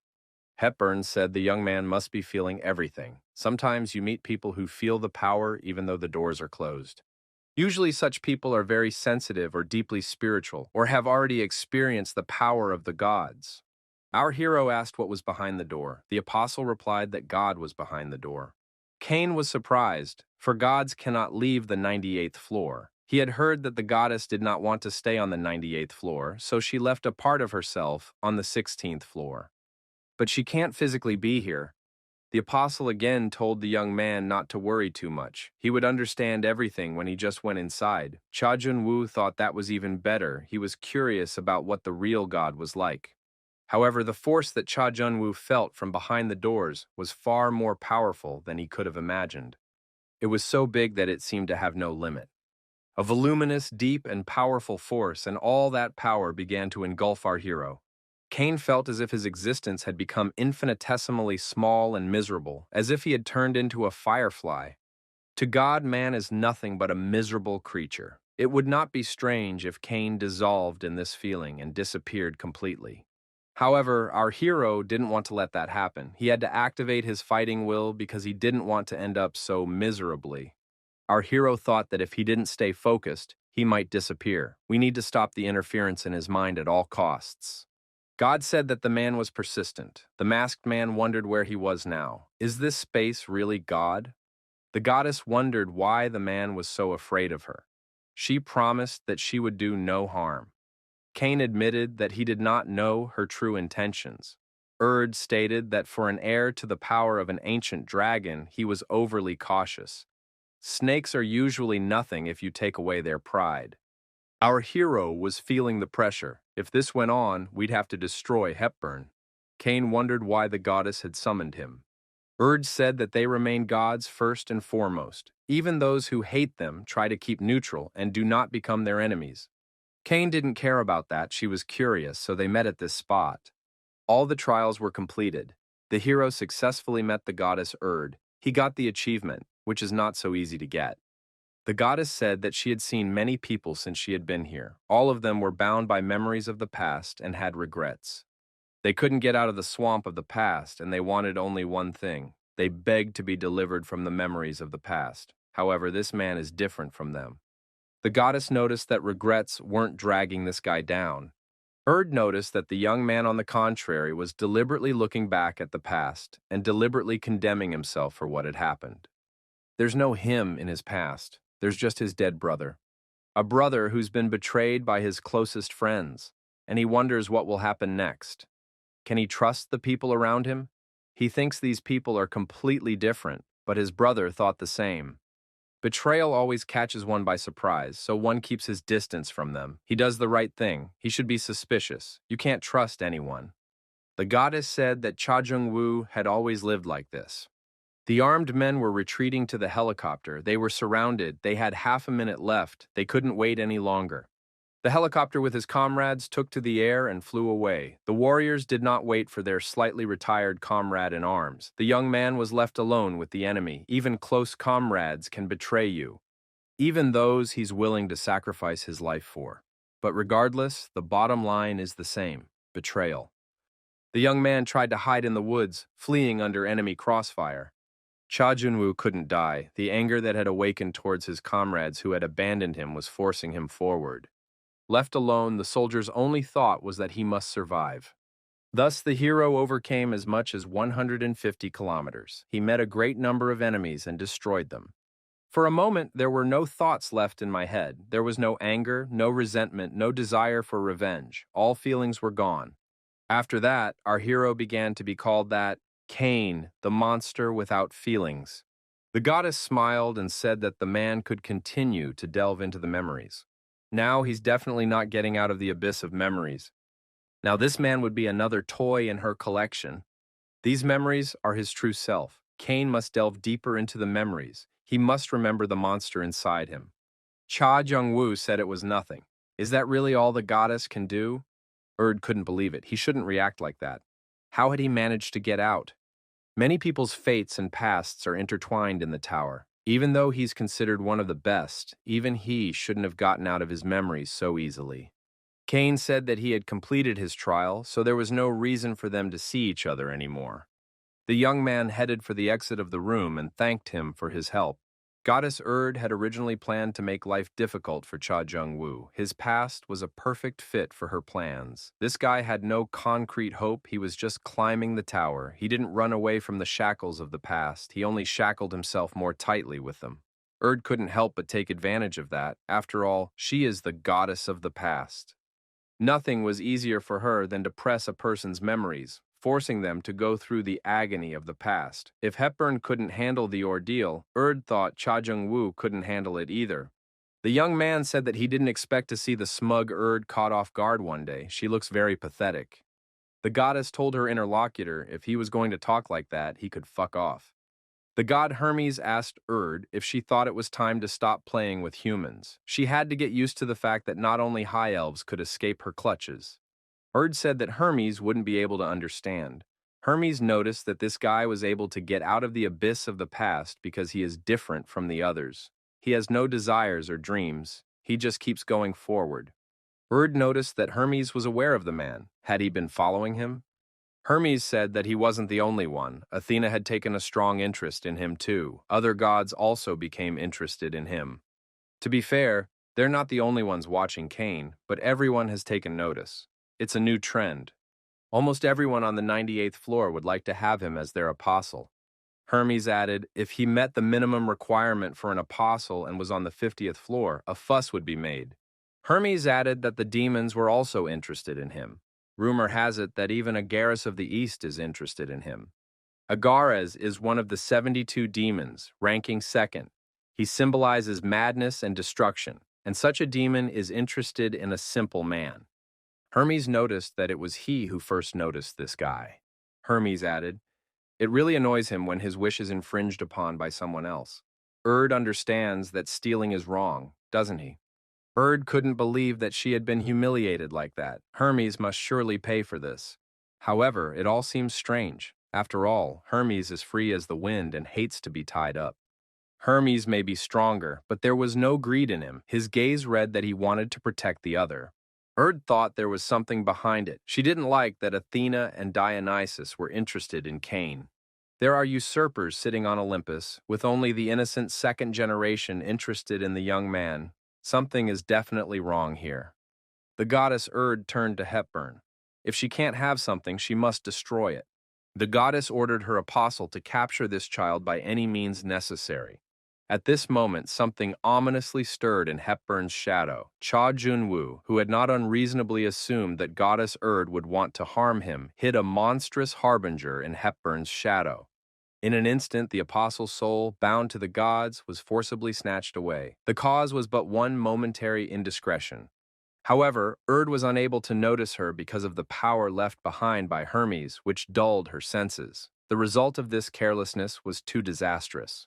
There was a huge explosion at the foot of the mountains behind a dense forest. The knights shouted that their temple had been damaged and they must destroy this man. Cain thought they looked very insignificant, and the further they went, the more so. The undead towered over our hero, emitting demonic energy. He asked, "Is that really all these people have to say for the last time?"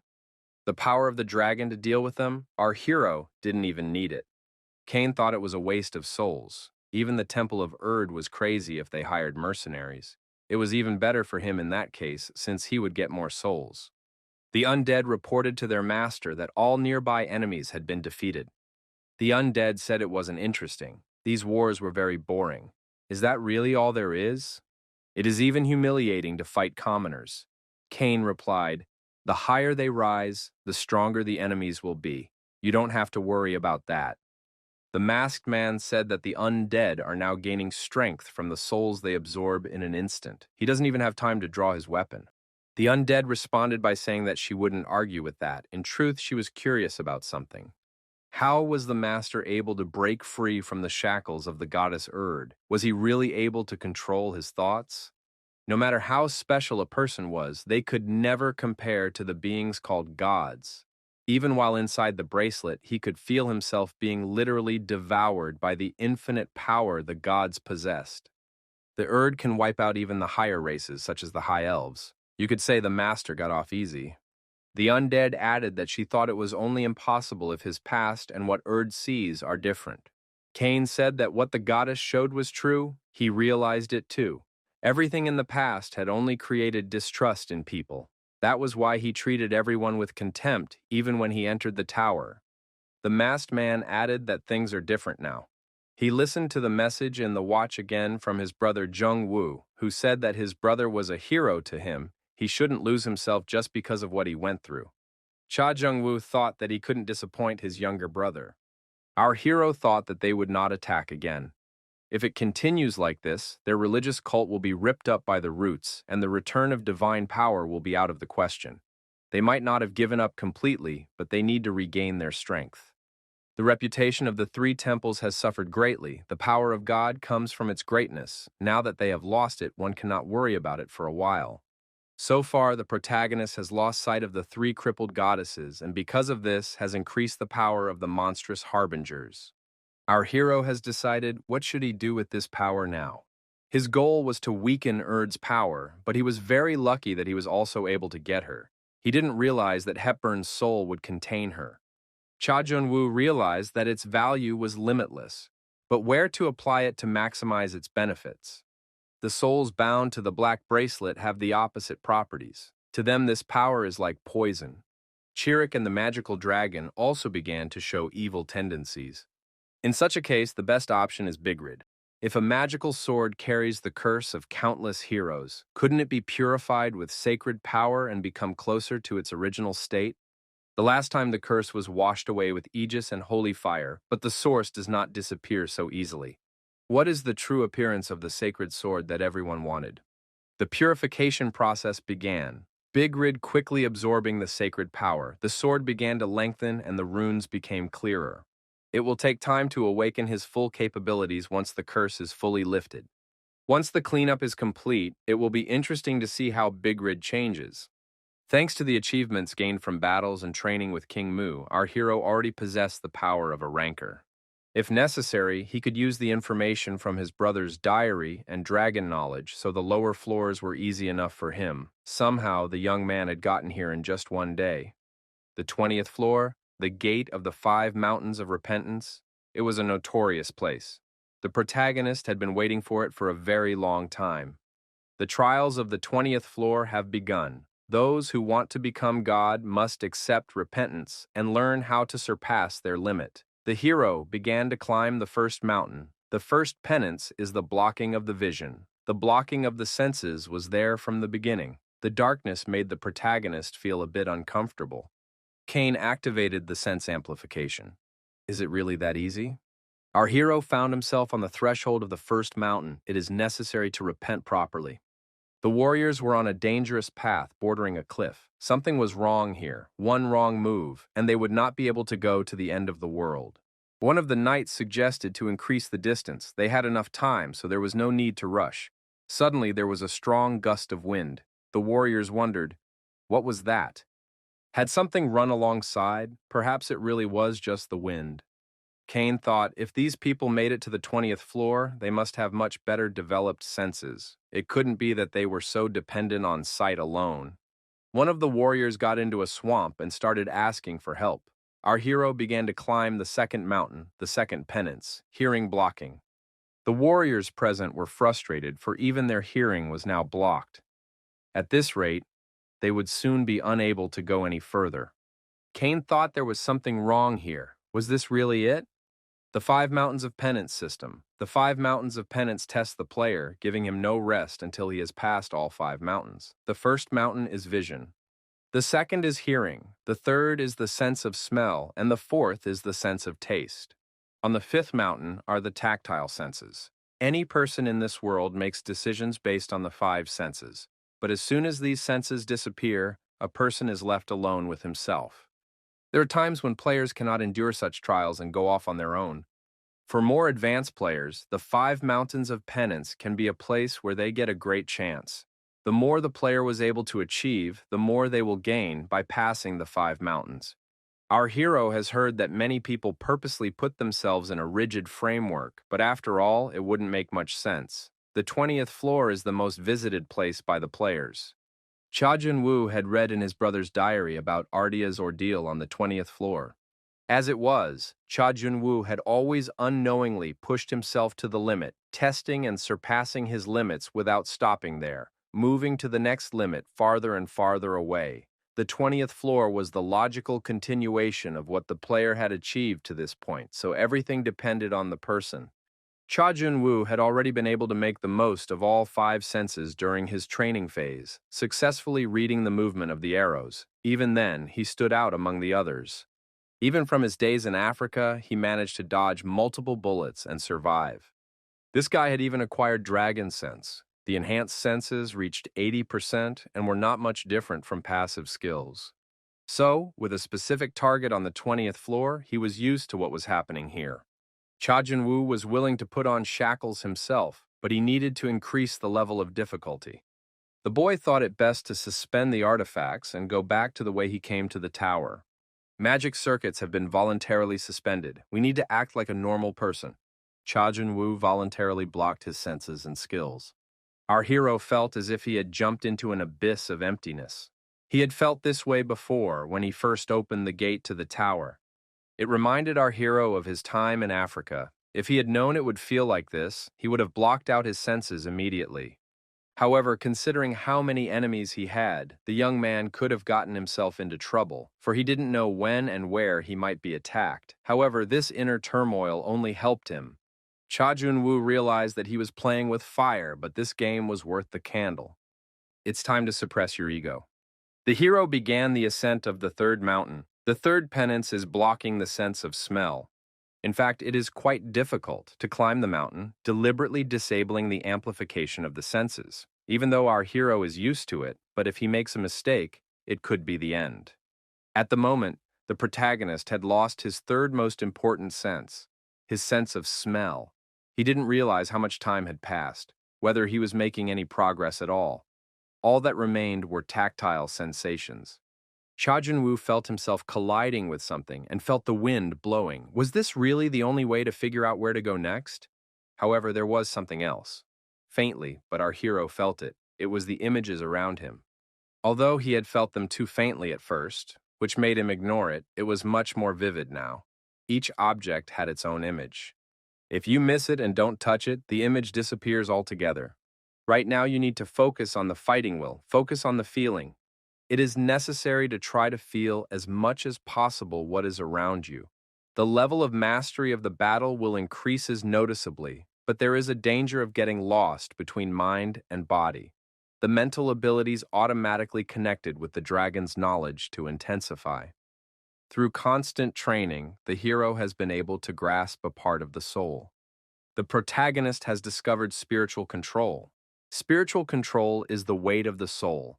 Now I see why he could sense those objects without having any information about them. With spiritual control, you can look inside an object. This perception is different from the 5 senses that humans are accustomed to. Therefore, It is not possible to develop it in other conditions.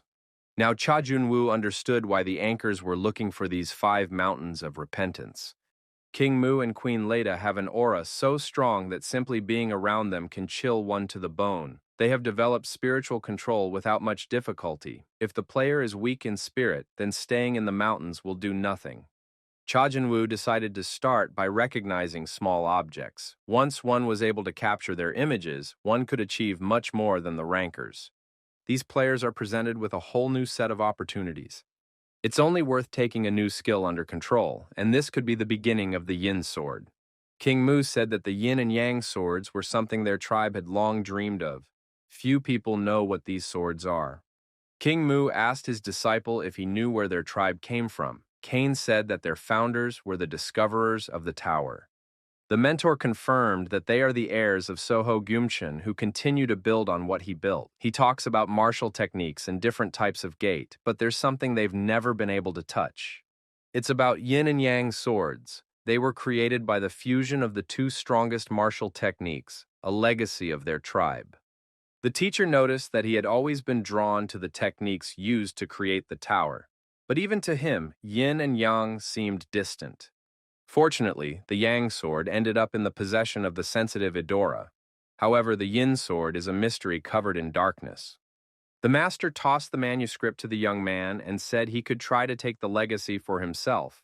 Whether it would do any good was still unclear, but he could try. King Yiwu said that this is not a textbook at all. It's more like snippets of legends from old stories that he doesn't like at all.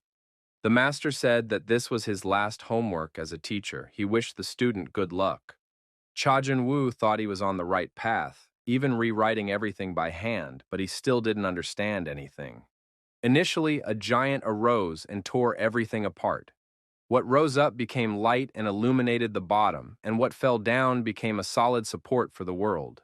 This structure built today's stable world, in which many buds blossomed and bore fruit. The young man understood why this was not to King Mu's liking. Unexpectedly, an assistant undead appeared and asked, "Is Master already developing a 6th sense? He was going to teach it when he had time." The undead didn't think the master would take him on so easily. Had he forgotten? One must find a focal point to learn something new. Cain said he remembered everything, but he didn't know it was a 6th sense. He thought it would be something to do with spiritual control. Didn't the undead say that objects give off an aura?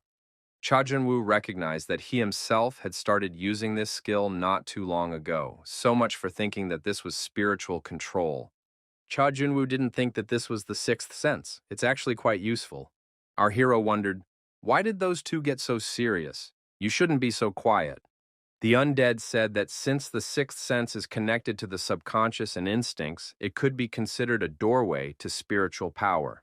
However, the master goes the other way, and the other undead supported his colleague. Cha Junwoo asked his interlocutors to explain to him on their fingers what spiritual power was. If spiritual control is the weight of the soul that grows as the host progresses, then spiritual power is the strength that flows from it.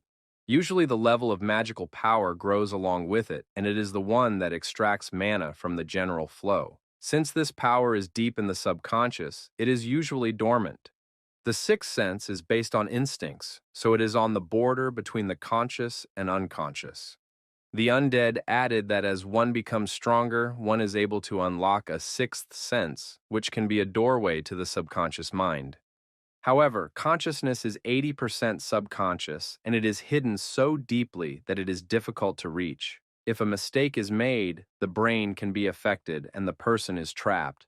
So one has to be very careful. Cha Junwoo summarized that he could ultimately only touch the soul by getting into the subconscious mind, and only then could he begin to control the soul little by little. The young man noticed that he hadn't even opened the door yet in this case.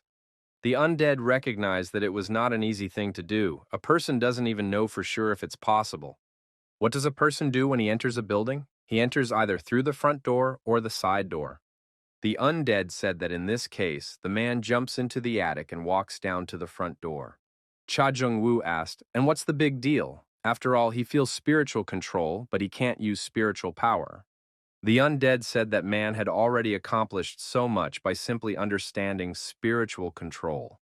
Spiritual power is hard to come by even for the highest rankers. Even the sword god and the queen of Lethe are only able to use a portion of it. Only the perfect are free to use spiritual power. In other words, one will truly reach the pinnacle by transcending one's physical limits. Cha Jung-woo said that these are the kind of beings he calls gods or demons. The undead said it was too early for humans to get involved with spiritual power. If you make the slightest mistake, your soul will split into pieces. The protagonist said he understood everything. Unlike magical power, which can always be replenished, spiritual power stems from the soul. One will only discover spiritual power when one's soul is developed. However, man has already learned to feel spiritual control. It will only get easier from here. You should think about developing the sixth sense, but even that is not available to many people. First, you should consider expanding your sixth sense outward. All he has to do is construct a path for the sixth sense to spill out. The undead added that one day there would come a day when man would be ready to unleash his spiritual power. For that, he would need a well-developed sixth sense. Cha Jun-woo thought, soul control, spiritual power, and spiritual control. A path begins, at the end of which he can become a true master. He had tried before, but it was all determined in advance. It was very easy to follow the path his brother had trodden, which he had described in detail in his diary. However, now is the time to move forward with your own decisions. Expand the sixth sense sounds like a lot of fun. The hero began his ascent of the fifth mountain. The fifth penance, the blocking of the sense of touch. When the sense of touch is blocked, almost all other senses are blocked along with it. It was strange, but our hero was quietly sensing everything around him. The release of the sixth sense. Slowly manifesting, it begins to pick up the surrounding wavelengths. It was a completely different feeling, not like the magical powers that helped explore the neighborhood. Oriented by wavelengths, our hero felt this world freely. It was like a third eye. Our hero sensed a huge tree in front of him that was already several hundred years old. The protagonist realized how to handle spiritual power. The level of his soul was growing. The undead couldn't believe it. How was that possible? Wasn't the system too unfair? However, do not disturb the Lord, he should be concentrating. The level of proficiency in the sense enhancement skill had increased significantly. The undead wondered, could it be achieved so quickly? Cha Jung-woo told Shannon not to nag so much. He's very grateful to both of them. Without their advice, nothing would have gotten done. Now, using the sixth sense, our hero could see things he hadn't seen before. Thanks to this, the skill level of the sense amplification skill increased. The method that Shannon recommended to reach the maximum level worked perfectly.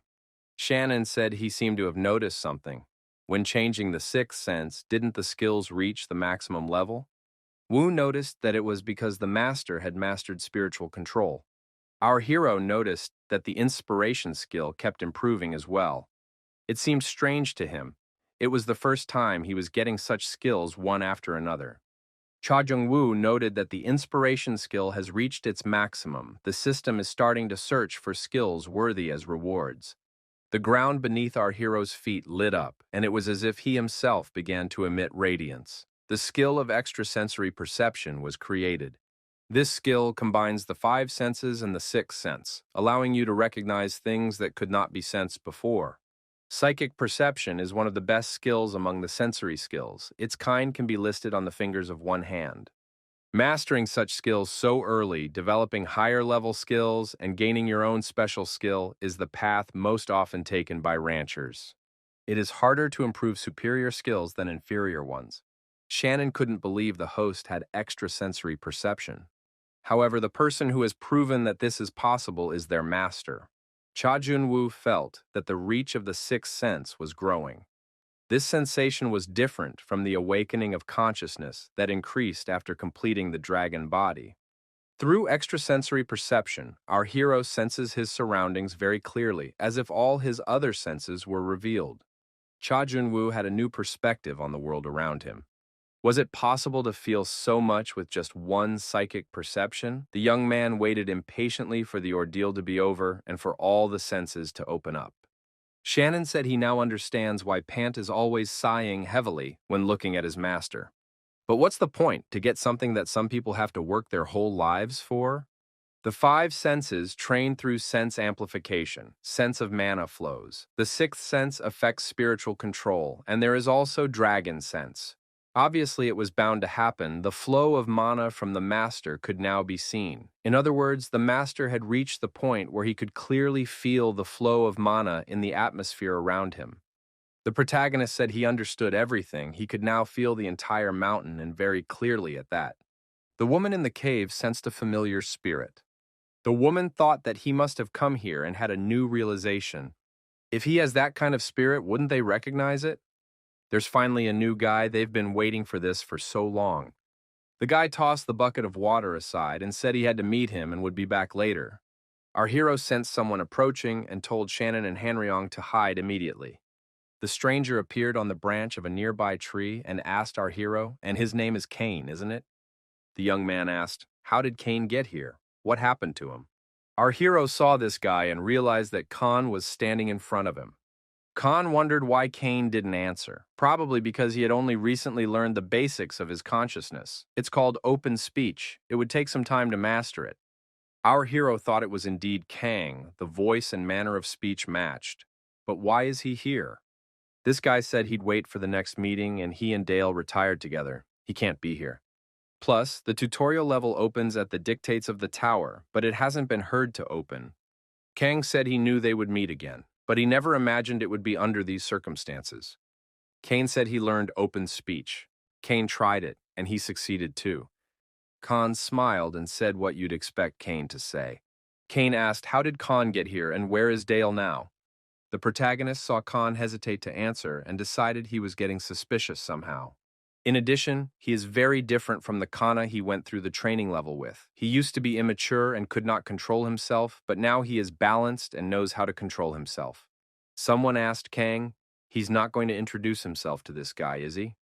Kang replied that he wasn't even allowed to say a proper hello to the person after such a long separation. The woman asked, did they really know each other? Would Kang introduce them in that case? Khan looked up and said that if Grandma was going to do anything with this guy, he wouldn't advise it. At the same moment, lightning discharges appeared and struck Kana. The young man cried out in surprise. The lightning stopped, and the woman said if Kang started saying mean things again, she would tear his mouth open. He replied that he understood. Our hero thought it was incredible and quite unexpected, even for psychic perception. Until the lightning struck, he wasn't sure if it was rune magic. He had heard that the language of the gods was runes. It was quite difficult to master. But there were a few people in the tower who could use this language with similar precision. Sadhus. They are those who have isolated themselves on the last mountain, those who enjoy loneliness, agony, and pain, the hermits who stayed on the 20th floor and focused on self-improvement. The rumors were true. Kane apologized to our hero. He said that if Kane did not go with him, he would die here altogether. Kane suggested that Kane think of it as saving someone's life. Kane would go with him, wouldn't he? Kane thought that Kane had stayed after all and decided to go with him. Our hero thought that no matter what, Khan had become stronger. Unlike him possessing dragon sense, Kong had nothing of the sort. But if he's gotten this far, it means he's worked hard. He wanted to defeat Pant and Adora so badly that he's not afraid of them now. Kane asked, what did Kane eat to become so strong? Kang replied that he had become a dragon. Kane said that wasn't funny. The guy never learned how to joke. Kane stated, they're almost there. Wouldn't Kane like to at least have the decency to be a little nervous? From behind the rocks, a small platform appeared with two people on it, a boy and a girl. The girl wondered, did this guy really come? His outfit looked good. Is he here to practice? The girl said that she was happy to see this handsome man. The girl said that she was happy to see this handsome man. It was Victoria, the sacred redwood. She was one of the few who were fluent in rune magic. She was widely known, and meeting her here was quite interesting. The young man was a servant of a nameless demon, kindred the ghost of Mora. Although he looks like a child, he gives off an ominous aura. If King Mu can be compared to a jungle king, this boy can be compared to a wild beast that prowls the forest alone in search of prey. He belongs to the devil's army, serving a nameless demon, and is subject to 9 bishops. Kindred is the second bishop. He is little known. Maybe it's because the army doesn't show their faces during battles? Anyway, not many people have seen his face. This bishop keeps looking for something on the 20th floor. Nevertheless, it's been over a decade since this has been reported. What is he looking for? Victoria said it would be nice if the young man paid attention to her. She liked him. The girl noticed that the closer she got to the young man, the more beautiful he became. Kane didn't even notice her getting closer to him. Kang wondered how Victoria could say he was handsome. After all, he's wearing a mask. Does she even know what their age difference is? Victoria told Khan that she liked everything about him except his face. Kong yelled for her not to do that. However, it was too late. Lightning bolts appeared again and struck Kana, and the young man cried out in pain for a long time. Our hero again failed to notice Victoria's use of magic. No matter how good she was at runes, she couldn't create them out of thin air. Could she have prepared a rune in advance and used it when she needed it? Kane thought it was the bracelet. Victoria was known for her skill at making artifacts, so it was possible. Victoria stated that she liked the handsome man's curiosity, but she was embarrassed when he looked at her like that. Kane apologized, for this was the first time he had seen rune magic. Victoria asked if the young man liked rune magic so much, maybe he should get it. Kang began to come to his senses again and told Kane not to fall for her trick. That grandmother is very dangerous. If Kane fell for it, he would regret it. Khan said Victoria wanted to have a hot night with Kane and then tie him up and turn him into a tame animal. Kang shouted that it wasn't a lie. He knows everything because they had a hot night and he almost got killed. Victoria said that Kang had gotten himself caught. Khan told Victoria not to touch the guy since Kane almost saved him. Kane looked back and it seemed to him that Kindred had disappeared. Is he really so fast that it's impossible to keep track of him? Suddenly, Kindred was in close proximity. Our hero thought that this young man was very strong, but why did he come closer? A magic circuit was activated. The automatic defense mechanism of psychic perception started. Thanks to the activation of the magic circuit, our hero was overflowing with power. Such power is only possible by combining it with extrasensory perception. Kang was startled. What's going on? After all, this was his home. Victoria also began to show increased energy activity. Kane and Kindred got into a confrontation. Our hero thought that his opponent was very fast, but his movements were predictable. During the confrontation, our hero felt that he had a better psychic perception effect. It read the enemy and the environment, predicting the next situation. In other words, Kane felt that he could always be one step ahead. Kang turned his attention to this confrontation and was surprised to see such a powerful amount of energy being released. What was going on here? Kang was astonished. Had Kane still not used his magic? However, why is the magic storm still raging? The air is already getting extremely hot. Kang continued to wonder when Kane could become such a terrifying monster. Khan was frustrated. His cozy little house had been damaged again. Victoria yelled for Kindred to stop with his dirty stuff and stop. Kindred said that the public insisted and he would have to stop. Although he regrets it, he originally just wanted to test Kane, but his reaction seemed quite interesting and he wanted to play longer. But I think that's enough for now. Kindred disappeared again and reappeared behind him. Kane thought it was a very bad habit. It was unnerving. To put Kindred in his place, our hero activated a powerful explosion with the release of huge amounts of smoke and fire. Khan shouted, "Didn't Kane think he had crossed the line? It's not like he's never done this before. If one stumbled even a little, one could be killed." Kindred said that Kane was fine. He's definitely in control of the situation.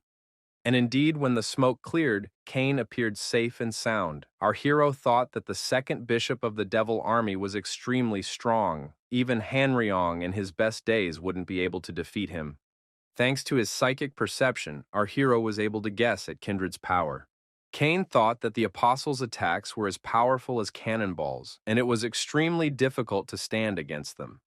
You shouldn't show even a hint of weakness in front of this boy. Kane thought that even if he gave it his best, he wasn't sure he'd win. Kindred asked if our hero could do that again. Kane replied that it was his limit. Kindred smiled. He was amused to hear this lie from someone whose face said he could die right now. He wanted to see the true power, but he had enough of that. Kindred inquired about Kane's connection to the sword god. What's Kindred's connection to the sword god? There was no mention of such a thing in the diary. Kindred said that Kane's sword skills are different, but it's definitely the same technique as the sword god. Kane said the boy is wrong, his teacher is King Mu. Kindred inquired, is this the one from the same tribe? The boy said that in that case he understood, for the sword god had also studied under King Mu, but he replied that he would not take any more disciple after that guy. He didn't keep his word, so Cain is the youngest disciple. Kindred added that in such a case, Cain should be praised. Kindred asked if Cain was going to train on the 5 mountains of repentance. Our hero confirmed this assumption. Kindred said that was fine, in which case Cain passed. Looks like the masked man has the basics. When he gets stronger, I'd like to have fun again. The test was more like a rite of passage. Kindred seems to be the leader on the 5th mountain. Kindred and Victoria were stronger than our hero had thought. Apparently there is something special in every sadhu here. Maybe there is something to learn from them? While psychic perception is also a good result, perhaps our hero can benefit more from this place and become stronger. Victoria said those two made a mess of the place. We'll have to be lenient.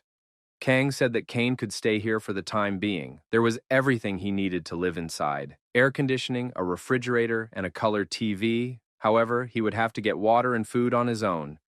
Kang added that if he needs anything, Cain can come to him. If there are any questions, he is ready to listen now. Kang remarked that it was necessary to be careful not to interfere in the affairs of others. Everyone had come here to improve, so it was not unusual for everyone to protect their own piece of earth.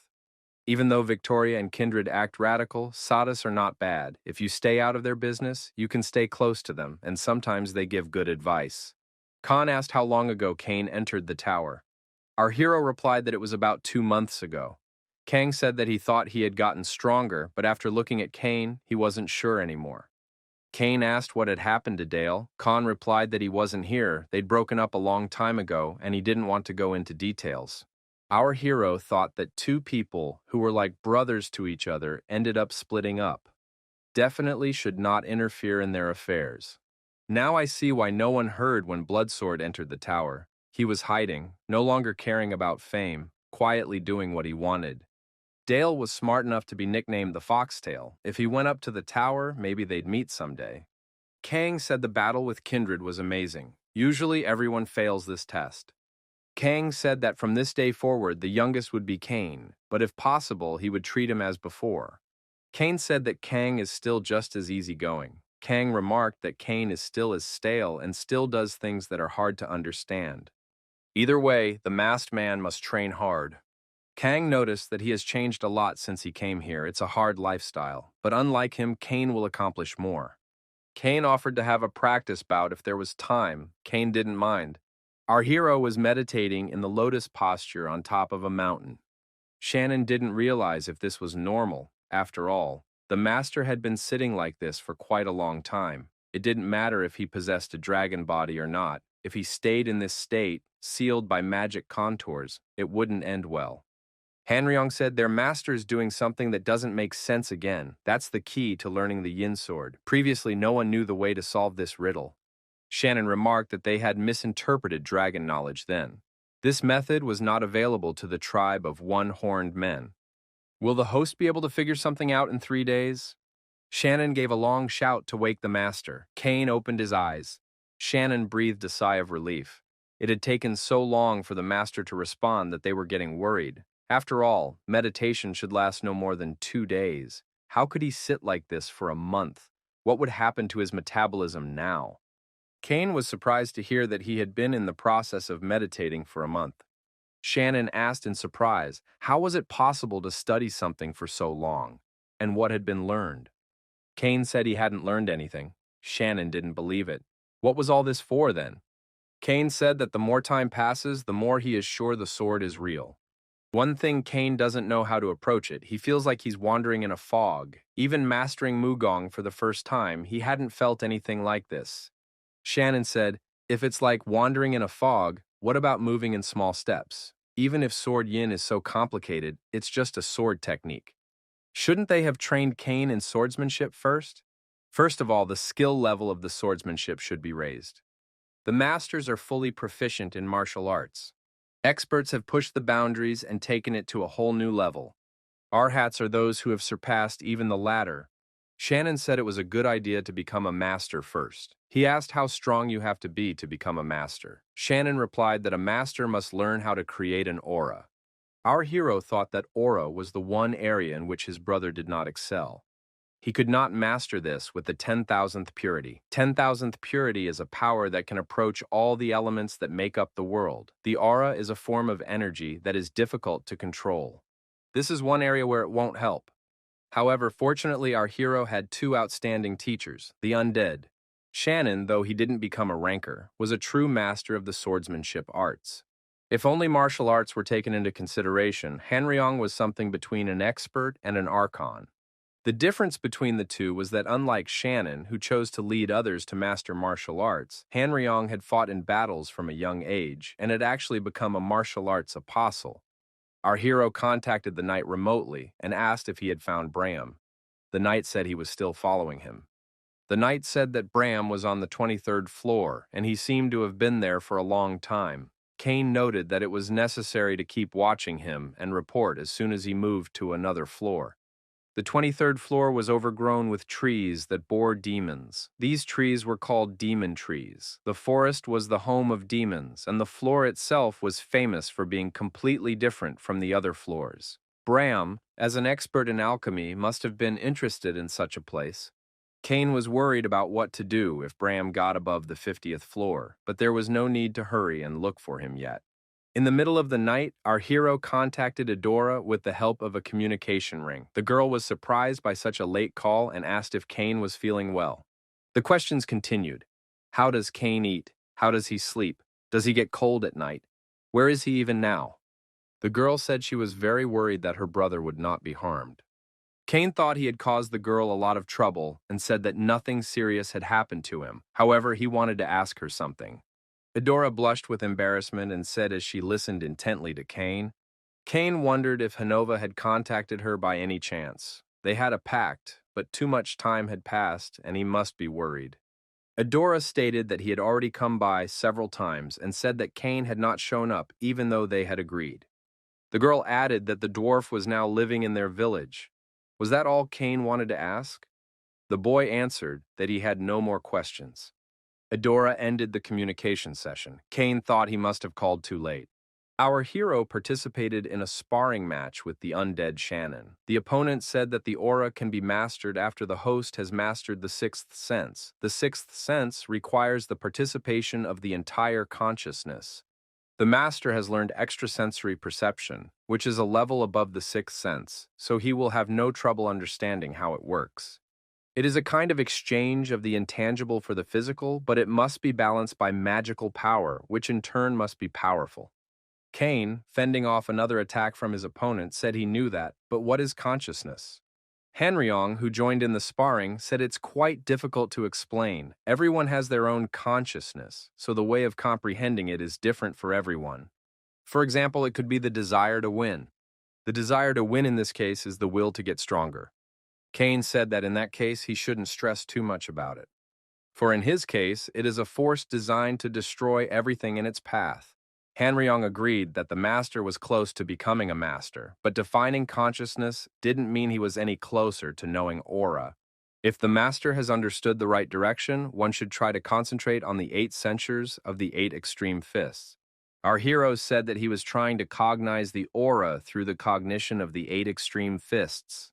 Hanryong said that the 8 censures of the 8 extreme fists cannot be mastered by one practice. It requires strict adherence to small steps. Hanren added that you have to imagine that the mind is focused on the tip of the ball. You have to think of it as an outburst of consciousness. Consciousness is the path through which spiritual power will flow in the future. By understanding consciousness, the host will be able to use all types of aura and magical power attacks. Our hero tried to concentrate on the tip of the ball and prepared to meet his opponent in a different way. Kane remembered how Teacher Mu had done it. Our hero attacked the trail of the 8 censures of the 8 extreme fists and learned how to control his mind. The masked man had almost reached the master level. Under the influence of progress, the name 8 extreme fists was changed to 8 extreme swords. Hanryong stated that it was excellent. This is the first of 8 reprimands, Danchon. The destructive power of the host is superior and astounding. Kane said it wasn't that destructive. King Mu could chop up the sun. The undead said that the master had succeeded in a short time and had reached the master level. Now that he was used to filling the sword with aura, it would become even stronger. This is the most basic aura-wielding technique, the aura blade. Judging by the red glow, the Lord is prone to fire. Cain wondered, does aura color really affect strength? Hanryong replied that it doesn't really. Strength doesn't depend on color, but it only demonstrates the difference in training. Shannon walked up to his opponents and said that the 8 extreme fists were excellent. He hadn't seen such a thing in a long time, and he wanted to master them too. Victoria was in the office and grudgingly said that it was wrong again. However, there is no error in the calculations, she is sure of that. Is the reason really the quantity? Victoria stated that she was almost there. Couldn't an eternal artifact be created? We need to find a combination of runes that would restore the bracelet after use. In that case, there would be no more problems in advancing through the tower. Even if you keep things simple, there will be factors that can cause the artifact to be damaged. Therefore, there is only one way to create a combination that will solve all the problems that arise. The girl doubted, is it real? However, it was better than writing everything down and experimenting. Everything would be much easier if it was possible to model the combination proactively. Victoria figured there was no one better for the role than Cain. This young man's abilities in the battle with Kindred were impressive. His reaction to unforeseen circumstances was very good. Khan isn't bad either, but the newcomer is stronger. Of course, Kindred or the other Sadhus would be better candidates, but they might not like that she can discover their weaknesses. Victoria decided to rest for starters and then admire the pretty face. It would be nice if it got stronger over these few months. Victoria left her office and appeared in an open area. The newcomer must be somewhere nearby. The girl was surprised, looking around. Why was there nothing here? What had happened here? Or had there always been barren lands here? Victoria saw a strange trail leading downward. She didn't notice it at first because of the remaining darkness energy. The girl didn't feel any trace of magic. What was this boa constrictor that looked like the Hermes symbol running away from? Did he do it solely by his strength? She was surprised by his strength in the battle with Kindred, but this was a completely different level.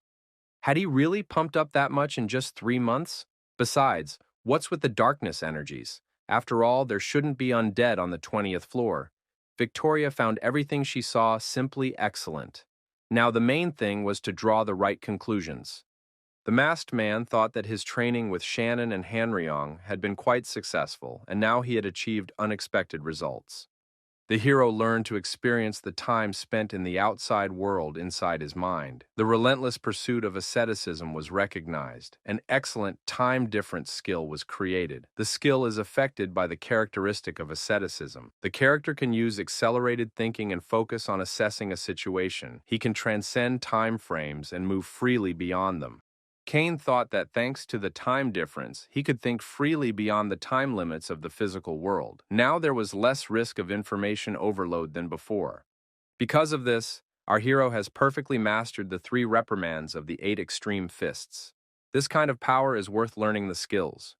Victoria suddenly entered the room to our hero. She seemed to appear out of nowhere. The protagonist logically asked what brought Victoria here. The girl logically replied, did she really need a reason for that? Our hero said that there was an unwritten rule here, not to interfere with each other, but he was ready to listen to her. Victoria candidly asked if the newcomer wanted to work with her. The girl made a note in her diary that the dangerous moment had passed. After evaluating the naked torso of our hero, Victoria came to the conclusion that he was good. His face must be pretty too. The young man was subjected to a medical examination. It had already been a month, but she needed more time to chart. There were still a lot of nuances, but she could use a guinea pig. Victoria concluded that this guy wasn't as smart as he appeared. As a condition, he asked to be taught runes. But runes and runic magic are different things. Either way, thanks to the masked man, her research will bear fruit. If everything went smoothly, she would finish half of her work today. Analyzing the journal entries for research, Victoria came to the conclusion that something was wrong here. The girl thought she would be able to complete her research quickly, but she's practically standing still. The author of the research made the guinea pig drink all sorts of potions and used magical circuits and artifacts, but there was no result. Victoria even thought about a mental barrier, but there was none. Victoria didn't understand why the mind of someone who was fixated on martial arts was so deep. Her blood was already running cold from his countless questions. The girl had already decided that this guy's mind was huge. It seemed endless. Victoria made an analogy. Her mind compared to his mind was like a lake against the ocean. It had been another 10 days. She must find some way. Even looking at the press under a magnifying glass had failed. Victoria was desperate. The young man said she'd had a good time and thanked Victoria anyway. In the end, she couldn't understand anything. The girl asked our hero, "Is he by any chance a child of a superior species or something?" The girl added that he could ignore her question. They would see each other later. When Kane left the lab, Victoria followed him. The girl thought that the guy who had just climbed to the 20th floor couldn't be like that. Our hero locked himself indoors and summoned the undead Wu. Kane asked Wu if he had forgotten the rune magic. Wu jokingly called the master a fraud. After all, he knew that Victoria wouldn't be able to read it because of the dragon knowledge. He didn't think the master could use his head so fully. Kane stated that he didn't originally, he just made the deal. Wu stated that is what fraud is. Kane said he had no reason to back out of a deal in which he would lose nothing. Master asked if Wu would be able to use flicker and also magic enhancement, acceleration, and strength, all at the same time. Wu replied that it was possible. The flicker is deeper than the other magic he possesses. However, he is afraid to even imagine the pain the master might experience. Kane bare his torso again and told Wu to just do it. We'll have to be patient so his month-long effort won't go to waste. Wu warned that if the master moved, nothing would work, and he must not faint. Wu said that from now on the runes would cut into the bones through which the magic flowed. Kane said to let the undead take care of him. Shannon, who appeared nearby, said that the master would eventually endure everything. However, what was he thinking? Hanryong said his master was crazy. How could he think of engraving runes on his body? This is even more painful than the pain he felt before. However, if the master can endure this pain, he will achieve Victoria's cherished wish. Bones of the dragon kind are one of the most durable materials with high magical conductivity. In this way, a person will be able to use rune magic on a regular basis. Our hero was on the top of a mountain. He thought that it had been 6 months since he had gotten here. Kane realized that he had been here longer than expected. Now what he had put off for so long must be dealt with. The divine creature must hatch soon. Before that, he decided to try rune magic in battle. Our hero activated his psychic perception and decided to use his aura. If he uses everything he has achieved here, he can realize how much stronger he has become. Bigrid appeared in our hero's hands. The sword became like most swords, it was 90% purified. The protagonist activated his dragon wings and pondered, where should he start? Flying over the rocks, Kane activated a powerful pulse charge and directed it straight into the mountains. There was a powerful explosion. The young man thought it was beyond his expectations. Kane said he just wanted to check and apologizes to Khan for the inconvenience. Shannon said that after that explosion, the sadhus still can't recover from the surprise. Hanryong added that if the man used skill and magical power, they would be admiring a very different sight. Kane agreed. Now, no matter where he went, no one could beat him. Shannon wondered why the host didn't use dragon power. Kane said someone was approaching. Khan appeared nearby and wondered if Kane had done this using only his aura. He is beyond what can be comprehended. Our hero got the impression that Khan wanted to tell him something. Previously, our hero thought Kang was avoiding him as he shunned his gaze. It might have something to do with Dale, but he decided he would stay out of it and pretend he didn't know anything. The young men heard Victoria tell them to shut up, that something terrible had actually happened. Victoria stated that Kindred had just died. Kindred told Victoria that he thought they were close enough. The girl was surprised. Why would he think that? But she knows who he really is, doesn't she? Victoria said that she was getting nervous. It was time to end this conversation.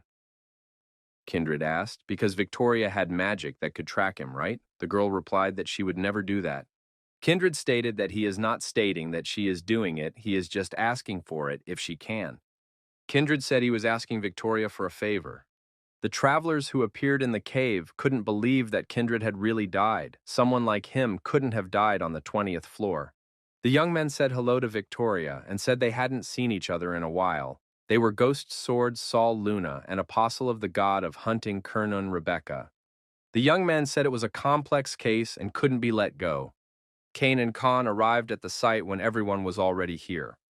Kang overheard a conversation about how they hadn't seen each other for 6 months. They regretted meeting under such circumstances. Our hero recognized them. The man was the vampire Saul Luna, and next to him was the high-ranking ranker Rebecca. Saul Luna looked at our hero and said that this was the one who had interrupted his dream. Kane apologized for the inconvenience. The boy thought the vampire was clearly hostile to him.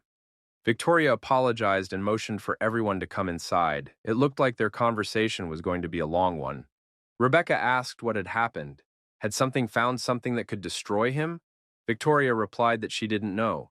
She was just as surprised herself. Rebecca wondered if Victoria meant to say that Kindred had foreseen his death. Did she think she had to fulfill his last will at all costs? Victoria said she had gotten the assignment when Kindred died. Victoria wanted to share a hidden assignment. By confirming it, the hero could reject the assignment. The girl sent out the assignment to everyone present and wondered, is it bad? However, there was no reason to reject it. The hidden task was to find the footprints left by the Monkey King, and then it would be possible to inherit his patrimony. Rebecca wondered, was it really possible? Saul Luna said it was crazy, it couldn't be true. Kane, after reading the assignment, thought that it might have something to do with Sun Wukong. The king of monkeys is different from other divine beings. He was born a monkey, but after gaining knowledge and understanding, he became a god. Because he didn't like what heaven was doing, he was imprisoned and forced to fight demons in the name of redemption, and eventually became the true god. Since no one had been able to achieve anything like this, the Monkey King was well known throughout the tower. Our hero wondered, did such a huge hidden task appear on the 20th floor? It seemed very strange. Rebecca said that there was nothing strange about it. There were rumors that there was something related to the King of the Apes on the 20th floor. The 20th floor arena has long been called the 5 Mountains of Repentance. This is the story of the 5 Mountains of Repentance where the Monkey King was sealed. Since it's about a magic staff and 72 transformations, it seems to be true. 72 transformations is the skill that made the Monkey King what he was. The magic staff is a legendary item that was stolen from the Dragon Kings. Kane thought that in that case, the transformations might be real. After all, the 2 special skills used by All for One, Shukuchi and Thousand Eyes, were rumored to be related to transformations. The 72 transformations are the ones the Ape King used. They will surely prove to be powerful. People will definitely desire them. Kane said it was suspicious. If the bishop died just because of this assignment, it's probably a trap. As far as our hero knows, all the bishops of the Devil's Army, without exception, are schemers. They know how to hide for 10 years for their desires. They also love to catch and devour their prey. They are extremely violent. Kindred was no exception. It was clear from his greed that he was worse than most bishops. Kindred is second in the hierarchy of those who believe in demons. This fact alone suggests that his way of thinking is very different from the usual. Saul Luna asked, what, in that case, was his goal? Kindred was strong enough and could safely fight everyone present at the same time, and he probably wasn't trying to get their power so he could use it. Rebecca said it sounded plausible. Maybe he's actually alive. Victoria stated that she knew for sure. Kindred was dead, and if Rebecca doubted her magic, she wasn't happy about it. Rebecca wondered what kind of magic Victoria had used. The magic is called Calling Wind. It not only tells you where a person is, but if they are alive at all. It's rune magic for tracking. Even if you use a good dispel, you can't get rid of this magic. Victoria asked, did those present really think she was in cahoots with Kindred? If they wanted to, she could take the vows of mana. Victoria asked those present to enter the mission area and help her retrieve Kindred's body. To be honest, she didn't want to do it either, but she owed him a debt, so she had to fulfill his last will. Victoria added that she's not asking for help for nothing. She wants to make a deal. Those who wish to continue the quest will learn the location of the dungeon from her. In return, they will guide her to Kindred's body. That's her condition. Shannon tells the host that Victoria is looking for someone who can protect her. That is a guard. Does Kane really want to go along with that? Kane said it's like the poisoned Holy Grail. It seems like everyone is willing to accept the task and get the power of the Monkey King. All the players are the same. Cain said that he was willing to agree, but for a different reason. After the war between the Red Dragon and Jeonhwa-do, the remaining clans of the 8 clans were busy with something, and it was as if nothing significant was happening in the Devil Army. But if you have to deal with it, you have to see it with your own eyes. Either way, we're going to have to fight one day. It would be nice to know what they are. Cain said that Kang seems kind of weird to him. Shannon remarked that that was another reason too. Everyone in attendance, except Saul Moon, agreed to help Victoria. The vampire said he didn't want to die. At the same moment, Saul Luna found himself completely wrapped in rope. He wondered, what is this? Rebecca stated that if Saul Luna blabbed wherever he went, she would get him from under the ground. She has no reason to let him go. Saul Luna asked, did Rebecca really think he was crazy enough to annoy Apostle Kernan? Rebecca said the vampire had better keep his word. Victoria said that in that case, they are performing at the same time tomorrow. Victoria added to make sure everyone prepares well and brings all the essentials with them. It's just not going to happen. The next day, all 4 went on a mission. Victoria said, strangely enough, the dungeon is at the top of the mountain. Victoria added that the dungeon was hidden behind an invisible barrier. Kindred said he hadn't expected to find the cave there himself. If the dungeon had been created by a higher being, should that be surprising? The supreme beings are the greatest gods. Therefore, a barrier has been set up that even the highest ranker cannot cross. Rebecca thought it sounded quite plausible. It explained why Kindred had been traveling for 10 years. Cain thought that of everyone present, no one doubted Kindred's death. However, Kang still looked very pensive. What was he pondering about this time? Victoria reduced speed and said they were approaching their destination. Cain thought that having gained psychic perception, there was nothing left that he couldn't grasp, but it seemed that the barrier God had erected was much more complicated. Victoria said that Kindred had already removed the barrier several times and created it again. If it wasn't for Kindred, they wouldn't have noticed him, and she wouldn't have been able to break the barrier.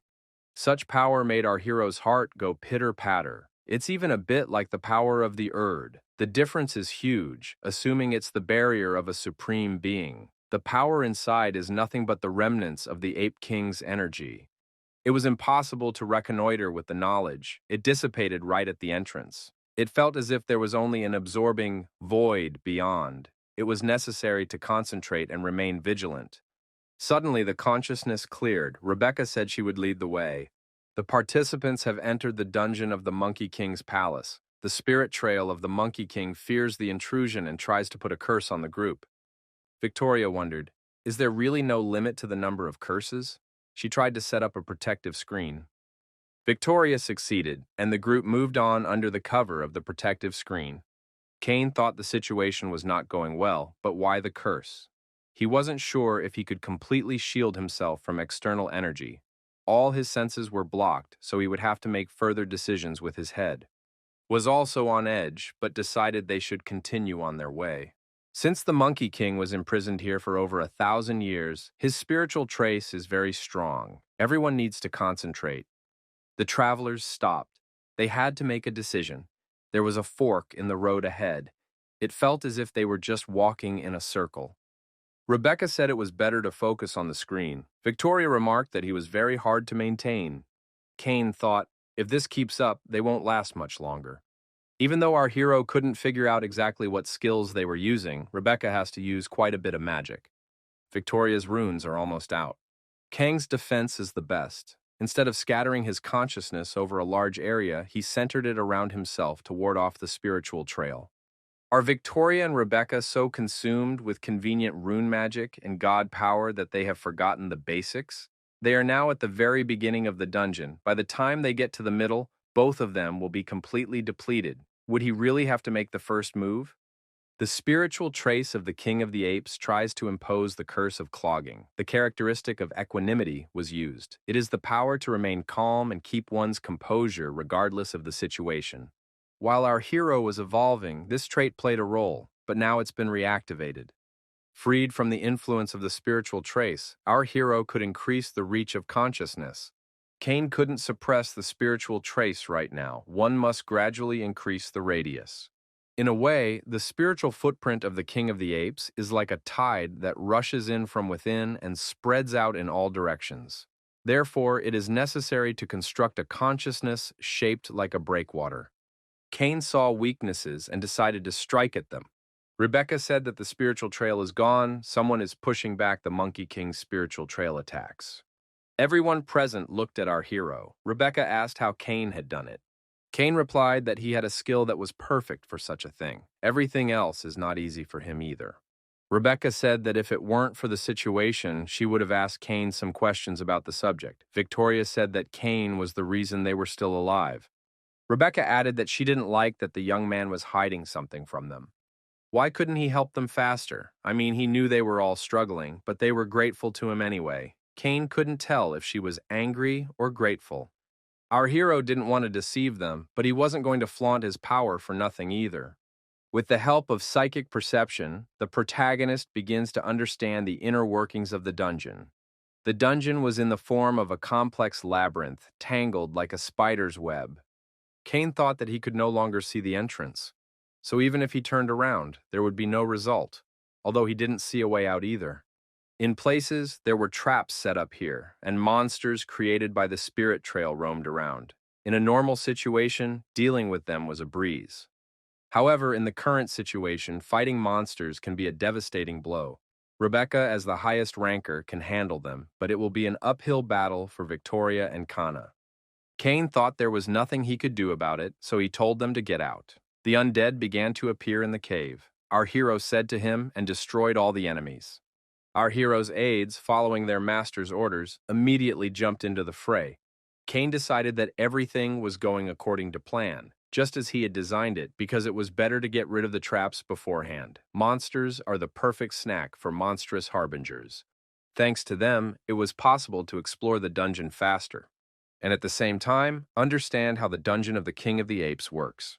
Our heroes saw the footprints and wondered who they belonged to. They are different from the overwhelming force of the spiritual remnant that attacked them. A very old sword mark was found, a spear mark. A muddy footprint was also discovered. Our hero had a heavy feeling, but at the same time it is unique and exciting. How could the King of the Apes have left such different footprints? And what do these black spots mean? Shannon said it's amazing how they could have such thoughts. Cain said the undead should know what it is. Shannon wondered, had the master reached the level of a master and still didn't know it himself? He has a sword, but he looks at it with the eyes of a beginner. This is unacceptable. Our hero was a bit annoyed by this, but there was nothing wrong with the undead's words. Cain activated his psychic perception, and in doing so, he received a strong inspiration. The psychic perception connected with the dragon eyes to locate the marks. A reading of the weaknesses was taking place. It was a chronicle of how the craftsman had been perfecting his skills for hundreds of years. They were marks of rage and madness. These were the marks of the Monkey King trying to break the seal after being imprisoned by Shakyamuni Buddha. When the Monkey King was sealed, he was consumed with resentment and cursed the Buddha. He went into a rage and began beating the walls without looking, the seal never sleeping. He became mad and spent about 100 years in that state. Then he realized who he would repay if he went mad. After that, he began to organize his knowledge and put all his efforts into becoming stronger. It was a difficult process. His knowledge turned out to be not so simple. The only thing he had in abundance was time. The Monkey King took his time and did everything step by step. Every time he realized something, he would test it on the wall. Thus, the stubborn monkey learned patience. He was able to temper his pride in order to achieve his goal. He became the one the whole world feared, and so another 500 years passed. When the term of imprisonment approached 1,000, he gained the power to break the seal. The masked man couldn't believe his eyes. That's 72 transformations. Shannon said the host is crazy because those are incomparable things. 72 transformations are only a fraction of what the Monkey King has learned. It is a tiny fraction of what he has gathered to create a new masterpiece. This was the Monkey King Sun Wukong, a being who was on par with the gods. The power that transformed the Monkey King was literally in front of our hero's eyes. What is left here are the footprints carved by Sun Wukong after long and cruel suffering. The Monkey King fought gods and demons. It would be great if he could cognize all these traces, but this level is extremely high for his comprehension. You have to memorize them first to study them later. Our hero thought it was even better than the yin sword. It's not a martial art, magic, or alchemy. Khan called out to our hero and asked why he was in the clouds. Here again, there is a fork in the road. It is necessary to concentrate. If they get lost, everything will end. Kang asked, for Kane hadn't forgotten that they were in the monkey palace, had he? Anyway, it would be very hard to survive alone. Kane said he would be more careful. Even with the time difference, he was able to hesitate. Rebecca noticed that the configurations of the maze had begun to slowly change. If she tried to stretch her consciousness further, the spiritual trail of the King of the Apes would rush in. Rebecca said for everyone to wait, she'll check out what's ahead. The rest of us watched Rebecca in suspense as she strode off toward the unknown. Our hero sensed the presence of an unknown energy. He briefly unsheathed his dagger and rushed to Rebecca's aid. Rebecca, not yet realizing the danger, asked in surprise why Kane was here. Kane apologized and said he didn't have time to explain. The spiritual trail of the King of the Apes had officially turned its attention to them. Kernan, god of the hunt, it is the dream of every high-ranked player to become an apostle. However, after Kernan chose Rebecca as his apostle, no one even envied her. Our hero was trying to protect Rebecca from a looming danger. An unknown dark energy was coming. He thought he couldn't be more useless than a low-level player. Rebecca believed that nothing could challenge her training over the years. Both Kane and Rebecca tried to use their best efforts to protect themselves from the unknown impact on them. Kane felt an incredible power coming on. It was the power of the high ranking, or in other words, the power of the apostles. In the current situation, it's hard to use even 50% of the power, so she is simply incredible. It's hard to imagine what her power will be when they leave the Five Elements Mountain. Rebecca stated that Kane was taking the lead from now on. Our hero thought that it was rare for a high ranker to admit his limit with such humility. Even for an apostle of a powerful god to tell a low-level player to take the initiative is unthinkable. Victoria declares that she is against it. She admits that Kane has a good showing in the dungeons, but the farther they go, the more they need the power of the high-ranking ones. Victoria added that she doesn't look down on Kane, but even Kindred couldn't stand here. She couldn't trust her life to a man weaker than her. Rebecca stated that's what she was trying to say. Kane knows the place better than any of them. Rebecca repeated that's why they would go after Kane now. Our hero thought he had a strange desire. Now he must do his best. The guy thought it was probably for the best. He should really take the lead. Saul Luna's stalking was really annoying our hero. Victoria and Rebecca were focused on what they saw in front of them and didn't notice the vampire. The vampire is very cunning and could pull anything. Maybe he's waiting for something to happen to Victoria and Rebecca. The form of the vampire race didn't seem to depend on the vestige, just like his abilities. If he needed it, he would have stolen 72 divine transformations and escaped long ago. Our hero was confident that he would make his move when the time was right. Since Kane didn't know what Kindred and the demon army were up to, one must get out of this maze as soon as possible. The protagonist warned his companions that he was speeding up from this point on. All present must follow him and keep up. Victoria was surprised at how confidently Kane rushed forward. Rebecca told Victoria not to argue and to trust him. In a dungeon sweep, the commander's decision is the law. Victoria expressed hope that things would work out for them. Kane thought it was Rebecca's effort. He hadn't counted on them trusting him and following him so quietly. Our hero is determined that he must not undermine their trust. When Kane encountered an obstacle in his path, he moved without a second thought to overcome it. Victoria watched the young man's actions in surprise and thought, who is he, this boy? He moves as if he knows all his opponent's attacks in advance. Kane possessed the movements of a man who already knew what was coming next. Watching this guy earlier, she had noticed something strange, but she hadn't expected this. Kane assumed that they had arrived at the location. Victoria agreed, because if you thought about it, the sound was somewhere nearby. Rebecca was surprised that they had gotten there so quickly and effortlessly. There were huge doors in front of our heroes. Rebecca wondered what they would do with these gates. It looked like there was something written on them. The doors were very rusty and old, so it was hard to see anything. Victoria read that behind this door of divine metal was Rui Bang. Behind this gate was a golden staff. Kane had previously doubted that this staff even existed. The door is so rusty that no one realized it. The drawings on the door were King Mi Hu's inheritance. the hero completed the task King Mihu's inheritance. Cain realized that it was something divine. Victoria assumed that there was only one part of the golden staff behind the gate. If these gates were made to protect it, she didn't even know if they could open them.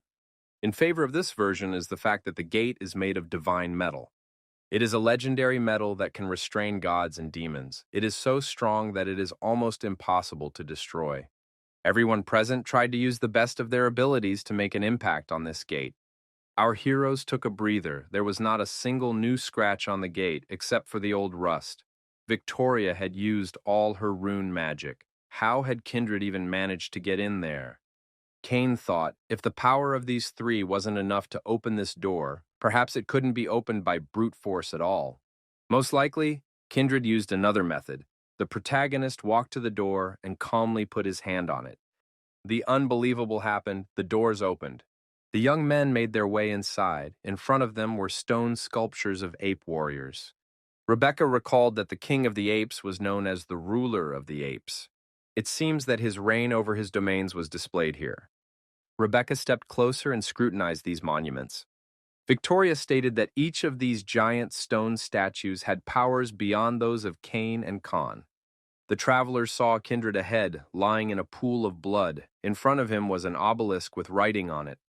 They realized that the obelisk was the stone with the 72 transformations, so Kindred had found it after all. Khan said if only he could do like Dale. A bat flew overhead. It said it would master those transformations. It was a vampire, Saul Moon. However, an unknown voice rang out, "Who dares to disturb the king's eternal sleep?" The bat was attacked by dark energy. Figured he'd been making the wrong assumptions all along. Since our hero believed that the Monkey King was sealed in the 5 mountains of repentance, it seemed to him that the spiritual footprint that tormented them belonged to the purpose of the monkeys. However, given the fact that these stone statues came into motion, it became clear that they were not dealing with the spiritual footprint of the king himself, but with his servants. Our hero should have paid attention to the name of the dungeon from the beginning: Palace of the Monkey King. The palace is not a place of confinement. Therefore, the evil spiritual trace of the master simply could not remain here. Cain thought that he should have guessed that the writer who became the king of the apes would have such a weak spiritual trace. The footprints left all over the dungeon were echoes of the spiritual footprint of the king himself. All the threats came from the subordinates who did not want to let the raiders disturb the son of the king. The subordinates said, "Those who dared to disturb the king's eternal sleep must pay with their lives." The unforeseen task of Monkey King's terracotta army was started. The Monkey King managed to leave the 5th mountain after 500 years, and after repenting, he was able to shed his shell and become a god.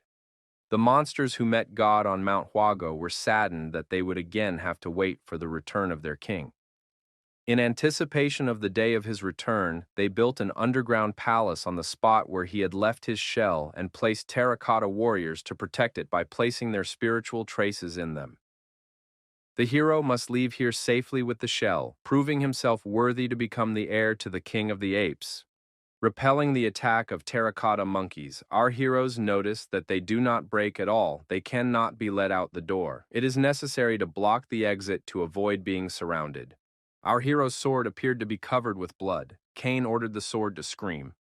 At last, our hero was able to determine the true identity of the spirit trail.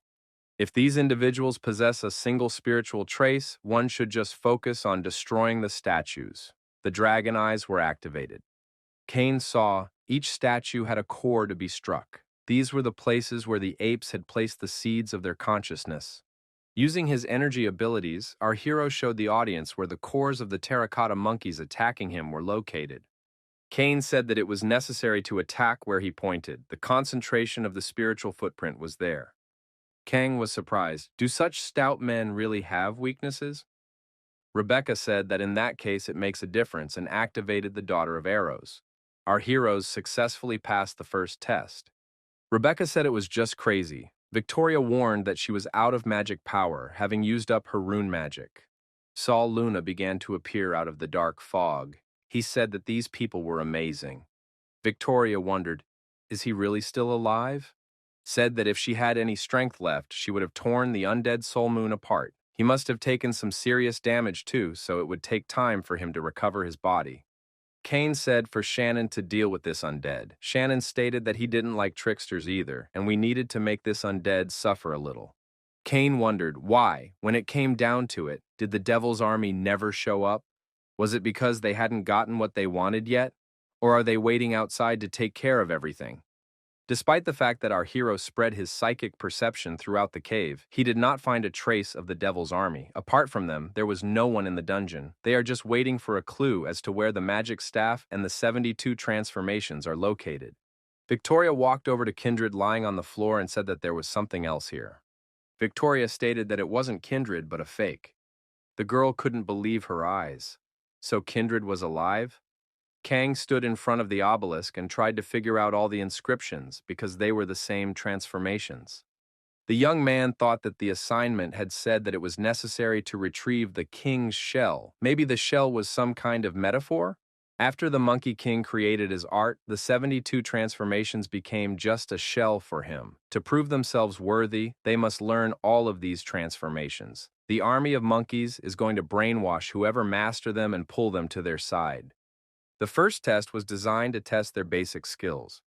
The second test will be to quickly understand the stone tablet and use it. In this case, the guardian statues are the examiners.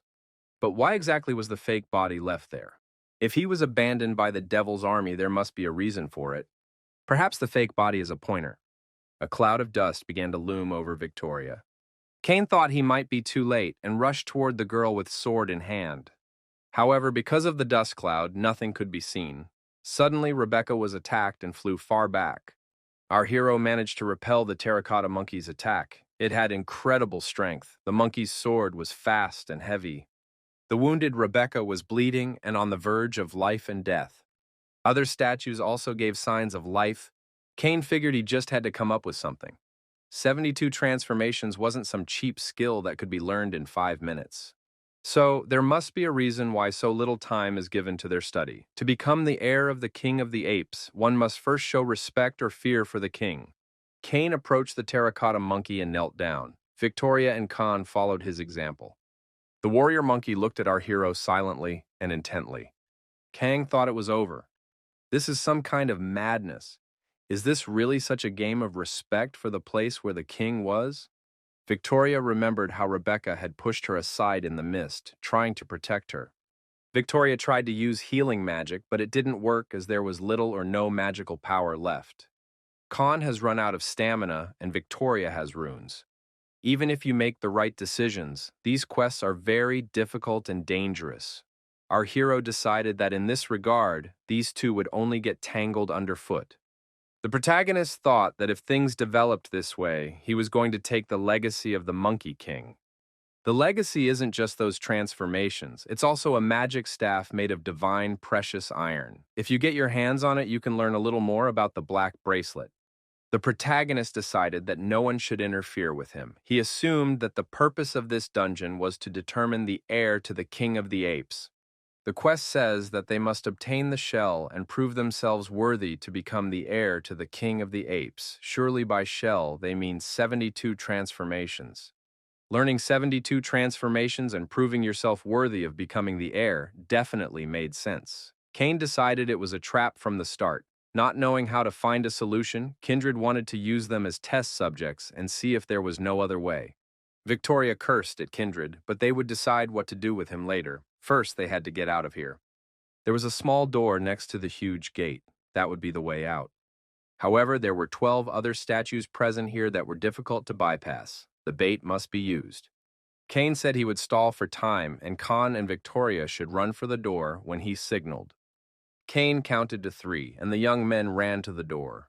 At that moment, Shannon received the command and proceeded to defend his master. The undead said that he had been waiting for this for a long time. He grabbed Saul Moon by the hair and tossed him high up like bait.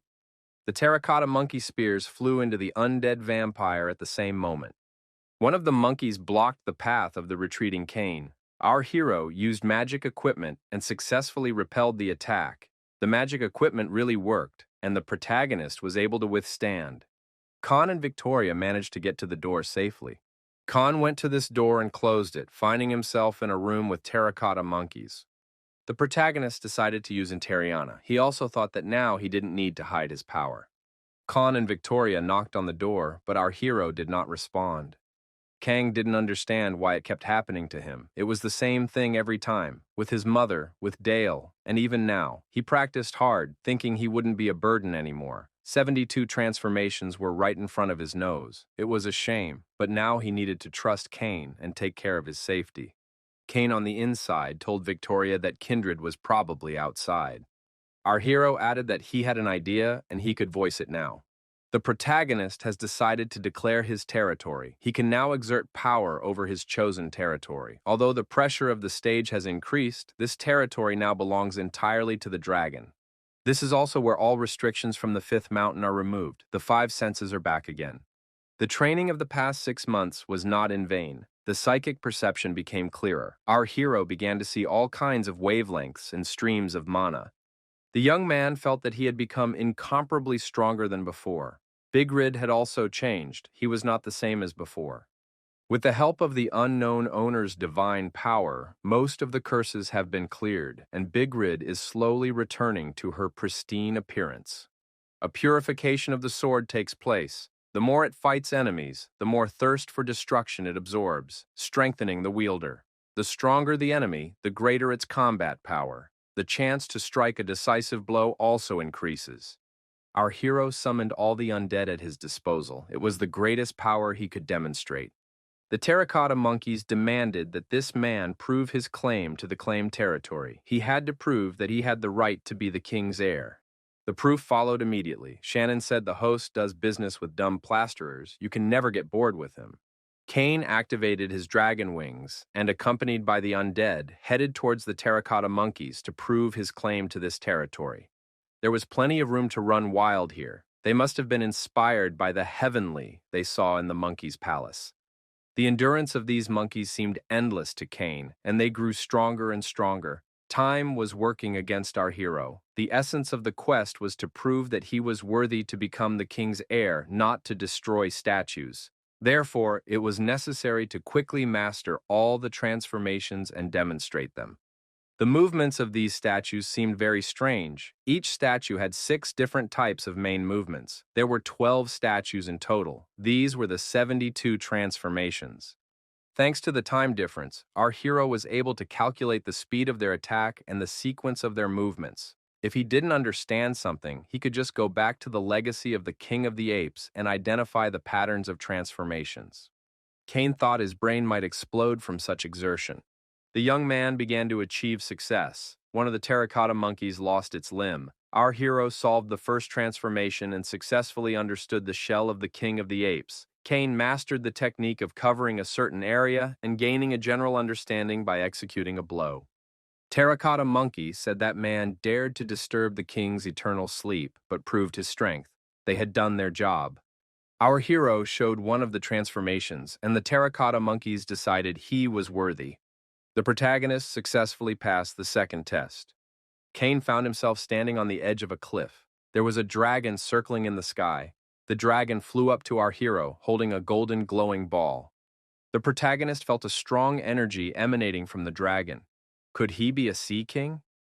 He's of a higher class than the divine beings he's seen so far. The dragon asked, "Is it really the new heir in front of him?" The dragon offered the young man to sit on his back. He would take the heir to him. The dragon and the man went on an airborne journey. The dragon flew up to the man, who said he must be tired of the burden. The dragon announced that he was leaving this heir here. The man told our hero that when the dragon was younger, it was fun to tease him. Now he was a teenager. Kane thought, is there really a monkey king in front of him now? The man asked, why is the young man looking at him so enthusiastically? Is his heart racing and his head spinning because he's met a celebrity? Our hero thought that this man was a narcissist and talked too much. Kane said he had a question. The man told the young man to take his time. He would tell the terms of the agreement before the question was asked. Generally, he could only answer 3 questions. He would like to tell the young man everything, but he cannot do so because of the principle of causality. Kane asked, what was this place created for? The interlocutor said no comment. The next question was followed by the same answer. Our hero is under the impression that the king of the apes can't talk about anything beyond a certain line because of this principle of causality. Cain thought that this was the third test. However, the man simply said to ask him 3 questions without explaining anything. Could it be that 3 questions is the test? Then a general question should be asked, detailed but not crossing the line. Cain asked, "Who am I?" The man stated that it was the last question, and the young man is asking about such a thing. Is it really something he is interested in? The man said that this young man had passed. Our hero successfully passed the third and final test.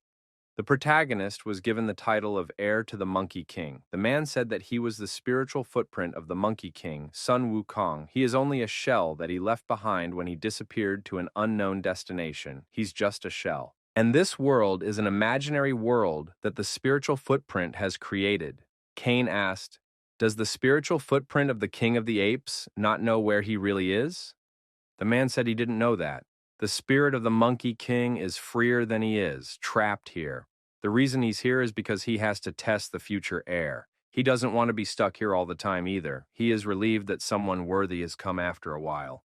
The man threw a shard of something into our hero's hands and told him to take it. The protagonist looked at the item, and it seemed very familiar. Was it really a divine, precious metal? It was one of the parts of the magic staff, the sacred artifact of the King of the Apes. It must be joined with the other parts scattered all over the world. The man said that no one knows where all the pieces are or how many there are in total. Maybe someone has already labored and found them. The man stated that a big fight could break out because of this. A lot of people want to become the king of the apes, or rather the king of heaven. If the guy doesn't want it, he can give the piece back. All he has to do is wait for a new heir to come along. Cain said he wasn't going to refuse, he would do it. Our hero accepted the hidden task of wielder of the magic staff. The man said that was the end of his authority. If the guy goes through with this assignment, he should end up back where he came from. Cain wondered if his interlocutor knew what kind of bracelet it was. It seemed to be made of the same material as the magic staff. The interlocutor asked where the young man got this bracelet and how it worked. Probably it has something to do with souls. The man said that it was undoubtedly God's weapon. There are additional artifacts for the neck and legs. They're probably the same shape as this one. Our hero guessed this when the bracelet consumed a strapie. Now, however, he is certain that it is God's weapon. The man said that if the young man meets his true self, he should not show him this bracelet. He is quite greedy for treasure. Does the young man know why gods and demons are so obsessed with the divine precious metal? It's not that they like him, in fact they are afraid of him. This metal is the only tool that can seal gods and demons. It was used to control gods who did evil or were very powerful. The magic staff was also used to seal devil kings. Perhaps this bracelet was also a restrainer and held someone back. Perhaps it had something to do with doom. It's something even the gods feared. The man said that this young man has awakened the dragon's energy. He resembles someone. The dragon replied that he resembled the old master. The man sensed someone else's emotions. Is there really someone here? Who dared to invade the imaginary world of the spiritual trail? Who is this invader? A young man came out of the spatial portal and headed towards that person. Kindred said that he had come to serve another person of the great heavenly king. Cain went outside the big gate, but he did not find Khan and Victoria. He assumed that they had escaped the devil's army. Rebecca's bloody body lay not far away. Our hero thought, though they weren't close, she was a good person. He would like to collect her soul. But the black bracelet only allows him to take the souls of those he himself destroyed. Is there any way to bring her back? The protagonist took the girl in his arms and thought he would try to settle the matter later. Our hero wondered what would happen to this place. The Ape King's spiritual trace also said that the staff fragments were scattered all over the tower and a lot of heirs were trying to find them. In that case, he didn't need any new rivals. Cain could not allow anyone else to appropriate the heavenly objects. They must belong to him alone. The village of the one-horned tribe.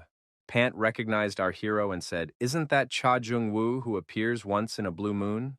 Cha Jung-woo asked how the divine being was doing. Our hero was told that it had long since awakened.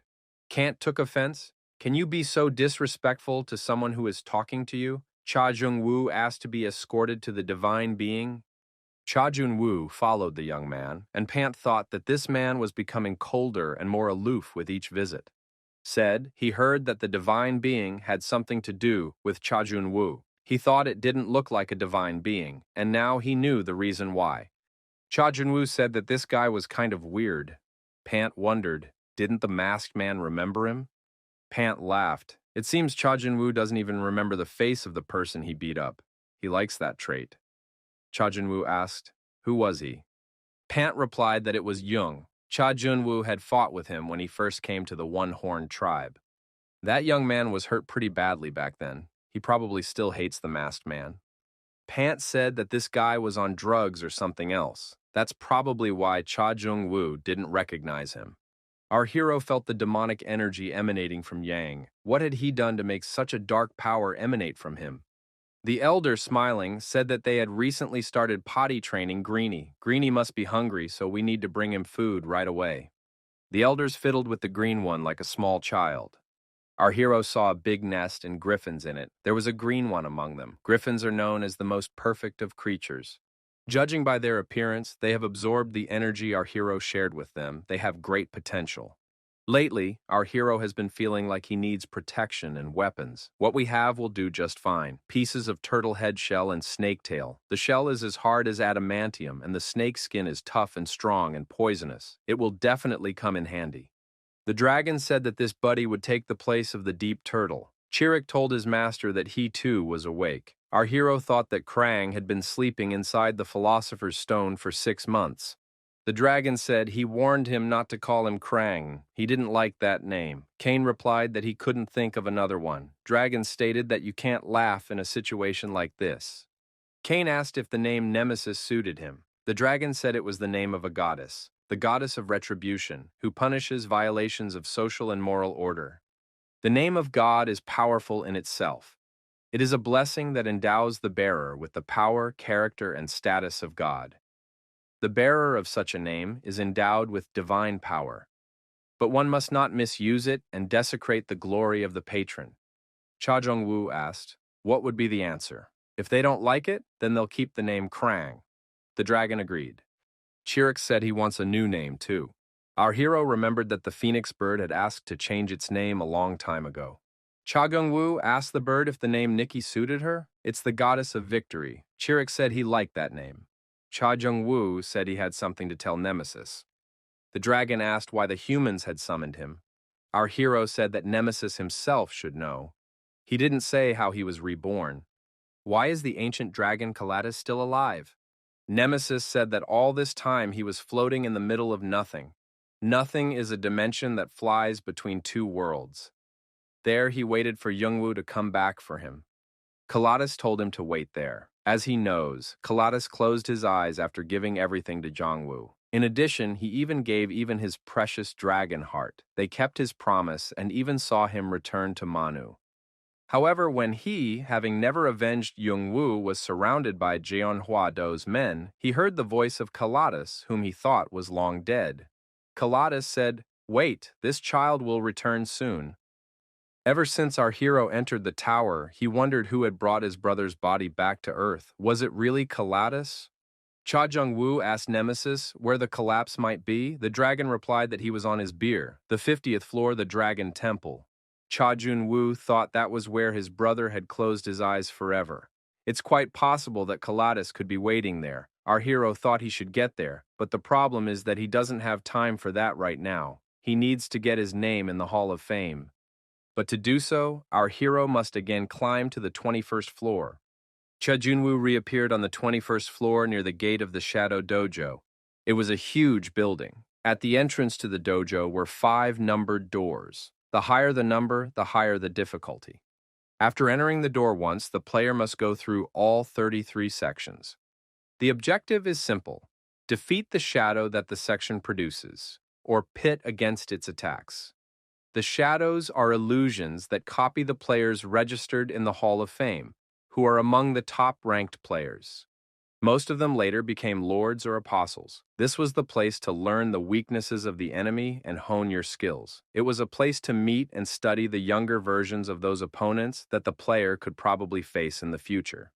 The ordinary players were feeling very depressed as they entered the arena, everyone except for Cha Jun-woo. Until now, except for the 10th floor, Cha Jun-woo had always ended up in the first place, labeled hidden. It is not an exaggeration to say that from the moment the tower was built, he marched matchlessly toward his goal. The 21st floor is inhabited by numerous alter egos of several monsters. You'll have to fight at full strength. In addition, you need to upgrade your equipment. Cha Jun-woo walked over to the blacksmith shop. He felt he should apologize once more. Our hero ordered weapons for Shannon and Hanryong and did not come for them on the promised date. The old man is probably very concerned. After all, he even came to the tribe of one-horned men. Heneva said that as of today, he's selling off stock from the warehouse. Anyone interested can come up and take it down. Many tried to stop the blacksmith, for he sells the swords they ordered. Cha Jun-woo thought that this blacksmith's ferocious temper hadn't gone anywhere. Some of the people who wanted to buy a sword of one of the 5 masters, which in normal times are so easy to see. Our hero thought that these crazy people were trying to spend all their savings. The protagonist put his hand up and named the price, $500,000. Those present saw the masked man and wondered why he was here. The devil is close to Heneva. One of the people who wanted to purchase the sword said that the man was crazy. Does he really have that kind of money? Cha Jun-woo named a new price of 1 million and the rest of the swords for the same price. The guy didn't notice that if no one else could offer a price, he would take it all for himself. The dwarf swore at our hero. Heneva asked, "Why did that man come? He can take everything and get out of here." Cha Jung-woo said that he had paid the old man tens of millions. Why is the master so rude to his client? Cha Jun-woo fondly inspected the swords made for him. The guy said it was excellent and practically flawless. This sword can be used for a variety of purposes. However, there is a risk of injury if the wielder lacks skill. Thanks to the blessing of wind, the right blade is accelerated, its attack power increasing as its speed increases. Hanryong was angry at his master. What had he been doing all this time for food if he couldn't have gotten that blade earlier? Cha Jun-woo looked at the old man and thought, was he really able to make this blade in just one night? The protagonist apologized to the blacksmith for not hearing from him for a long time. He could have warned that he would be late. It was his mistake. Smith said he doesn't want to lose anyone else. He doesn't want to worry about it. The masked man told the blacksmith that he was able to get good materials this time. Can he ask Heneva for help?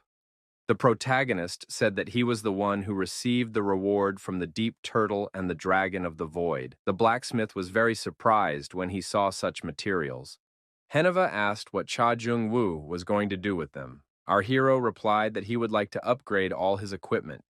Cha Jung-woo said that it had been a long time and he had changed a lot. He would like the equipment to match his style, so he relies on the blacksmith.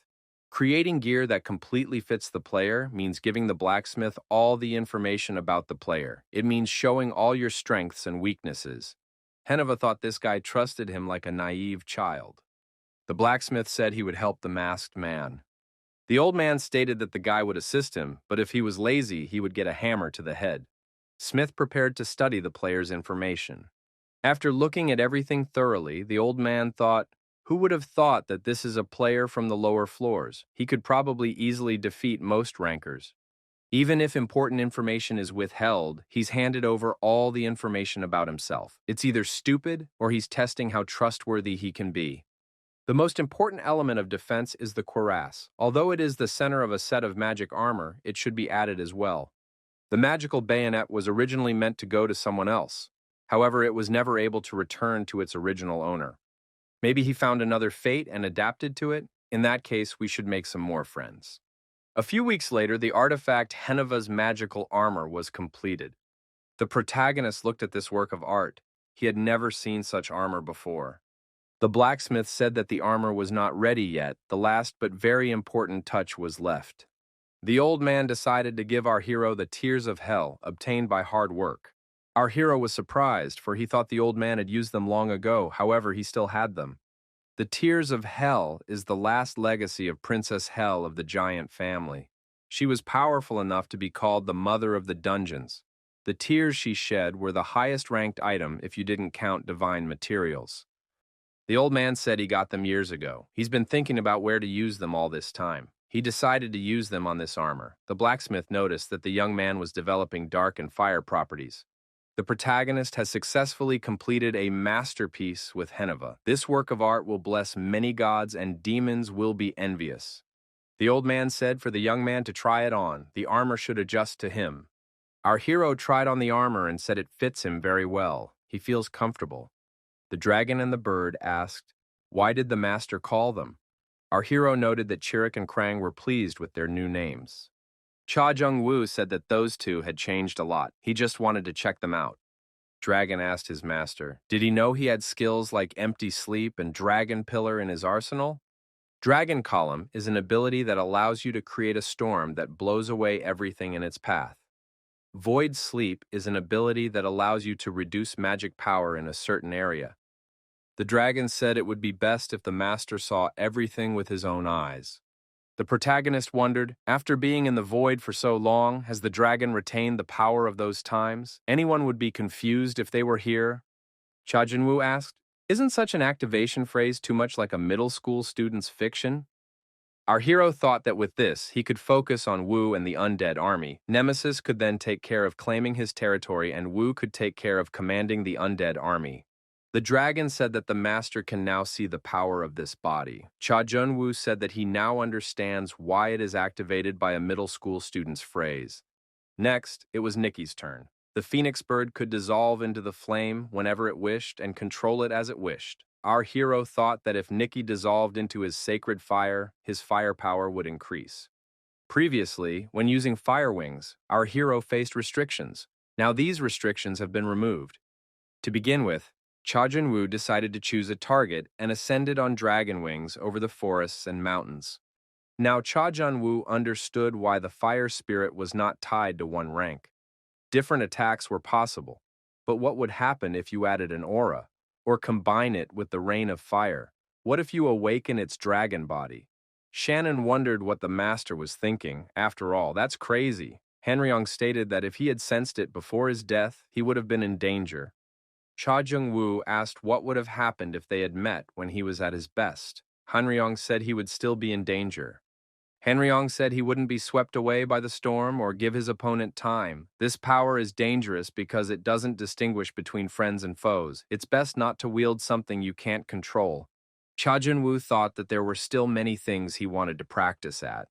Cha Jun-woo said the only thing left to check was the spirit. The blue spirit potential is quite high, but how it will grow is unknown. The deeper the understanding of spirit magic, the faster the growth will be, but he doesn't have time for that. In that case, it would be better to give him an identity so he can grow on his own. Our hero had quite a few personalities to endow the blue spirit with. Hepburn was of high rank, but her loyalty to Urd is so high that it would only get in the way. Sol Luna was too conniving a personality, and our hero wouldn't want her around. That leaves only one person left, Rebecca. Even though Rebecca's soul was gone, there was still a spiritual trace in her body. This trace is called Peck. Kernun realized in a rage what the hero was trying to do. Rebecca opened her eyes and asked where she was. Kane replied that this was the outer section of the tower. Rebecca wondered why she was here. She was supposed to be dead.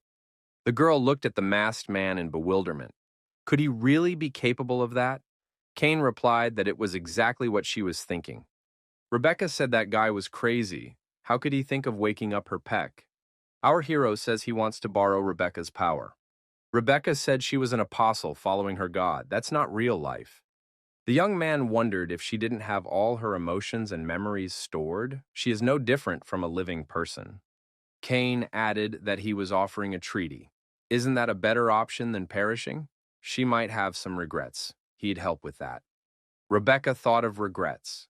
When she was little, she had seen some kind of monster. He had radiated a holy aura, and she had felt fear because he was the one who had destroyed her village and family. However, the power that the monster radiated back then lingered in her mind. She decided to become stronger and face that monster one day. However, even after becoming an apostle, she still lacked strength. That was why Rebecca had entered the dungeon. She wondered if she could become something else. Kane said that if Rebecca didn't agree, he could take her consciousness. The girl legitimately reprimanded her interlocutor. Kane said that he agreed with her words, but he had to get what he wanted. Rebecca says she'll go with Kane, but she has a condition. The guy has to give her free reign and free will. Kane said that Rebecca needn't worry. Shannon has been following this conversation and said that their host really is a son of a bitch. Han Ryong said he didn't mind hosting Rebecca, but thought the girl should be a little more respectful.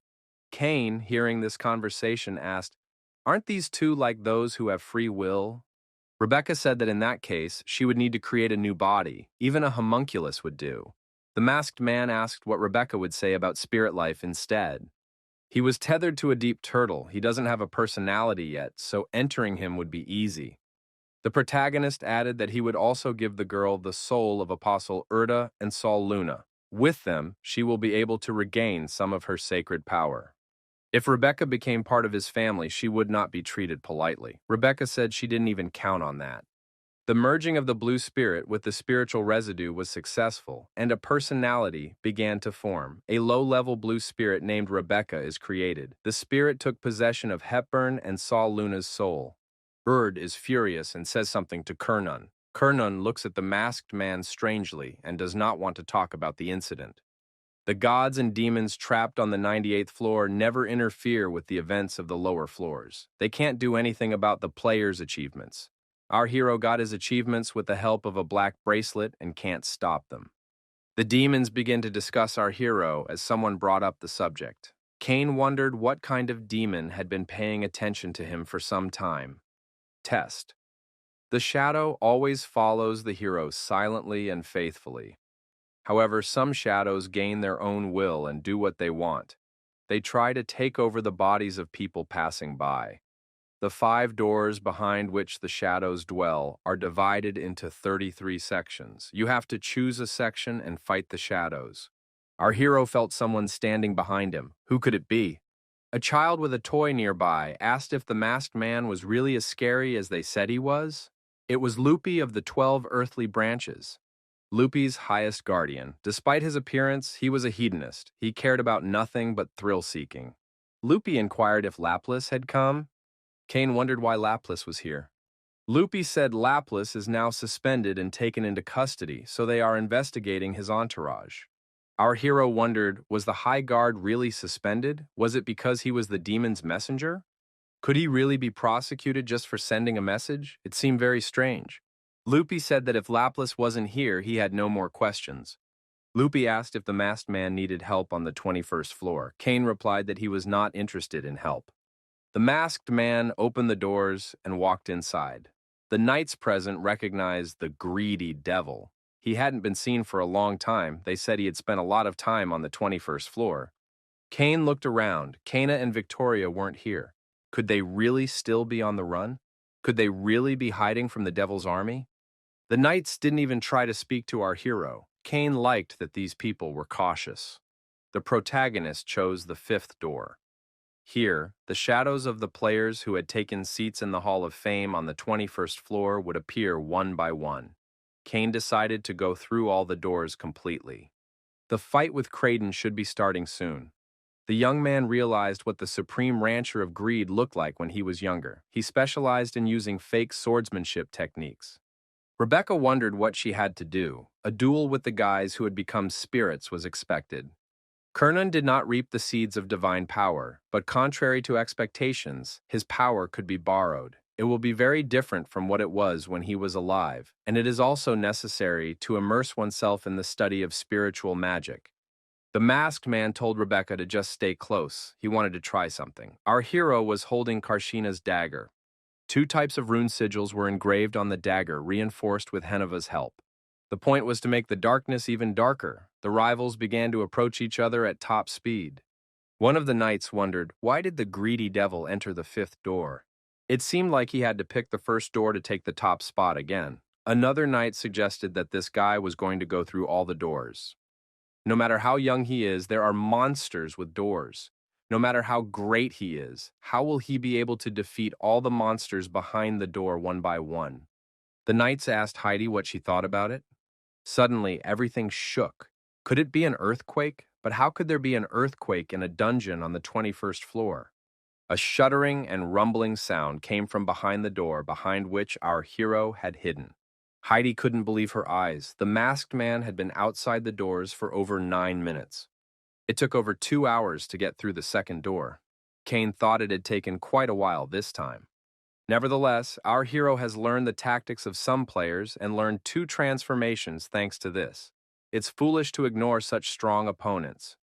The shadows here were of a whole different level than behind the other doors. The shadows here were monsters, and they were definitely not to be handled lightly. Once in the section, you can't get out, you can only survive or die.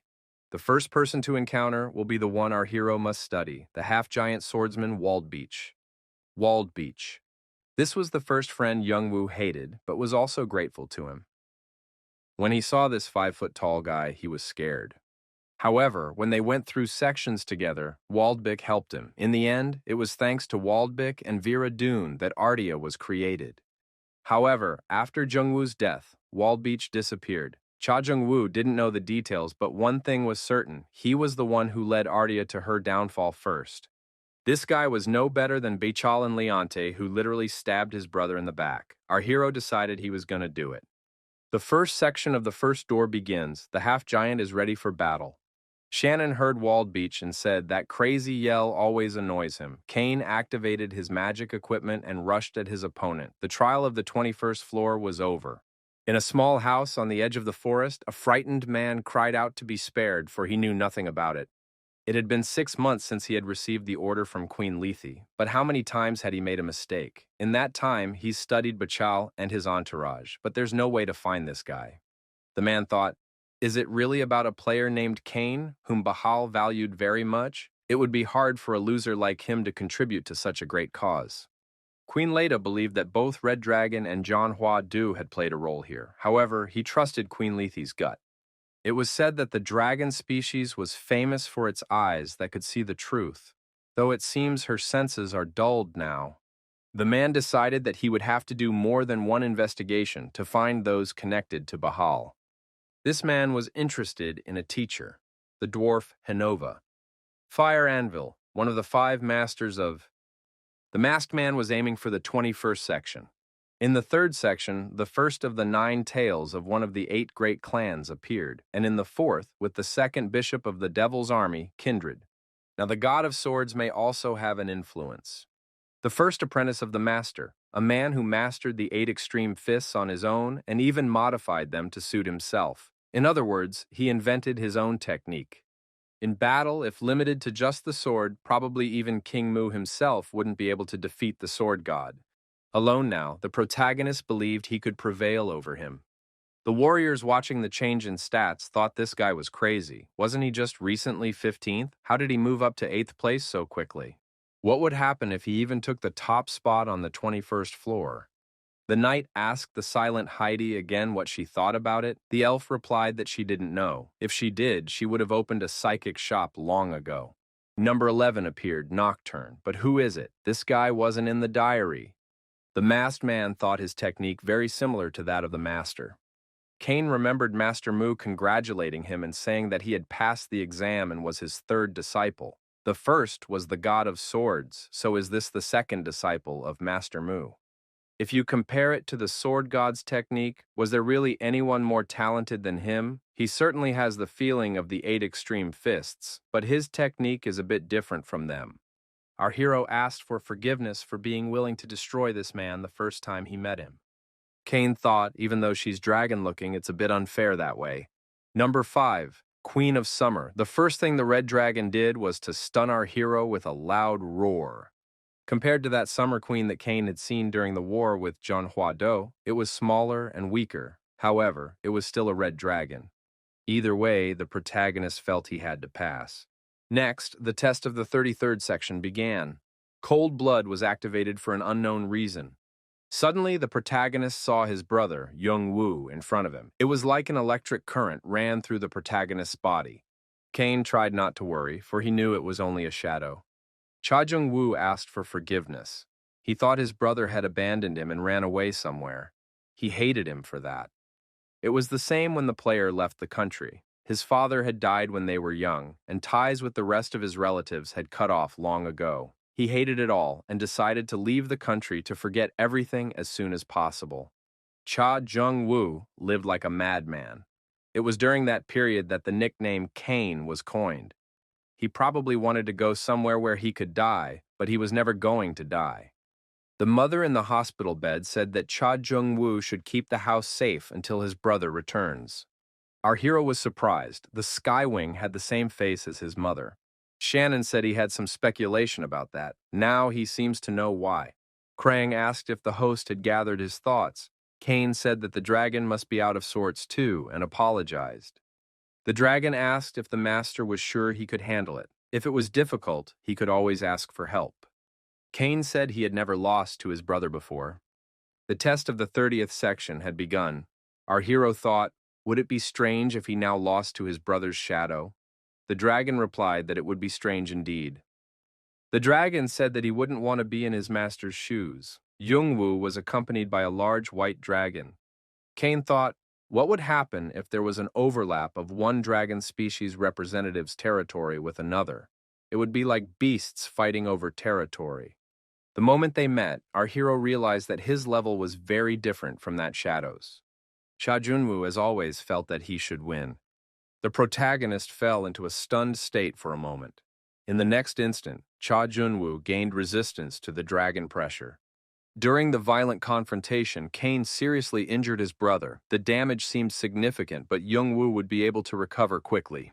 Cha Jun-woo moved closer again. He hoped to defeat his opponent in close combat. It was necessary to throw him back as far as possible with the 8 extreme swords. Jung-woo had some insane collection of attacking skills. What he's displaying can't be from a low-level player. Even the equipment says so. The Dragon Slayer sword spoke volumes. Jung-woo looked invincible even though he had received damage. The old dragon Kaladas had ripped out his ribs and endowed them with various magical effects. It was Heneva's best work, which he had labored over for 3 months. He was of the same rank as Bigrid, even many times higher. Jung-woo's shadow had already memorized several attack patterns of our hero during this fight and revealed his weaknesses. At times, Jung-woo even used moves similar to the 8 extreme sword moves, even though he didn't have a skill that helped him calculate and make choices. But how could he react so quickly? Kane thought, if this continued, the situation would fundamentally change. Jung-woo had been good at everything since birth. In other words, he was gifted. Cha Jun-woo didn't want to leave his brother's shadow no chance.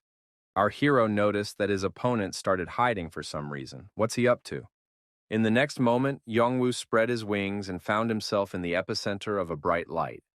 Cha Jun-woo realized that his brother had applied a wave of light. It was a technique to combine lightning and magic power, blowing up everything around him. This skill was created back on the 20th floor. The skill also hurts the person who uses it. A real brother would never take that risk. Was it really all done for the sake of imitation? Ever since he was a child, Cha Jung-woo was active, and if he wanted something, he did it. His brother was always cleaning up after our hero and encouraging him to do so. Because of this, Cha Jung-woo learned to plan his actions carefully. It was the same in Africa and in the tower. Cha Jun-woo thought, was it because they were so identical? Our hero wondered what his brother's shadow might throw up this time. Cha Jun-woo thought that his brother's shadow didn't think of the consequences at all. However, it's too late to dodge the opponent's attack. Even if he succeeds, he is sure that the shadow will chase after him and activate the waves of light again. Cha Jun-woo made the only correct decision. He decided to respond with an attack equal in strength to the wave of light. The striking power of what Cha Jun-woo used outside the tower was too great. If one added aura and black energy and topped it off with rain of fire, the effect was unrivaled. This kind of magic energy was strong enough to almost break through his shields. If you also use Hong and Sui, you can create an explosive wave. Thus, our hero decided to create a force that could surpass the wave of light. However, in doing so, Cha Jun-woo was also putting himself in danger, but he saw no other way. Cha Jung-woo had to try to overcome his brother's shadow at all costs because everything was at stake. Due to the significant increase in ambient temperature, the dragon's scales melted. But where is the shadow? The rise in temperature continued. Did Jung-woo's shadow really want them both to die? It was impossible to completely avoid damage now. One could only try to limit the damage. Cha Jung-woo called for Nikki's help. The hero was trying to use the fire and heat control traits on his special territory. A higher level of control is required. The hero was stunned for a moment.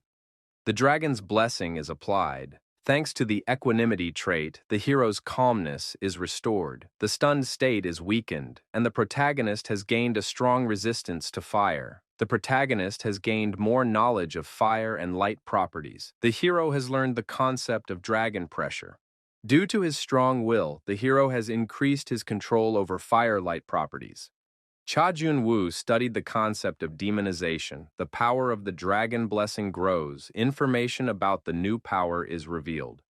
To some extent, this step can be called successful. On his own territory, it was possible to reduce the damage received. However, it became difficult for our hero to even hold a sword with two hands. Also, this shadow looks like it hasn't fought. Absolutely no fatigue. In order to survive the explosion, Jung-woo's shadow regained his dragon wings. Having such wings could only mean one thing. He had awakened the third stage of dragon power. Jung-woo had awakened the contact of the elements. Some risk their lives and take the degree of control to only that level, while others go further. Shannon noticed that the host was fighting to the limit. Hanryong added that they could participate and help the master. Couldn't the master use the power of the black bracelet? Cha Jung-woo said that he didn't want to do anything embarrassing. In the chosen territory, the hero can train and control the other attributes. All attributes are increased for a set period of time. Cha Jun-woo walked over to the kneeling Jong-woo and grabbed his sword. The hero successfully completed the 30th section challenge. In this trial, the player received inspiration and various achievements. A unique skill, Wave of Fire, was obtained. The protagonist told his brother's shadow that it was time to say goodbye. Jung-woo stated that it had been fun. The shadow was created from the memory of its prototype, so it was not strange that it had some of his memories. However, our hero thought that he did manage to have a nice conversation with his brother. Given the condition of the challenger, a longer preparation time is given. I wonder how long the fight with Jung-woo's shadow lasted. If fighting Jong-woo, who was in 4th place, was difficult, how difficult was it to fight the top 3? If they were able to pass the 21st floor with the skills they possessed at that time, it was hard to imagine how strong they were now. The battle with his brother greatly increased the skills of our hero. He gained positive experience. Having received a new skill, he must continue to improve it. After seeing the wave of light, our hero created a skill for the first time. In order for the system to recognize an ability, it must be justified by a specific template and skill level. Wave of Fire has just been created. It is necessary to justify this skill as soon as possible. By continuing to improve it, our hero will be able to learn something new. Soon the battle with the 3rd place winner Hull will begin. The head bishop of the Devil's Army, Huel. He held the highest position and was famous for possessing the Lord trait. Although nothing is known except his name, you can try to find a way to fight him by taking the Lord's trait into account. There was something else Cha Jun-woo wanted to check out. Wave of Fire. The protagonist learned how to control it a bit. The hero successfully passed the tests of the 31st section. However, the surrounding area had turned into a fiery wasteland. Our hero had part of a magic staff in the palm of his hand. Was he able to hide it from the Devil's Army? Cha Jun-woo was convinced that the fragments were clearly attracted to each other. There was some unknown force between them. Cha Jun-woo thought that there might be traps, among other things. The fragments could be taken from the shadows, or those who defy the shadows. The 33rd section test began. Cha Jun-woo saw what his teacher Mu looked like when he was young. Now this man was about the same age as our hero. The shadow just radiated mischief, but our hero saw him as a dangerous monster. King Mu said that he had caused a lot of trouble when he was young, and it's clear why. He is very different from the other shadows. It seems that King Mu has influenced her a lot. Every student who had an outstanding teacher thought about it. Every student dreamed of surpassing and defeating his teacher. Everyone would like to be an outstanding student, to be better than their teachers. King Mu's shadow put his hands up and said surrendering. Gotta keep an eye on that kid. That was what Kernan had asked her to do when she was on the 20th floor. She asked the reason, but got no answer. However, Rebecca now realized why he had ordered Cain to be followed. The girl was even a little worried. King Mu was considered the greatest warrior of the unicorn tribe. Cain turned out to be stronger than she thought. Cain was surprised to see King Mu's shadow give up. Shannon wondered, could a shadow really express its will? After all, it was definitely a cross-dressed master teacher. Cha Jun-woo thought it was impossible because his brother's shadow had said something right before he disappeared. Hanryong said that the Lord should be careful. This has never happened before. Perhaps King Mu's shadow is just playing with him. Cha Jun-woo wanted to test this. Did the shadows really have their own personality? In that case, would he be able to continue talking to his brother while returning to the 21st floor? King Mu's shadow says he wants to talk about what's outside. He doesn't know anything about what's outside because he's stuck here. He's just a memory of his original owner. King Mu said that he would then send the young man straight to the next trial. Isn't that a good offer? Our hero said yes. Cha Jung-woo said that they would both ask each other about different things. King Mu replied that he didn't mind. Cha Jun-woo summoned his undead. The king wondered, "What is this guy doing?" King Mu asked, how could he trust the young man after that? The king added that he thought he had come across a weakling, but since everything ends this way, there is nothing to be done. The undead pointed their swords directly at the one-horned king. King Mu became angry and used his unique abilities to resist the undead. Cha Jun-woo thought that there might be a way to bring his brother back to reality, so he ordered the undead to bind King Mu. All the undead, which was in the subordinate of our hero, activated and surrounding the king began to approach him. King Mu was not afraid and put up a worthy resistance. Cha Jun-woo thought that the king had tremendous strength even when he was young. He is definitely a real monster. Moreover, he was even able to apply the meteor shower. At this time, King Mu had to create 8 extreme fists. Had the shadow really gained a self-training personality and completed the 8 extreme fists differently than the original owner? King Mu saw his opponent's ability and was surprised. After all, it was like the 8 extreme fists. Could it be that the opponent had something to do with his real body? The king said he got even more than he wanted to ask, which is admirable. Cha Jung-woo claimed the territory. Cha Jung-woo apologized to his teacher and said that he would have to give him a good beating before taking him alive. Our hero swung his sword at King Mu. True King Mu knew about this battle and said that the young man had a chance to win. As long as he is there, he can even claim the first place. Cha Jun-woo activated the dragon's fiery wings to put up a worthy resistance against King Mu. The difference between the data wasn't too great. If the shadow could become stronger after its creation, it should have been as strong as King Mu himself. There were probably some system limitations. For some reason, he wanted to master the 8 extreme fists. Unable to change his characteristics, he focused on martial arts. Young King Mu was acting very aggressive and assertive. Shannon said he couldn't take it anymore. Hanryong asked his master for permission to come out and help him. Cha Jung-woo said for them to sit and wait for the command. Our hero couldn't even believe that a wave of fire could deal such damage to his opponent. If Mu were to unleash its full power on him now, he would definitely lose. If Shannon and Hanryong's strength is utilized, it may be possible to end the fight in a draw. However, this is unacceptable. There's only one thing to think about: how to win a complete, unqualified victory. For one thing, our hero realized they were alike. However, the shadow had trained for decades while locked up here. Therefore, they had different skill levels. In that case, what is the difference between our protagonist, the sword god, and Nocturne? The disciples of King Mu that the protagonist met earlier have all found their path. However, Cha Jung-woo had not found his path because he was focused on learning a large number of skills. Undoubtedly, our hero wanted more. He wanted to become faster and stronger. If you focus on self-improvement, you can find something unique for yourself and follow the path of a martial arts master. Cha Jun-woo thought, why should he do this particular thing? If he can't blaze his own trail, you can follow someone else's and make it your own. Our hero had 3 good examples to learn from. The weaknesses crashed into his memory. He discovered a new function: synchronization. The level of mastery of the psychic perception skill increased. From the sword god, our hero learned straightforward strength, firm and unyielding. King Mu wondered what had happened to the enemy. He had changed a lot. The Nocturne trail is soft and whimsical. Illusions. Behind all the splendor and luxury was brute force. Mu was surprised. There was only one person in front of him, but why could he sense the strength of others in him? One of the 8 forms of divination is the Quival. The king's shadow was attacked and our hero swelled her limb. The strongest man our hero ever saw was King Mu. King Mu was Zizzle. That boy has the same temperament as him. Is he really bullying?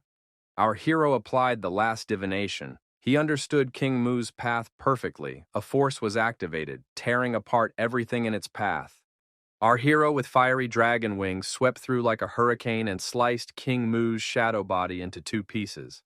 At this moment, Cha Junwoo was able to taste the path he was about to follow, a path that even the gods could not follow. He possessed divine speed. Our hero had successfully passed the trials of the 32nd section. Cha Junwoo saw only King Mu's actual shadow in front of him. Our hero thought that the King Mu he knows is stronger and more arrogant and even freer. Now in front of him is just his possessed remnant. Shannon couldn't help but ask, didn't the master want to catch the shadow, to bring back his brother's shadow? Cha Junwoo replied that he had seen King Mu's shadow and realized something. Even if he succeeded in bringing back his brother's shadow, she would not be his real brother. She would only insult her brother's memory. The protagonist thought that he would never see his brother again. In any case, our hero hoped for something that was impossible to realize. Now is not the time to think about it. We need to leave the 21st floor as soon as possible. Moose tests the last 33rd section. Cha Junwoo thought, what was this shadow that even King Mu couldn't defeat? The battle with the first place ranked Biwasbat would begin soon. Shadow of Biwasbat deleted for unknown reason. No data found. 33rd section test automatically completed. All tests are complete. A man came into Henova's blacksmith shop. Without turning around, the old man said that they were closed and he was not expecting anyone. A stranger, hiding his face under a hood, asked the blacksmith if he was Henova. The stranger behind him was clutching a dagger in his hand. Henova received information that there was a new entry in the Hall of Fame on the 21st floor. It was bad timing for this stranger to show up. It was reported that the player shared the first place with Ulfoven. Well, how can you share a place in the system rankings? So someone has the same number of points as Ulfoven. Kane had gone to the 21st floor, so the blacksmith put up a notice just in case, so making artifacts was worth it. The old man looked back and saw the door open. Apparently, the one who had come had already left. The hooded man thought it strange, what he saw in the forge. He had heard that Henova's art had rusted after the fall of Artia. However, the equipment he saw was of the highest quality. Besides, the old man was smiling. Henova had regained his fire, even though his apprentice had died. There is clearly something going on here. The stranger was called out. Who is he? Hanging around here doing nothing. This strange guy was hanging around the forge, so I had to follow him. The guy said that although he doesn't have the same power as Idora-sama, he still has power. The stranger seems dangerous. Who is he? The stranger looked at this guy and thought that one-horned people really annoyed him. The man with the hood on his head activated his dark energy and decided to use it on the young man with the horn on his head. The stranger attacked the guy and after knocking him to the ground, told him to answer the questions correctly if he wanted to stay alive. The bleeding young man laughed and said he wouldn't say anything. The villain said that in that case he had no choice and would resort to another method. Demonic snakes appeared from behind his back. The demonic serpents began to consume this young man's memory. The stranger understood why the one-horned tribe suddenly refused to participate in the fighting. Examining the young man's memory, the stranger saw among other people a greedy devil. He had never intended to side with John Hua-do from the beginning, but he had also never truly sided with the Red Dragon. He acted as a mercenary from the one-horned tribe, but he was above all else to participate in the war. This guy seems to have a lot of personal secrets. The stranger left the young man bleeding on earth and thought he expected something funny. The 22nd floor test has begun. The test is in a port facing the ocean. There was a major problem, a Kraken attack. Ulfawan, the data has been deleted. That means that the system section has now completely changed. Considering that gods and demons couldn't leave the 98th floor due to the system's limitations, this shouldn't have happened. Cha Junwoo, using his dragon's fiery wings, got into a confrontation with a huge kraken. Our hero didn't know how he should understand it. The kraken, as expected, was chopped into pieces, its limbs floating everywhere. Cha Junwoo had successfully destroyed the kraken, the emperor of the ocean, single-handedly. Our hero once again refused to register his name. Poseidon, the god of the seas, took an interest in the hero. He thought about offering the hero the position of apostle. However, our hero was not going to accept such an offer if it came. He didn't have time for that. According to the Night Watch reports, Bram hasn't been seen for days. We need to get to the 23rd floor as soon as possible. The trial of the 23rd floor begins. Unlike demons who are quite strong, their ancestors were born in an unknown, forgotten land. Their world always had a red sky because no light penetrated there. The land was dried up due to the lack of rain. Nothing could live in such a land, but even there, mysterious living creatures developed. The demonic tree spawns babies from the energy of this world. The more trees the hero destroys, the better for his survival. Now the player knew what demons looked like. Before demons had intelligence, there were times when they lived according to their instincts. Although the demons of the 98th floor started from a low level, after fighting and predatory attacks, they were able to become devil kings and devil dukes. Our hero needs to get the purple devil's flower and the dinosaur ceratops of Lake Deroy, but first he must find Bram. Shannon said it was a very wonderful place. The 23rd floor was always refreshing. Hanryong suggested that the reason it was fresh was because they were different. Our hero has arrived at the place spoken of in the Night Watch. Watching from a secluded spot, the protagonist saw the Elohim, one of the 8 clans that only members of superior or transcendent species with excellent bloodlines could join. But what are they doing here? Elohim and Brahm don't get along. Cha Jung-woo had detected the presence of one of the supreme consuls who ruled over Elohim. It was an ether of light. He had also once been a member of Artia. Our hero wondered, what is this guy doing here? Representatives of the protogen species, who held the highest positions in Elohim, do not often come out. Not far away in a neighboring tree, Gilliard held an observation post. He too was watching Elohim. Our hero knew that Gilliard and Bram were friends. Apparently, he was trying to prevent Elohim's players from finding Bram. Gilliard fired arrows in the direction of the Elohim. The ether of light caught the movement of the arrows and said they were under attack. Gilliard's location was discovered and orders were given to capture this child of darkness. Elohim's warriors surround Gilliard and decide to take him prisoner. Will he be able to survive with the shield Bram gave him? The fiery onslaught from Light's arrows was so intense that Gilliard doubted he could survive. The warriors of Light from the Brotherhood of Elohim were attacked and defeated. Blood was everywhere. Our hero took Gilliard under his arms and said they'd talk later. Right now, we need to get out of here. In a safe place, the masked man said that he hadn't seen Gilliard in a long time. The elf realized that Cain was in front of him, but he had changed a lot. Gilliard inquired how Cain knew he was here. Our hero replied that it was a coincidence. Cain said that he had been looking for Bram to ask for something, but had stumbled into a fight between Gilliard and Elohim's men. Gilliard wondered, was that really why Cain had helped? That Bram had been kicked out of Elohim was pretty well known, and since Gilliard was his friend, Cain thought something was wrong. Gilliard thought that this guy was telling the truth, however, it still didn't feel very believable. Gilliard contacted Bram via telepathic communication. The elf said Bram asking why Cain smells like a dragon? Until the dragon's blessing is awakened, it cannot be detected from the outside. How did Bram read what the Queen of Summer could not? Cain said he didn't know what Gilliard was talking about. Gilliard says Cain can tell that to the owner of the house. He wants Cain to be brought to him. Thus our hero followed Gilliard. The young man penetrated the space, separating the imaginary world from the outside world. It was a high-level magic that could be used to create a specific type of territory that only its owner would want. Young people have broken the illusion barrier. It takes a lot of effort and time to create such a thing. Gilliard said that Cain could not talk about what he had seen here. Because of the situation, Cain may have to stay here, so if he doesn't want to, he can leave right now. Cain asked, what is he protecting here? Does it have anything to do with why Elohim hunt? This illusory barrier was created to protect us from Elohim. Our hero saw a man and a little girl beside him. This man was proud to be kicked out of Elohim. He was always seeking freedom. He was the reincarnation of the supreme god Brahma, who wished to descend into the world.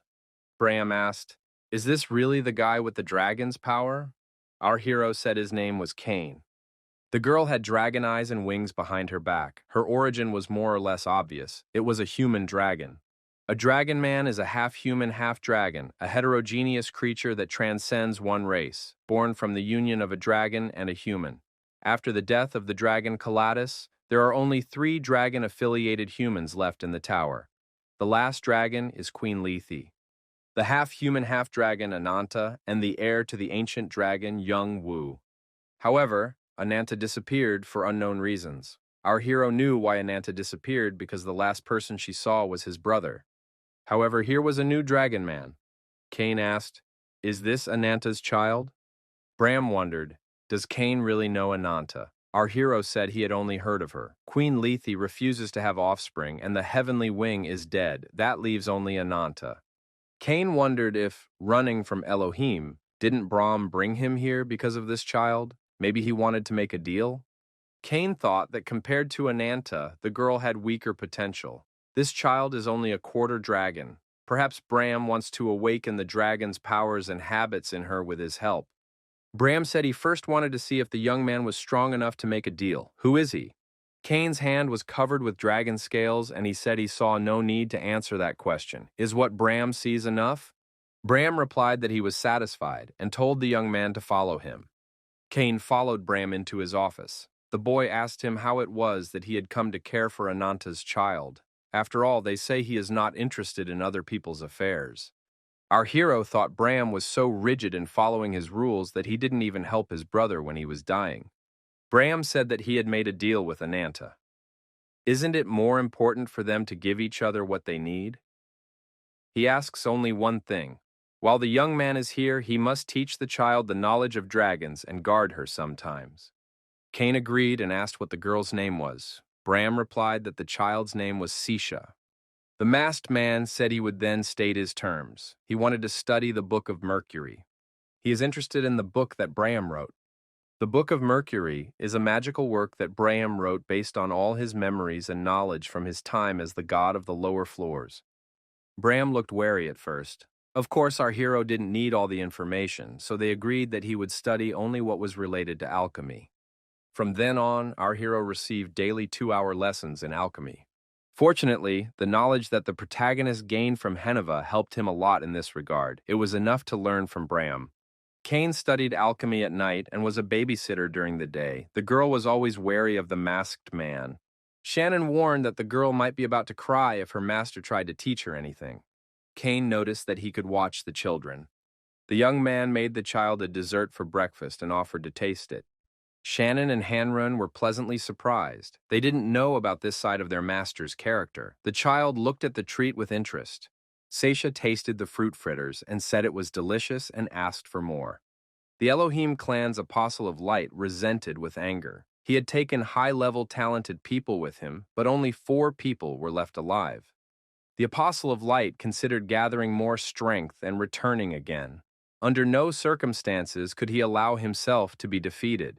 If he was defeated even by a non-ranker, everyone would look down on him. The revival of the dragon species was a cherished wish for the revival of the higher species.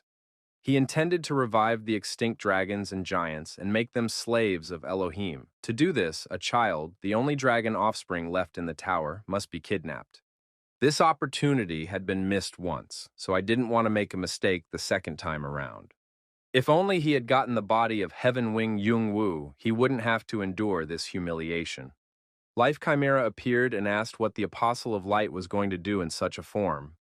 The Apostle asked what the Chimera was doing here. The Chimera said that she was here to help her useless brother. The Apostle said that jokes were not appropriate here. Chimera said that he was having a hard time making it alone, so she would help. It would be enough to make up for the loss. The Apostle said she was trying to steal his gains, but he could not let the opportunity presented to him go. The Apostle agreed to cooperate, but on one condition: the spoils would be shared. The Chimera objected. Did he really think he could defeat Bram without her help? She agreed to give him 30%. The Apostle of Light said that if the Chimera doesn't want to, he can get out. He's the only one who knows where Bram is. She can scour the entire location herself with her subordinates if she thinks she can do anything about it. Chimera thought this guy was stubborn, which was probably why he was able to find a way out of Ardia. The Chimera told me that they had made a deal. Where are they going now? Bram asked Kane, did the girl fall asleep? The masked man said that he offered her a treat and she seemed to like it. She emptied several plates and then began to fall asleep. Bram says he'll keep an eye on Sisha now. He has a job for the masked man. Bram held out a basket and told Kane to gather some purple devil flowers. The purple devil flower was a hidden item in this location. Long ago, the dragon species and demons were enemies. Dragons tried to understand the different laws of the world, seeking to merge with them. Demons tried to circumvent the law and do whatever they wanted. The enmity between them lasted for many centuries. Both species were good ingredients for each other. Dragon species members could swallow demons to purify their magic, and demons could eat dragon species members to improve their mana. However, even if one didn't catch the demon, there was a shortcut that would achieve the same result. That path was the purple devil flowers. Cain said he wanted purple devil flowers too. Bram wondered if the masked man was going to cultivate a blessing of demons. Sisha doesn't know how to use dragons. Magic power is one of the limitations, so he cleans the devil flowers to raise her magic power level. Bram says not to worry Cain, they won't have to conflict over the devil's colors. After all, Cain is looking for those with a concentration of at least 4. Bram added that he looks for those with a concentration of 3 or less. The higher it is, the worse it can get. They have a lot of colors where the concentration is too high. Cain wondered, what is Bram talking about? Do they have extra devil flowers? After all, they are so rare that after a long search to find even one would be a great fortune. Bram said if the young man didn't believe, he could go after Gilliard and he would explain everything. Gilliard led our hero to a flowering garden and told him it was a farm. Cain wondered, can demon trees really be grown? Gilliard replied that according to Bram, demons are the most common creatures made from plants. They do grow if you water them and fertilize the soil. Cain wondered, how did Bram do it? The fact that he only grows purple flowers means that not only demons but also devils can be created. Our hero realized that there was a circle of transmutation here, so he was right. He supplies the devil's flowers with the necessary nutrients to make them gain color faster, and casts magic that resembles madness, causing newborn members of the demonic species to eat each other. He then sacrifices the strongest demons to summon a new creature. As soon as a demon appears, binding magic is activated. The circle of transmutation is the result of various types of alchemy and black magic. The magic formula even utilizes divine iron. Bram reinforced this barrier and closed the circle of transmutation when he left. Cain wondered if Bram was going to wage war against the tower. Why is he preparing to subdue the demons? Gilliard replied that demons could not be subdued. Gilliard clarified, Cain had seen Sisha, hadn't he? He must have sensed that this child could not live long. Perhaps because of her race or something else, Sisha had been weak since birth. Even with the most effective medicines, she only gets better for a short time. Soon after, she is bedridden again. Seeing Seisha for the first time, our hero felt that the girl was weak. A dragon man is born with difficulty. For biological reasons, it is a child of 2 completely different species, so it has health problems. It hasn't been long since Seisha started running. She feels better as she swallows the demon's blessing, but even that remedy is starting to weaken. She seems to be developing a resistant immunity to it. Is Bram really going to capture an adult demon and feed it to Seisha? Gilliard nodded affirmatively in response. Cain thought, what is really going on between Seisha and Bram? He is not as he is rumored to be. Gilliard said he doesn't really know himself. Bram never talks about it. Gilliard added that he knew for a fact, if Seisha needed it, Bram would try to get the god as well. The masked man returned and asked Bram where Seisha was now. Bram replied that she had run out for a walk. Cain thought Bram was rude, but now sees that he is willing to do anything for Seisha. Bram asked, why is Cain looking at him so intently? The young man asked, what is Bram reading? Bram said he has the Book of Mercury in front of him right now. He's checking to see if he missed anything. Bram said he is revising the book so that the exchange between the two is truly equal. The full moon came. Our hero continued to teach alchemy without interrupting to rest. Bram taught the young man much more than he had realized. Wu and Rebecca also helped with advice. Thanks to them, our hero could try to decipher the emerald tablet. The irrefutable fact is that this is the truest thing. The bottom is the top, and the top is the bottom for a unique existence. Everything springs from one meditation. Everything is connected. Cain tried to absorb what he had written, Rebecca and Wu constantly correcting him. The spoiled records were getting bigger and bigger. Our hero's torment did not leave him for a second. He tried a new one every time. Seisha entered the office and asked why Cain was awake. The boy asked if the girl was hungry. I had to take my mind off the record and make the girl's signature recipe for pancakes. The undead, watching his master, didn't expect that he could be so soft with children. Could he have a split personality? Kane suggested that Sisha keep Bram's nightly pancakes a secret. While our hero was distracted by cooking, Seisha made some sketches on the young man's papers. Kane said he wasn't angry, so she didn't have to worry. Seisha happily grabbed the food prepared for her and ran to her room. The protagonist looked at the piece of paper. At first glance, it was the most ordinary scribbles of a girl, but there was a formula in it. Kane wondered why he couldn't have thought of that himself. Until now, he had thought of the Philosopher's Stone as something that could give unlimited magical power. But what if it's not quite like that, and it actually acts as an intermediary in the application of power?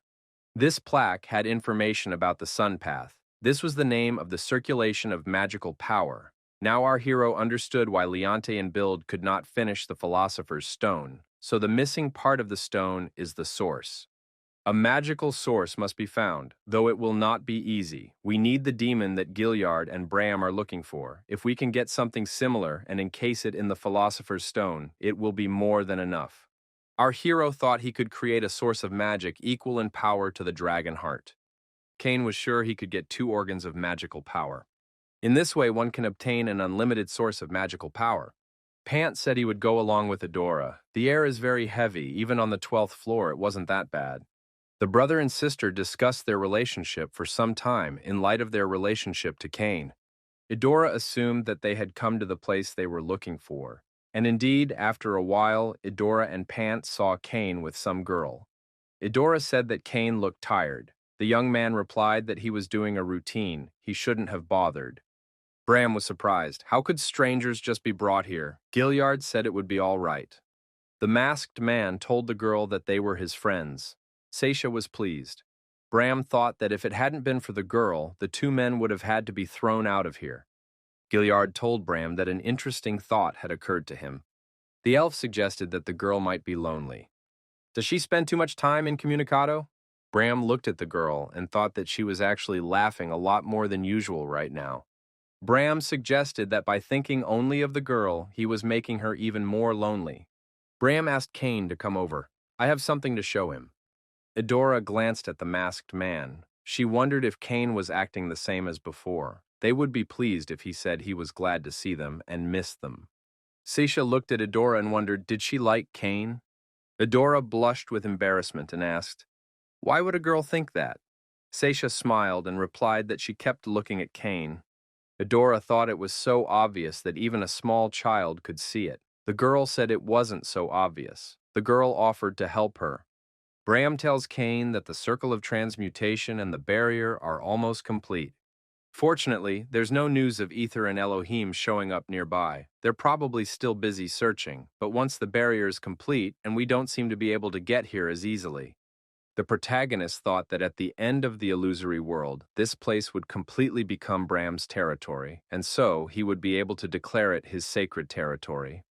Although his abilities are limited now, the Brahma god will be able to use his divine power on her.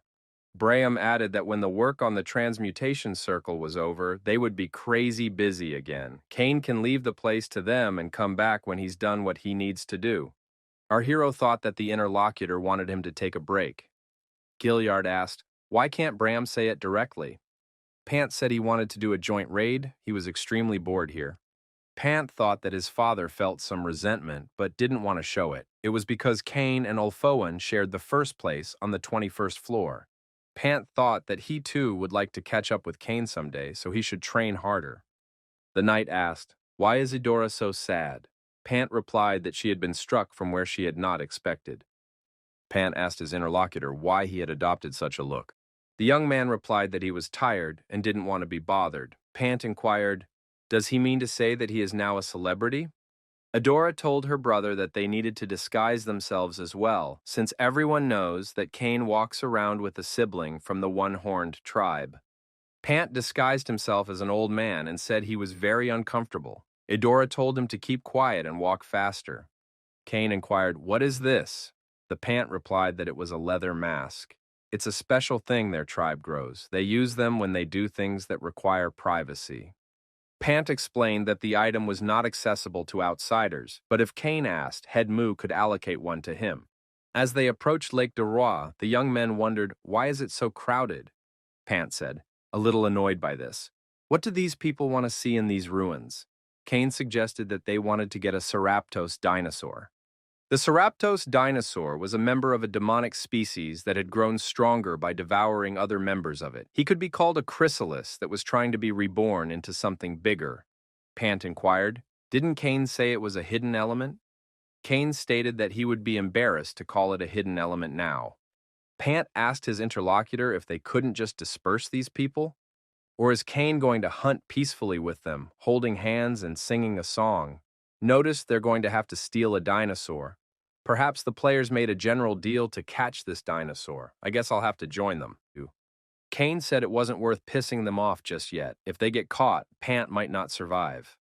Pant remarked that if anyone heard them, they would think he did nothing but make trouble wherever he went. Pant threw a fist punch to the jaw of one of the knights and deactivated him. He said the others could get close to him and would get the same thing. The knights wondered, who is this guy? The reason why Pant had gotten into a fight was clear. A group of players had suddenly appeared and ordered everyone to stand back because they were going to catch a Ceraptos dinosaur. There should have been a backlash, but no one stepped forward because there was a human among the players. Among these knights was a rancor. Our hero never thought that a rancor could come to Bloody Earth. It was a poisonous ice serpent, Lao, a representative of one of the 8 clans of Blood Earth. Blood Earth is made up of people who call themselves country. Among them, there are none who consider themselves heirs to the destroyed world. Nor do they have their own territory, but they live with strong intentions to find their lost land. In a way, they are stuck in the past, but because of this, their determination is very strong. They train hard to fight for the rebirth of their homeland. As a clan, they are very well organized, so no one wants to mess with them. Blood Earth and Elohim were on the 23rd floor at the same time. It definitely can't be a coincidence. Even if the Ceraptos dinosaur was famous, Blood Earth wouldn't have sent a rancher for him, but still, he came here. The problem was that our hero had no idea what the rancher named Lao was thinking. The knights pointed their swords towards Pant and said that he wouldn't survive after touching them. Behind them, the Bloodlands. Pant said that the tribe of one-horned men were behind him. Now the only thing left for them is a war between the one-horned tribe and the Blood Earth tribe. Pant stretched his hands and said that if they weren't going, then he would. The leader told the knights to disperse and stepped closer. Pant noticed that he had always wanted to fight a rancher. Rancor motioned for the masked man to stop fighting. Rancor said he is Baron Lao, here by order of the Emperor. Their Emperor wants to invite the masked man and Bram. What does the greedy devil have to say to that? Kane thought the rancher recognized him. He had not suspected that these men knew about his meeting with Bram. Lao said that it was known to many that Kane was here, so there was no need to worry. Our hero asked how many clans know about his connection to Bram. Lao said he doesn't know that. Everyone is just hiding like rats, but someone else definitely knows. Our hero thought that since Seisha is the last human dragon, there is a lot of attention on her. Everyone but the red dragon is focused on her. The 8 clans are more involved than Kane thought. This was his miscalculation. Extra caution must be exercised in the future. Having contacted Bram, Kane just couldn't help but get attention, so things went downhill from there. Pant wondered, why did Kane remove the disguise? The masked man replied that there was no need to complicate things anymore. Kane said he had some questions. How did these people know he was coming to Lake de Roi? Leo replied that they recognized it from his habits. The masked man gets better when he collects all the hidden elements. He was bound to show up here. Kane asked, how did Lao recognize him? Did he not disguise himself well? Lao replied that it was all because of his skill. Eyes of the 9 snakes was a skill that allowed one to see the characteristics of the enemy. When Pant went on a rampage, the masked man stood idly by to find him. Lao added that in any case, the Emperor was interested in them. Would they accept this invitation? The Emperor of Gluttony is the Lord of Greed, devouring whatever he desires. The Emperor is always hungry, seeking to devour everything he can reach. Including, of course, the Emperor devours people. His main ability allows him to absorb power through eating. Emperor Gluttony called Zhongwu a delicacy and tried to appropriate everything he had. The reason why the emperor, who enjoys sumptuous dinners, targeted Zhongwu was because the only kind of meat he hadn't tasted yet was dragon meat. Cain thought that the emperor still wanted to eat the dragon. That guy is a real nutcase. It's probably not Bram that he wants to see, but Sisha specifically. Lao said, realizing that he understood what was bothering the masked man. Is he afraid that the emperor might harm him and his comrade? There is no need to worry about that. It's just a rumor that people spread to smear them. The emperor appreciated their potential, but if he had immediately offered Cain and Bram to join, they probably would have refused, so he only wants to have lunch. Cain thought that wasn't true, but decided to give the appearance of being willing to cooperate. He would be useful as a shield from Elohim. Our hero said he is looking at this proposal favorably so far. Lao stated that it is an excellent solution. Pant followed Cain's example and took off his disguise. The masked man said he still had some work to do. Lao stated that he would help with the Seraptos dinosaur. They would guard the retreat so the young man could raid. Cain realized that this would not be security, but a test of his abilities. There was a report that Seraptos was approaching. Lao had a good opportunity to look at the supposed heir and princess of the one-horned tribe. Ignoring all laws of common sense, our hero, accompanied by his brother and sister unicorns, entered the mouth of the dinosaur. Seraptos closed its mouth. Lao watched the developments with interest. Did the dinosaur really eat them? Pant looked around. He would never have thought it was the belly of a dinosaur. Everything looked like an illusory world. Pant had heard that the insides of a Seraptos were like a blob of demon bodies intertwined with each other. Pant saw Cain following him and asked what he was holding. Cain declared holding his heart. Pant wondered, when did he have time? After all, they had come here quite recently. The masked man said that Seraptos' heart is made up of 5 parts. To get 4 of them, you need to enter his mind. You must remain vigilant. The quest will start soon. While exploring the lake for a long time, the adventurer de Roy accidentally found a monster. Representatives of the demonic species fought with each other, establishing a hierarchy.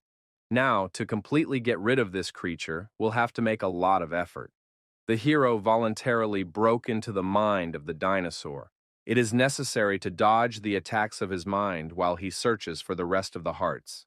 Our hero entered the fray and devoured the demons one by one. Cain quickly subdued the consciousness of the Seraptos.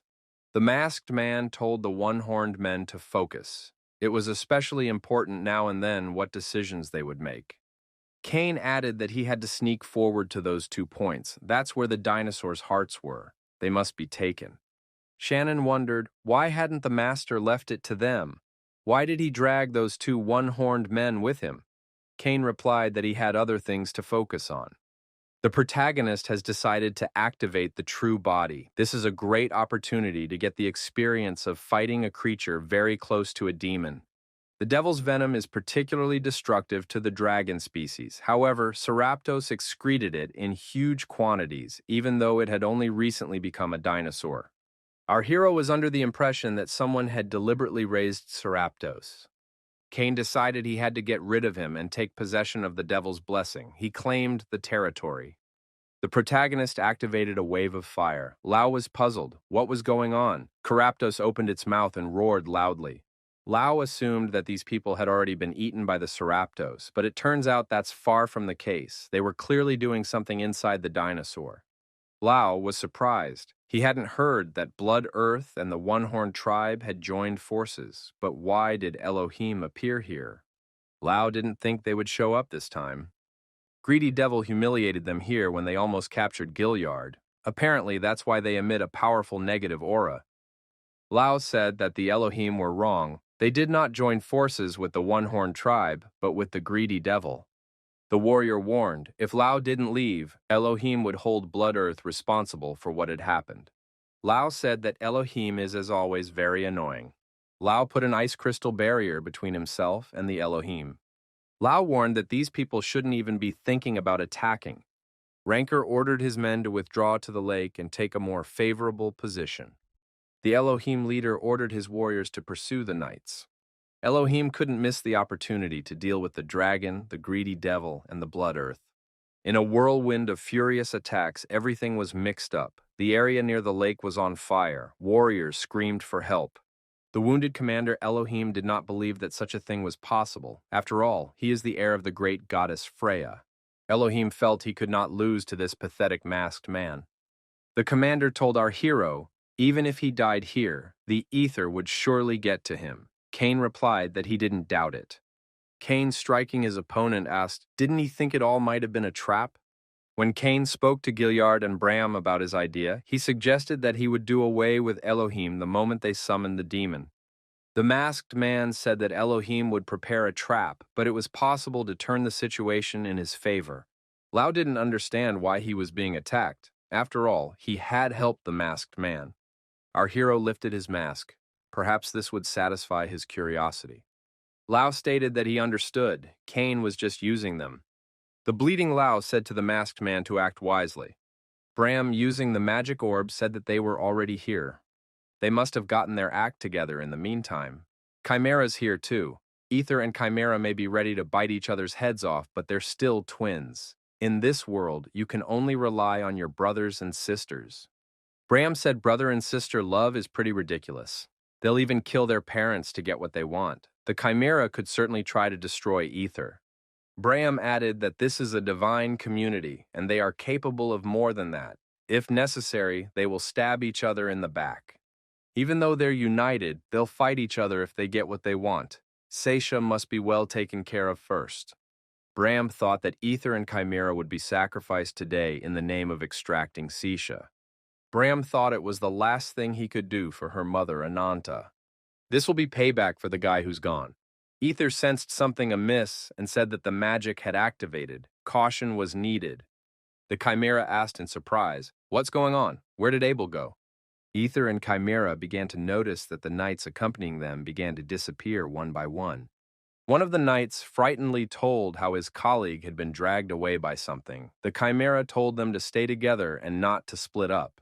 The Chimera looked down at her hand, and it felt like her strength was leaving her.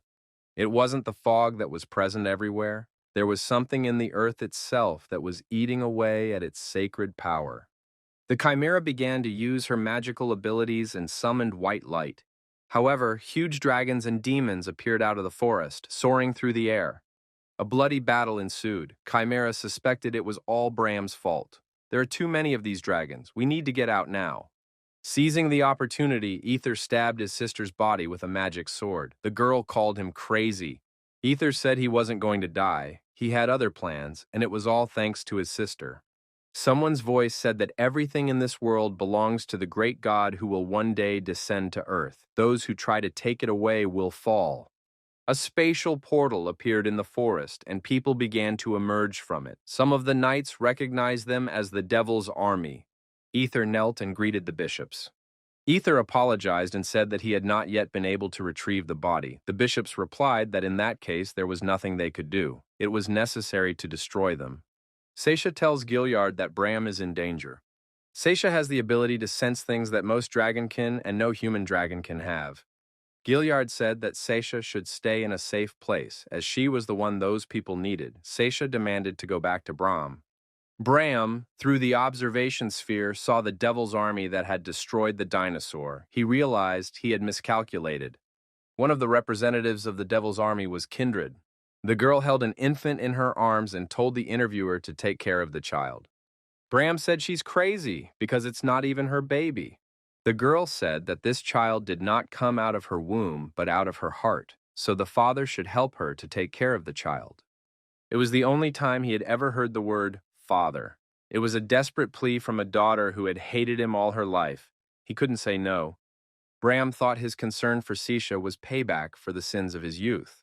However, at some point, Bram developed a love for the girl and became Seisha's real grandfather. Suddenly, there was a rift in the wall and a spatial portal appeared. Kindred appeared in front of Bram and said that this was where the fun was. Bram was surprised that Kindred was able to take over his space.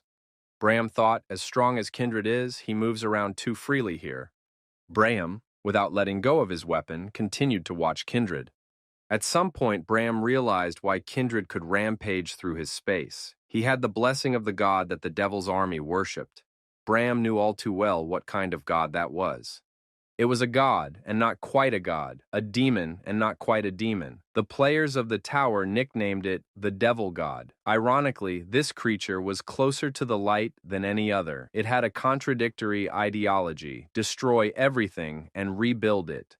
That's why the Devil Army nicknamed him the Devil from Heaven. The Devil from Heaven. Bram decided not to get involved in the battle. Against a heavenly devil, it's hard to stand against it even if it uses all of its power. It would be difficult to defeat Kindred for now. Bram noticed that his illusory world was beginning to be colored with the colors of the heavenly devil. If he can't win now, there's only one way. We need to destroy him along with the illusory world. While the illusory world was being destroyed, Bram's sanctity and power had faded away. However, everything has a limit. Bram thought, it doesn't matter if he dies, he doesn't know what regret is, but they can't be allowed to take Seisha. Bram, bleeding, thought that even if he ran out of strength, he should protect her. The illusory world was being destroyed by the flames. Bram watched the process with a sense of bitterness. A voice broke out. Someone had said that the air of the lower floors seemed more refreshing than the air above. It was the second of the 72 demons of hell, the Great Duke, the symbol of destruction and madness, Agares. But it seemed impossible. The demon that should be on the 98th floor had descended to the lower floors. Kindred thought, was he really looking for a dragon man too? It will be very difficult to deal with this opponent at this level. Kindred decided to organize an explosion. He had the skill to combine opposing forces to create a powerful explosion. Even if Agares was difficult to defeat, this explosion would be enough to damage his incarnation. Agares wondered what he had been preparing so carefully for. Was it for this wonderful moment?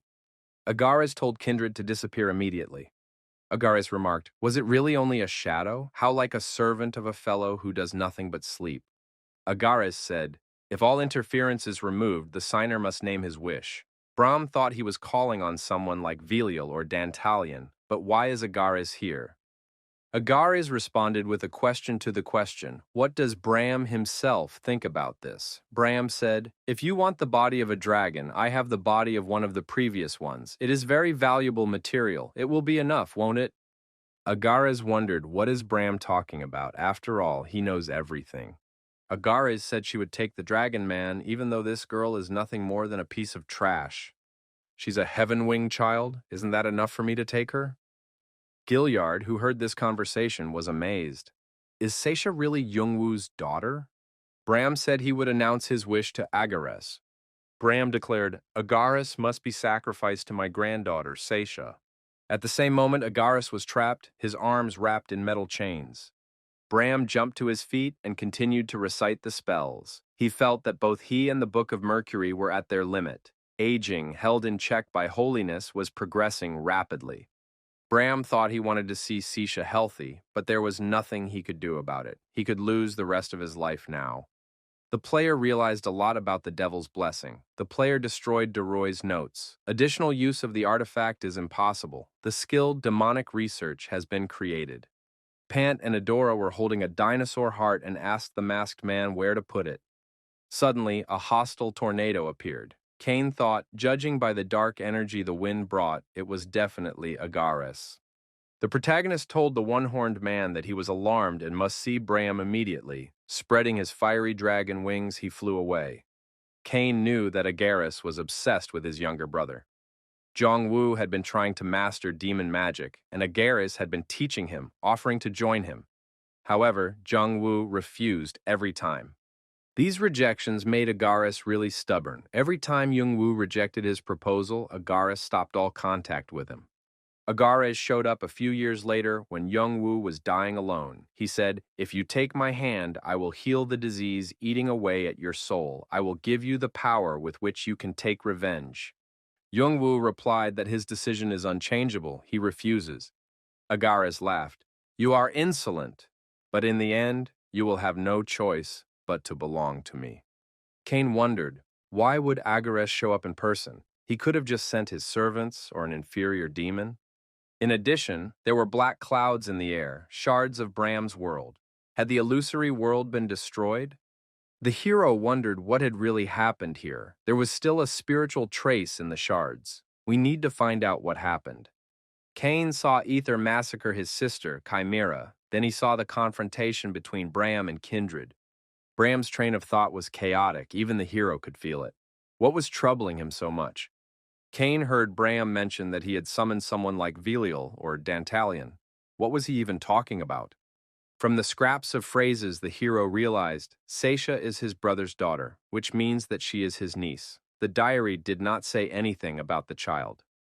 The only person Jongwoo ever loved was Vera Dune. When his beloved betrayed him, he never opened his heart to anyone else. But there was someone who tried to heal his soul, Ananta. She had loved Jongwoo unrequitedly since their first meeting. However, Jongwoo only saw her as a friend. The last time he saw Ananta, she told him something important. Ananta promised she would do anything to protect. Cain wondered, was she really talking about Seisha? Cain heard Bram tell his daughter that it was not even her child. Bram's spiritual footprint gradually merged with him. It was a mistake he made playing with the dragon. He had overplayed his hand, tired of the burden of deity.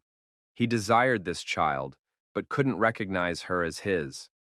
He pretended he knew nothing, but was relieved to find out she liked another dragon man. Ananta brought a newborn baby and called Bram as a father for the first time. Seisha was the daughter of John Woo and Vera Dune. Vera hid the fact that she had a child with Jung Woo for a long time. Seisha almost became the subject of a Walpurgis Night experiment, but Ananta snatched her and escaped. She tried to raise the girl as her own child. Bram had heard that she had fought witches. Jong Woo had also waged war against other clans, but he couldn't help it. He had to protect Seisha. The masked man now realized what really happened. Agaris has come here to take the last trace of Jung Woo. The hero must stop him at all costs. On dragonfire wings, the protagonist rushed to save his niece. Agaris told Bram that he could not fulfill his wish. The power of the circle had weakened, for the barrier of the illusory world had fallen. Seisha appeared in a protective sphere nearby, calling for Bram's help. Agaris looked at the girl with interest. Is this what Jungwoo left behind? She's not exactly to my taste, but she'll be a great trophy. Seisha saw Agaris and was startled. She remembered her mom saying that the girl looked like her dad and that her smile suited her best. Suddenly, Cain appeared. He grabbed the girl in his arms and Seisha clung to him. The hero took off his mask. He thought the girl had a face like his. Seisha decided it was her daddy. Bram stood silently to the side. Rebecca took the girl in her arms to protect her. Cain told Bram that he would give details later. Right now, he needed to be treated urgently. Bram looked at Cain and said, although it's the same face, it's not Jung Woo. His skills, demeanor, character, and strength are quite different. They're probably brothers. Shannon pondered with his colleague how to deal with this Agaris. Hanryong stated that it was indeed a real demon. Agaris noticed that they were indeed true brothers. It is not the same to see Cain with your own eyes as it is to watch him from above. Cain assumed that Agaris wanted him and the girl. Agaris did not deny it. Agaris said that a long time ago, Jungwoo humiliated him, and now compensation is needed. Agaris added that it wasn't nice to threaten a petty brat while being a Grand Duke, so he would give Cain one chance. If Cain wants power, he will get it. If it is not enough, he must sacrifice his niece. If the masked man does this, he will get an equal reward. The protagonist asked what would happen if he refused. Agaris noticed that this young man, like all humans, did not know his place. He tried not to resort to coercion because he needed to touch Cain's soul, but if he refused, there was no other choice. Agaris' eyes widened in surprise. He sensed a creature that was as strong as he was, but it couldn't be. Huge bright doors leading into our hero's subconsciousness appeared before the demon. Agaris was strong enough to defeat the god Brahma, but our hero is an ordinary man who will not be able to handle him. In that case, there is no choice but to summon someone who can stand up to Agaris. Bram thought, had Cain restored the magic circle and summoned a new door? From behind the door came the question, who calls, and what will be the price? Then from behind the door announced, the deal is done. The doors swung open and huge serpents appeared. On one of them sat the god Hermes. Hermes said that he and Agaris hadn't seen each other in a long time. It had been 900 years since they had sealed Luciel. Agaris wondered why someone who was only supposed to observe appeared here. Hermes answered, for the same reason as Agaris. He received the offer, and now he is here to pay for what he received. Hermes said that Agares must decide now whether he will fight him or retreat. Agares remarked that it would be nice if the god and demon played on the lower floors. Cain now realized what god and demon meant. It was an energy that just looking at it made you feel like you were going crazy. It's like destruction and rebuilding. If it weren't for this sudden light, he might not have been able to survive. That aura belongs to Athena. Unexpectedly, she came in exchange for Aegis. Plus, she'll still save Pant, Eudora, and Bram. Cain thought that Athena's favor to him was clearly his chance. Now he had to get to Agares somehow. Let it be hard, but he must awaken the demon's blessing. All 5 dinosaur hearts appeared in front of our hero. Athena looked calmly at Cain. She was pleased with his firm determination. The goddess sends our hero a blessing. The demon's blessing is awakened. The demonic nature is firmly embedded in Cain's dragon bones. Our hero thought he had gained a power that even his brother could only reason about. Dragons and demons have been in conflict with each other since time immemorial. The rejection of the enemy is firmly rooted in their instincts. Their influence on each other is so great that by renouncing their own kind and taking on the traits of their enemies, they have become stronger. Such creatures were dubbed demonic dragons, possessing strength like a demon, and they were much stronger than others. It seemed absurd that a dragon would give up its species and shake hands with a demon. Demonic dragons were a disgrace to the honor of the dragon family. Even if one makes a contract with Agares to learn demonic magic, one cannot cross the line. If one did so, the contract would be terminated. Zhongwu had never tried to break the promise he made to Kaladas and become a demonic dragon, but he thought about it. He contemplated surpassing the demonic dragon, receiving the blessing of the giants and those who had defeated them. But how far could one go? Combining the demon blessing with the dragon blessing was successful. The change of basic characteristics has been completed. The dragon body trait has been changed to demonic dragon body. The black dragon can gradually change the power of dragons and demons. The hero has reached the limit of the dragon's blessing. New changes occur. The 3rd rung of power is released. The protagonist summoned his subordinates, Nikki and Nemesis. Rebecca, ready to fight, also asked for a blessing. Cain told his assistants that they should surround and attack Agares. The protagonist decided to try to let his fire out at least one more time. Cain realized that he has become much stronger and must try to catch Agares. He does it all to save the girl. Shannon approached the lying host and asked to let him know how he was feeling after Agares' attack. Our hero lifted himself off the ground. It wasn't easy. Just now, he had used a great deal of sacred power. For an unprepared body, it was a great stress. However, there was only one thought in his mind. He had to protect Seisha. Agares wasn't calming down. He was trying to get to the girl. Hermes assumed there was nothing Agares could do. He was about to be taken to the 98th floor. Agares continued to argue that the girl should belong to him. Hermes told Agares to just give up and go back to where he came from. Agares shouted with his eyes flashing, saying that he couldn't just go back to the 98th floor. He wouldn't let it go this time.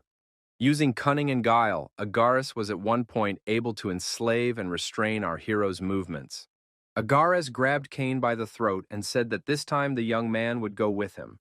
Overcome with pain, Cain grabbed Bathory's vampiric sword and activated it. The protagonist received the demon's blessing. The balance with the dragon's blessing was broken. The demonic dragon body was in danger. It could overheat. Shannon shouted to the host that this was dangerous. It was necessary to let Agares go and take care of himself. Agares kept shouting that this guy would belong to him. However, our hero, using his vampiric sword, swelled the demon's arm. The once bright and shining doors were covered in blood and horrified screams were carried from the fish. Someone who appeared nearby said that he was observing an incredible obsession. However, you can't be that obsessive. The administrators of the various floors of the tower appeared before our hero. Ibulker suggested that we start by counting the rewards. The protagonist thought they might be the highest guardians of the 12 zodiacal signs. Ibulker said that this is indeed an outstanding feat. It should be enough to bestow the reward the young man needs right now. The receptionist offered our hero a vial of liquid and told him to drink it right now. Cain emptied the contents of the vial. Ibulker said it was called nectar. The young man was a little short of karma. The rest could be considered a gift. The protagonist felt a change in his body. It was a demonic contour that absorbed our hero. it turned him into a gem. Cain thought that the devil contour should be more than enough to cure Seisha. However, the stone was made very carelessly. It couldn't be taken out of his body. Hermes approached the man and told him that he knew what the man was now thinking hard about. However, the young man must not be in a hurry or he will miss what is near. He is not such a man, is he? Hermes saw that the goddess Athena appeared in the sky not far away. She was watching what was happening. Hermes thought that Athena always looked at this guy with warmth. He could even imagine the look on her face now. Cain asked if Hermes was already leaving. The god replied that he had no time. Ibilkur offered to finish what he was here for. Cain opened his eyes and saw Adora in front of him, who said that his brother was finally awake. Adora explained that they were now on the 24th floor.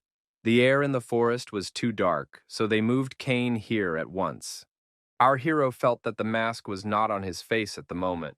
Adora realized what was wrong and asked if this was what Cain was looking for. The mask was in the girl's hands. The protagonist realized he had to be careful. How many people could have seen his face while he was unconscious? Adora shouldn't be so careless. In that case, his face was seen by Pant and Edelra, but how could they be silenced? Though perhaps they didn't know the meaning of his face. But even if they did, he doesn't want to make up free options. Cain figured that if he was going to deal with these two, he needed to do it now. Adora put her arm around our hero's head and told him everything would be all right. The young man clutched the dagger tensely in his hand. Cain couldn't do that and let go of the dagger. He put both arms around the girl and rested his head on her shoulder. Adora wondered, was Cain really embarrassed? The boy wondered what Adora had been thinking about him all this time. Adora said Pant didn't see his face. Cain did not open his face of his own free will. Pant said he would wait for the young man to do it himself. Adora added that she had thought so too, but it ended up a little different. She wanted to see what kind of burden Cain was carrying. Adora added that she would be willing to share the burden with him. Cain hadn't expected such an admission and looked intently at the girl. Our hero added that someday he would tell them all about it. Adora smiled and said it would be fine. The protagonist stood by the bedside of the wounded Bram. Ibilkur says these people have a lot to talk about, so he's leaving now. He's a stranger here. Bram said he never liked that face because it made his daughter suffer. Cain agreed he had always been a real rascal. Our hero said that Bram must live. There will be those with whom he can laugh at this guy. Plus, he has to cure Seisha's illness and meet his daughter. Bram looked at the girl and agreed that he could not leave this child. Seisha tearfully said that Bram should not leave. Bram said that he was once called God, but now he will be chained to someone. Maybe that's not such a bad thing, though. Seisha kept crying and calling for Bram. Cain told the girl to calm down. Our hero tried to extract and neutralize the negative energy in Bram's body. Seisha held out a vial of liquid to Cain. Bram stated that he would use this if her illness was not cured. Maybe he could be cured with it too? It was the spiritual fluid of the homunculus, the material for making artificial life created by Bram through his knowledge of alchemy and magic. Cain thought that this liquid was one of the two treasures Bram was proud of. It was impossible to delay, and our hero applied this liquid to heal its creator. The resurrection of the once great being was complete. A new body had been successfully created. The hero had found a new way to control doom. Gods and demons were stunned as they watched the hero from the 98th floor. Cain thought, as expected, gods and demons in turmoil. Even though Bram had lived on the lower floors for a long time and had been injured by Agaris, he was no small god. He was once the main god. However, now he was tied to a player who wasn't even a ranker. Seisha was overjoyed when she saw that Bram was feeling better and threw herself on his chest. Seisha recoiled in surprise. Why was Bram so cold and stiff? Bram said that since he has now become attached to someone, he wants to go back to their last conversation, how to cure Seisha and save Ananta. Cain offered to look at it. It was a circle of transmutation created by our hero to seal the demon. Is this really the shape of the philosopher's stone? How did Cain do it? The young man replied that after finding the formula, Viradun deduced the important parts of it, so he doesn't know the details.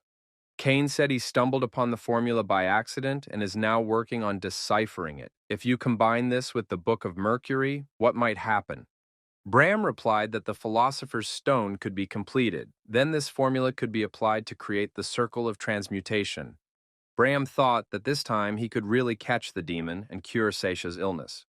But how is Cain going to save Ananta? She's probably still fighting Walpurgisnacht somewhere. The interlocutor replied that he was going to use auction and auction the formulas of the Philosopher's Stone. People would definitely go crazy.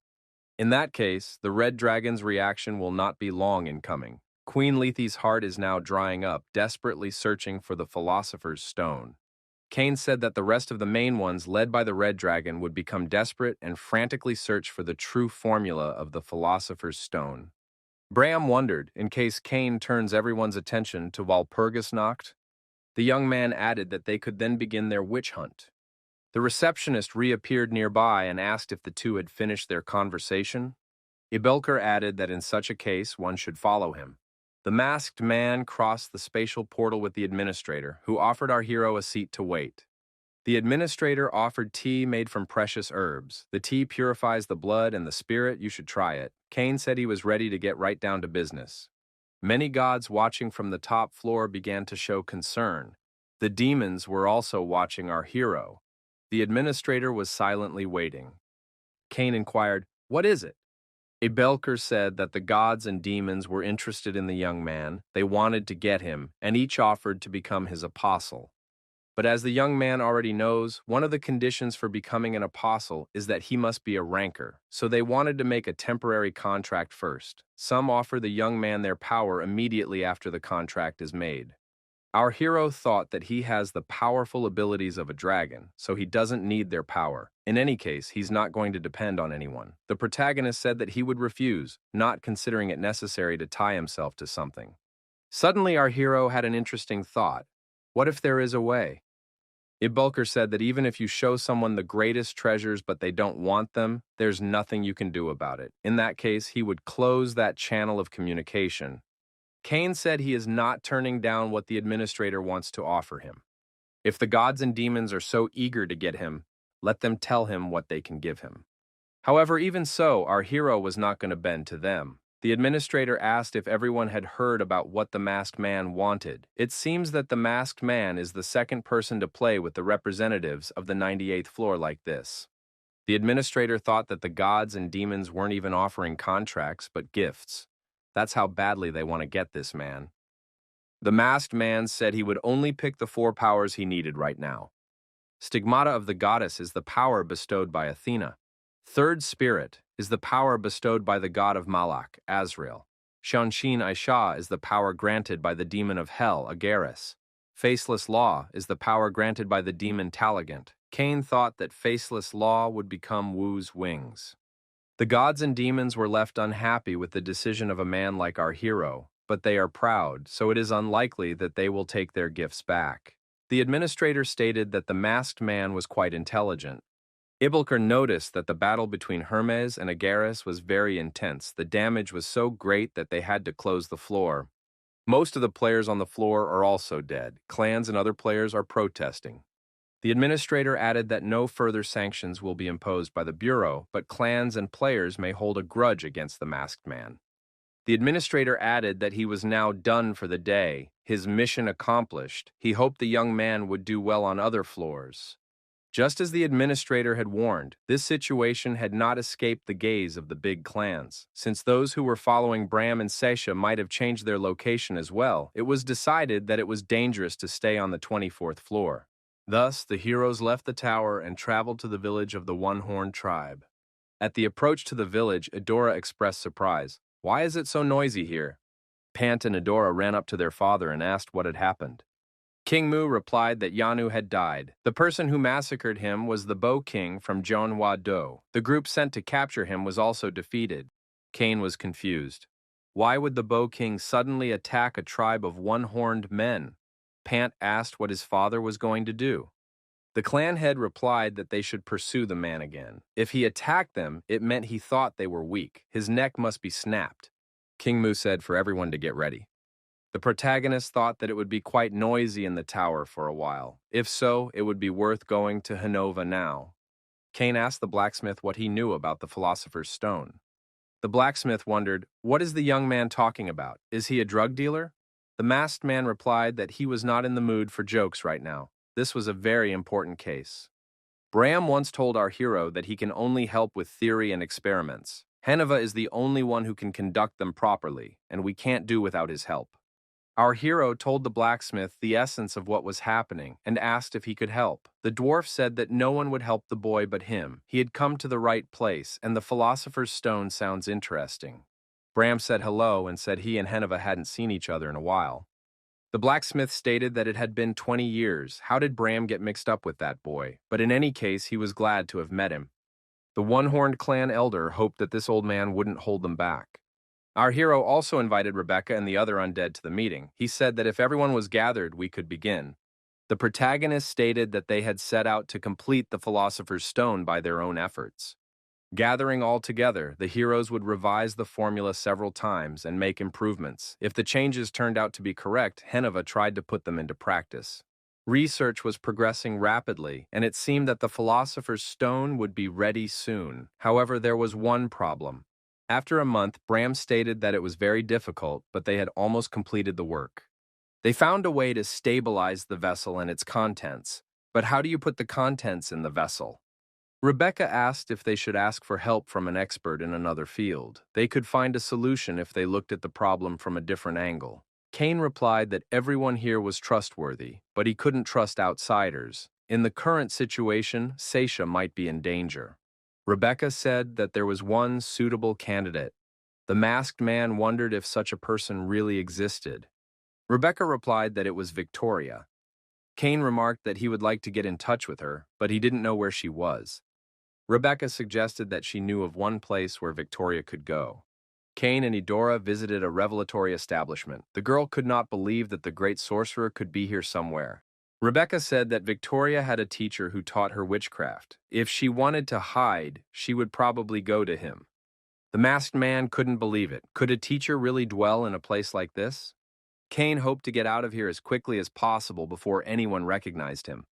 The old acquaintance got excited when he saw the masked man. He said he had complied with the request and found the place. The man Cain was asking about is waiting on the 8th floor. Our hero smelled a persistent odor of narcotic drugs in the air. The protagonist opened the door and stepped inside. The man he was to meet was not alone. The woman said in surprise that she wasn't expecting anyone. Cain asked if her name was Anastasia. The woman said that this person had no right to decide anything here. Our hero realized that this woman was using spells to seduce him. However, he activated the equanimity mode, which allowed him not to lose his head. Anastasia asked why this guy was looking for her. The masked man stated that he was looking for Victoria. A massive explosion erupted in the tower on one of the upper floors. Anastasia wasn't hurt. There was a glowing blob of energy in her hand. Our hero realized that it was Kumiho's magic. Victoria appeared in the tower. The young men recognized her at once.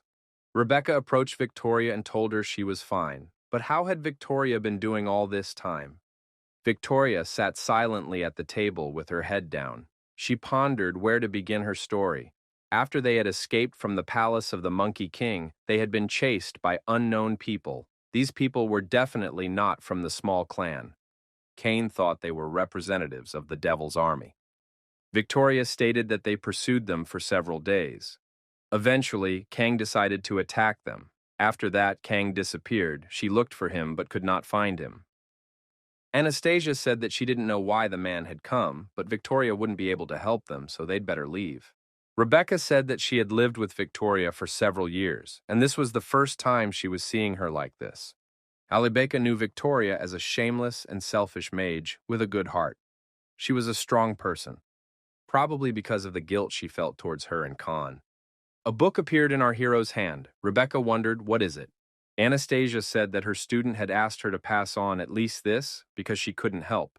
Now that he had gotten this book, he shouldn't show his face here anymore. Rebecca realized that these were Victoria's research materials that she was going to submit to the Magic Tower. This book contained everything Victoria had studied before. Cain wondered how much guilt she must feel.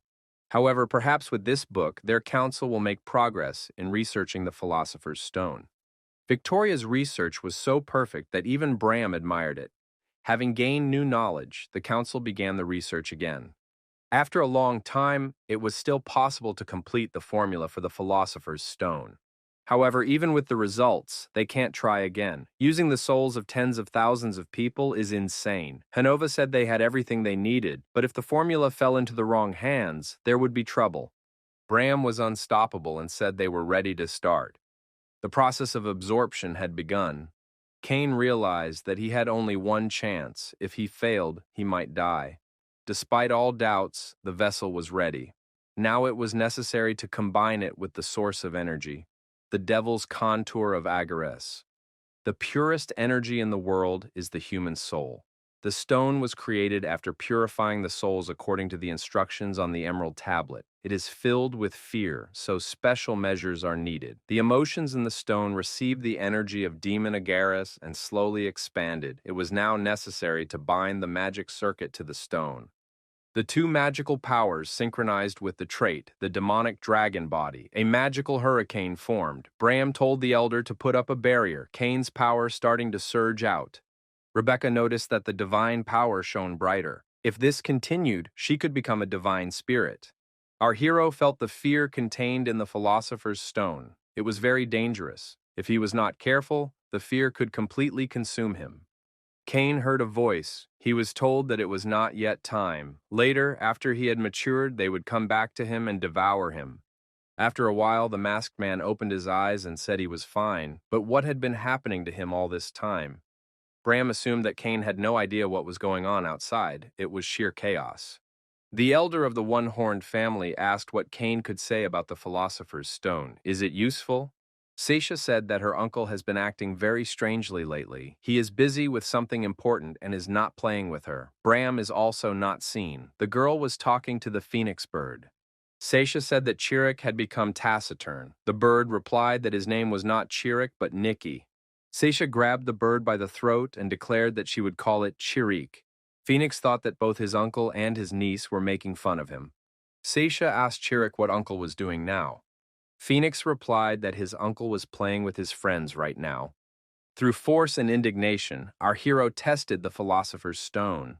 Shannon thought that when he first met his host, he was a newcomer. He had changed a lot in that time. Even if it's unpleasant, you can't give up. You will have to cross blades with many masters when you fight together with your master. Shannon's Knight of Doom was successfully transformed into an aristocrat of Doom.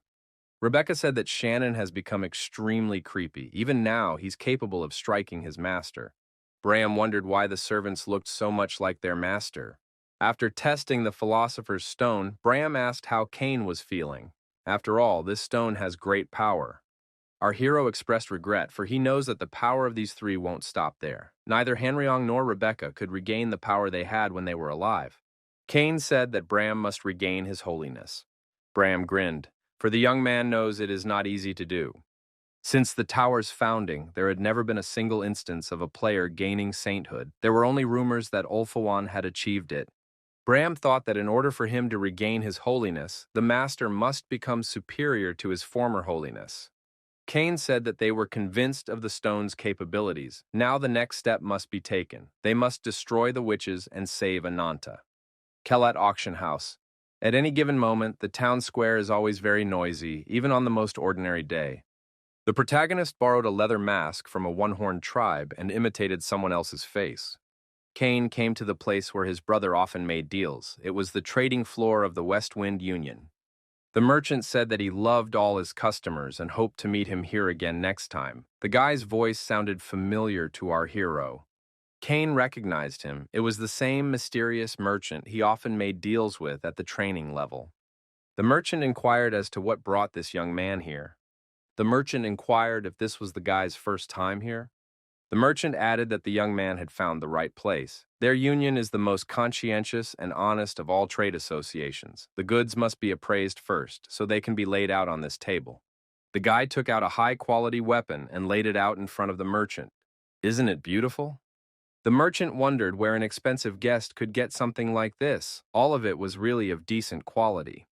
However, the merchant told our hero that the rune marks on the blade are irretrievably destroyed and the blade is badly worn. For such items, the price drops by a quarter of the original value. Our hero pretended to be sad. The merchant thought that he had made decent preparations, and now it was time to act. The merchant said that if the blades were restored a bit, they could be sold for a good price. The young man had brought many items, and to keep the good relationship going, he was willing to raise the price considerably. An offer followed. The young man said he agreed. The merchant thought he had cheated another hapless customer. The guy said he had something else for sale. Our hero pulled out a plaque and said that most of the signs on it were hard to make out. The merchant thought it depicted a complex alchemical formula, completely unfamiliar, one he had never encountered before. If he could find the broken letters, he could easily reconstruct the text. The merchant was determined to get his hands on it by all means. The peddler told the young man that he could try to sell the plaque. Leaving the merchant, our hero thought that everything was going as planned. The merchant realized her true value. The tablet had the formula for the philosopher's stone on it, but an important part of the contents had been removed from the emerald tablet. The seed had been thrown, it was left to wait for sprouting. Atron divided the contents of the emerald tablet into 3 parts. The auction was held under the name of the pioneer alchemist Trismegistus. Those who realized his true contribution swarmed like flies and started making inquiries. Thanks to the rumors, the 8 big clans also began to show interest. A large number of players, including bidders, flocked to the auction house on the day of the auction. The first tablet of Trismegistus was sold to Mr. Croy, the richest man in the tower. Soon, a research center owned by his clan confirmed that the trophy was actually a precious treasure. The value of the tablet was far greater than the researchers had anticipated, and soon rumors of it spread throughout the tower. After that, the second day of the auction came. The second part of the plaque went to the magic tower, which gave such a price for it as if it wanted to ruin everyone in the tower. The woman jumped out of bed and worried that this guy, the last dragon, was back in her dreams. The woman got out of bed and thought she couldn't sleep well now that he was dead. Dragonheart is in critical condition. It's almost destroyed. She's at her limit. The magical power keeps leaving her. Queen Leda thought that she didn't have much time left. It was all because of the Sky Wing. A knight appeared in front of the woman and apologized, but he had an urgent report to make. The queen inquired what was wrong. The knight showed the queen a glowing object and told her to look at it. The knight said that he had found the philosopher's stone. This stone is far from complete, but the way it is activated and the material is the same as the one they saw in Jianhua-do. The queen asked the knight where he found this stone. The knight replied that the stone was created in the magic tower, based on the data of the plaque obtained at the auction. Last night it was announced that a 3rd fragment would be auctioned. Queen Leda has stated that it is necessary to get him by any means necessary. They can do whatever they see fit.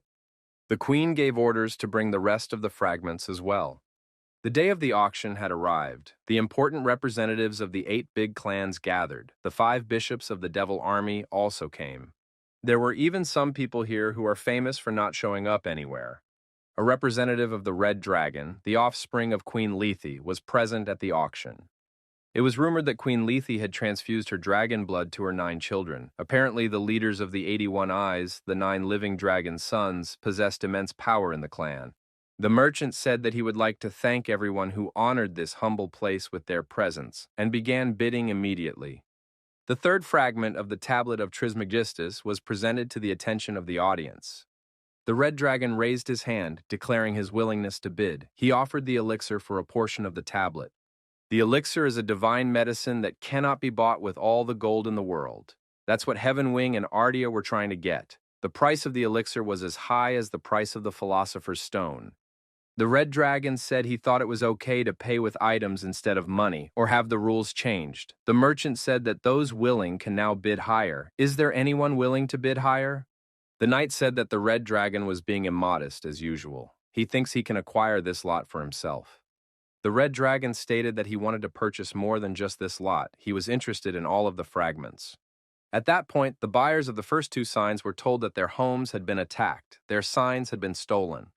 The Red Dragon rose from his seat and approached the 3rd part of the plaque. Has the Red Dragon gone mad? Is he really going to fight the entire tower?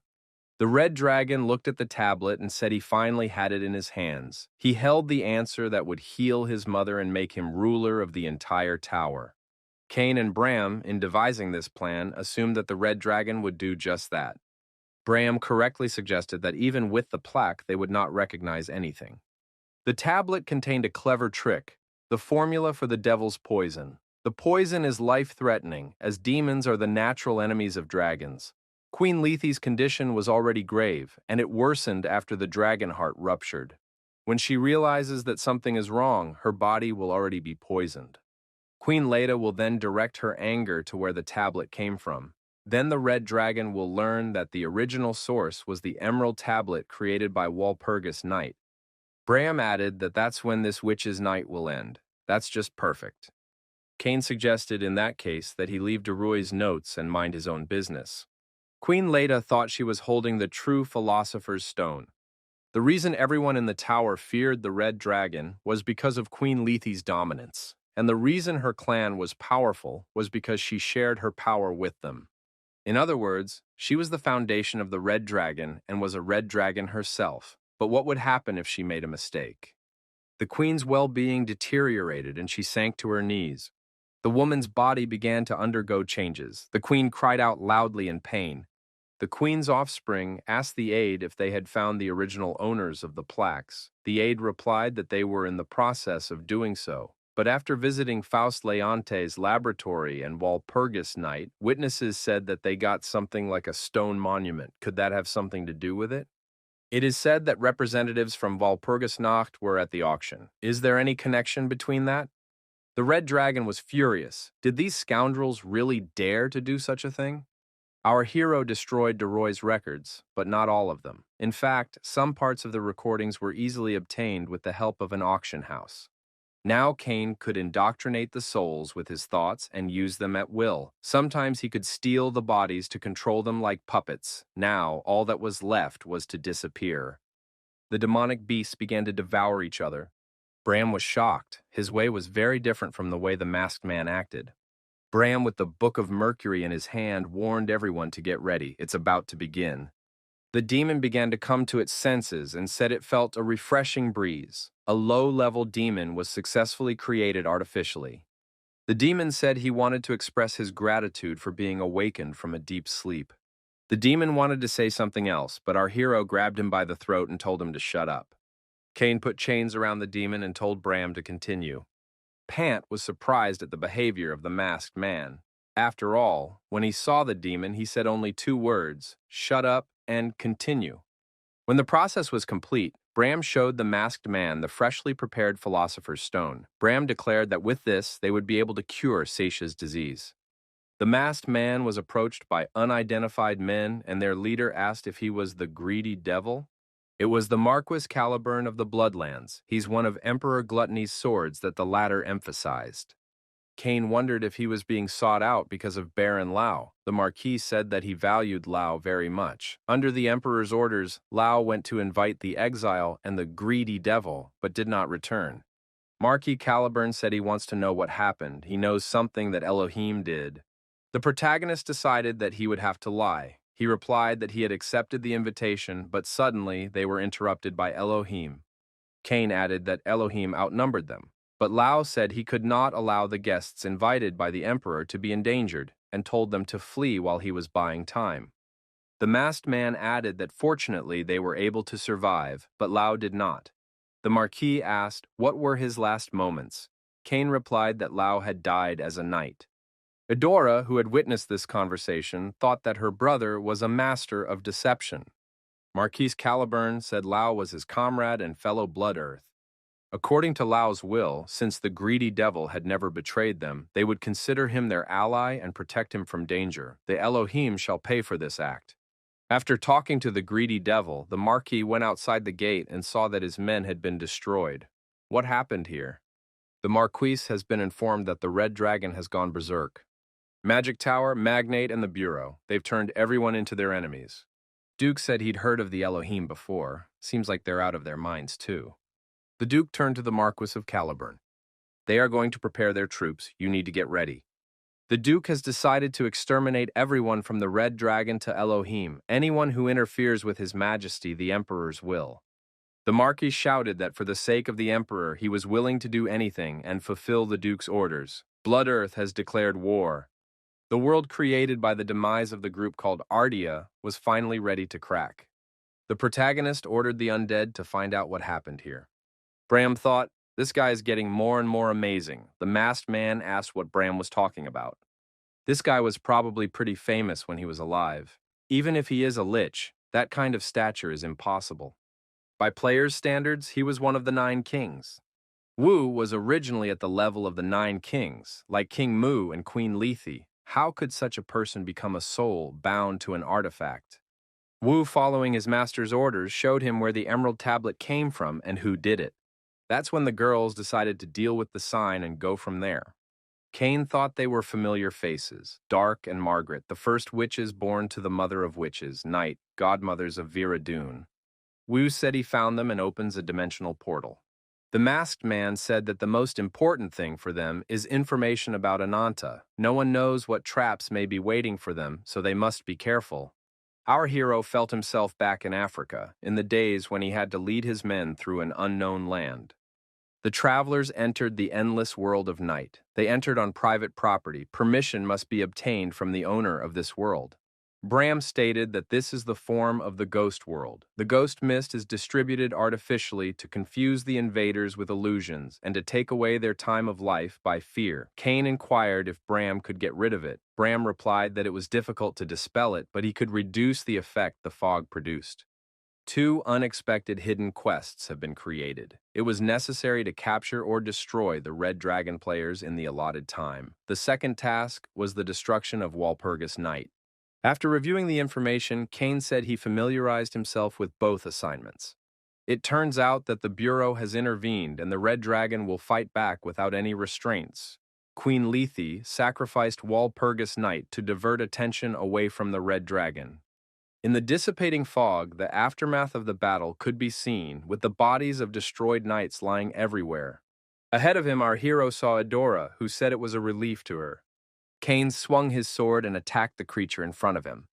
Adora said it wasn't fair. How dare her brother stab a weak girl like her with a sword? She didn't know he was like that. Adora added that she was disappointed and turning into a thick mist dissolved. Our hero realized what's up. It's a doppelganger, the subject Veers of Dune. The protagonist called out to Shannon. The undead immediately appeared and asked what he needed to do. Cain stated that it was necessary to catch him. They had a lot to figure out. Shannon immediately set out to accomplish the task. Shannon asked his opponent, "Is this really all he's good for?" He hoped he could hold on a little longer. Our hero thought Shannon had changed. He didn't used to be so violent. The doppelganger's body recovered time after time, but Shannon continued to tear it apart. Doppelganger gave out everything to die calmly and painlessly. Cain asked how to destroy the Ghost World formation. His opponent replied that Pattaya was in charge of the area. He knew nothing else. Cain told Shannon that they would still need this guy. They needed to tie him up. Shannon even promised to tie a ribbon around him. Doppelganger said he was promised another, "Why is he being duped again?" Cain said for Rebecca to save the others and act like the doppelganger said. Rebecca wondered, would Cain really go on his own? After all, the first witches are as strong as the ranchers. The masked man said she was a skilled mage, but she was nothing in combat. Our hero added that he was no longer a weakling. The masked man leaned over the victim, holding a dagger to his throat. The witch couldn't believe it. How did this man get into her fortress? She hadn't even felt him coming. The masked man said he had a lot of questions, but she probably wouldn't want to answer. The witch was screaming that she wouldn't say anything, and this scoundrel could just destroy her. Our hero found out that Ananta was locked in the castle dungeon. The reason for her not contacting Bram was that she was caught by Vera Dun. Ananta is in critical condition and must be found soon.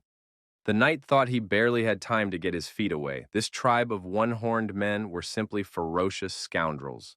Especially King Mu. Just the sight of him makes my blood run cold. He's a monster, even among the 9 kings. The knight had the impression that King Mu was following him around. After becoming a high ranker, he rarely felt threatened by others. It felt like he was back in the days when he lived with the knowledge that he could die at any moment. An advertisement for mercenaries came to this man's attention. The West Wind Alliance was expanding its staff. The purpose of the recruitment was to fight against Walpurgis Night. He had heard that the Red Dragon had attacked the Kalath auction house. This could be a good opportunity to mix the tribe of unicorns with mud. In that case, it's worth joining. The man thought, it would be nice if the greedy devil ended up there. Our hero had not yet realized that another of his adversaries had appeared. The witches on broomsticks were on full alert in front of the magic circles. The Red Dragon Knights were attacked by the witches floating in the air. The Red Dragon thought that there was clearly something wrong here. Could witches really have such power? No doubt they're using the Philosopher's Stone. One of the commanders shouted that the third army was dead. They should retreat immediately. The Red Dragon said that he would not allow panic. It was necessary to stand and not break ranks. The witches were attacked, and after losing their orientation, began to fall chaotically to the ground. The Red Dragon wondered, what were those black flames? Did the Philosopher's Stone explode? We should take advantage of it. This is probably their chance. They must get ahead of the Elohim. In the ruined castle, one of the witches said that the intruders had just crossed the Ghost World formation. The formations of the catastrophic and lower worlds have been activated. The witch wondered if they could survive the barrier. But who did this? The enemies are just around the corner, and they need to be stopped. It is necessary to focus on eliminating them. Let the barrier is not yet complete, but with it, you can try to fight off the enemies. The witch held the Philosopher's Stone in her hand. It was a pure stone, made truly from an emerald tablet. The masked man, spreading his fiery dragon wings, was already in close proximity. The witch smelled blood. The witch received a penetrating stab wound and wondered, who was this man? She didn't even notice him. The other witches had already been destroyed. The woman, bleeding, said that she must hold the upper hand over them and report everything to Vera Dune. Using the Philosopher's Stone did not produce the desired result. The witch wondered, why such a reaction? Why doesn't it work? Has this happened to other stones as well? Cain counted 42 stones and said it was a good job. Wu stated that it was an honor to obey his master's orders. The Walpurgis Night Stone had one flaw that Cain did not. The Philosopher's Stone was flawless and needed no interaction with magic power from the outside once it was completed. Wu took advantage of this and blocked the flow of magical power, turning the witch's stones into the most ordinary ones. Vera Dune realized that Walpurgis Night had been destroyed. The Westwind mercenaries were rapidly approaching. Runker Sean said the Trafalgar clan is at the south entrance. Elohim is about to kick in the doors. The One-Horned Tribe was in the Ghost World formation. The Disaster World, Monster World, and Lower World formations had already been destroyed. The opponents were entering the Disaster World formation. King Mu appeared. If this continues, defeat is imminent. The older witch said they should leave for the lab before the enemies broke through. The answer would be there. They needed to hold out a little longer. The witch said the mother would appear soon to take care of her weak daughters. The gates fell, and the Elohim warriors were commanded to move forward. Our hero watched from the sidelines. Cain thought that by breaking into the fortress, Elohim had saved him the trouble. However, our hero couldn't let them take Vera Dune's head. The Elohim warriors dashed forward, aiming to discover Vera Dune. Cain said that he was going to find Ananta. Wu has to take care of everything underground. The masked man found flasks with people inside. He thought he had seen something like this before when Erringdan had created the Philosopher's Stone. In one of the flasks, the protagonist found a girl, Ananta. She was here. Youngwoo was asked what's wrong with him. He looks like a dried corn kernel. The guy was surprised. He had never heard that he was a freak in his life. Youngwoo looked at Ananta and thought that she was an interesting person. Even if Bram didn't ask for it, maybe he should get close to her. Ananta asked the young man, does he like her? Youngwoo replied that he already had a girlfriend. Ananta wondered, in that case, why is he bothering her? Youngwoo smiled and said that he would play with her. Jungwoo says she barks furiously, but her eyes shine like a puppy's, so he'll play with her. The girl will never be able to find a better friend than him. Ananta was angry and swung her sword. The witch asked Ananta, who was hanging on the chains, what about the test object? Ananta wondered, why was she being asked that? The witch tells Ananta not to pretend like she doesn't know. She is talking about the dragon man that Ananta took away. It's about the vessel needed to give birth to their mother. Ananta said all the witches here are crazy. Ananta said to tell Vera Dune, who calls her daughter a test object or vessel, that one day she will tear her apart. Cain broke the flask and pulled the girl out. Ananta's consciousness was almost extinguished, as if she had been turned into a doll. If she's at that level, the other subjects are probably in even worse shape.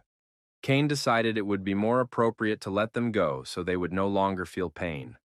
The masked man returned and confronted Wu. Wu reported that there were treasures, books, and other philosopher's stones downstairs. He took everything. Cain praised him for a great job. The witches, who appeared from the upper floors, were wondering what had happened here. Why was the vault empty? From the magic books to the emerald tablet, it's all gone. We have to save the lab. Is it really in danger? A co-worker asked Vera Dunn if she was okay. Vera Dunn did not understand how this could have happened. What happened to the vessel materials? The vessel they were supposed to use to summon their mother? Vera Dunn shouted for a temporary vessel to be prepared immediately. Even if it wouldn't last long, she would punish anyone who disturbed her deep sleep. How could this all get out of hand? The witch was beyond furious. Her hair became like that of a gorgon. The helpers were ensnared by snakes that coiled around the necks of the witches. Vera Dunn ordered to find Ananta before the invaders came. It was reported to the landlady that the security system had been tampered with. Who would do that? The patterns of Vera Dunn's magical power seemed familiar, as if they were coming from a dragon species. Vera Dunn couldn't believe it, for she had destroyed that man. There was an explosion in the lab, and a masked man with a sword in his hand entered through a hole in the wall. The witch saw the man's eyes through the mask and wondered how this could be. Leonti and Bahal abandoned Zhongwu, gaining their own benefits. Both took high positions in Zhonghua-do and the Red Dragon, and gained honors and riches far greater than those they possessed in Artia. However, Vera Dunn had gotten nothing. She had become the leader of Walpurgis Night, and Yongwu was fine with her leaving Artia. Vera Dunn knew that better than anyone else. However, she poisoned Jungwu and used him and her child Seisha as test subjects. What made her change so drastically? Or was she always playing around with Jungwu, hiding her true identity? Jungwu died without knowing the true reason for her action. Cain felt that it was none of his business anyway. The witches wondered why Dunn had suddenly changed her body. What happened? Is she okay? Vera Dunn's name skill was body transfer, a power derived from the one the witches called their Great Mother, an ability that allows you to change bodies. Vera Dunn still couldn't believe it. It couldn't be. After all, that guy had died a long time ago. However, she saw his eyes again. Vera Dunn asked her subordinate, for surely she had destroyed it with her own hands? The frightened witch said that Vera Dunn was certainly right. Dunn let the witch go and, apologizing, said she had forgotten herself. However, the philosopher's stone wasn't working for some reason. After all, it was supposed to activate automatically if she was in danger. This man was able to disrupt the workings of the stone. How far has he progressed in his study of the philosopher's stone?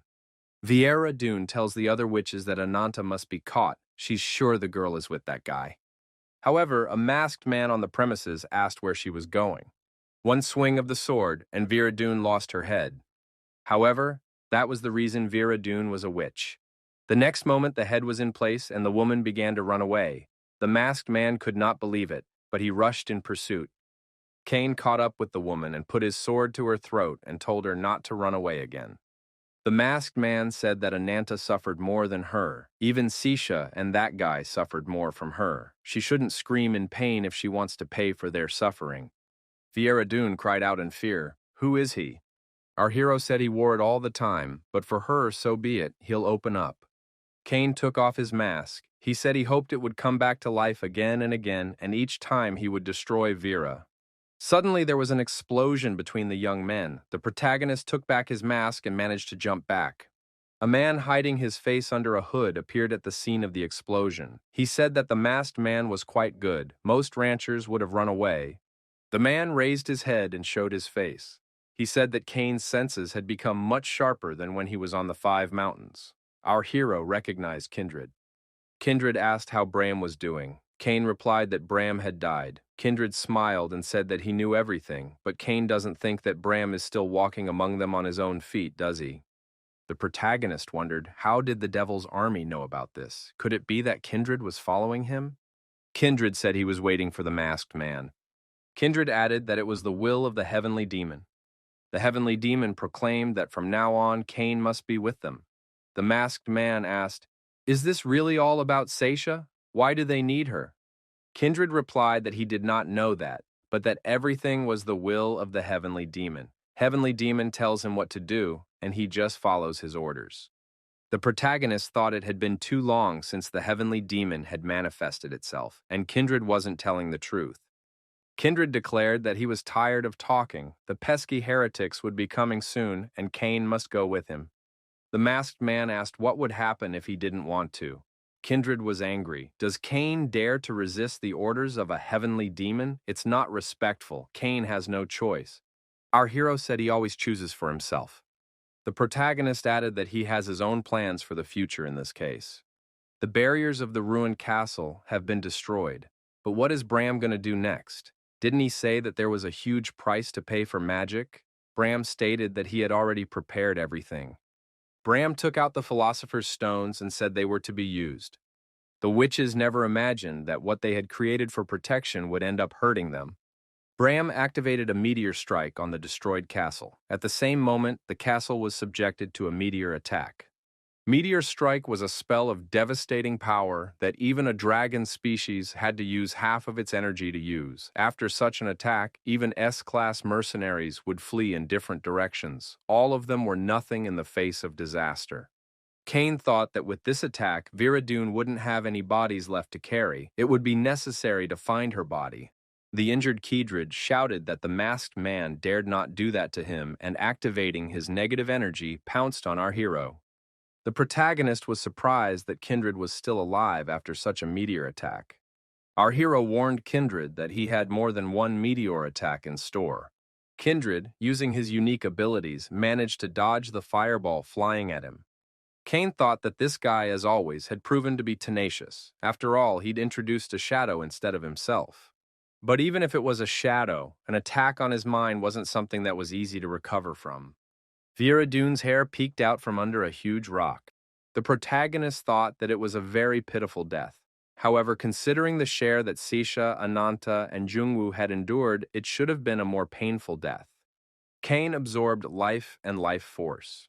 The hero succeeded in collecting souls and obtained the sinister Philosopher's Stone. The masked man gave the Philosopher's Stone to the undead, and Wu thanked his master for such a gift. A new skill, regeneration, has been created. Cain thought that with this skill, he could get closer to Ulfawan, Shukuchi, and the eyes of 1,000 Lie. Players found out that besides these two skills, Ulfawan has a third one, eternity. This does not mean that he cannot perish. However, when people see Ulfawan's skill, they think that he is indeed eternal. This power can heal him even if his head or soul is destroyed. Because of it, no player can defeat an opponent named Ulfawan. If one mastered regeneration while meeting the other conditions, one could get one step closer to Ulfawan, who even Queen Summer and King Mu couldn't defeat. Cain thought he had everything he needed now. We have to get out of here fast before they come to their senses. Our hero received information that the unexpected assignment field arrest has been completed. As a reward, the hero received the discovery of Entrenian. The hidden conditions were fulfilled. The destruction of Viradun. The hero receives dragon blood. The last dragon, Queen Lethe, has purified her blood to produce a serum. By drinking it, you can increase your stats. Dragon's blood. Cain thought that since there was no more dragon left, such an item couldn't be found anywhere. Was Queen Lethe really trying to create a new dragon soldier? It was a wonderful reward, however our hero had no idea what to do with it. The protagonist felt a powerful aura and realized that a dragon, the Queen of Lethe, was approaching. The dragon cried out, "Where is his philosopher's stone?" The masked man is obliged to give him the stone. The Queen of Lethe appeared precisely after Viradun's death was known. The dragon shouted that this man was the one who had destroyed Viradun and taken the stone. Our hero thought that if he made even the slightest mistake, he would definitely die. Cain drew his sword and thought that no mistakes he should make. Our hero felt someone put a hand on his shoulder. He turned around and saw his mentor. It was Master Mu. Queen Leda asked her offspring, did she really need to come to this despicable place herself? The young man apologized to his mother and said he needed one last chance. He would make things right. Said if he failed, he wouldn't get another chance.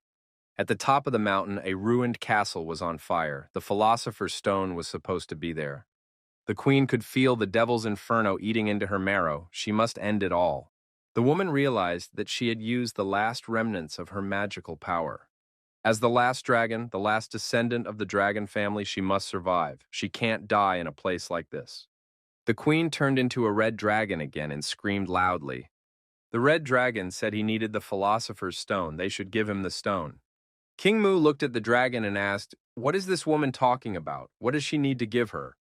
Cain thought that it was not a good idea to joke with the dragon at a time like this. King Mu always liked to get into trouble. The master told the disciple to behold the greatness of his master. Cain told the master not to cry if he was beaten. Master Mu, without waiting for the attack, rushed at the dragon himself, stating that the teacher was obligated to win this fight. King Mu, alluding to the dragon's sluggishness, suggested that he go on a diet. The king added that if he decided to go to war over a single student, then he had gone completely soft. Mu noticed that the two disciples had become his downfall, so he vowed not to get attached to them anymore. He vowed that he would no longer become attached to his students. The king thought that if the masked man was looking at him with such glowing eyes, he couldn't be faking it. A mentor cannot show weakness to his disciple.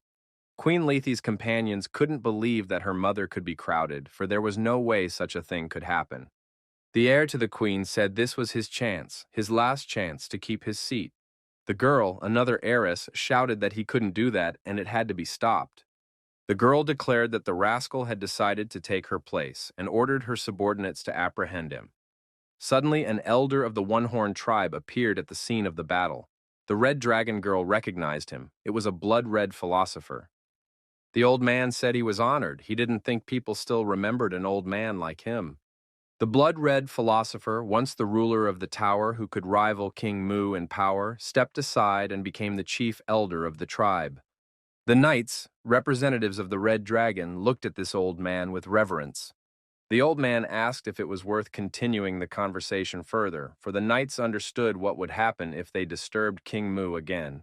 However, the girl, the heir to Queen Lethe, decided to attack the old man by spreading her wings and ascending above him. Bisi Valtiz, the eldest of the 9 dragon offspring, said that she would deal with this old man herself. She will show what it means to challenge the red dragon. The other scions of Queen Lethe decided to put up a worthy resistance to the representatives of the one-horned tribe. The warriors turned into dragons and declared that they would destroy anyone who tried to harm their mother. All 9 offspring spread out and decided to defend their queen. The blood-red philosopher was in anticipation of Bisi Valtiz approaching, noting that judging by her movements, she was considering hand-to-hand combat.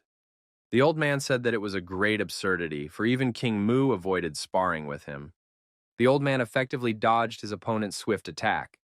The blood-red philosopher noted that 100 fists had just been used against him, wondering how a red dragon player could recognize their tribe's legacy. The elder noted that the opponent's mastery of the martial art was far from entry-level. King Mu created a new martial arts technique. Queen Lethe has reached the pinnacle of the magical world. Had Queen Lethe created something capable of keeping King Mu in check? The old man asked whose child it was, for she had no reason to be silent. The old man added that in that case, he would beat her until she spoke. The blood-red philosopher recognized that Queen Leda had achieved horrifying results. However, they are far from perfect. There is a limit to how far you can go in imitation. At least that child is different. They are similar only in that they combine martial arts and magic, but the path the child follows is more than mere imitation. Master Mu aggressively attacked the red dragon, and Queen Lethe, damaging her wings, began to fall to the ground. King Mu, shaking off his hands, said that this queen was very heavy. The queen's offspring couldn't believe this was even possible. King Mu's followers said that his strength was truly unimaginable. The red dragon spread its wings and shouted that it would destroy this man. Rabbit said he was the one to punch the Olfoan's ugly face in. The king offered to find out which of the 2 of them would become him. The tired traveler said he must have lost his mind. When a red dragon attacked the Kalath auction house, Atron wanted revenge on Queen Lethe. Among the mercenaries were the Black Skull Ice King, Young, and Thorn. All the tower masters had gathered in one place, and Atron thought he could cut off at least one limb of the red dragon. But the Black Skull, which had received widespread publicity in the community, failed to scratch Queen Lethe. The mercenaries, standing to the side, watched the actions of the red dragon that spewed flames and fought King Mu. It was the most predator of the tower, but such beasts, realizing their power, are too arrogant and haughty. They assume that no one will attack from behind. They have no idea what kind of situation they're in. The mercenaries were just preparing such an insidious attack. One of the mercenaries said he hadn't had that feeling in a long time. It's like headship. The archer said goodbye to King Mu and was about to release an arrow into his back. However, the mercenary sensed that there was someone else nearby. The mercenary looked around carefully and saw a masked man standing not far away. Our hero felt that this fight should belong to him, for Queen Leda had seriously injured his brother. He would not be satisfied unless he repaid her in kind. Cain believed that the red dragon was his prey. The magic stone always activates at times like this, but he doesn't have time to do it. Maybe something can be done about the reward for the Queen of Lethe quest? All the rewards were awesome, but just what he could use right now wasn't. The protagonist decided to choose Yaldabaoth Gold as his reward. The mercenaries came close to our hero, displaying their swords and pointing them at his chest. One of the mercenaries recognized our hero and asked what a greedy warrior was doing here. Cain said they hadn't seen each other in a while. The mercenary was a merchant who recognized the recent sign seller as a greedy warrior. The merchant shouted that the greedy warrior was a fraud. He had sold him a fake plaque. The merchant asked why the trickster was here. Is he trying to cheat him again? Or did he come here to look at the ruined merchants? Cain suggested the nocturne talk later. Or does he want to be called brother? Cain remarked that he shouldn't be so cautious. He wanted to make a deal.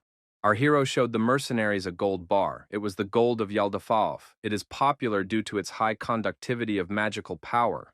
Such a thing could not be acquired without secret merchants. Where did the greedy devil get it from? The trader said it wouldn't be enough. Our hero showed some more of the same gold bars. The merchant said that he would do whatever the dear customer wanted. The mercenary, a former secret merchant, inquired what a favorite client was looking for. Cain said he was interested in the entire stock of dragon hunters. The weapon is over 6 meters long and weighs 100 kilograms. It was created a long time ago and was designed specifically for dragon hunting. Brother had not forgotten the shock he felt when he saw Walled Beach use the dragon hunter. Brother wrote in his diary that this weapon moved mountains. The hero has acquired 31 dragon hunter spears. The mystery merchant wondered why this guy wanted a dragon hunter and other rare materials. What is he going to do with them? The merchant asked how the masked man was going to pay. Greedy devil wondered, did the merchant really think he would run away with his goods without paying? Our hero said that he would certainly pay. The merchant was impatient. What would he be offered this time? Greedy devil said the merchant to make a loan on him. The trader was furious. Does this man really want to be trusted? Our hero thanked the investor for his trust. Cain summoned the undead to his aid and armed them with the weapons he had acquired. Our hero says to make sure Shannon remembers who his true master is. Cain said he forgave him this time, but it was the only time. Shannon stated that he showed a side of himself that he shouldn't have shown and apologizes. The masked man said that in that case, they would proceed. The protagonist claimed the territory. Cain activated the stigmata of the goddess. The third spirit is an enhancement, Senshin Isha. The guy said he could now turn his soul into magical power. Bram stated that in that case they should start too and began to read out information from the Book of Mercury. Strengthen muscles, increase magical power, increase aura, create explosions. The gravity effects were stronger than usual. Bram couldn't believe the young man's body could take it. The protagonist's body began to collapse due to the tremendous pressure. The regeneration skill is activated. The body was strengthened to the limit of the demon's blessing. Demonic magic was used, the Demon King's poison. Our hero said he would deal with the masses first. The dragon screamed at the damn bugs in front of him. How dare they do that? One-horned tribe members shouted that the dragon uses long breath. It is necessary to retreat back. However, our hero applied a wave of fire and attacked the unruly dragon. When Cain landed, the dragon was already on the ground in a motionless state. The red dragon offspring guarded the perimeter and wouldn't let anyone near. Shannon entered the fray and approached the dragon at a dangerous distance. Dragon decided to retreat. Cain told Shannon not to pursue and to stay in his position. Our hero said they were going now to Queen Lethe. Tom was making his way through the woods, carrying his wounded companion on his back. The young man could not believe it. for he had bullied Tom, and now he had saved him. Nevertheless, he thought of his older brother. Tom stopped and put his older brother down beside the tree. Tom said, "It's possible their mother will die today. It's already over. How can she win with King Moo's wings torn off? Dragons will be completely extinct as giants." Tom said that there would be them, the dragon children who received their mother's blood. They would become a new dragon species. However, it requires more dragon blood. His older brother told Tom to stay away from him and not to come any closer. He said goodbye to his brother and pierced his heart with his sword. The dragon at this moment cried out loudly in pain. Seizing the opportunity, King Moo decided to deliver a crushing blow to the dragon. The dragon's blood got on King Moo's body and clothes. The great warrior said that this dragon annoyed him. Would the only worthy opponent, with the exception of Alpha One, who could stand up to him, die this way? King Moo thought that Queen Leda had weakened a lot, and he didn't like it. A vision appeared in front of the dragon. Queen Leda saw Yung Wu, who told her that she would never know how to fight loneliness to the end. The dragon, in a fit of rage, screamed for Heavenwing to give him the Philosopher's Stone. King Moo bitterly said that the last person Queen Leda wants to see before she dies is not him, but that boy. It's very disappointing. King Moo prepared to strike a decisive blow and said goodbye to Queen Leda. Cain appeared in the sky on his dragon wings and told the teacher that the dragon must be destroyed by him. The dragon's neck loosened and its head lowered to the ground. The last dragon, Lord of the Tower, a legendary ruler who has held power over the tower for 1,000 years. No one present could believe that she had closed her eyes for good. The warriors, members of the one-horned tribe, believed that they had seen a ghost in the sky. No one wanted to believe it. B.C. Valtese refused to believe that her mother was dead. The girl said angrily that King Moo had taken everything from her. B.C. Valtese screamed that she would destroy the king and threw an energy charge at him. Red spots appeared in the sky, portals from which warriors, representatives of the Blood Earth, emerged. King Moo wondered, where did they come from? The leader of the Bloodlands said it was unfortunate. They thought that if they came now, there would be a banquet waiting for them. King Moo asked in surprise, "What is this person doing here?" The leader of the Blood Earth, stepping out of the shadows, said that he didn't expect to see King Moo here. In front of King Moo stood the head of the Bloodlands, the Gluttony Emperor. He was a man driven by the desire to taste everything, a madman capable of destroying tens of thousands of people because of his own greed. In the past, the Emperor of Gluttony decided to try a member of the one-horned tribe. King Moo single-handedly stormed into his castle and tore half of it apart.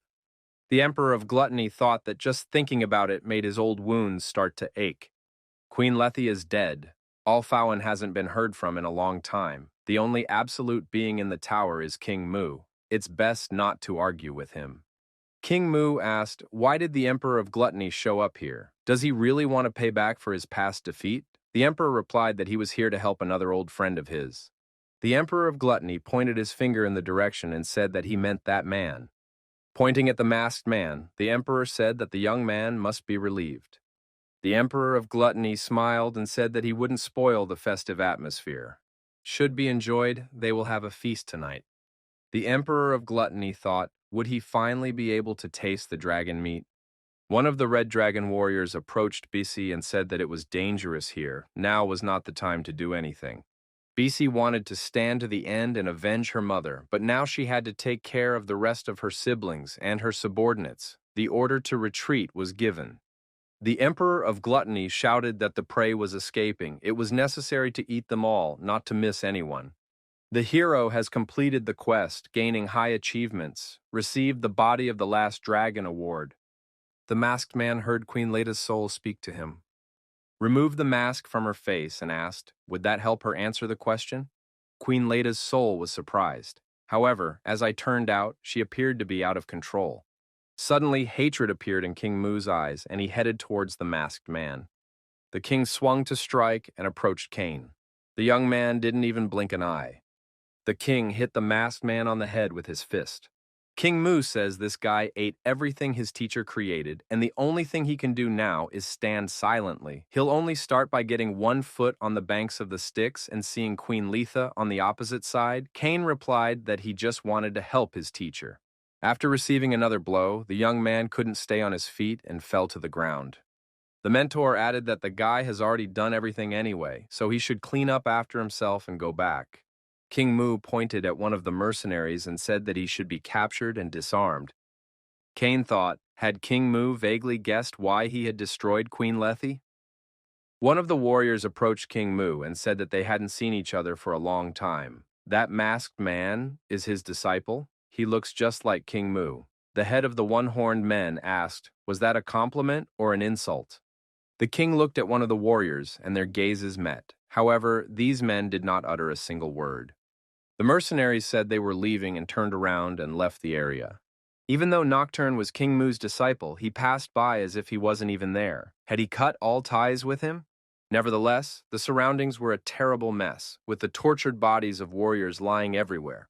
Though compared to the scale of the tower, it all seemed petty. Eudora looked at Cain apprehensively and asked if he was okay. The girl stated that the guy had a huge bump on his head. How's he feeling? Cain thought it wasn't surprising since her father had a very heavy hand. The fall of Walpurgis Night, the death of Queen Lethe, the war that had only lasted a few days, was finally over. In Trinian, Bram asked Cain if he could guess what he had just found. Cain inquired if it was something good. Braham replied that it was a grimoire of lineage. It is connected with supernatural forces. It contains not only the teachings of magic, but other information as well. It is quite possible that this place is a kind of vault that the dragonkind tried to protect until the very end. Perhaps there was something special here. In any case, Bram decided to look around and tell the young man more about it. After completing the quest, the Bureau gave out all the rewards as if it was just waiting for it. One of the rewards was an Entrenian, a treasure trove of gold and silver, an armory of artifacts, a library with magical books collected personally by Queen Lethe, outer space, the infinite world of night, a place that became scorched earth after the war. To use it, you have to rebuild everything. Our hero thought, in that case, this place has only one use. The masked man has survived alone until now, but now he needs a safe haven and people who can protect and help him. He needs a clan base. Not far from the settlement of the One-Horned tribe, a warrior bidding farewell to the masked man said that if they got a chance, they would see each other again. Cain says he has a request for Atran. He wants him to connect him with the feast. Atran knew that only the greatest of the mystery merchants could join the feast. How could the masked man know about him? Atran replied that even among the mystery merchants, these are high-ranking people. He was not sure he could fulfill the masked man's request. Cain remarked that he only wanted to contact them, after which he would take care of everything himself. Our hero, as always, took out the gold bars and asked if it would be enough. Atran, as always, replied that he was very fond of expensive customers. The village of the One-Horned tribe. It seemed to the young man that it was very quiet for some reason. Most of the warriors must have gone in pursuit of the bow god. Who really is the bow god if he dared to play with the One-Horned tribe like this? He is skilled enough to handle King Mu, so his level is at least equal to that of the 9 kings. In any case, no matter how much he tried to escape, he still couldn't get away from the teacher. Wu appeared in front of our hero and told the host that he had everything ready. Wu was greatly pumped up after absorbing a large amount of philosopher's stones and witches' souls. He had emotions and began to think straight. Maybe that was why Wu wanted to create his own laboratory. For this reason, Cain gave the undead one of the sections of the Entrenian he had received as a reward. Our hero thought he would be in trouble if he didn't give one of the sections away. What he saw struck him hard. Wu decided to put things in order and synchronize everything. Shannon, who was right there, told the host not to ask him to do it again. Earlier, Shannon was ordered to help Wu. Shannon said that Wu is always picking on him. Wu replied that Shannon was always gloomy. Our hero thought that if there was a hierarchy in the clan, Shannon and Hanryong would be the authority. However, in the current situation, it was surprising that it was Wu who took control of the situation. In that case, our hero gave him the rings that opened the doors of the other sections and told him he could merge them together. As they go up the floors, they will grow and get even more stuff, but first they need to finish the dungeon. Shannon asked the host, what about him? After all, he hadn't gotten anything. Our hero sighed heavily and told Shannon to follow him. Shannon wondered, what did the sigh mean? Wu showed the extra room and said he had prepared everything as the host had requested. Cain called out to the Queen of Lethe. The woman appeared and pounced on our hero with a cry of "Heaven Wing." Wu reacted lightning fast, and the spirit of Queen Lethe was immediately bound in chains. The woman screamed for Heaven Wing to let go, or else she would destroy him. Kane decided to take off his mask and show what a Sky Wing he is. Our hero approached the woman and said that he was not the man she knew. His name is Cha Jung-woo. Queen Leda wondered, did the Sky Wing really have a brother? The woman added that she should have torn him to shreds when she first saw him. Cha Jung-woo apologized and said it wouldn't be him, but her, Ismani. Because now he's going to tear her up and swallow her, he's going to take everything. The woman laughed and told him to do his best. She is not afraid and will not even raise an eyebrow. Cha Jung-woo said that's what they'll check out now. A red dragon appeared in the room. Our hero said that there was nothing to throw away in the dragon's body. From now on, he's going to strip her body in front of her eyes. Queen Lethe shouted for him to stop. Cha Junwoo stated that eyes could be used as sources of magical power, scales and skin could be used as armor, and bones could be used as weapons that couldn't be broken. It may take time. He's going to slowly dissect this body in a liquid medium. He is going to show the woman what he will make of this body. Queen Lethe shouted for him to stop and just destroy her. Cha Junwoo, thinking out loud, said that maybe he will make a bone dragon out of the bones. Queen Lethe asked irritably, what did he want? Cha Jung-woo replied that he wanted to know the reason why his brother had died. Jung-woo described in detail everything he went through in his diary. However, there were some points that our hero did not understand. One of the questions was, why was his brother betrayed? Jung-woo became feared when he equaled the power of the Nine Kings. However, Archia couldn't just collapse like that. The protagonist couldn't understand why the Nine Kings, who had done nothing but squabble among themselves, suddenly shook hands and decided to overthrow Jung-woo. There's something Cha Jung-woo didn't know or understand. Our hero asked Queen Lethe why the Nine Kings united and destroyed Jung-woo. The woman asked if she answers, will he destroy her? She doesn't want to exist in such a state. The woman stated that it was all because of the Soul Stone. Heaven's Wing had Luciel's Soul Stone. Luciel, better known as the Light Bearer, Lucifer. He was a supernatural being who belonged to neither gods nor demons, light nor darkness. Then thousands of years ago, the gods and demons tore Luciel's wings, and he fell. Cha Junwoo thought that they were being greedy. If it was about Luciel's soul stone, depending on how it was applied, the player could become a supernatural being. Cha Junwoo wondered why his brother hadn't told him about it. But where did that soul stone go? Queen Lethe replied that she didn't know. If she knew, she would have taken it for herself. Cha Jung-woo said she should know. The guy urged her to think about any, even the tiniest thought that might cross her mind, and then he would let her rest in peace. Queen Lethe screamed that this was not what he had promised. He had deceived her. Cha Jun-woo said that the 98th floor was plunged into chaos. Braham noticed that following the giants, the dragons had also died. The masked man asked Bram if he had finished sorting through the archives. Bram replied that there was nothing to do, everything was neatly organized into sections, so the archives are clean. Bram wondered if Kane could set up a lab or dungeon for him too. Bram added that it wasn't because he was jealous. The thing is, they've gotten a lot of stuff lately, and it wouldn't hurt to experiment. It wouldn't be a bad thing for Sisha either. Kane laughed in response. Bram got angry and said it was not funny. It was not for him, but to help the young man in the future. The power over the outer space, the infinite world of night, is given to Bram. Our hero said that Entrenian should be left to Wu. It's better to clean up this place now. It may be in ruins now, but if you clean it up well, you can create a lab bigger than Wu's. While Wu is in charge of increasing and strengthening their troops, Bram could take care of internal affairs and setting up barriers. Bram said there is nothing more that can be done. He will take over the outside space and try to rebuild it. However, the infinite world is huge, and it would be quite expensive. Will all of this be satisfactory to Kane? Our hero said that's why he asked the merchant to set him up with a feast. Bram suggested that the masked man intentionally reveals his identity to the outside world. Bram remarked that it would not be easy, henceforth the young man would draw attention to himself. Our hero said it would be okay. If they attack, he can just destroy them. The protagonist found this surprising. There were no reports on the 98th floor. Was everyone really that serious? Could it be that it's the Soul Stone that's making things happen? Graham noticed that what they had talked about last time was almost complete. Our hero's interlocutor remarked that in such a case it was time to serve the main course. Vieira Dune appeared in front of the protagonist. The boy removed the mask from his face. The woman saw his face and screamed loudly.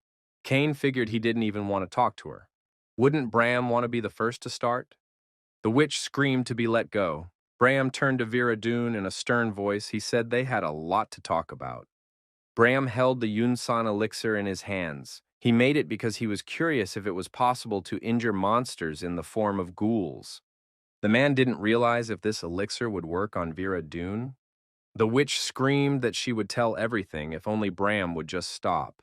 The man said they weren't done yet. Vieira Dune was indeed ready to reveal all the secrets. Vieira Dune confessed cleanly that they had kidnapped Seisha and Ananta for the Great Mother. The experiments she conducted served to complete the vessel. She already sincerely regretted what had happened and apologized. She was doing everything to complete the experiment. Not for self-interest, but only to fulfill the will of the Great Mother who sent her. But she knows how Ananta can be healed, and she will tell everyone. Our hero thought the witch was trying to summon Mother Earth, which is believed to have spawned witches. The being that the witches called their mother was not so much a god as a concept. Mother Earth was one of the greatest goddesses that had existed since the beginning of time. But when she appeared to the world, she took on a different appearance each time, and it was hard to tell what was on her mind. She was better known as the Harlot of Babylon, and was also called Tiamat, Ymir, Ishtar, Inanna, Kibela, Prithvi, Mother Mago, but she also had another famous name, Gaia or Yama. Vieira Dune was the only one Mother Earth was interested in. After gaining Mother Earth's favor, she became stronger and therefore could rule Walpurgis Night. But one day, the connection with Mother Earth was suddenly severed. Walpurgis Night tried to rouse her from her slumber. Perhaps Jungwoo's Luciel's soul stone was taken by the person closest to him, such as the woman he loved. Vieira Dune said that she had told this man everything. Why doesn't he fulfill the condition and let her calm down? Vieira Dune called our hero by his brother's name and asked, did he really miss her? Vieira Dune once again expressed regret and said that she had made a mistake. Beloved ones sometimes quarrel too, it happens. The witch offered to start over. She would do anything he asked. Why didn't he lie down next to her? Vieira Dune said that she's willing to give up witches and even the Great Mother. She will be loyal to Jungwoo and Seisha. Cha Jungwoo said that Jungwoo closed his eyes forever, pining for her until the very end. He didn't hate her even after that. Our hero added that he now realized what a fool his brother had been. The witch was surprised. So he wasn't Jungwoo? Jungwoo had indeed told her that he had a brother. Cha Jungwoo regretted that he only realized it now. His brother had lost to a woman who was only good for one thing. Vieira Dune asked, wondering if Cha Jungwoo had wondered why she and the others had turned their backs on his brother. Apparently, she thought it had worked. Since she had failed to win him over to her side, she would fight to the end. The witch stated that everyone had abandoned him. Is it illogical to assume that the person who made everyone leave him had a problem? Does Cha Jung-woo really think his brother was kind and innocent? The witch noticed that they were greedy too, but Jung-woo was the worst. To feel satisfied, he had to have everything, and in this endeavor, he went farther and farther. Jung-woo was like that from the beginning. He took everything for himself, and everyone was sick of it. The witch decided that was enough. She was sure Cha Jung-woo was shocked. The woman decided that it was only appropriate to shake his mind a little more. Cha Jung-woo activated his dragon eyes and asked, did Vieira Dune finish her story? Did she really think she could sway him with that? Things aren't always smooth sailing between people, but that doesn't mean everyone has to stab each other in the back. That's why she can stop talking nonsense. Cha Jung-woo said to let Vieira Dune show her true nature. After this conversation, the protagonist was at the edge of the forest. He heard someone's voice tell him that brothers were always big nerds. Cha Jun-woo realized that it was Mother Earth speaking to him. One night, at dawn, Vieira Dune told Jung-woo that she wanted to climb to the top of the tower. She wants to go to a peak that even gods and demons can't reach. Isn't Jung-woo curious about what's up there? Vieira added that if Jung-woo gets in her way, she can throw him off. The woman stroked the young man's cheek and told him that he knew she would stop at nothing. Viera Dune's desire to climb to the top of the tower was more like an obsession. Jungwoo often asked her about it, but she only smiled and never answered. The moment our hero consumed Vera Dune with Bathory's vampiric sword, he realized she had gotten her way. The one that Cha Jun-woo had absorbed was only an empty shell. The true Vera Dune had long since disappeared from the lower world. She became Mother Earth, she consumed the goddess she worshipped. Vera used the Philosopher's Stone, Dragonheart, and Jungwoo's Soul Stone, accessing an infinite amount of magical power. After that, the woman recorded her consciousness. Through the communication channel, Vera Dune expanded the data of herself little by little and slowly absorbed Mother Earth. Like a virus sneaking into a computer and consuming the software, Vera Dune wanted to go up so badly that she ended up becoming a monster that consumed her mistress. Cha Jung-woo asked the witch, "Is the air of the summit as good as she thought?" Vera replied that it was magnificent and ordinary people would never know what it was like. Our hero was sure that it was. She also abandoned everyone who followed her and the one who loved her. Vera Dune said she had only come down to warn him. Our hero found it eerie. Her voice sounded like thousands of people talking at once. Vieira added that she had no desire to get involved with her brothers. She had no regrets about any of her life in the lower world. Vieira Dune from the lower world has already died, right? Cha Jun-woo thought that his brother never learned to see people for what they are. He was even a little disappointed. Jungwoo gave this woman his body, his heart, and his memories. For Vera Dune, however, he was only a stepping stone on the way to the top. Cha Jun-woo told the woman that he was also warning her. Viera Dune smiled. How could a pathetic person say such a thing? The protagonist realized that the difference between the two was too great, maybe even more than between Hermes and the shell of the king of the apes. Cha Jung-woo said that he would definitely snap her neck so she can expect him. Cha Jung-woo added that it wouldn't take long. He'd tear her head off. Viera wondered if the man knew what he was saying. Viera stated that Cha Jung-woo is talking about wanting to destroy God. He has no idea what that means to the gods. Cha Jung-woo replies that he's speaking because he knows what he means. Viera Dune got angry and called the man crazy. The woman said that foolish thoughts are a freedom available only to ordinary people. He could do what he wanted. She would still be upstairs. Bram, who witnessed this conversation, said that God is a strange thing. Some have fallen to the state of a disembodied soul, and some have ascended. Bram added that the wretch took his daughter's life but now calls herself God. Bram told Cha Jung-woo to look at him. He promised that he would help get his seat back one day. Bram declared that the masked man must keep his promises. He must personally destroy Mother Earth. Cha Jung-woo says that Bram can't do that. Our hero added that he would tear her apart himself. He couldn't give in. Bram said he couldn't give in either. What to do with life now? Cha Jung-woo offered to place bets on who would get to her in the end. The companions shook hands. The numerous divine communities looked at this with displeasure. Bram thought he could do it. With this guy around, nothing is impossible. Bram realized that he had lost his holiness.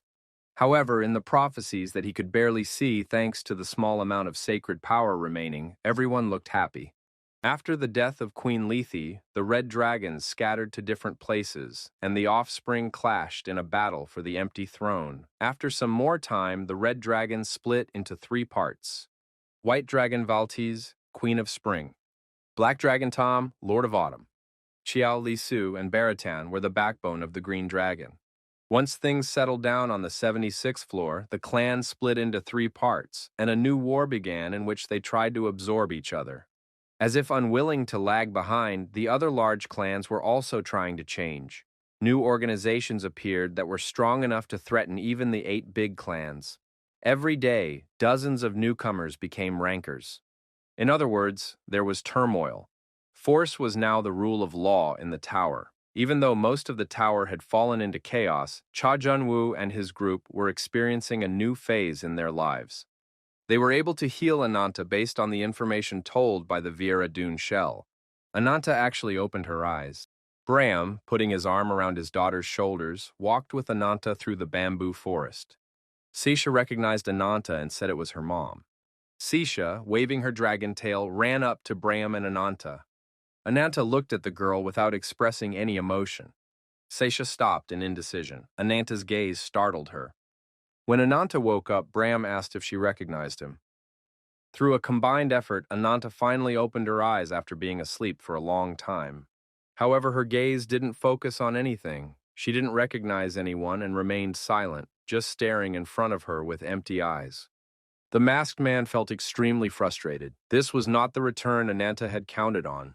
If Cha Jung-woo had found out about Seisha or Brahm a little earlier, if he had saved Ananta a little earlier, would the current situation be better? Shannon asked his host how he could know that. It wasn't like he had the vision of 1,000 lie like an Olfawan, or could predict the future like the three Norns, so you shouldn't take it all to heart. Pant and Adora asked what Cha Jung-woo was doing in miserable loneliness. Is he okay? Our hero thought he had no other choice. There are a lot of people around him who need to be protected. Bram, Ananta, Sesha, Shannon, Hanryong, Rebecca, Wu, Pant, Adora, Gilliard. The protagonist felt he should be the roof over their heads. Cha Jung-woo mused that he had a story to tell. He had promised to do so when the time came, after all. Pant wondered what his brother was going to do with his mask. Our hero removed the mask from his face, and the one-horned men thought they had a sky wing in front of them. That day, Cha Chun-woo talked about how he went to the tower. Cha Jun-woo narrated as if he was talking about someone else. In turn, Pant became angry, and Adora remained silent the entire time. Pant slammed his fist on the table and said, "That won't do. A clan member's case is the case of the entire clan. Is it okay for a teacher not to know what his student has gone through?" Pant jumped up from his seat and said that he would tell his father everything right away. Adora shouted at her brother and told him to sit down immediately. Adora asked, "Did Pant really think their father didn't know anything? Does Pant still not understand? Their father gives the masked man the ability to fly on his own wings. Their father realizes that Cha Jung-woo will leave the nest one day. Cha Jung-woo told his brother and sister that he wanted them to be his wings." Now it was Pantu and Adora's turn to be surprised. How? Our hero said that he was going to do reckless things from now on. It could bring danger to the entire clan from the dear ones. After all, this will be a battle with the tower itself. Pant smiled. In situations like this, Cha Jun-woo could simply say that he needed help. Pant added that now his brother has nothing to worry about. Besides, his sister is a real monster. Even if someone else wants to take the place of the heirs in the clan, he can regain it by simply defeating that challenger. Cha Jun-woo thanked his friends sincerely. Pant and Eudora were pleased and smiled back sincerely. Eudora wondered what her brother was going to do now. There was a reason he'd brought it up. There must be a plan already in place. Cha Jung-woo admitted that he was going to start a clan. Our hero embarked on intense cross-country training.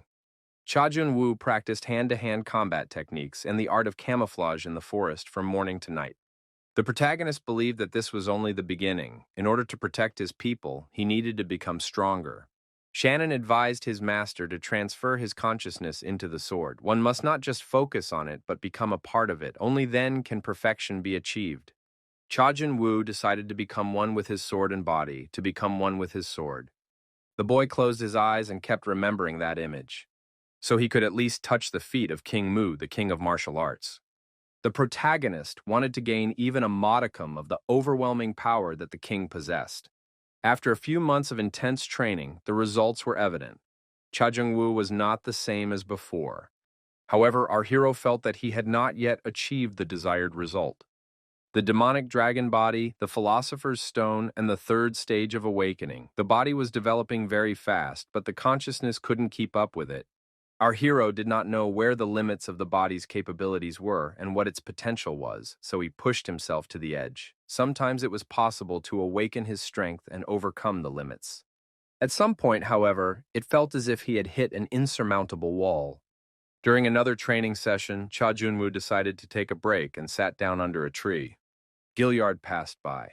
He saw our hero and wondered what he was doing here. Cha Jung-woo said that he couldn't make any progress in his training lately, so he was in deep thought. Gilliard said he doesn't have that problem. Here, for example, Seisha has gotten cranky lately. He is now pondering how to make vegetables taste better. Seisha is cranky and won't consume what he offers her. Gilliard noted that he wasn't a dragon, so he wasn't familiar with meat. Cha Jung-woo suggested experimenting with bean meat. Gilliard expressed surprise. Is there really bean meat? The masked man explained that if you grind the beans, they have a texture similar to meat. It tasted like meat too, and if you added sauce, you could no longer smell the beans. Gilliard wondered, could it be like that? Seisha was misled into thinking she was eating real meat. The girl said that it tasted very good to her. Seisha said that the food Gilliard feeds her is rather tasteless. Her uncle, on the other hand, knows how to make delicious things. Cha Gung-woo warned that if you overdo legumes, the girl may notice, so it's better to increase the amount gradually. That way, she would remain in the dark longer. Gilliard thanked and said he would try to remember. Gilliard once again asked why Cha Junwoo was sitting so dejectedly in the forest. Was something not working out? Our hero this time replied that it didn't matter anymore. Gilliard was washing the dishes after eating and said that if the masked man was upset about something, he could share it. He might not be able to help, but he could definitely listen. Cha Junwoo suggested that he has been unable to grow lately. His determination has been waning from time to time, and even the shape of his aura sometimes disappears. That is, the aura remains, but it is formless. The masked man added that he was getting the feeling that things were at a standstill. Gilliard asked if Cha Jung-woo wanted to take a walk with him to the backyard. Cha Jun-woo saw the branch in Gilliard's hands and wondered what did he want to do with it. Gilliard said for Cha Jun-woo to not be shy and attack him. Gilliard repeated that Cha Jun-woo must do as he is told and attack. He should mentally return to the training level and use basic skills. Our hero thought that Gilliard wanted to teach him something, but what was he up to? Gilliard is at the level of a ranker, and our hero could fight even the highest ranker. And yet Gilliard is going to fight with a branch in his hand. Gilliard wondered, would Cha Jun-woo really just stand there like that? Cha Jun-woo attacked his opponent, but Gilliard easily dodged and even managed to hit the masked man on the head with a stick. Our hero wondered, what was that now? Gilliard stood with a branch in his hand as if nothing had happened. Cha Jun-woo couldn't understand how this was possible. Our hero thought he was following this branch with his dragon eyes and psychic perception, but he still couldn't catch its speed. Gilliard suggested trying again. Cha Jun-woo, leaning on his sword, rose to his feet. The masked man figured that no matter what Gilliard did, he wouldn't get caught a second time. You just have to concentrate. Cha Jun-woo thought that he would be more attentive now and watch his opponent's every move. Cha Jun-woo accelerated, swung his sword, and lunged at Gilliard. However, Gilliard knew no matter which direction his opponent attacked, he would be able to dodge. Cha Jun-woo thought that he would be able to break through this time, however, the result was the same. Our hero, tumbling and falling, flew far backward. Cha Jun-woo thought with annoyance as he followed the stick with his dragon eyes. What could he have missed? Gilliard asked his opponent if there was any point in still trying. The elf added that he didn't think much would change. However, our hero believed that this time it would be different. Now he would concentrate and behave differently. There was no other way to behave, and our hero found himself sitting on the ground again. His sword was lying nearby. Cha Jun-woo thought that the problem wasn't the technique. Gilliard didn't use any magic or skills. The dragon eyes confirmed this. But how was that possible? Gilliard kept his composure and was absolutely not tired. It was all about awareness. Gilliard noticed that Cha Jun-woo was focusing on determining the limits of his body. Maybe that was good for training, considering the peculiarities of the dragon body. The problem, however, is what happens after that. Gilliard noticed that the masked man lacked neither skill nor imagination. Cha Jun-woo thought that Gilliard was demonstrating his body awareness. Gilliard extends his inner world to the outer world. Our hero knew of two ways to use it. First, mindfulness allows you to read your surroundings and your opponent, like psychic perception. Secondly, it can make the blade sharper and stronger like an aura. However, our hero never thought about its circulation within the body. Gilliard let awareness into the deepest corners, resulting in an assimilation of mind and body. Only now did the protagonist realize what he had missed. It wasn't the branch that changed during the attack, but the Gilliard itself. One must become the storm and lightning himself. Gilliard asked. Now Cha Jun-woo understood what he meant by imagination. The masked man nodded affirmatively. Now he clearly understood the nature of what was happening. All this time, our hero thought that strength was only about destructive power, so he was only focused on increasing it. In order to properly utilize the power, one must be free to use one's awareness. Cha Gung-woo said that his brother had told him about Gilyard. Young-woo said that Gilyard was his first teacher. Now he also understands why his brother feels that way. Gilyard smiled. That couldn't be. Gilyard added that if things turned out like this, he would do the same for Cha Jung-woo as he did for his brother. The elf inquired if Cha Jung-woo was okay with it. Cha Jung-woo replied that he was relying on Gilyard. In the one-horned village, everything was progressing according to schedule. The hand-to-hand combat lessons were in full swing. The stranger disappeared into an alley. Cha Jun-woo, watching the night sky, thought that that look was impossible to forget. A look that on one hand seems indifferent, but on the other burns everything to the ground. Jong-woo looked around as if he saw someone.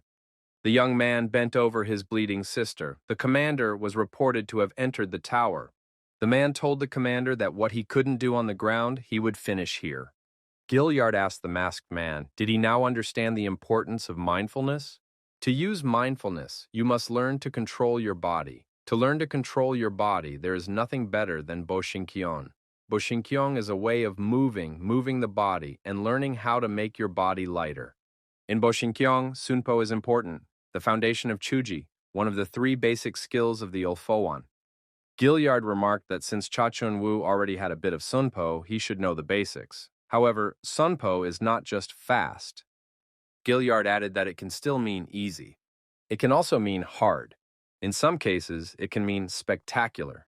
Cha Jun-woo looked around and didn't see Gilyard. In some cases, it could mean quiet. Gilyard reappeared nearby and said that Sunpo is a friend in many guises. Our hero inquired as to what one must do to acquire such a friend. Gilyard stated that they would start with a lower body workout. You have to go goose step around the tree 1,000 times. The peasants of the one-horned tribe were discussing the news that Cain was up to something again. He is doing some strange jumps, probably copying the movements of a frog. It's not really clear what he's doing, but he's trying his best. Pant and Adora noticed that Gilyard was about to throw something. Cha Jun-woo stretched his hand up and tried to catch this. The young man caught this liquid lump of dirt, but crushed it in his fist. Gilyard said that Cha Jun-woo was very absent-minded. Gilyard repeated this experiment many more times. The result was the same. However, our hero tried, and as a result, he succeeded. He caught this lump of dirt and did not crush it. To control the body, one must redirect the psychic perception. Instead of perceiving changes in the outer world, one must direct it to the inner world. The hero learned a new way of applying mindfulness. Thanks to constant training, the protagonist's muscles have become as strong as a rock. However, right now, Cha Jun-woo could feel his muscles stretching like rubber. Our hero felt every muscle and cell ripple. The masked man had reached a new level of awareness of his body. He saw perspectives differently now. Gilyard assumed that Cha Jun-woo had grasped the basics. If he learned how to walk, now he could learn how to run. Cha Jung-woo wondered what he should do.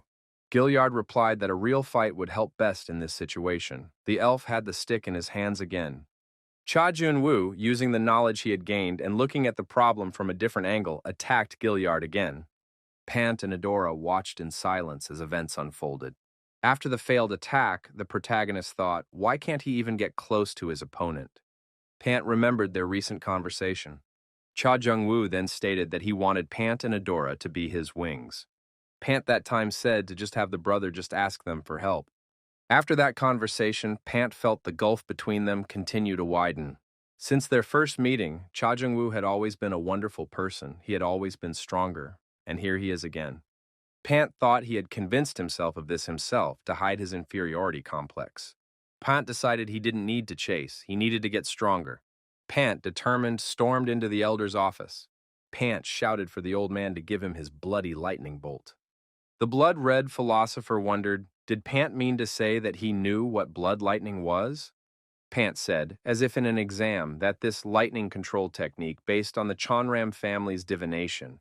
It is also the symbol of a bloodlight philosopher. The elder said that Pant is still weak and not too smart. Among his brothers and sisters, there are those who are stronger than him. There are as many superior warriors in the world as there are grains of sand on the coast. It should not be forgotten that his mother and sister, but not his personal power, played a major role in his being considered heir to the throne. The blood-red philosopher asked what Pant thought of him. The old man added that even the Black Dawn from the Devil's army that once threatened the tower could not resist him. He is the one who collected this archive and the one who helped King Mu get to where he is now. A guy who isn't strong enough or smart enough wants what belongs to a blood-red philosopher. Is he in his right mind? Elder said if Pant figured it out, it could get out of here. Pant didn't budge. He bowed to the old man and told him to give him a chance. The blood-red philosopher thought this was an unexpected turn. He thought Pant would be angry that he was getting on his nerves. High-level techniques like lightning could not be mastered without patience. Despite having excellent martial arts skills, Pant often made mistakes due to his impatient nature. However, the way this warrior looks now tells a different story. The blood-red philosopher told the young man to prove himself worthy to be his successor. The old man said to let Pant find his own way of doing it. If that was all, the boy could get the hell out of his office. The old man gave Pant a centripetal acceleration, and the young man flew out of the room. Pant made a soft landing on the nearest lawn and immediately began to formulate a plan of further action. Edora appeared within sight and asked what had happened to her brother. Edora added that she was going to climb the tower. Pant assumed, judging by the look on her face, that her sister was serious. Pant told his sister to take care of herself. Edora thanked him for his words of advice. Pant thought if his sister had left, it was time for him to move out as well. The masked man learned that Pant had begun his confined space training. Gilliard noticed that Pant had gone to King Mu and insisted that he be given the key to Myeongbok. Cha Jun-woo assumed that Pant was really determined this time. Myeongbok is the deepest of several indoor training centers. There, trainees sit in a 5-pyong square room alone and with limited food. It is impossible to open the door from the inside. Edora left without saying a word, only leaving a note. The note said that she wanted to climb the tower. The masked man thought that he couldn't fall behind either. It was necessary to continue learning. Being the eldest, he cannot lose to the youngest. Each of the three went his own way. After that, time flew by at breakneck speed. The hero completely assimilated awareness, extreme perception, and the body synchronized. The hero learned body transference. Sunpo's mastery level was greatly increased. During another training session, Gilliard congratulated his opponent. He was able to open the eyes of the wind. It should be difficult for him since he wasn't part of their tribe. However, Cha Jun-woo had done well. Cha Jun-woo remarked that if it wasn't for Gilliard, he wouldn't have even been able to try. The protagonist was given the title Darkolfian Hunter. Gilliard offered to try again. Our hero thrust his sword forward and thought it should be one with him. Gilliard noted with satisfaction that it had worked this time. Soul and sword were now one. Cha Jun-woo realized that one should never stop at what he had accomplished. A few months ago, King Mu's residence. Cha Jun-woo asked the teacher if he knew the reason for the growth inhibition. King Mu said, "It's really simple. This is not the way of the man in the mask." Cha Jung-woo wondered, what was the master talking about? So Bagua and martial limits are not his path? Now that he realized his capabilities through awareness, everything fell into place. This was the limit of his swordsmanship. Cha Jung-woo said that things aren't as easy now as they used to be. Gilliard replied that there's no need to rush. The masked man is already evolving fast. Gilliard added that a guest had just visited the village. Would Cha Jung-woo like to say hello to him? Many villagers wanted to meet this guest, and pandemonium formed in the central square. Residents looked at the armor and weapons that were on display here. One of the warriors tried on a knight's helmet and asked Pant what it looked like. The mysterious merchant who presented these items said that they were all very valuable and expensive artifacts. The young man picked up the crossbow and tried to figure out how the thing worked. Earlier, this guy had smashed the head of an 81 Eyes player, turning the surroundings into a sea of blood. The young man standing next to him said that this thing needs to be hit harder. It always works after a blow. This was the same guy who had cut off the leg of one of the 9 dragon offspring and then chewed on it, praising the taste of the meat. Standing off to the side was the craziest of the villagers. She stacked a mound of bodies and climbed it with the words that she had built the tallest tower. These warriors were betting on who would smash the most enemy heads and toss the body farthest away from the others. The mysterious merchant thought that these people must have noodles instead of brains. They don't even realize how much these artifacts are worth. However, he was very scared, and he didn't want to make these people angry. King Mu took the artifact in his hands and said that this thing looked very strong. The clan head thanked the mysterious merchant for bringing good goods. It was nice that everyone's spirits were lifted. The clan head asked me to tell Frisia that he would find a good use for it. The mysterious merchant thought, no matter how strong King Mu was, but how could this name be so careless? Cha Jung-woo asked Atran about the status of his request. Earlier, he had asked the mysterious merchant to connect him with the diner. Atran warned him in advance that the masked man had only asked him for a meeting. They are high-ranking people in the world of commerce. This meeting could be an honor and an opportunity to get to know them. Cha Jun-woo was waiting at the edge of the forest. He noticed that wild beasts had appeared near him. Our hero thought, is this world like the one Braham once created? Who would have thought it was possible to create such a barrier using only a crystal ball, as expected from the feast? A huge white wolf with a woman on its back appeared from the forest. The wolf crouched down, and the woman descended to the ground. The mysterious merchant wondered, why did Master Frisia appear in person? The mysterious merchant wondered why Master Frisia had shown up in person. Cha Jun-woo didn't think that the hostess of the feast herself would come to meet him. Cha Jun-woo and Frisia stared intently and silently into each other's eyes. Jung-woo first encountered Diner when Ardia was making a name for herself. Diner showed sponsorship interest in Ardia. The amount offered was incredibly large. Thanks to their support, Ardia began to really spread her wings. Some unions demanded as much as they gave or made demands in exchange for sponsorship. However, the diner did nothing of the sort. The clan members and Jung-woo were curious. Why were they being supported? Everything about Frisia was shrouded in secrecy. The chapter of the feast was rarely shown. Jung-woo found out about her later. Jung-woo didn't know the purpose of the feast. There was something in common between Frisia's appearances. Frisia had always been interested in the king. She came whenever she thought a potential ruler of the tower or someone capable of taking his place had appeared. The fact that she showed up in person means she thought highly of our hero, as well as his brother. Frisia said she was glad to have this meeting. The masked man wanted to see her. The woman asked why Cha Jung-woo had shown interest in the feast. The guy replied that he wanted to start a clan. Rumors had reached him that the diner was sponsoring some clansmen.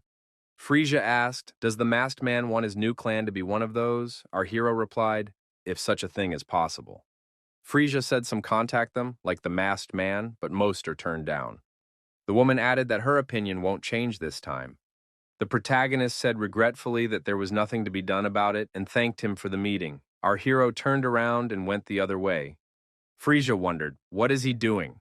Cha Jung-woo said that his request was denied, so he has nothing more to do here.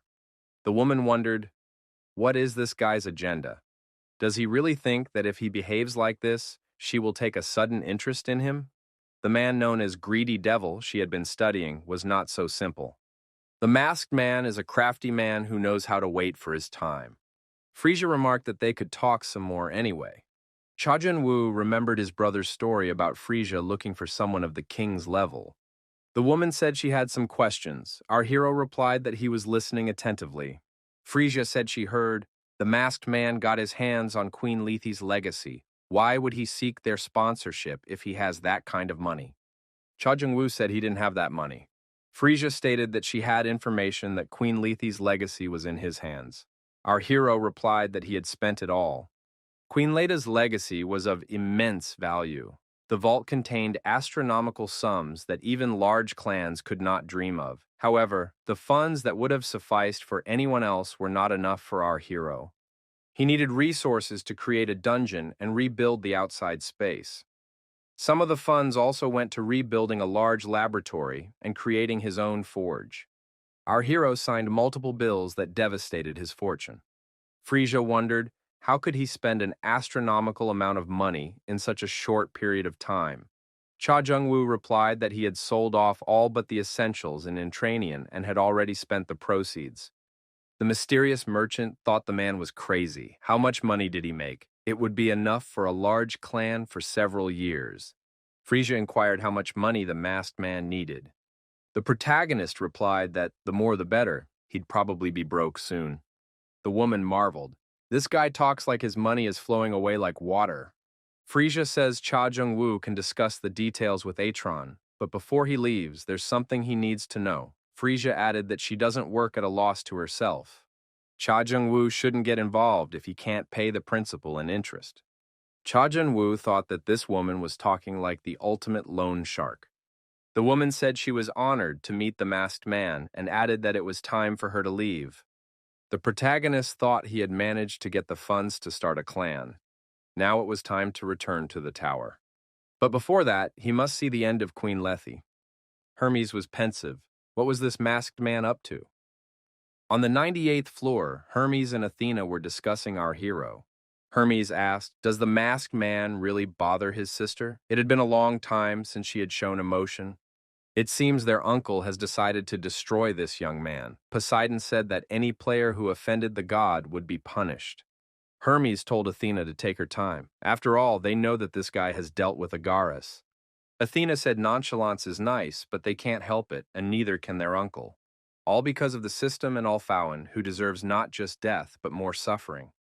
Hermes added that it was the first time he had ever seen Athena worry so much about someone. The others will be shocked when they see it. I wonder how many gods and demons are watching this young man, dozens or hundreds. Cha Jun-woo thought that he was now in the Dungeon of Wealth. The huge guard dropped to one knee and bowed his head before the masked man. The huge doors opened and a demonic rider with an entourage appeared from there. Cha Jung-woo inquired what it all meant. The rider replied that it was all for this young man, their master. Golems, zombies, ghouls, banshees, and even ghosts. The young man thought his loyalties were becoming more sinister by the day. Cha Jung-woo said it looked too flashy and ordered it to be removed. The rider stated that he obeyed the order. Our hero asked how the work on the bone dragon was progressing. The undead replied that they were almost finished. Not the slightest damage could be allowed. Rebecca personally supervised everything. Cha Jun-woo, accompanied by the undead, oversaw the creation of this bone masterpiece. Queen Lethe knelt before her master. Cha Jun-woo asked Ismene if she liked the way her body was dismembered. What would happen if a half-dragon stroked the great dragon? Could Ismene ever have imagined such a thing? Queen Lethe said that Cha Jung-woo could try and check it out. As a dragon, she has always felt the need to be the best at everything, but now she finally feels liberated from the curse of endless loneliness. Is Jung-woo the same ghost the masked man mentioned?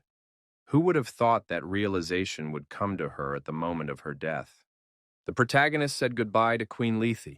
The woman remembered Jung-woo telling her that if she changed her thinking, she would start to notice new things. He would help her do that. Jung-woo then added that Ismene could call him at any time. Ismene thought it was too late. Cha Jun-woo felt the flames of the Queen of Lethe flowing within him. The protagonist sensed the element of fire. Could it be her soul? It resembled a huge ball of energy sealed within his body. That ball was expanding.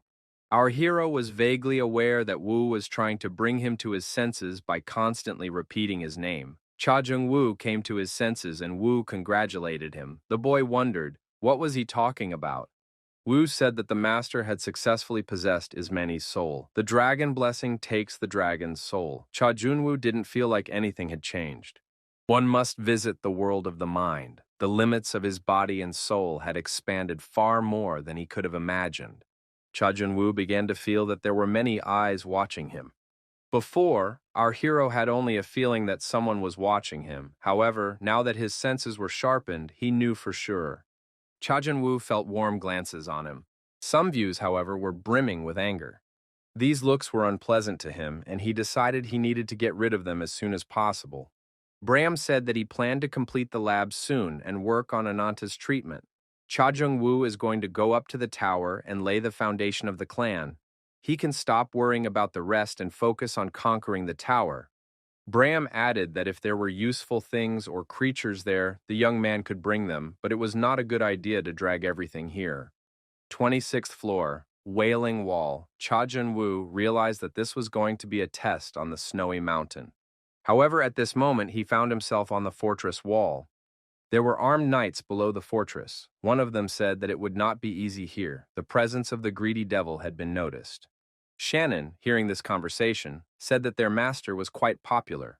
Hanryong remarked that he shouldn't even mess with weaklings. Cha Jung-woo replied that he usually doesn't care about others. For a month, the hero must defend the Tears of Ra, stored inside the Wailing Wall. The protagonist assumed that there are about 1,000 warriors, and it will be difficult to cope with them alone. He will need the help of other players. Shannon inquired of the gentleman, "Is he really going to cooperate with these knights? After all, they consider him their enemy." The leitmotif of the 26th floor is the battle between Ra, the sun god, and Apophis, the magical spawn of darkness. Monsters spawned by Apophis specialize in cold and feel no pain even when torn to pieces. The closer you get to the center of the rank, the stronger the monsters are.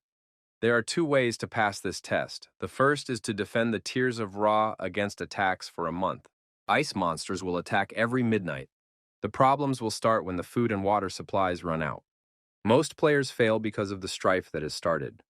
Cha Junwoo took a quick glance to assess the situation, trying to figure out which of the knights to make a temporary alliance with.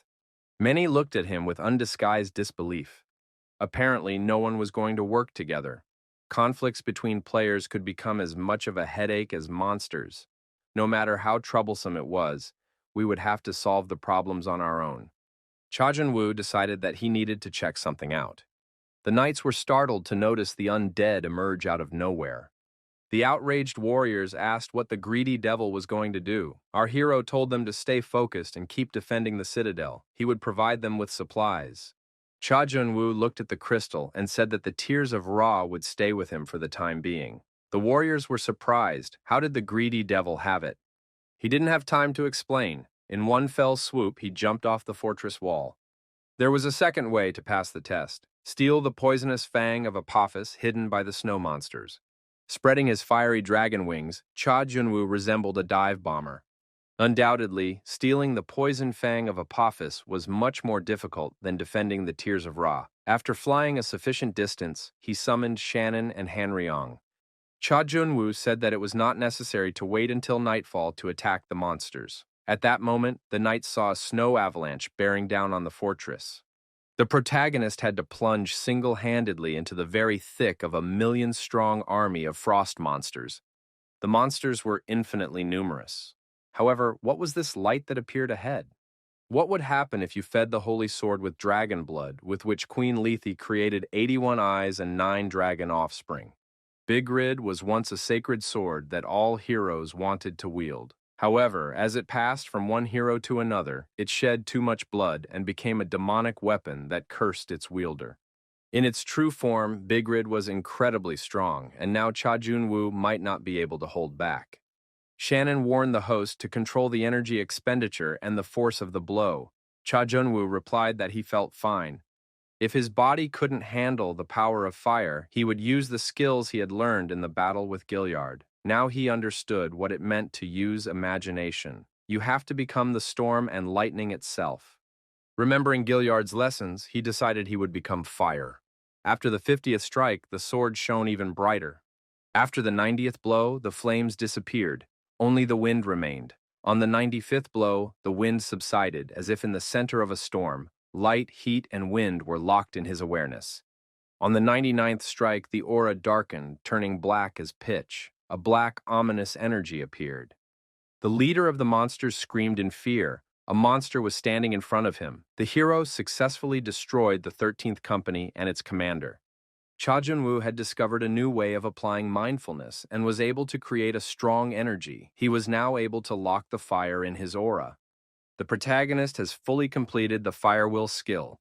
Will of Fire was a form of energy condensed by the player in a complicated way using rain of fire. Looking around, Cha Junwoo saw only ashes around him.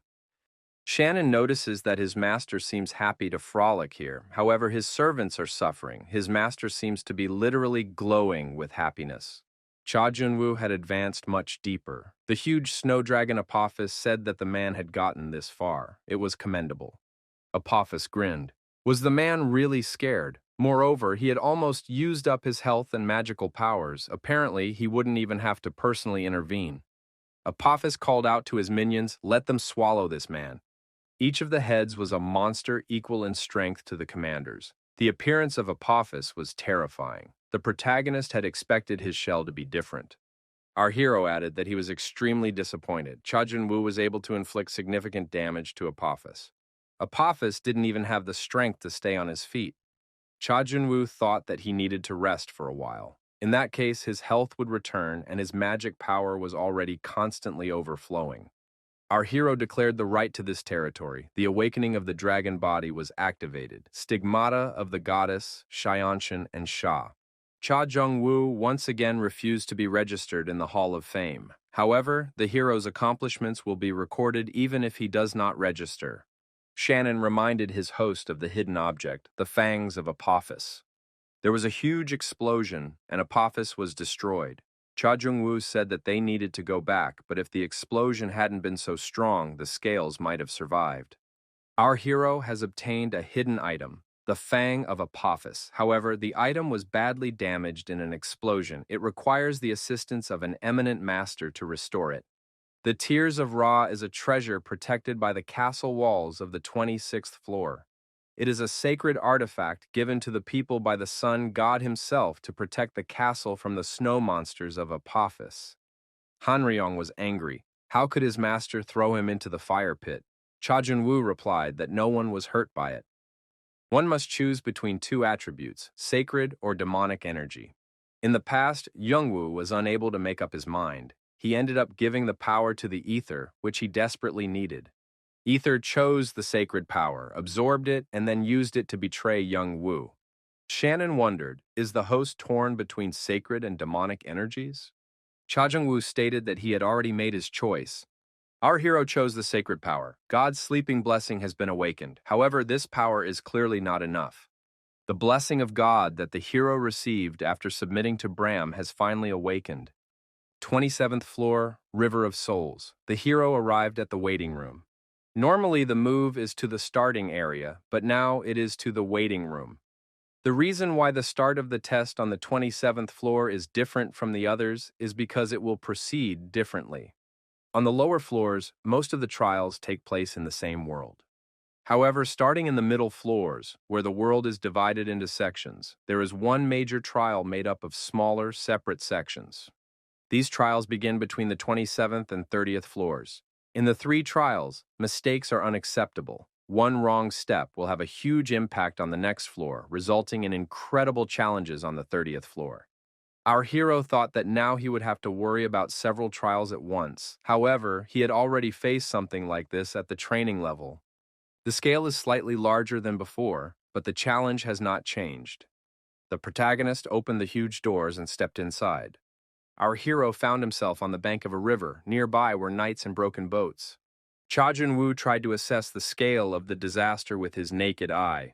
All living things, completing their life journey, go beyond the fringe. However, it is difficult for the dead to reach the resting place on the other side. They have to cross a wide river alone. The river of souls is always harsh, so crossing it is not easy. The hero has just become bodiless and soulless, and it is necessary to cross the river of souls in 49 days. If the hero does not reach his destination in time, he will lose his status as a reincarnated soul and turn into a ghost who will forever wander among the 9 celestial bodies. It is necessary to leave the island safely, avoiding dangers. The shower river is so toxic that it's hard to even launch a boat on it. Therefore, players have no choice but to turn to someone for help. That someone is the carrier and guardian of Karen. Heron has been in the fraud business for years, selling false information to players. Heron also builds boats for a certain fee, provided materials are provided. However, it is impossible to predict the quality of the boat. As soon as Cha Jung-woo appeared, Heron immediately spoke to him. He said he could tell him how to cross the river for a small fee. Cha Young-woo asked Heron what would happen to him if he reported his antics to the bureau. In the end, our hero got the information he needed and disappeared. According to Heron, it is possible to find high-quality material for the ship in the forest. In that case, it will be possible to try out that method. The knights who appeared nearby inquired, "He is a greedy devil, isn't he?" In front of our hero were Hector and Ibrahimovic. Hector wondered if the greedy devil didn't know them. Cha Jung-woo asked why he should know about them. Hector said that he was the 92nd captain of the fantasy regiment, and Ibrahimovic was the second captain. Cha Junwoo thought that the fall of Jeonhwa-do and the beginning of the internal struggle in the Red Dragon had shaken the 8 big clans. A white dragon and a black dragon separated from the red dragon took the empty seat of Jeonhwa-do. Because of the confusion in the tower, new forces emerged, threatening the power of the famous clans. One such force was the Fantasy Regiment. The clan consisted of 108 small clans and units that whirled through the lower and middle floors. Our hero thought they were a collection of small-time bipeds and asked what business they had with him. Hector noticed that it took a lot of materials and money to build a boat. No matter how powerful the greedy devil was, it was quite difficult to gather the necessary things in such a short time. Why don't they join forces? Cha Junwoo thought that these two were forcibly forcing other players to work for them under the guise of cooperation. Is this really how their clan grows? Our hero said he wasn't interested in collaboration or anything like that. Hector shouted that if this guy didn't want to do it the good way, they'd do it the bad way. In the next moment, Cha Junwoo approached Hector and put the knife to his chest. Ibrahimovic looked at his colleague with consternation. What was going to happen to him now? Cha Junwoo asked if Ibrahimovic should be removed and if he wanted to add anything. Our hero found a tree that would not be eaten away by the River of Souls. It was a spectral tree. Our hero, swinging his flaming sword, approached this tree. Cha Junwoo was stacking the cut branches in one big pile. A man was watching our hero from the shelter. The man returned to Ibrahimovic and reported that the greedy devil had begun collecting materials. Ibrahimovic suggested that the greedy devil was gathering hidden elements. It is necessary to complete the ship before the greedy devil does. A ship needs a helmsman, navigator, and sailors to steer it, and the greedy devil is alone. What happens if one ship in the middle of a river is surrounded by several others? It can then be stamped on it. The Fantasy Regiment increased its numbers thanks to seals and oaths to the devil. They literally forced players to join the clan.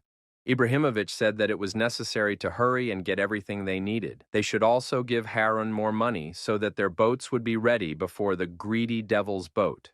When questioned by Shannon and Hanrun, our hero replied that he didn't want Karen, he wanted a great shipbuilder.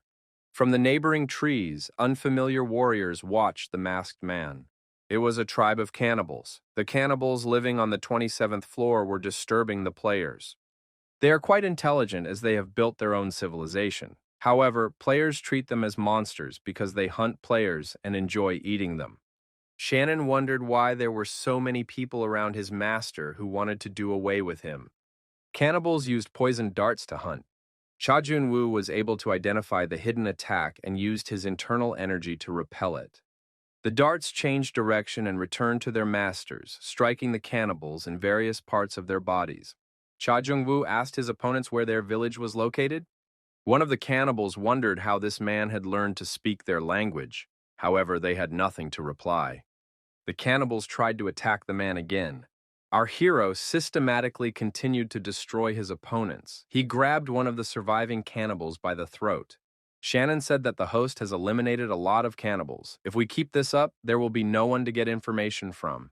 Somewhere on the island, 25 cannibals died. When the chief learned of this, he became furious. The challenge became more difficult.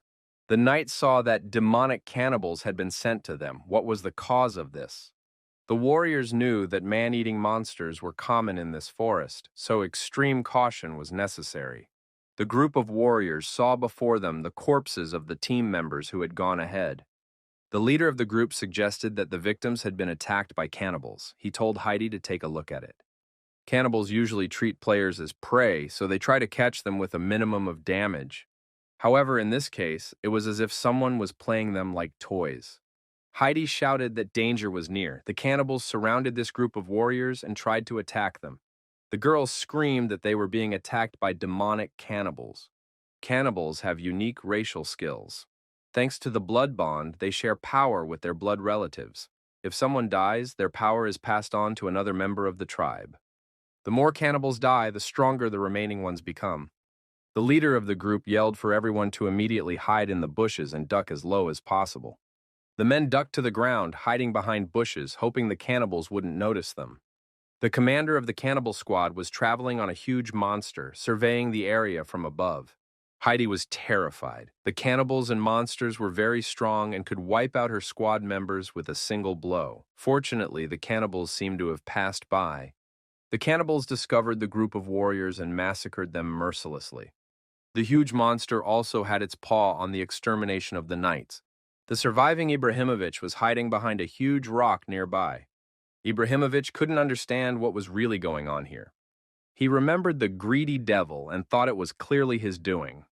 Ibrahimovic thought he needed to get off the island before he got caught by these creatures. Ibrahimovic activated wind speed. His men have hidden a boat on the coast. We need to use it and get away from here. Ibrahimovic saw the boat and thought he was saved. There were only a few steps to go to it. Suddenly, a monster appeared, and its huge paw hung over the wooden boat. The monster laughed and said that he had found that rat. Ibrahimovic fell to his knees in fear. The monster played the man like a toy. He waved Ibrahimovic around, holding him in his hand. Bleeding, the man thought. Will he die this way? Suddenly, the monster was attacked by a masked man with fiery dragon wings behind him. The monster was scared of our hero swinging his sword. Ibrahimovic couldn't understand what was going on. Why was that monster so scared? The demonic cannibal had been destroyed. The difficulty was increased, and the demonic cannibals began to appear more frequently. The demonic cannibals pounced on our hero and screamed that they were about to destroy him. Everything happened exactly the opposite. The protagonist easily defeated these monsters and said that it was very boring. The cannibal chief learned that the masked man had caused a commotion in the village. He sacrificed the low-level priests and began a new prayer. The cannibal king was very close. Prayers were answered, and the chief began to change. Our hero thought, at last there is a cannibal king. Cha Jin-woo hoped that the cannibal king would prove to be better than Apophis's shell. The terms and conditions stated that he lived on an island. Cha Jin-woo spread his wings and flew towards that island after pushing off. Our hero approached the cave where the cannibal king might dwell. The monster growled, "Is this really the man who hurt my children?" Cha Jin-woo silently drew his sword and prepared for battle. The cannibal king marveled. Did the man really decide to use the fire of fear? The flames of hell against the king of the dead is even funny. The monster said that he was blessed by the river of souls itself and washed by the water of fear. Like water quenches fire, I can easily handle this man. The protagonist thought that according to his brother, this monster was a difficult opponent. Jungwoo had a hard time dealing with this monster, and on top of that, he had the help of his Artia comrades. Cha Jung-woo said that the cannibal king talks too much. Our hero jumped high up and swung his sword and attacked the monster from behind. With one blow, the masked man destroyed the demon king. The young man thought that this monster was nothing special. However, it was a hidden boss in charge of an entire stage. So why did it turn out to be so weak? The masked man thought that he wasn't interested in this monster anyway, but in the group of low-level cannibals that were huddled fearfully against the cave wall. The cannibals were truly gifted warriors, carpenters, and shipbuilders, and their elders knew the secret of a boat capable of crossing the River of Souls. The vessels they built were useful in finding hidden routes. Jungwoo also used their boat to meet her second teacher, Lana. Our hero would also like to see her. Cha Jung-woo asked the cannibals, even though their king had died, if they still wanted to keep his legacy. The masked man added that if the cannibals wanted to live, they should obey him. Our hero used a hidden item, the token of the cannibal king. Cha Jung-woo decided to build himself a boat with the help of cannibals. Because of the use of the token, the cannibals felt the impact on their minds. However, they tried to resist and cried out that they could not be slaves to this man. Cha Chun-woo told the cannibal elder that if he continued to resist, he would have to destroy everyone behind his back. The elder tried to object, but our hero said that bargaining was inappropriate here. All must recognize this token or they will be destroyed. The elder became saddened and agreed to this act of coercion. Our hero initiated the bond of the tribe and was given the title of leader of the cannibals. Cha Jung-woo successfully declared the cannibal island as his territory. The protagonist thought that whoever had created the 27th floor like this had a twisted sense of humor. They want the player to take over the territory, but they don't want him to stay on it. Baylock, a lover of various poisons, was interested in this island. Our hero's brother gave him the coordinates. Baylock is probably still using the island. Cha Jung-woo thought he'd like to find and destroy Balok's base, but he can't search the island all the time. Our hero summoned the undead and said he needed help. Players trapped by the cannibals said they almost became fodder for them. How can they thank the masked man for saving them? Cha Jung-woo replied that there was nothing to thank him for. There is a ferry nearby that they can take to the big island. People wondered what they should do now that they were left alive. They should try to follow the greedy devil. However, this man caused everyone to be terrified and trembling. They were very afraid of him. Heidi and her companions saw people not far away in the woods. Did they really escape? Heidi wondered what had happened to them.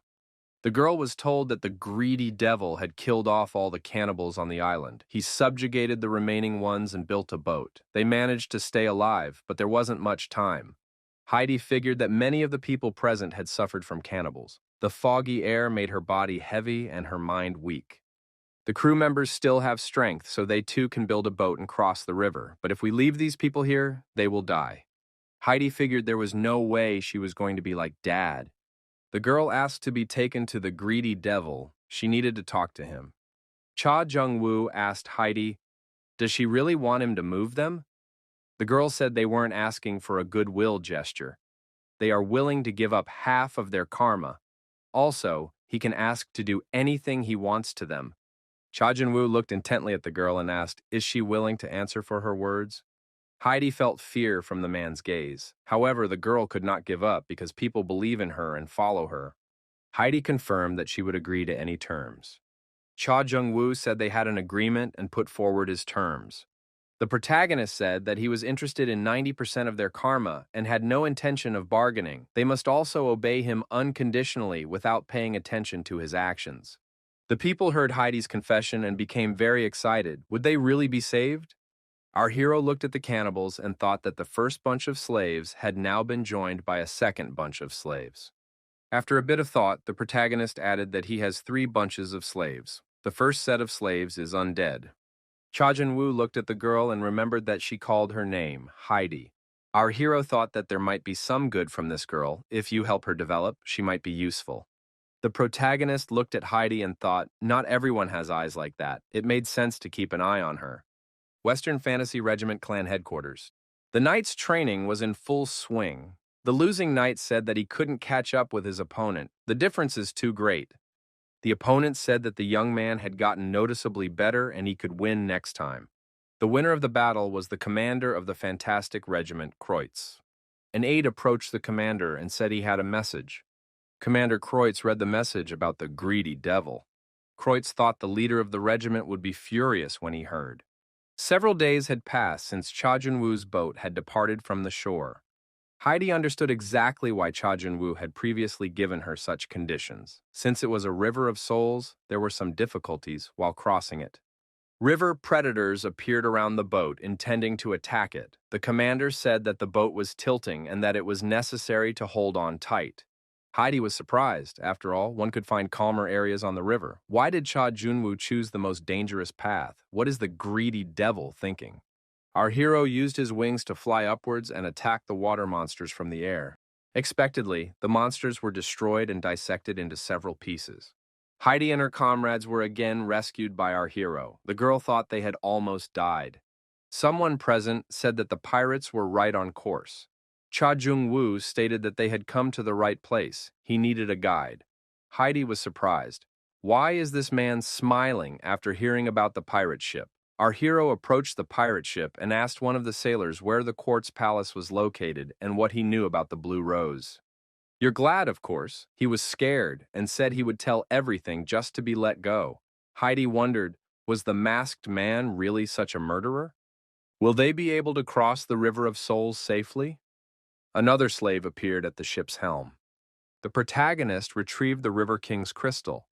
The young man thought she might like that sort of thing. Blue Rose, Lana. This was Jong-woo's second teacher and the ruler of the 28th floor. Their first meeting was not a pleasant one. They clashed over a small misunderstanding. At the time of the battle, Jong-woo, who had reached the third awakening, had gained the heavenly wing and believed that he had no equal. As a result, Jung-woo was defeated. In addition to having excellent magical skills and mastery of the sword, Lana was also a bold and charismatic woman capable of charming anyone. Lana struck Young-woo to the core. After that, Young-woo started to follow Lana. He annoyed her at first, but at the same time amused her by resembling a devoted puppy, and eventually she opened up to him. Thus began their close relationship until Young-woo died. Even during the war with the 8 big clans, Lana had been at Young-woo's side until the very end. Even though she had almost exhausted her strength, Lana had no regrets. The summer references said, as if she was in a quartz palace somewhere in the River of Souls. Cha Junwoo wanted to find out what kind of person she was. It would be great to invite her into his clan. Our hero thought if what these pirates said is true, she must be here somewhere. The protagonist looked at this crystal and thought that the bribe should work. If it didn't work for her, he had plenty of other pebbles. Cha Junwoo raised his hand and said that it was necessary to stop the ship. After that, our hero easily jumped over the side of the ship right into the water. Heidi thought this guy was crazy. The girl shouted that he must be stopped because the water of the River of Showers is toxic. Cha Junwoo thought if one covered his body with fire wings, one could overcome the effects of the toxin. The protagonist found himself underwater, with souls reaching out to him from below, saying that there was a living person in front of them. The god Azrael from the top floor smiled at our hero and blessed him. Cha Jung-woo thought that Azrael apparently considered him his apostle. It was to our hero's advantage. Cha Jun-woo began to dive into the underwater world. An underwater building appeared from behind the rocks, and the young man realized that he had found the Quartz Palace. As he got closer, Cha Jun-woo realized that this palace was destroyed, no stone left on the ground. The Quartz Palace was originally protected by a barrier, but it fell and the river destroyed the building. In addition, there were traces of a fierce battle everywhere. There were jewels floating everywhere in the water. They were treasures from Lana's collection. Our hero saw a necklace with a red stone. This necklace Lana received from Young-woo as a Teacher's Day gift. Lana smiled and thanked him for the gift. Our hero saw an undead on the main throne. Could it be Lana? On board the ship, the knights were worried. The greedy devil had abandoned them and jumped into the river. They assumed he was crazy. What were they to do now? Heidi tried to calm everyone down and said that the masked man would be back. Until then, we need to stay where we are. Ships appeared on the horizon. They were approaching inexorably. Our hero was still standing in front of the undead throne and examining it in great detail. Cha Jung-woo imagined Lana as her brother saw her.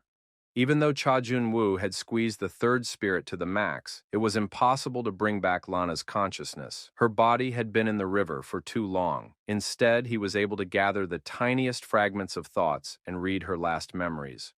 Lana asked how Benteke could do such a thing. The young man replied that his precious maiden, his queen Lana, did not blame him, for it was all the result of her actions.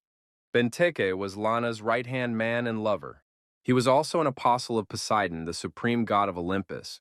Led by Lana, apostle of Keto, goddess of the seas, and Benteke, apostle of Poseidon, the Blue Rose pirates occupied the 28th floor and made a name for themselves. However, when Lana lost her strength by supporting Young-woo, Benteke staged a coup. Benteke reminded Lana of her words, "The strongest man gets everything." Benteke remarked that he was the strongest right now and she was weak, so if he took everything from her, she would have nothing to object to. The girl remembered that moment when they had been close, when she had trusted him. Lana screamed loudly and said Benteke's name. However, this guy straightened up the girl. The protagonist, being in close proximity to the throne, realized how things were really going. Cha Chun-woo thought he now knew the reason why he disliked Poseidon. He and Benteke were destined to become enemies one day. Our hero received Keto's sacred artifact, the enchantment of seawater. An unexpected task has been created. Keto, goddess of the ancient seas, holds a deep grudge against Poseidon for destroying her apostle. It is Keto's will that Poseidon's apostles must be destroyed. The protagonist can control the minds of water monsters and their kings. However, the amount of magic power used and the probability of success depend on the type of monster and its level. Our hero felt a strong energy. Perhaps it was the power that made Lana the ruler of the 28th floor. Moreover, Cha Jun-woo felt Keto's resentment over the loss of the apostle. Our hero decided to try out his newly acquired abilities. Cha Jun-woo decided to deal with Benteke first. The approaching ships bore the crest of the clan led by Benteke, the Triton. Cha Young-woo was indignant. Was Benteke really going to attack his ship? Our hero realized that Poseidon had noticed him and decided to attack first. Cha Jun-woo spread his fiery dragon wings and flew up into the sky. He chose a position convenient for launching an attack. Heidi took command of the ship and ordered them not to give up their positions. One of the warriors shouted that it was necessary to pile on the oars, thus increasing the speed of travel. A young man from the enemy ship shouted for all those in the boat of the greedy devil to heed his words. The king of the seas, Benteke, whom he serves, said that it was the will of the gods that he would punish the greedy devil. However, they are willing to spare those who will throw down their weapons and surrender. The man added that he would give a moment's reflection from that point on. All those present on our hero's ship were frightened, for it was not in their plans to die here. The enemy ship split our hero's ship apart and it sank. The men floundering in the water shouted that they were surrendering. The wily young man said he had promised to spare them, but rescue was out of the question. The people in the water were puzzled, how to make sense of it. Suddenly something came from somewhere and an explosion erupted on the ship. Heidi saw the fire tornado destroy everything in its path. Everyone present saw that this was the greedy devil's shenanigans. The rivals decided to take him prisoner. The villain, waving his sword, said, "Finally, the greedy devil has appeared. He, a follower of Poseidon, the god of the seas, will easily be able to block the opponent's fire." In such a case, our hero called to the aid of sea monsters which, approaching, surrounded the enemy ships. The opponent was terribly frightened when he saw that the river kings were against him. Predators attacked the bottoms of their ships.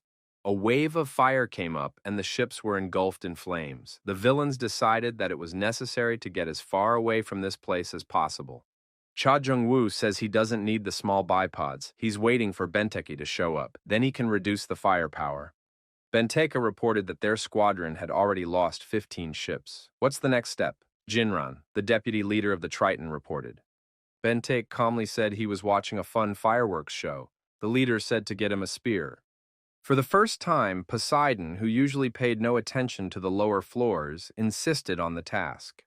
It means that the greedy devil has offended Poseidon in some way. Benteke thought that after a long time, there was someone who could entertain him. Benteke raised his spear upward and summoned the storm. Our hero was hovering over the sea and watching a storm coming, accompanied by lightning.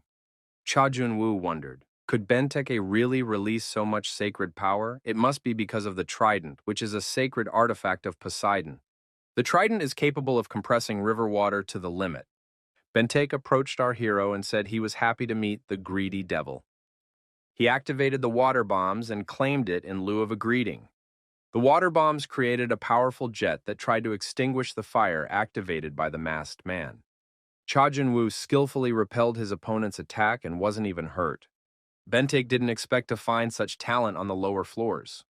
The protagonist swung his demonic sword and brought its power down on his opponent. On Cha Jun-woo's chest, the red stone from the necklace found near Lana's body was glowing. Benteke noticed the necklace and said that the thing looked familiar. Was the greedy devil really in the quartz palace? He added that the necklace reminded him of 2 dead men and now his mood is ruined. Poseidon wishes to punish the masked man and continues to follow him. Athena gives our hero her blessing and hopes for his victory. The divine community of Olympus is silenced by the tension between Poseidon and Athena. The opponents found themselves facing each other again.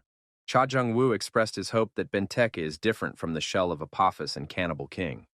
Our hero activated Dragon Body Awakening, the 3rd spirit. Benteke wondered, when did his opponent have time to get so close so quickly? Judging by the eyes, the masked man is just like him.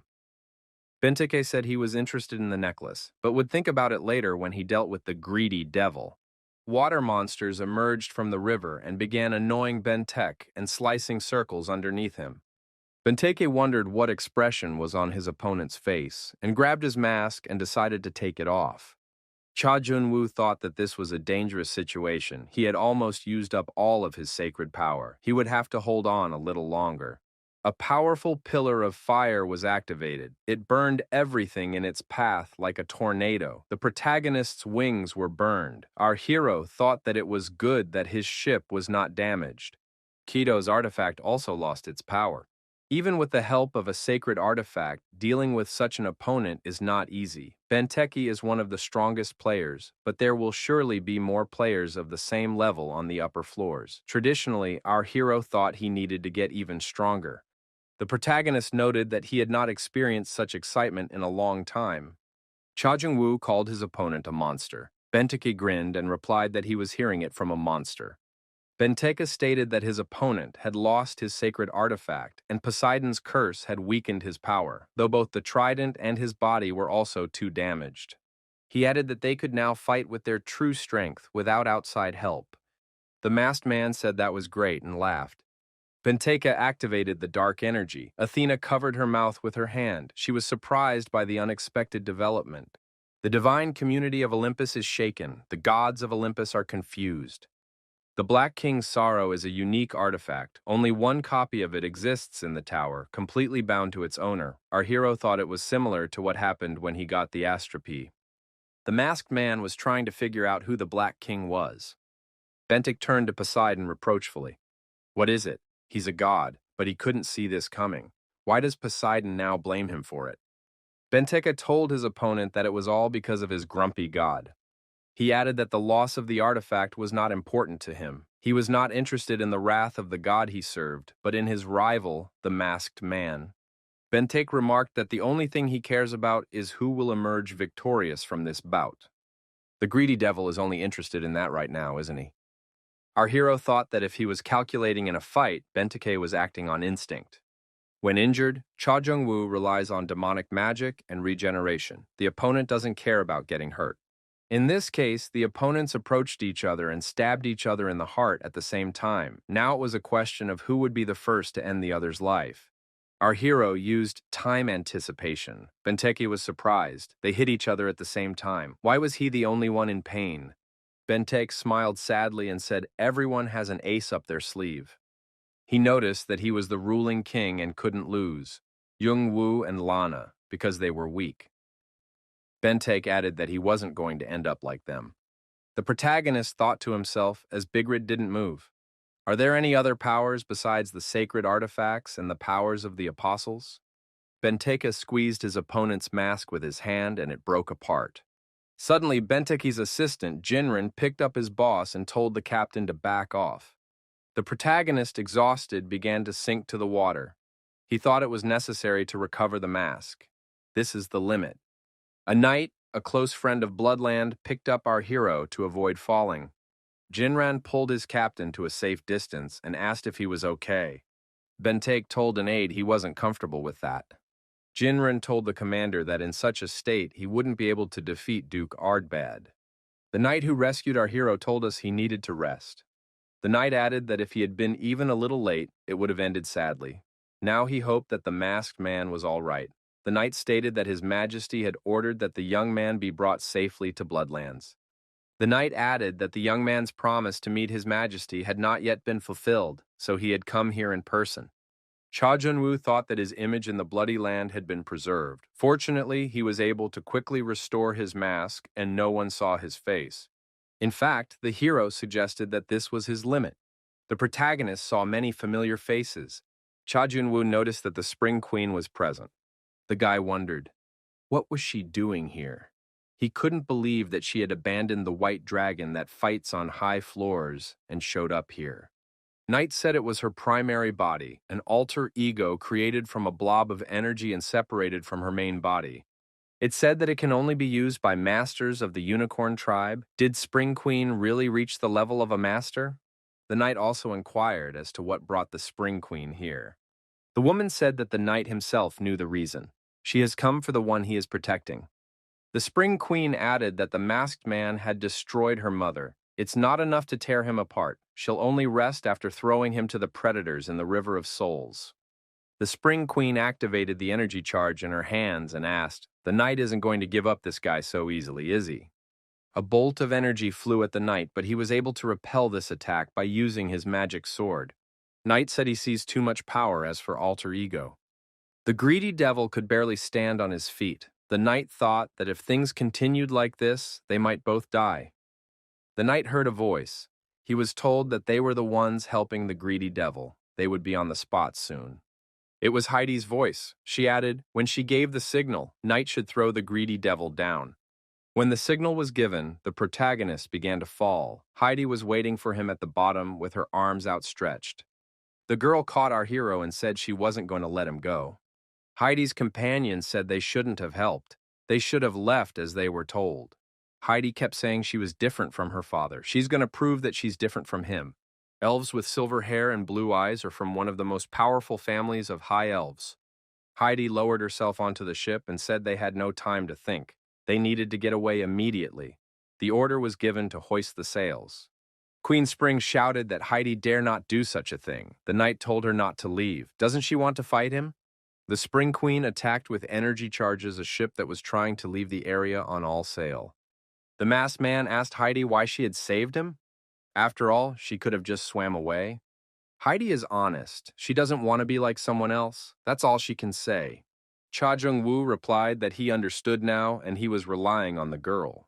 Heidi smiled and thought that greedy devil was human too. Before, she had seen him as a monster. It was hard to believe he had that side of him too. The elf girl said that the young man could rest here in peace. He was safely looked after. The protagonist could not realize where he was. Nothing could be seen. A young man who suddenly appeared nearby said that Cha Chung-woo was calm and sleeping soundly. He was living quite well. Our hero immediately realized that this was demonism. Cha Jun-woo asked his interlocutor, was he the one who had summoned him here? The interlocutor said that they are like twins after all. He is a part of Cha Jung-woo. If his younger brother wanted to see his older brother, it wouldn't be a problem. Cha Jun-woo grabbed his opponent by the throat and told him not to say those words. The opponent couldn't believe that Cha Jun-woo had gotten angry over a single phrase. Where did his composure go? Cha Jung-woo wondered why his interlocutor had called him here. The interlocutor told Cha Jun-woo to take a look at himself. Isn't he too weak? He's got a lot of great stuff, the Philosopher's Stone, the demonic dragon body, Big Rid. The interviewee said he watched the battle with this guy. It was very bland and boring. The interlocutor asked, is Cha Jung-woo not doing well? You have to work much harder. Only then will he be able to fill his empty stomach. Our hero opened his eyes and rose in bed. The voice of the interlocutor said that he was giving another chance. You have to work harder, and we must not forget that this is really the last chance. Demonism slept in the Philosopher's Stone. It probably unlocked the hidden function of the stone and helped our hero to heal. Cha Jun-woo thought that even if he used a regeneration skill, he wouldn't be able to achieve such a recovery speed. The cannibal elder came into the room and said that they were still being pursued by the other factions. Where should the ship go now? Cha Jun-woo replied that there was one hiding place that would be perfect for them. In that case, they would head to Balok Fortress. Balok Island was originally surrounded by protective walls, so it was quite difficult to find. However, thanks to the amulet, it is possible to trace Balok's memories and determine the exact location of the island. The fortress that Anti-Venom Balok took a long time to build is the perfect hiding place. You can't just get on the island. Once past the fog, the defense system activates. Cha Jun-woo, with the ball in his hand, tried to neutralize the defense system, repelling the invasion of demonic energy. Heidi said the masked man shouldn't exert himself in such a state.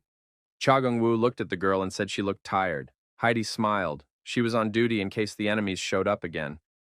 Cha Jung-woo and Heidi turned their attention to the massive explosion that occurred on the island. The girl walked to the side of the ship and looked at what was happening on the water outside. Everywhere, various pieces of wrecked structure peeked out of the river. Heidi figured he didn't just let his aura out for no reason. As I expected, he's a scary man. The ship was approaching the island. The command came, prepare, anchor. Cha Jung-woo and Heidi, accompanied by their team, went ashore at the river port. The masked man looked around, thinking that nothing he had seen in the diary had survived. Heidi looked forward in surprise. This was something she hadn't expected to see here. The town square was completely empty. Where had everyone gone? Heidi's companion said it all looked very strange. Our heroes looked into the neighboring house, the door of which was open. There were no signs of life anywhere, kitchen utensils and open books lying around. It's like all the residents just vanished. One of the knights was pointing his finger somewhere with surprise. From the top of the city tower, a long flag with Archia's coat of arms on it hung down. Did this island really belong to Archia? Cha Jung-woo said he'd look around upstairs, and Heidi and her men would go downstairs. Our hero told the girl to make sure no one else went in there. The protagonist began to guess what might have happened here and cursed foully.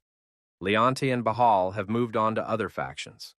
But it was Baylock and Vera Dune who were directly involved in bringing down Young-woo.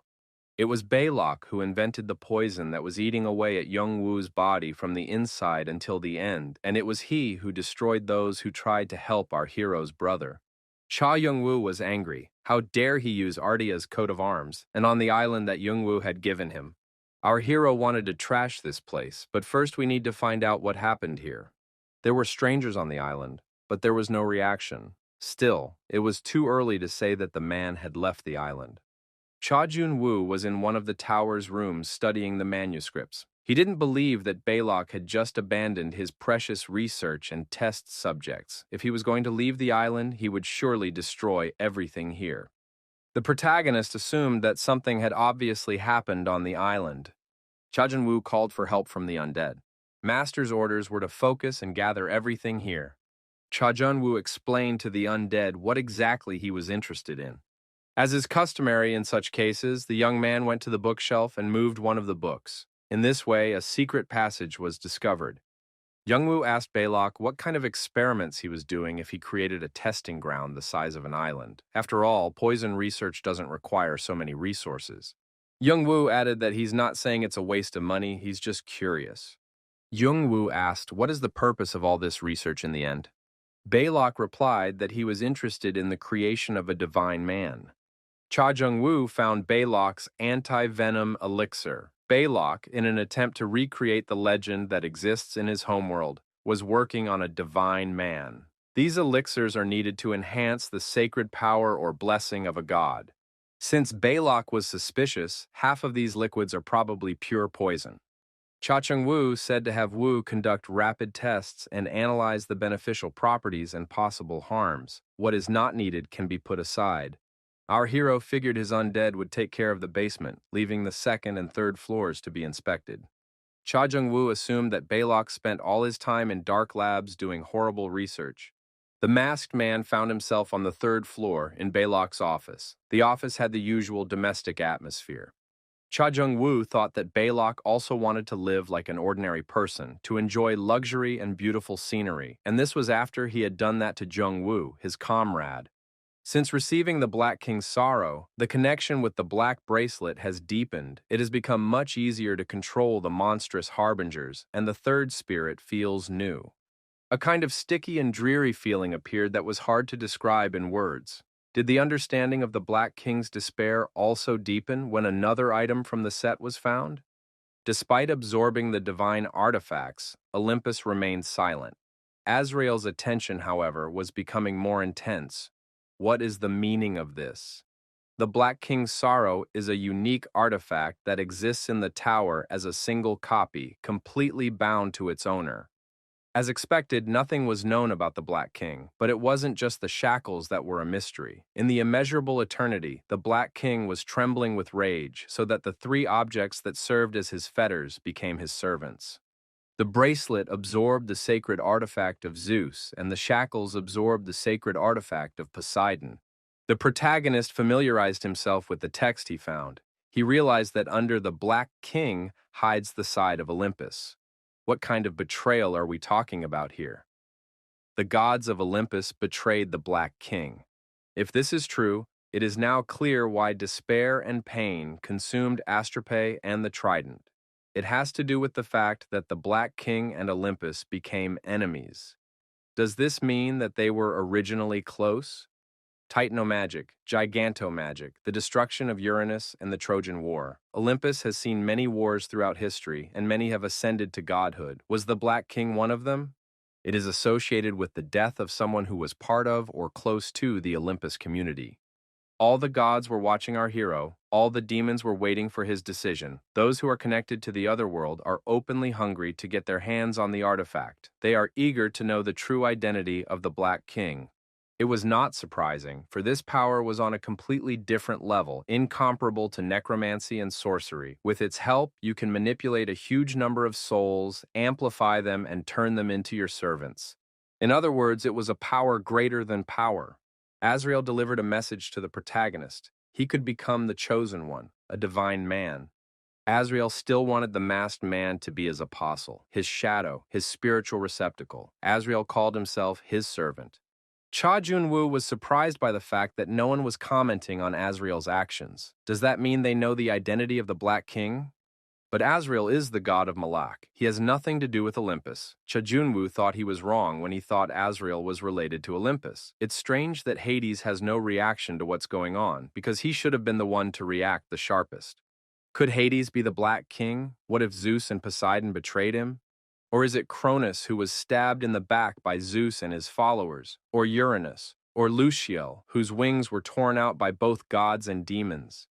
To narrow down the list of candidates, you must unlock the information window. Adora said that each artifact would take the form of a sabaton and gorget bracelet, and coincidentally, Olympus is held together by three gods, Zeus, Poseidon, and Hades. So to get the gorget, you'd need Hades' magical helmet, the kunin. The sacred object usually belongs to the apostle, but it is not known if the apostle of Hades is in the tower. Cha Junwoo thought that he would have to look for him another way. The three brothers of the Cyclops must be well aware of the kunin. We must find those who made the sacred artifacts for Zeus and his brothers. Wu told the host that he had brought everything he had asked for. The man lay motionless in bed, a servant standing at his headboard. The man suddenly opened his eyes and looked in surprise in front of him. The servant shrieked in surprise. Finally, the master woke up. Benteke grabbed the servant by the throat and asked where Jinran was now. The door to the room opened, and Jinran appeared on the doorstep. He brought food to the commander and said that it was not worth torturing an innocent. Benteke tossed the servant aside and said that he had not asked Jinran to intervene in the fight. Jinran calmly placed the tray of food on the table. Benteke, looking at the calm Jinran, decided he needed to calm down. If he let his selfishness take over, he would end up like Lana. Benteke told Jinran that if he did it, then that's the way it has to be. Jinran thanked his boss for understanding.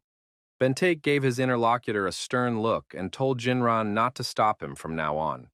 The aide bowed to the commander and said it wouldn't happen again. Benteke was surprised to think that his arm wasn't recovering. However, he is under the protection of Poseidon, so he can easily repair his damaged body with divine power. An apostle is the incarnation of God, both spiritually and physically. The protagonist held Benteke's hand in his and thought it was a dainty and very nutritious prey. Our hero received an indignant message from Poseidon, but he finished the takeover.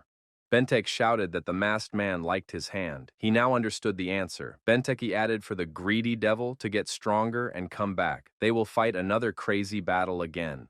Cha Junwoo had received a great number of divine blessings. Existing and hidden divine blessings mixed and responded to each other. The absorbed blessing of Poseidon spreads throughout his body. Divine blessing was weaker than demonic or dragon blessing. However, our hero decided that now even that would be enough. Cha Junwoo began to feel every cell in his body change. It had an effect even on the dragon body. Perhaps with the divine blessing, the masked man would be able to awaken the demonic dragon body. Understanding of Poseidon has also deepened. Now we must wait for progress in other aspects as well. Our hero's affinity with aquatic properties has increased. The control over the water properties had improved. This was exactly what Cha Junwoo had been waiting for. The attribute of water reigns supreme on this floor of the River of Showers. For our hero with an affinity for fire and dark properties, it's an unfavorable environment. However, he now had everything. If just one hand had such an effect, he was looking forward to consuming Benteke's entire body. The masked man told Benteke to wait for him. Nikki, the phoenix bird, asked his host if he was okay. The protagonist thought that past events had disturbed Nikki greatly. The dragon said that the master was too reckless this time. The host had many opportunities to summon them, from Newt to Waltz. However, the master decided to fight alone, entering into excitement and rampaging. He is not like the heartless, greedy devil he used to be, but he's not the kind of person who loses his mind in the heat of battle. Cha Junwoo thought that he had nothing to say for himself this time. Something terrible was imprisoned in our hero's mind.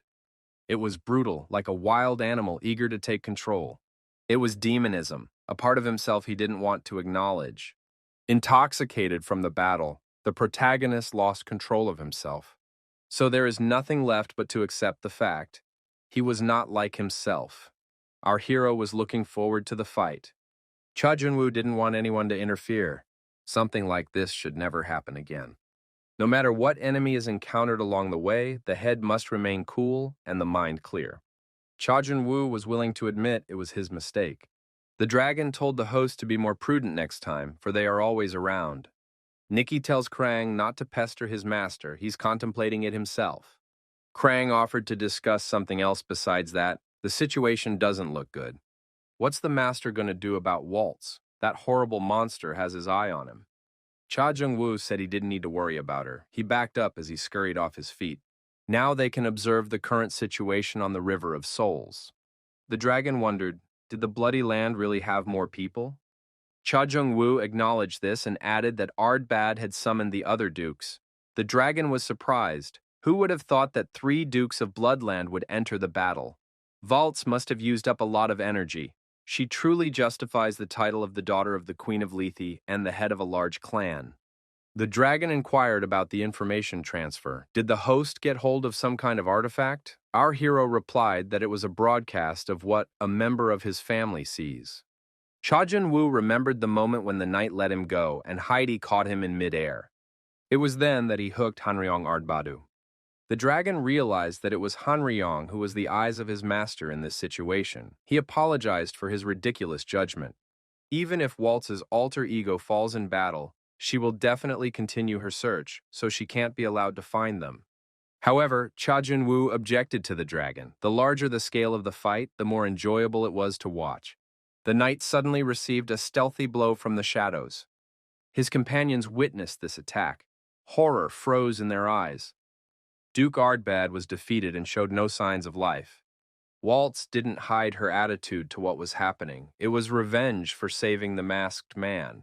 Her companions cried out, how dare she raise her hand against the Duke of Ardbad? They would never, ever forgive her for that.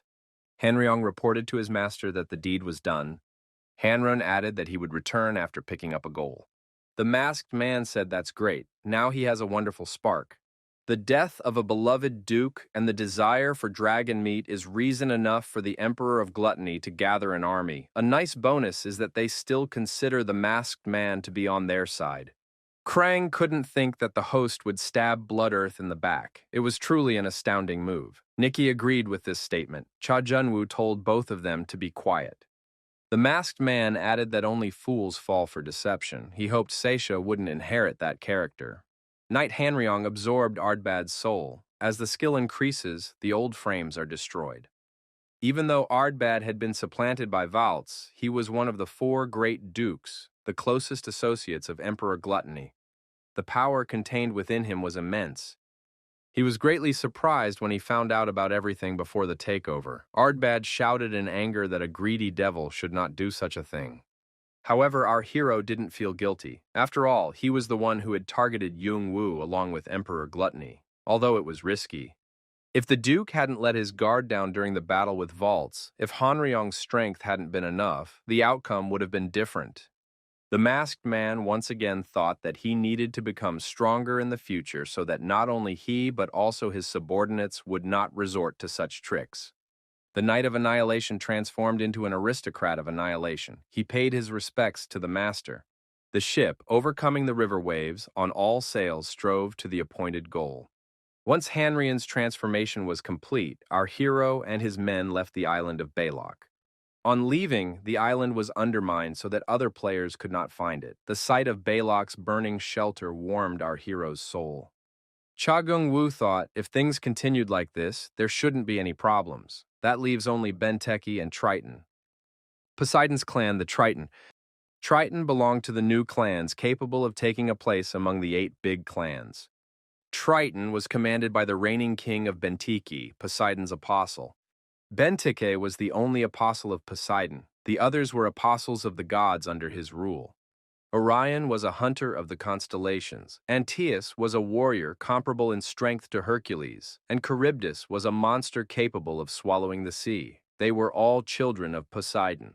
Perhaps the reason why the quest mentions apostles is because of Poseidon's children and their chosen ones, who are also considered Poseidon's apostles. However, Cha Junwoo thought that it was dangerous to deal with Benteke and Triton at once.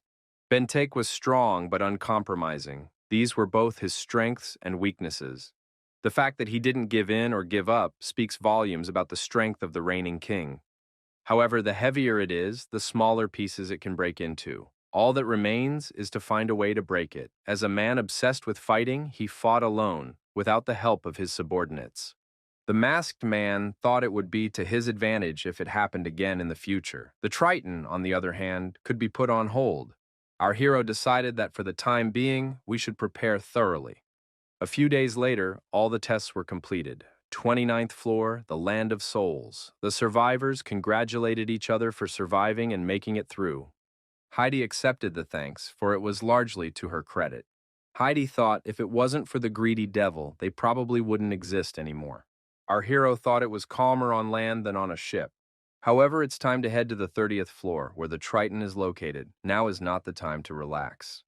Heidi called out to the young man. Was he really leaving? Heidi reminded him that the arrangements had already been made. Cha Jung-woo agreed with the girl. Heidi figured they had passed the 28th floor, just like the greedy devil had said. She had no reason to stop him. The girl tried to find the answer for herself. Why did she want to hold on to this man?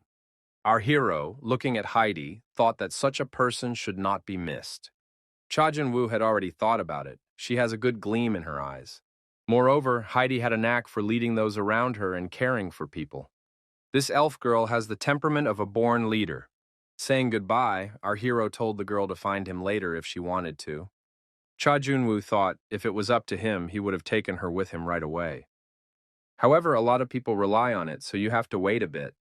The huge castle was located on top of a cliff, standing on the bank of a large river. Jinran walked out the door. The visitors asked him what had happened to the captain.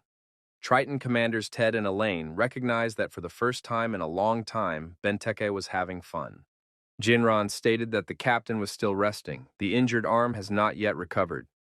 Ted said reproachfully, if Jinran had served the captain properly, this wouldn't have happened. Jinran knew that Ted didn't like the fact that he was the captain's right-hand man. Jinran said that Ted could think whatever he wanted, but there were more serious things to worry about right now. Jinran added that the greedy devil was headed here. The masked man was seriously injured during the battle with the captain, but he appears to have recovered somewhat by now. It was reported that he had passed the 29th floor and reached the 30th floor. We need to take action before he recovers fully and comes here. Ted thought about the information he had received. A smug Ted asked his interlocutor, does it really matter? Ted reminded him that the soul test was difficult, and the floor was limited in time.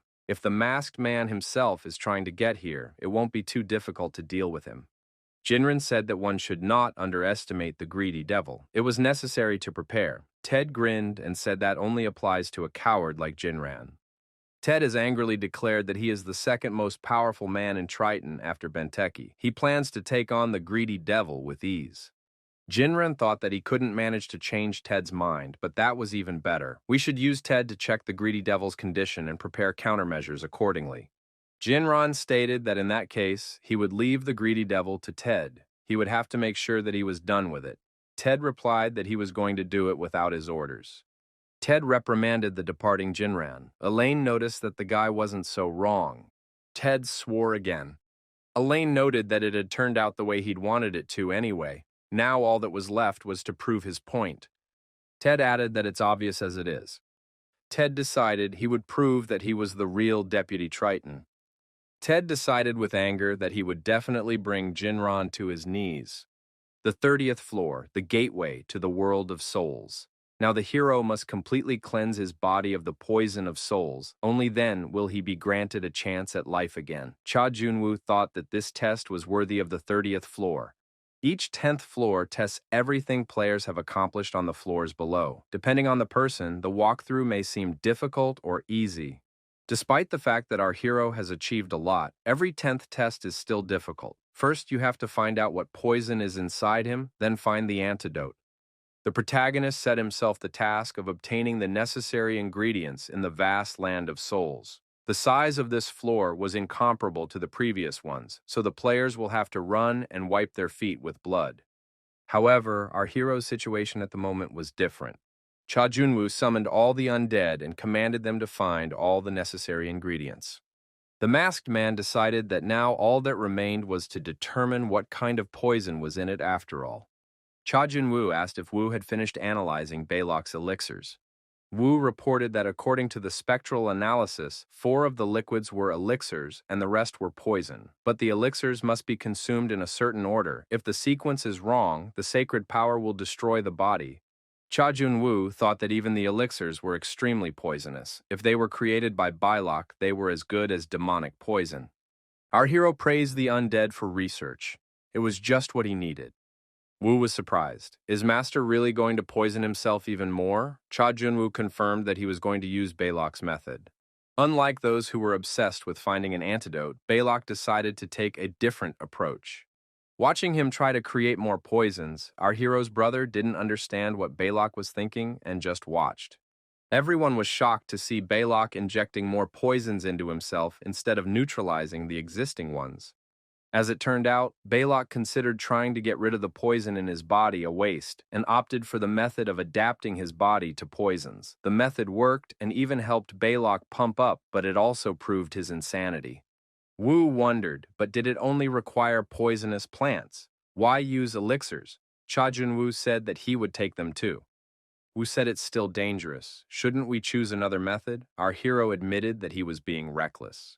The protagonist stated that it was necessary to do so in order to obtain the poisonous blood. Poison blood is the name skill that brought anti-venom notoriety. Thanks to his immunity to poisons, this skill allows him to turn blood into a deadly toxin. This toxin can be so strong that it fills the entire nearby environment. Even Balok took a long time to refine the poison blood. Cha Junwoo decided to take a risk because he wanted to become stronger. Of course, this was not a spontaneous action. Our hero made this decision with insurance in mind. Coolness helped the masked man not to lose his head in any situation. Thanks to his composure, he was able to cope with the situation while maintaining his rationality and clarity of mind. In addition, regeneration increased his self-healing speed. Cha Junwoo poured the liquid into himself and hoped that he would succeed. Once he got hold of the poison blood, he would immediately take the elixir. Our hero wondered, why is there no reaction? However, after a while, the absorbed component began to attack the player. Internal organs began to deteriorate. Urgent measures must be taken. The skill regeneration was activated. A new skill was created. The hero gained resistance to poisons. Our hero was wondering if the changes were due to the demonic dragon body or due to the constant regeneration and adaptation of the body. Either way, it looked very easy to use. Besides, our hero could appropriate any poison if he tried it out. Now it remains to check what the real effect of this skill is. The masked man returned again to the harbor where the Triton ships were stationed. Cha Junwoo told the undead that they had a job again. The guy took out his knife and made an incision on his arm to make blood appear. In fact, the residual poisonous blood wasn't really that necessary. After all, he had Wave of Fire, a more powerful skill.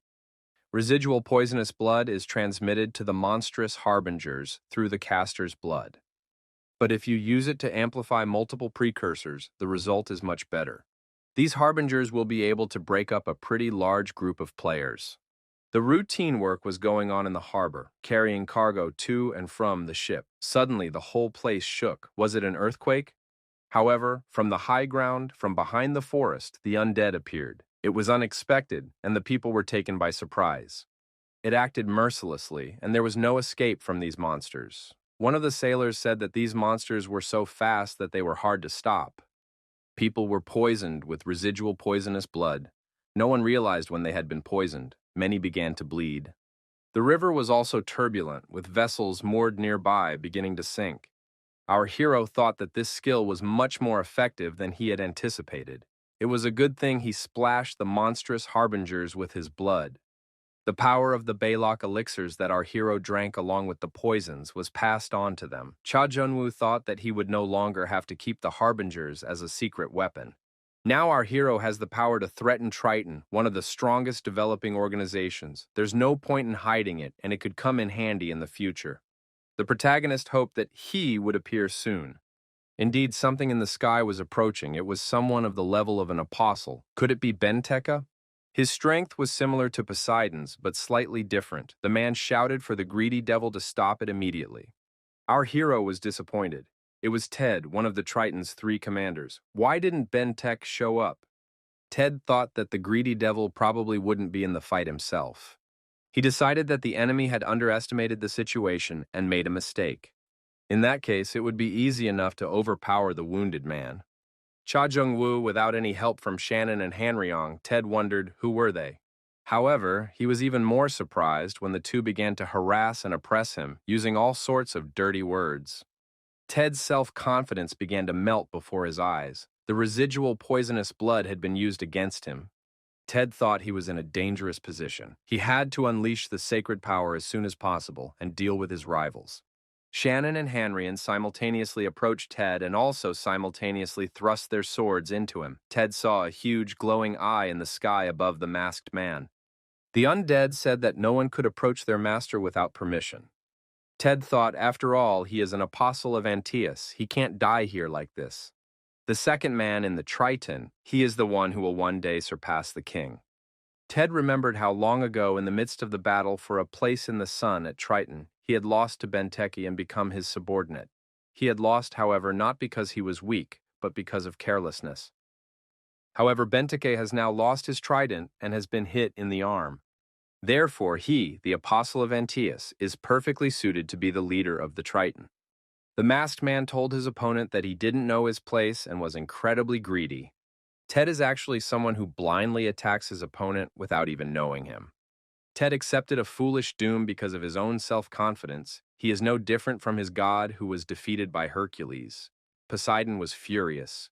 Cha Jung-woo thought, does this mean that parents can't tolerate their children's insults? That seems like a funny thing to say. However, Poseidon's anger won't be able to change anything.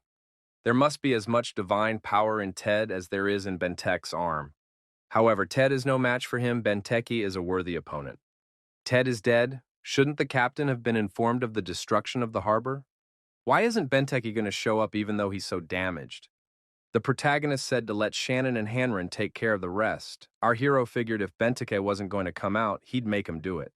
In the vicinity of the tower began to talk about the 30th floor port of Triton being destroyed. The legendary Ted died without even being able to do anything. It was all the fault of the greedy devil known on the lower floors. This is one of the newcomers who has been on everyone's lips lately.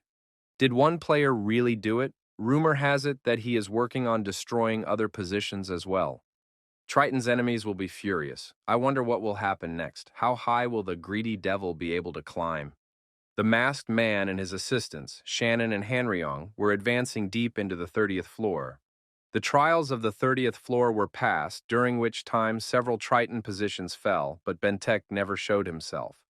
The protagonist activated his psychic perception to be aware of Benteke's approach in advance. It's been quite some time. Benteke must restore the sacred power. It's about time, it showed, as our hero has caused quite a bit of havoc. Benteke is not one to avoid trouble. What happened? Shannon said he had a question. Recently, one thing came into the collection. It was about Ted's soul. Shannon inquired if the host could give that soul to him. Hanron observed that a servant should be patient and grateful for what his master gives him. Shannon and Hanryong began to work things out and prove that he was the one who could claim Ted's soul. The masked man decided to ignore them. Cha Jun-woo was worried about Rebecca. She rarely took on human form lately, only when absolutely necessary. She also began to express her opinion less often, only answering questions. Our heroes sensed the proximity of strangers. Caution must be exercised. A small detachment was detected in the nearest oasis. It wasn't the Triton. Whose flag is that? Is it really a fantasy regiment? Cha Jun-woo remembered how he had destroyed the 92nd captain on the River of Souls because he was fed up with him. The strange thing was that these people didn't seem to have a lust for destruction. They must have come all this way to find the greedy devil, but they were too kind. Our hero didn't know what these people were up to, but it would be hard to ignore them. We'll have to attack them head on. Cha Jun-woo had gotten close enough to the knights. However, he still couldn't sense any anger in them. If their goal wasn't revenge, then why were they looking for him? Cha Junwoo thought as long as he didn't find out, it was necessary to remain vigilant. Our hero was greeted by the commander of these men and told that he was glad to meet Kane. It was Kreutz from the Illusion of Chivalry. Kreutz added that he had been waiting for an opportunity to talk to the greedy devil. The hero politely asked for assistance from the entire clan as a second leader to organize the meeting. However, someone misinterpreted the information, leading to an unexpected conflict. Kane inquired if Kreutz eventually arrived to apologize and personally escort him. Kreutz confirmed, so once again he sincerely apologizes for that incident. The dragon eyes of our hero saw no lies in the words of his interlocutor. However, Kane had some doubts about this man. Kane said he would accept the apology, but why was Kreutz seeking a meeting with him? Kreutz said that the regimental commander ordered to bring Kane to headquarters. Our hero was surprised. As far as he remembered, he did not know the commander of the fantastic regiment. Kreutz said he didn't know the details, but the regimental commander called the young man a longtime dear friend. Kane was surprised, for no one else but Pant and Adora thought of him as such, although his friends could also be called Khan and Dale. Among them, the closest to the position of regimental commander is Khan. His charisma and character attract people. However, he would not physically have enough time to grow to the head of the fantasy regiment. Who could that be? Kane said that he found that hard to believe. Besides, it doesn't seem like the head of the fantasy regiment intends to reveal his true identity. Isn't it too risky to take Kreutz at his word and go out with a stranger? Kreutz apologized, but for security reasons, he can't reveal the commander's identity. Kreutz added that the regimental commander's closed training will soon come to an end. After that, Kane would be able to choose the meeting place. He would just accompany him, though. The masked man remarked that if Kreutz wanted to follow him, he would have to line up. Our hero knew that he had been continuously followed since some time, several factions, each with their own aura. Kane hasn't touched them so far, but it still looks suspicious. It could be people sent by the fantasy regiment. Kreutz said they've already looked into these people. They had nothing to do with the fantasy regiment. Plus, Kane's got the entire tower interested in him. 2 of the 6 new stars are there. It'd be weird if he didn't get their attention. 6 new stars are promising newcomers. They are a relatively new name. Kane might not have heard of them as he had been focused on training and climbing floors all this time. Faceless, Dr. Doom, Ranulus, King Benteke, the leader of the fantasy regiment, the beautiful sorceress Edelra, and ahead of the planet is the greedy devil Kane. The contenders for the new 9 kings symbolize a generational change. 4 of them are leaders of the new clans that threaten the 8 big clans. Kane thought he was famous for destroying Walpurgisnacht, but was surprised to see Adora on that list. From what he heard, the girl is passing the 42nd floor. She seems to have been inspired by his request to become his wings. Besides, she was called the beautiful sorceress. If Pant knew about it, he would probably be upset. Our hero said that they're watching him anyway because of the confrontation with Benteke. Kreutz added that some want Kane to destroy the newt, and some want him to fall with the newt. Kreutz asked what Kane thought of their proposal. They would follow him and prevent those who were following him from interfering with him. Kane thought he was more comfortable wandering alone. However, it would be good to get rid of the Watchers. Moreover, they would continue to follow him even if he refused the offer. And if he did so, would they interfere with his confrontation with Benteke? This war went beyond the fight between our hero and Benteke. The whole tower is watching this battle, so we'll have to keep that in mind as well. Our hero says he accepts the offer, but he has a condition. Knights other than Kreutz should stay as far away from him as possible. Kane went ahead and told Kreutz to catch up with him. The knight thought he would have to summon a wyvern and fly around a bit. Jinran thought that Ted was dead. The greedy devil would show up soon. However, it didn't look like Benteke was going to come out. The situation is getting more and more interesting. Who would have thought Ted would die with no way to escape? The greedy devil is far more dangerous than anticipated. Elaine, despite the death of her brother, is not sad, but rather cheerful. She's definitely not herself. I think the captain's cooking up something. Jinran said it's been a few days, but he doesn't know when Benteke will be out of his room. Elaine clarified, so Benteke has no news from the outside world? It turns out that Benteke doesn't know that those targeting Triton and greedy devil will appear to them. Jinran has heard of the faceless Dr. Doom, right? Jinran confirms that he couldn't tell the captain everything. Elaine said that in that case, there was no point in sitting here and waiting. She'd tell Bentek herself. Jinran said it wasn't that he didn't pass on the information, he just couldn't do it.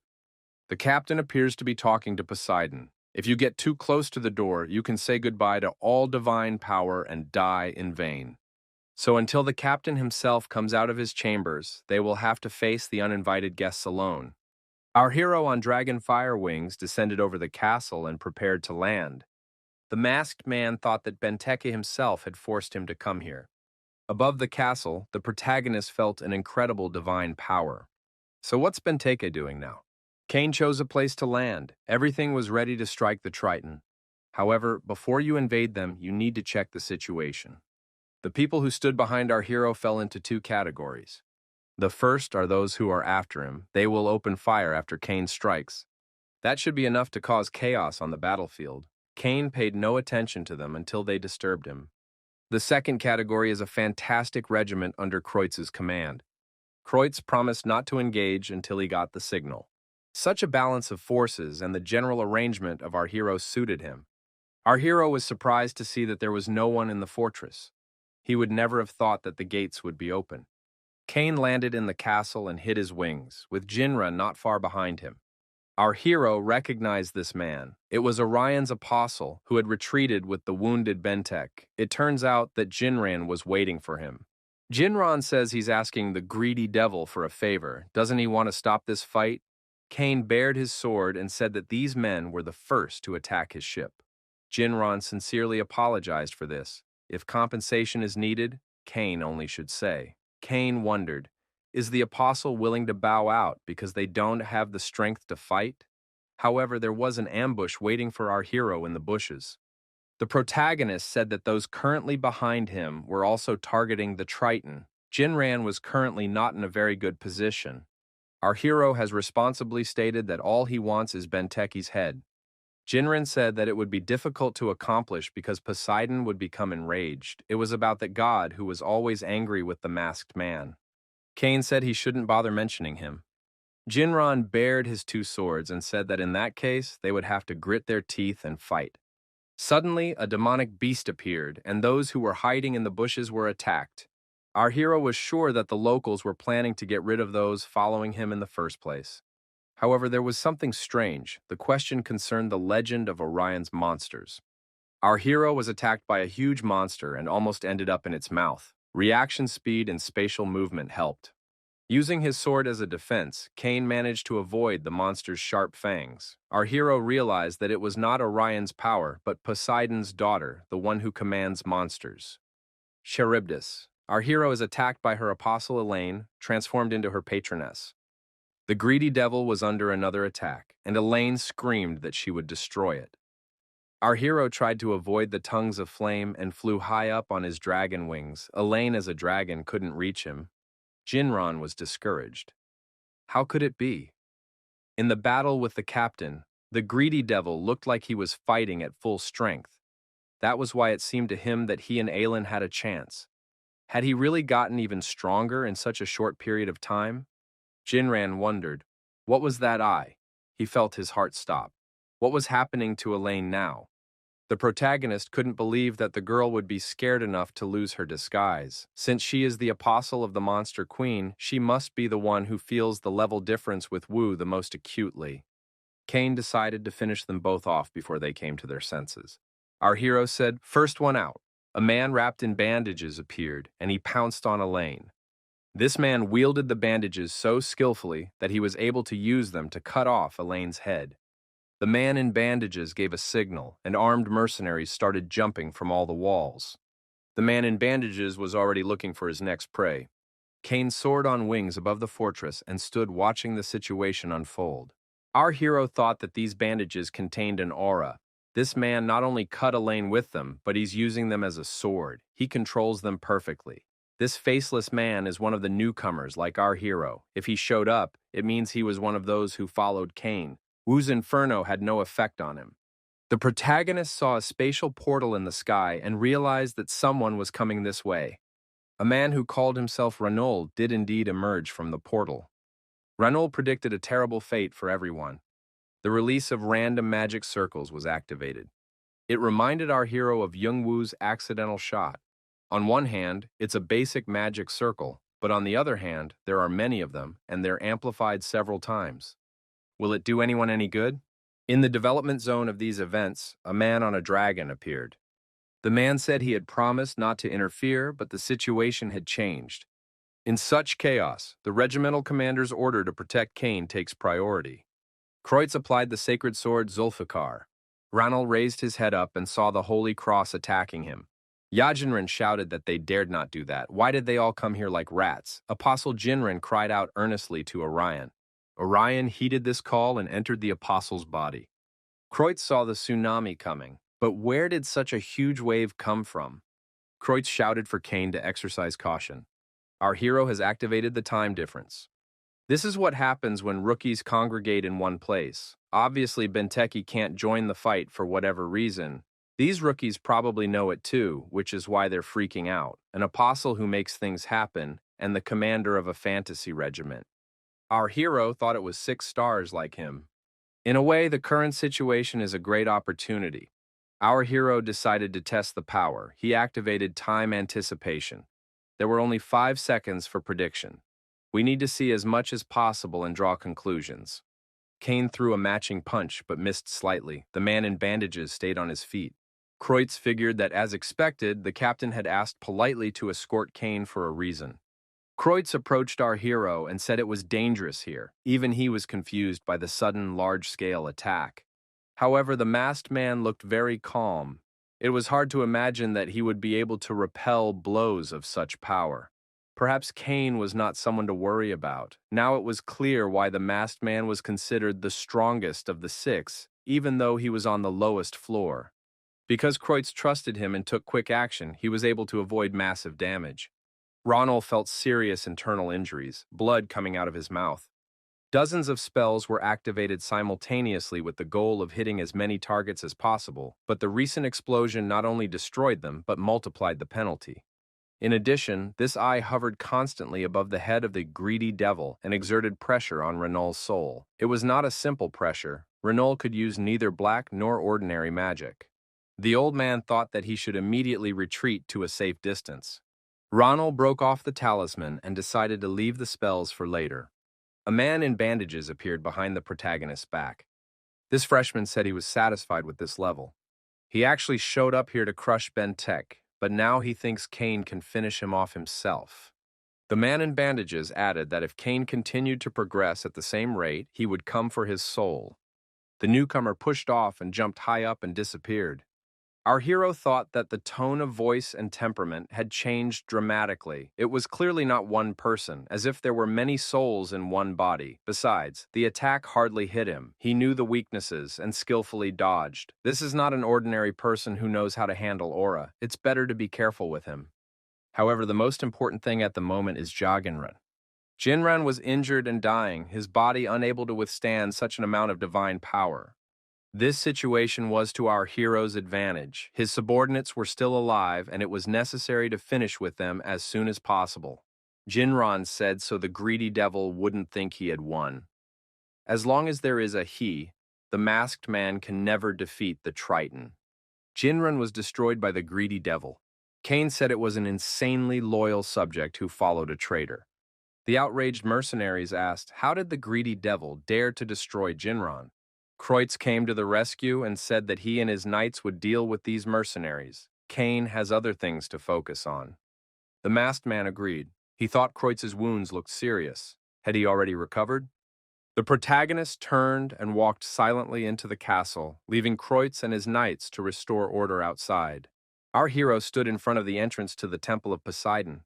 He believed that this was where Benteke was. The masked man estimated the size of the gate and thought it looked very imposing. But it wasn't just the size. An unidentifiable voice filled Kane's mind, and he was confused. The voice told the protagonist to obey. Kane, however, remained rational thanks to the trait of equanimity. The unknown energy continued to pressurize the young man, yet he felt Benteke's subtle presence. The masked man pushed on the doors and swung them open. A bright light struck his eyes. Cain saw a man sitting calmly in the back of the room. It was Benteke, but what had happened to him? Benteke said he knew the greedy devil was coming. He was waiting for him. Even Hiro asked what was wrong with Benteke's arm. The opponent stated that it had recovered. Benteke put his hand up and said that it was given to him by the accursed god. What does Cain say to that? The masked man thought that this hand represented a blob of sacred power. Benteke said Poseidon granted him a portion of his flesh in place of his arm, which does not regenerate.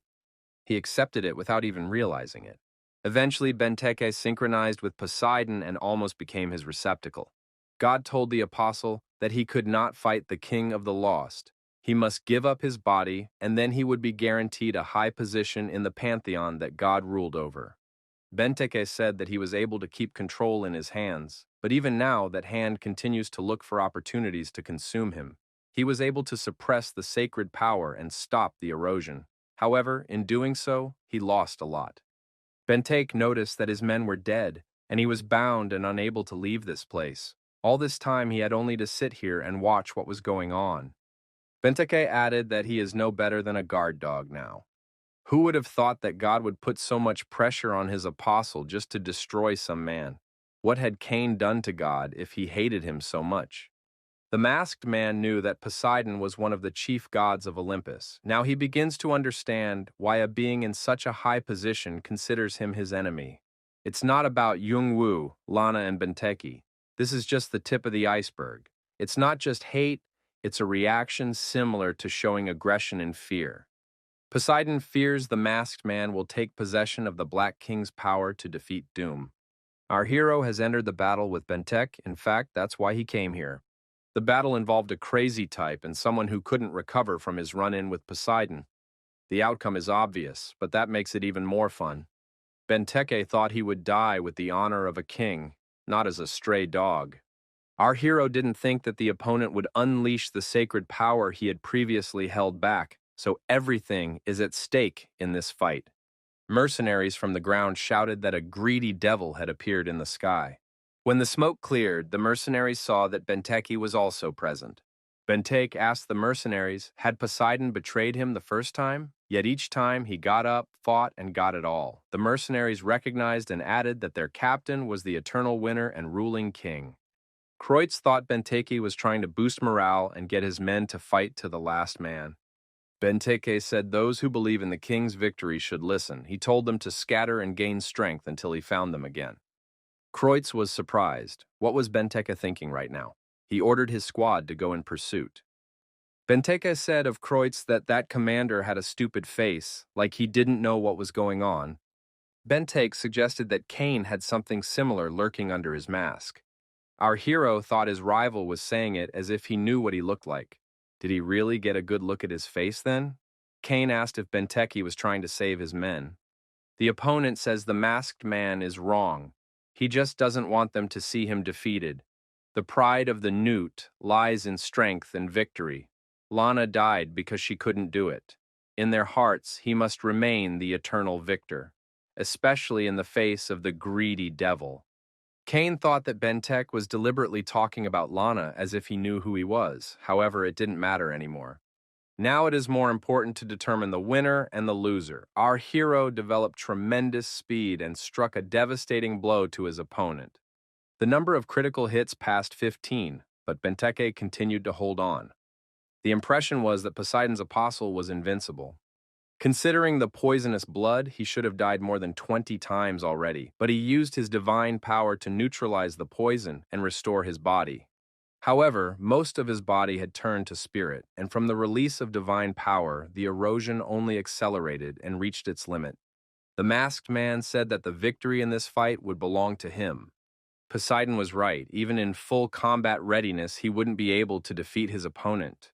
The strong always destroy the weak. It's the law, therefore this is a fair outcome. After another attack, Benteke lost his bearings and began to fall downward. The residual poisonous blood spread through his body, and he lost consciousness. Our hero decided it was time to call it a day and rushed after his opponent. Poseidon communicated his intention to Apostle Benteke. Benteke did not react to these messages. His body was penetrated by his opponent's sword. Poseidon descended into the apostle's body. As a result of martyrdom, the use of heavenly powers has no limits. Did he really use his followers, including the apostles, as victims? Cain thought that Poseidon was crazier than expected. He only sees his followers as tools. Bentek lay motionless at his opponent's feet. The next moment, however, Poseidon, who had taken up residence in the body of his apostle, perked up and said that at last they had met. Cain thanked him for the gift and assumed that Poseidon was happy to see him. Poseidon was frankly surprised at this reaction from the masked man. Cain grabbed the sword sticking out of the chest of Benteke's body and thrust it even harder. Our hero commanded the sword to consume the soul within this body. The hero received pure sacred power. A new awakening is attempted. As mad as Poseidon is, he cannot give up his apostles and followers so easily. He fears the Black King so much that he decides to go down himself. If this power makes even God nervous, then the masked man definitely needs it. Poseidon grabbed Cain by the throat and told him to let go of his sword. Poseidon was starting to get used to the body. He had built up the speed of his adventuring. Now Cain couldn't just rely on the vampire's sword. The sacred power was revealed, and the divine power was released. Our hero had no patron god, and he did not know how to use the sacred power properly. Cain established a channel of communication with the higher beings whose attention was fixed on him. The channel of communication with Athena has been strengthened. The power of the stigmata of the goddess was enhanced by her favor.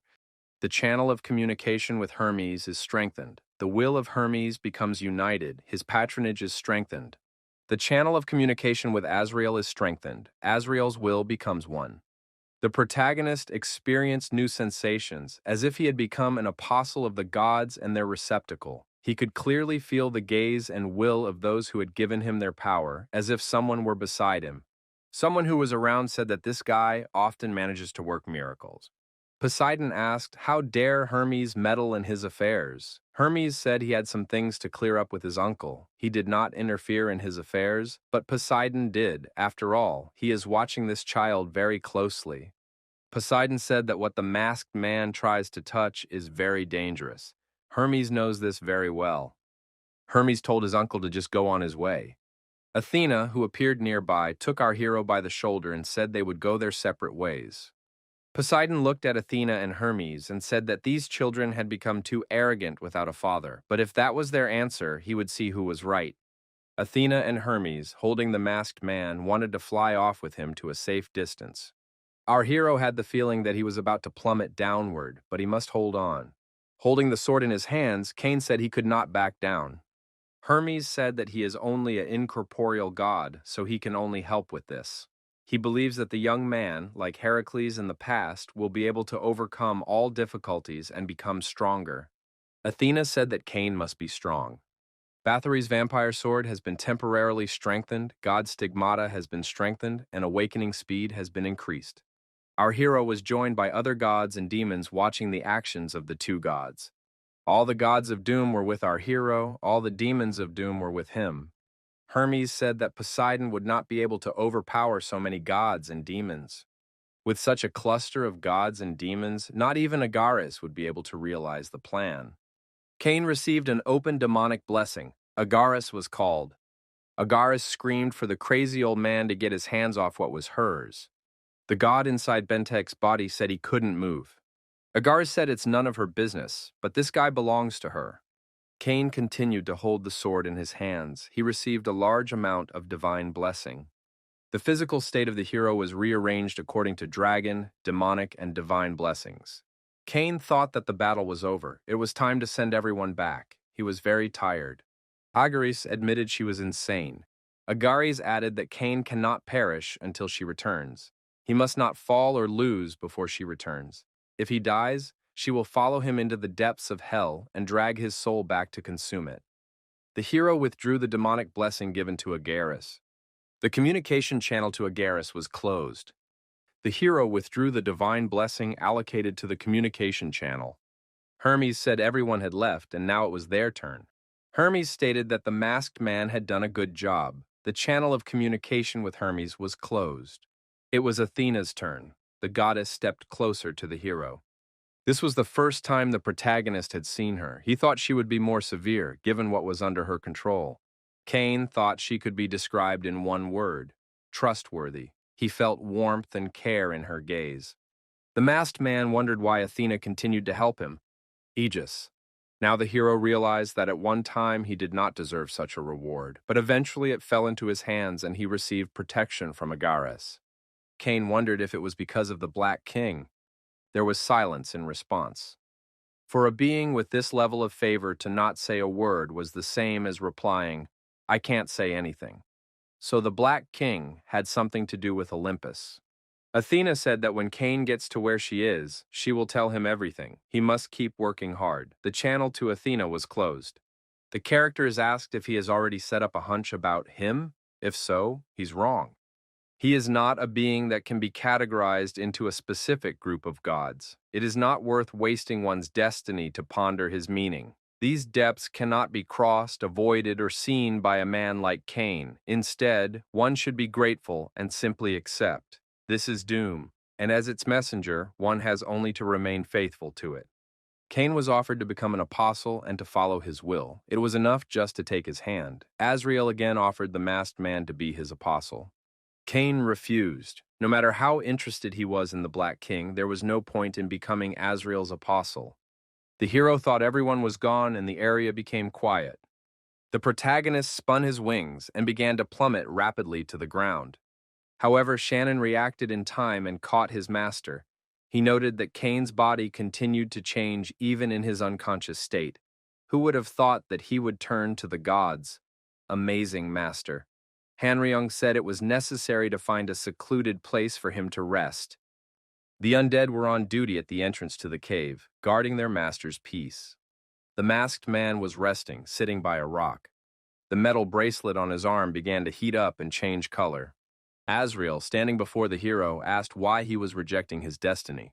Azrael said he could not understand his great will. It was unclear why he preferred this man, but perhaps that was even better. Now it's possible to lead him down the right path. Azrael tried to force the hero to become his apostle. Many gods and demons were angry. The masked man opened his eyes and came to his senses. His eyes glistened. Cain grabbed Agares' hand and pulled it aside. "Do you really want to interrupt my fun?" he asked. Agares felt a powerful energy impact. Agares tried to justify himself, but the masked man told him to shut up.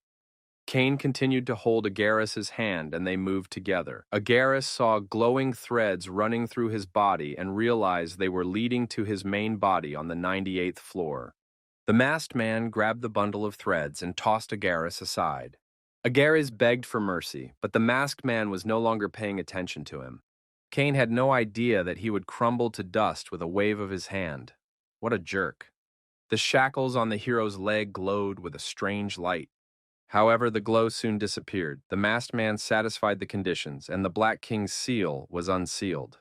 Cain figured Azrael wasn't so useless after all. Time to continue the fun. The undead continued to patrol at the entrance to the cave. The hero called out to Shannon and Hanryong. Cain wondered if something had happened while he'd been sleeping. Maybe someone had passed by or something had happened to his body. Hanryong reported that they had guarded the place carefully. No one was around. The same question was posed to Rebecca.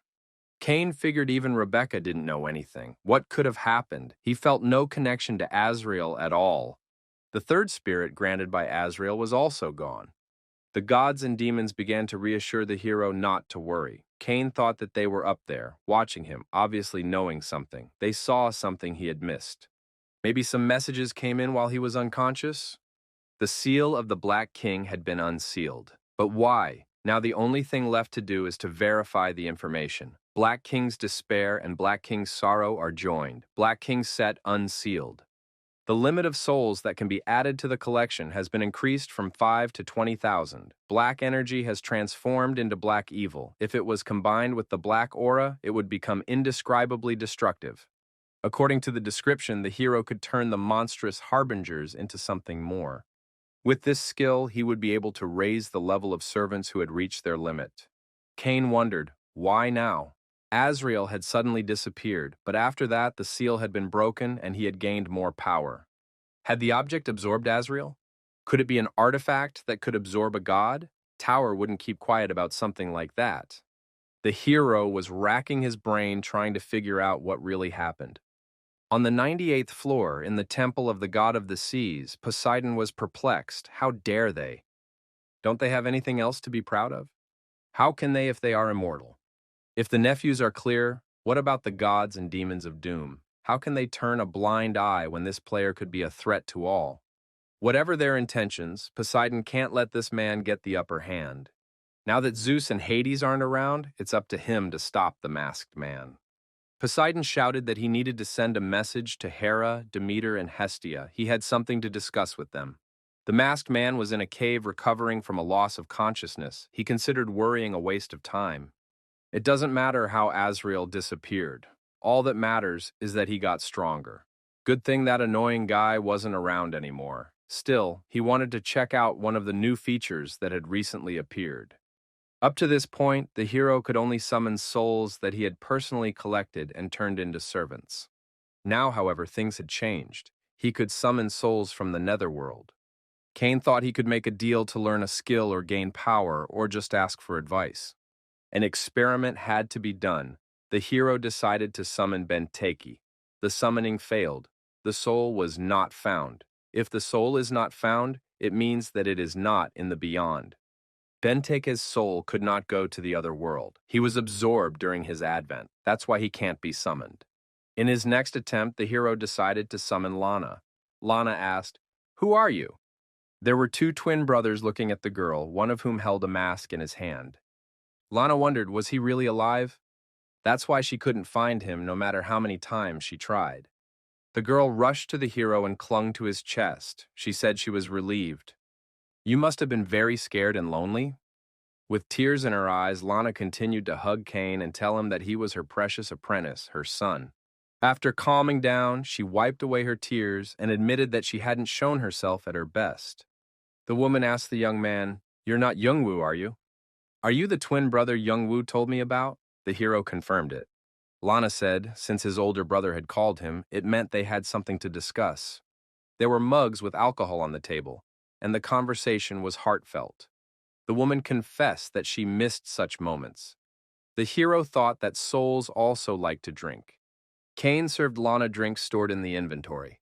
This alcohol was meant for Gilliard. He said it was quite an expensive drink. At first, the hero told Lana about what happened, but then the conversation turned to memories of his brother. Cain could only listen to her stories, but he didn't like the one-sidedness of the conversation. He could feel how much Lana cared for his little brother. Lana remarked that she hadn't had such a good conversation with anyone in a long time. The woman said it was time to go back and expressed regret about it. Cain promised to call her again another time. Before parting, Lana asked if the young man could give her his necklace for a moment. Cain handed her the necklace without a second thought. The hero has completed the unexpected quest, Keto's Resentment. He received a rare achievement. As a reward, he received a sacred artifact, Keto's Blessing. Lana returned the necklace and said she'd chosen the one he needed most. He seemed to have taken a liking to their god, who'd given him power comparable to that of an apostle, so it must be used wisely. Now Cain understood why his brother had called Lana his teacher. Lana said she still had one more question. How did Benteke die? The young man replied, "He laughed." Lana smiled. That sounds like him. The hero looked at the watch given by his brother and was relieved. Cain said that in the tower there are not only those who abandoned him, but also those who keep his memory alive. The protagonist decided to call upon his brother, Youngwoo. However, the person he wanted to call was not found. This was repeated several times in succession. Cain couldn't understand why this was happening. He was doing everything right. He shouted, demanding that his brother stand before him. The hero turned to the gods, who continued to watch over him. They must know something about this. Don't the gods know everything? They must tell him. Cain was willing to pay any price. He would even agree to accept the position of apostle and do whatever they wanted. Hermes remained silent. Athena looked at the hero with pity. Agarus pressed his lips tightly together. The divine community of Olympus was silent. Cain thought about it. There was no mistake in the terms of the summoning. He had satisfied them completely. There were only two reasons why the call had not worked. One, the man is still alive, but that was impossible because he had scattered Youngwoo's ashes with his own hand. That picture was still in front of his eyes. The second is the disappearance of the soul. Judging from the content of the diary, Cain did not think that his brother had experienced something similar to Bentek's case. If that wasn't the reason, then what was? His sanity was supported by the coolness trait. Cain remembered another possible reason. Zhongwu's soul could be held by a supreme god or someone from the eternal beings. After death, the apostles of gods and demons become something else and continue to exist as their masters have prescribed. In other words, they do not go to the other world, they have no hope of rebirth. What if Zhongwu was in the hands of someone who can manipulate souls?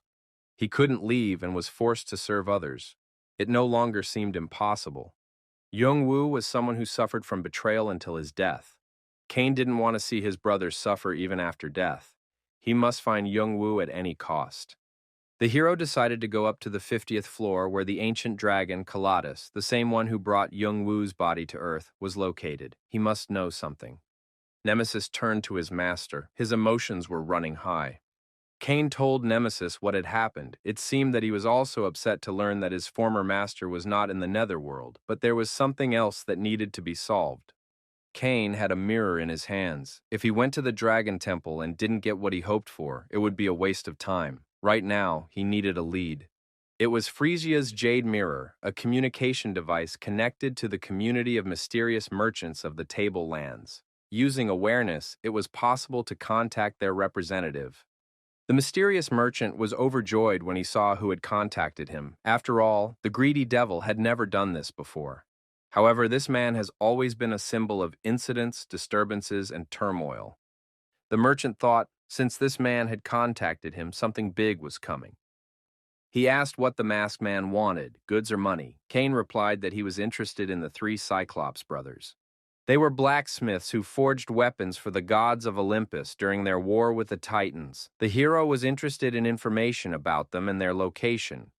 The merchant replied that the backstabbers were an alliance with a deep history and tradition, but even they found it difficult to trace the path of ancient legends. Cain offered gold bars and asked if it would be enough. The merchant replied that he would serve his dear customer to the best of his ability. The hero has heard that 200 years ago, the Cyclops brothers went to the Temple of Persephone. Perhaps by starting the search from there, something might be found. Cain added that he also wanted information about Ada. He was interested in all the latest information, whether Hades had taken new apostles, to whom messages had come from him, and so forth. The merchant promised to return at the earliest opportunity as soon as the right information became available. The masked man could only wait. There were rumors that the Cyclops apostle had entered the hidden area of the 30th floor.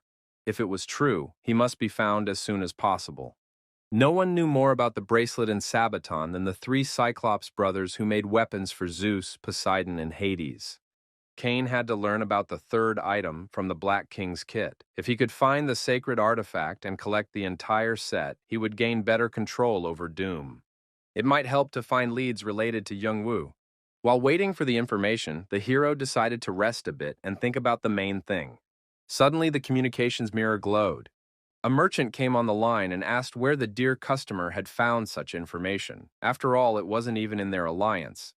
The merchant admitted that it wasn't hard to find out, it was harder to put it all together. But as soon as he was done, everything fell into place, and the diner extracted another important detail.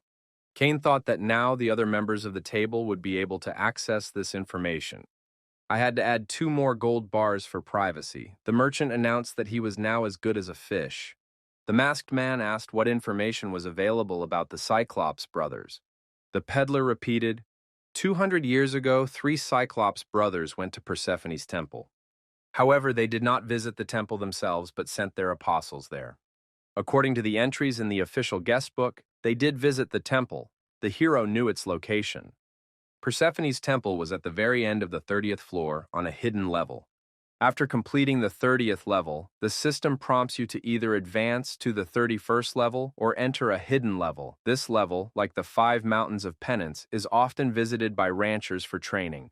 If the 5 Mountains of Penance are a good place to train the senses and awareness, the hidden level on the 30th floor trains the mind and psyche.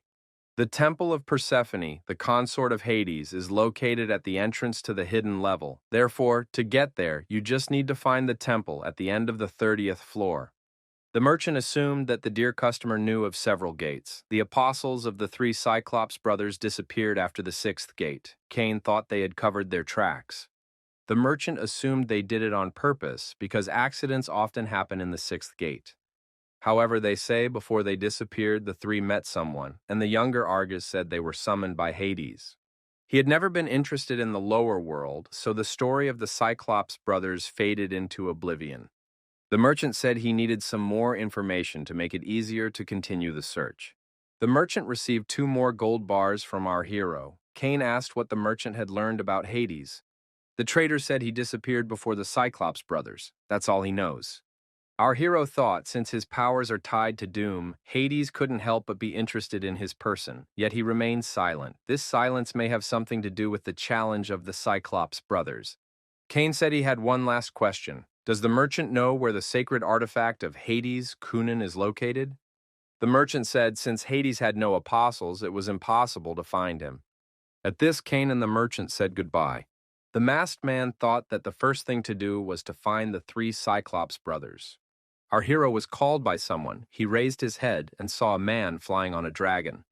Kreutz asked if Cain was okay. How's he feeling? Our hero had completely forgotten about the fantastic regiment. Kreutz said if the masked man is worried about something, he should speak up. In that case, you can call a priest. Our hero activated the dragon's fiery wings and flew upward, closer to Kreutz.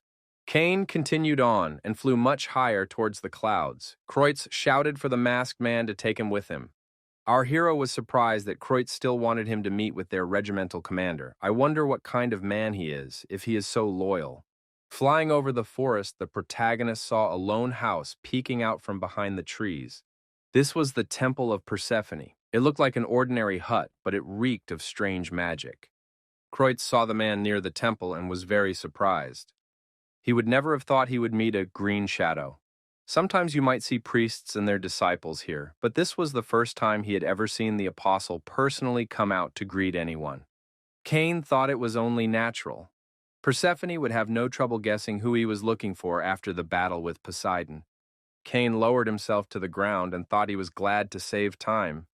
The apostle said he was glad to meet the travelers. The great Persephone is waiting for them inside. She wants to welcome Cain.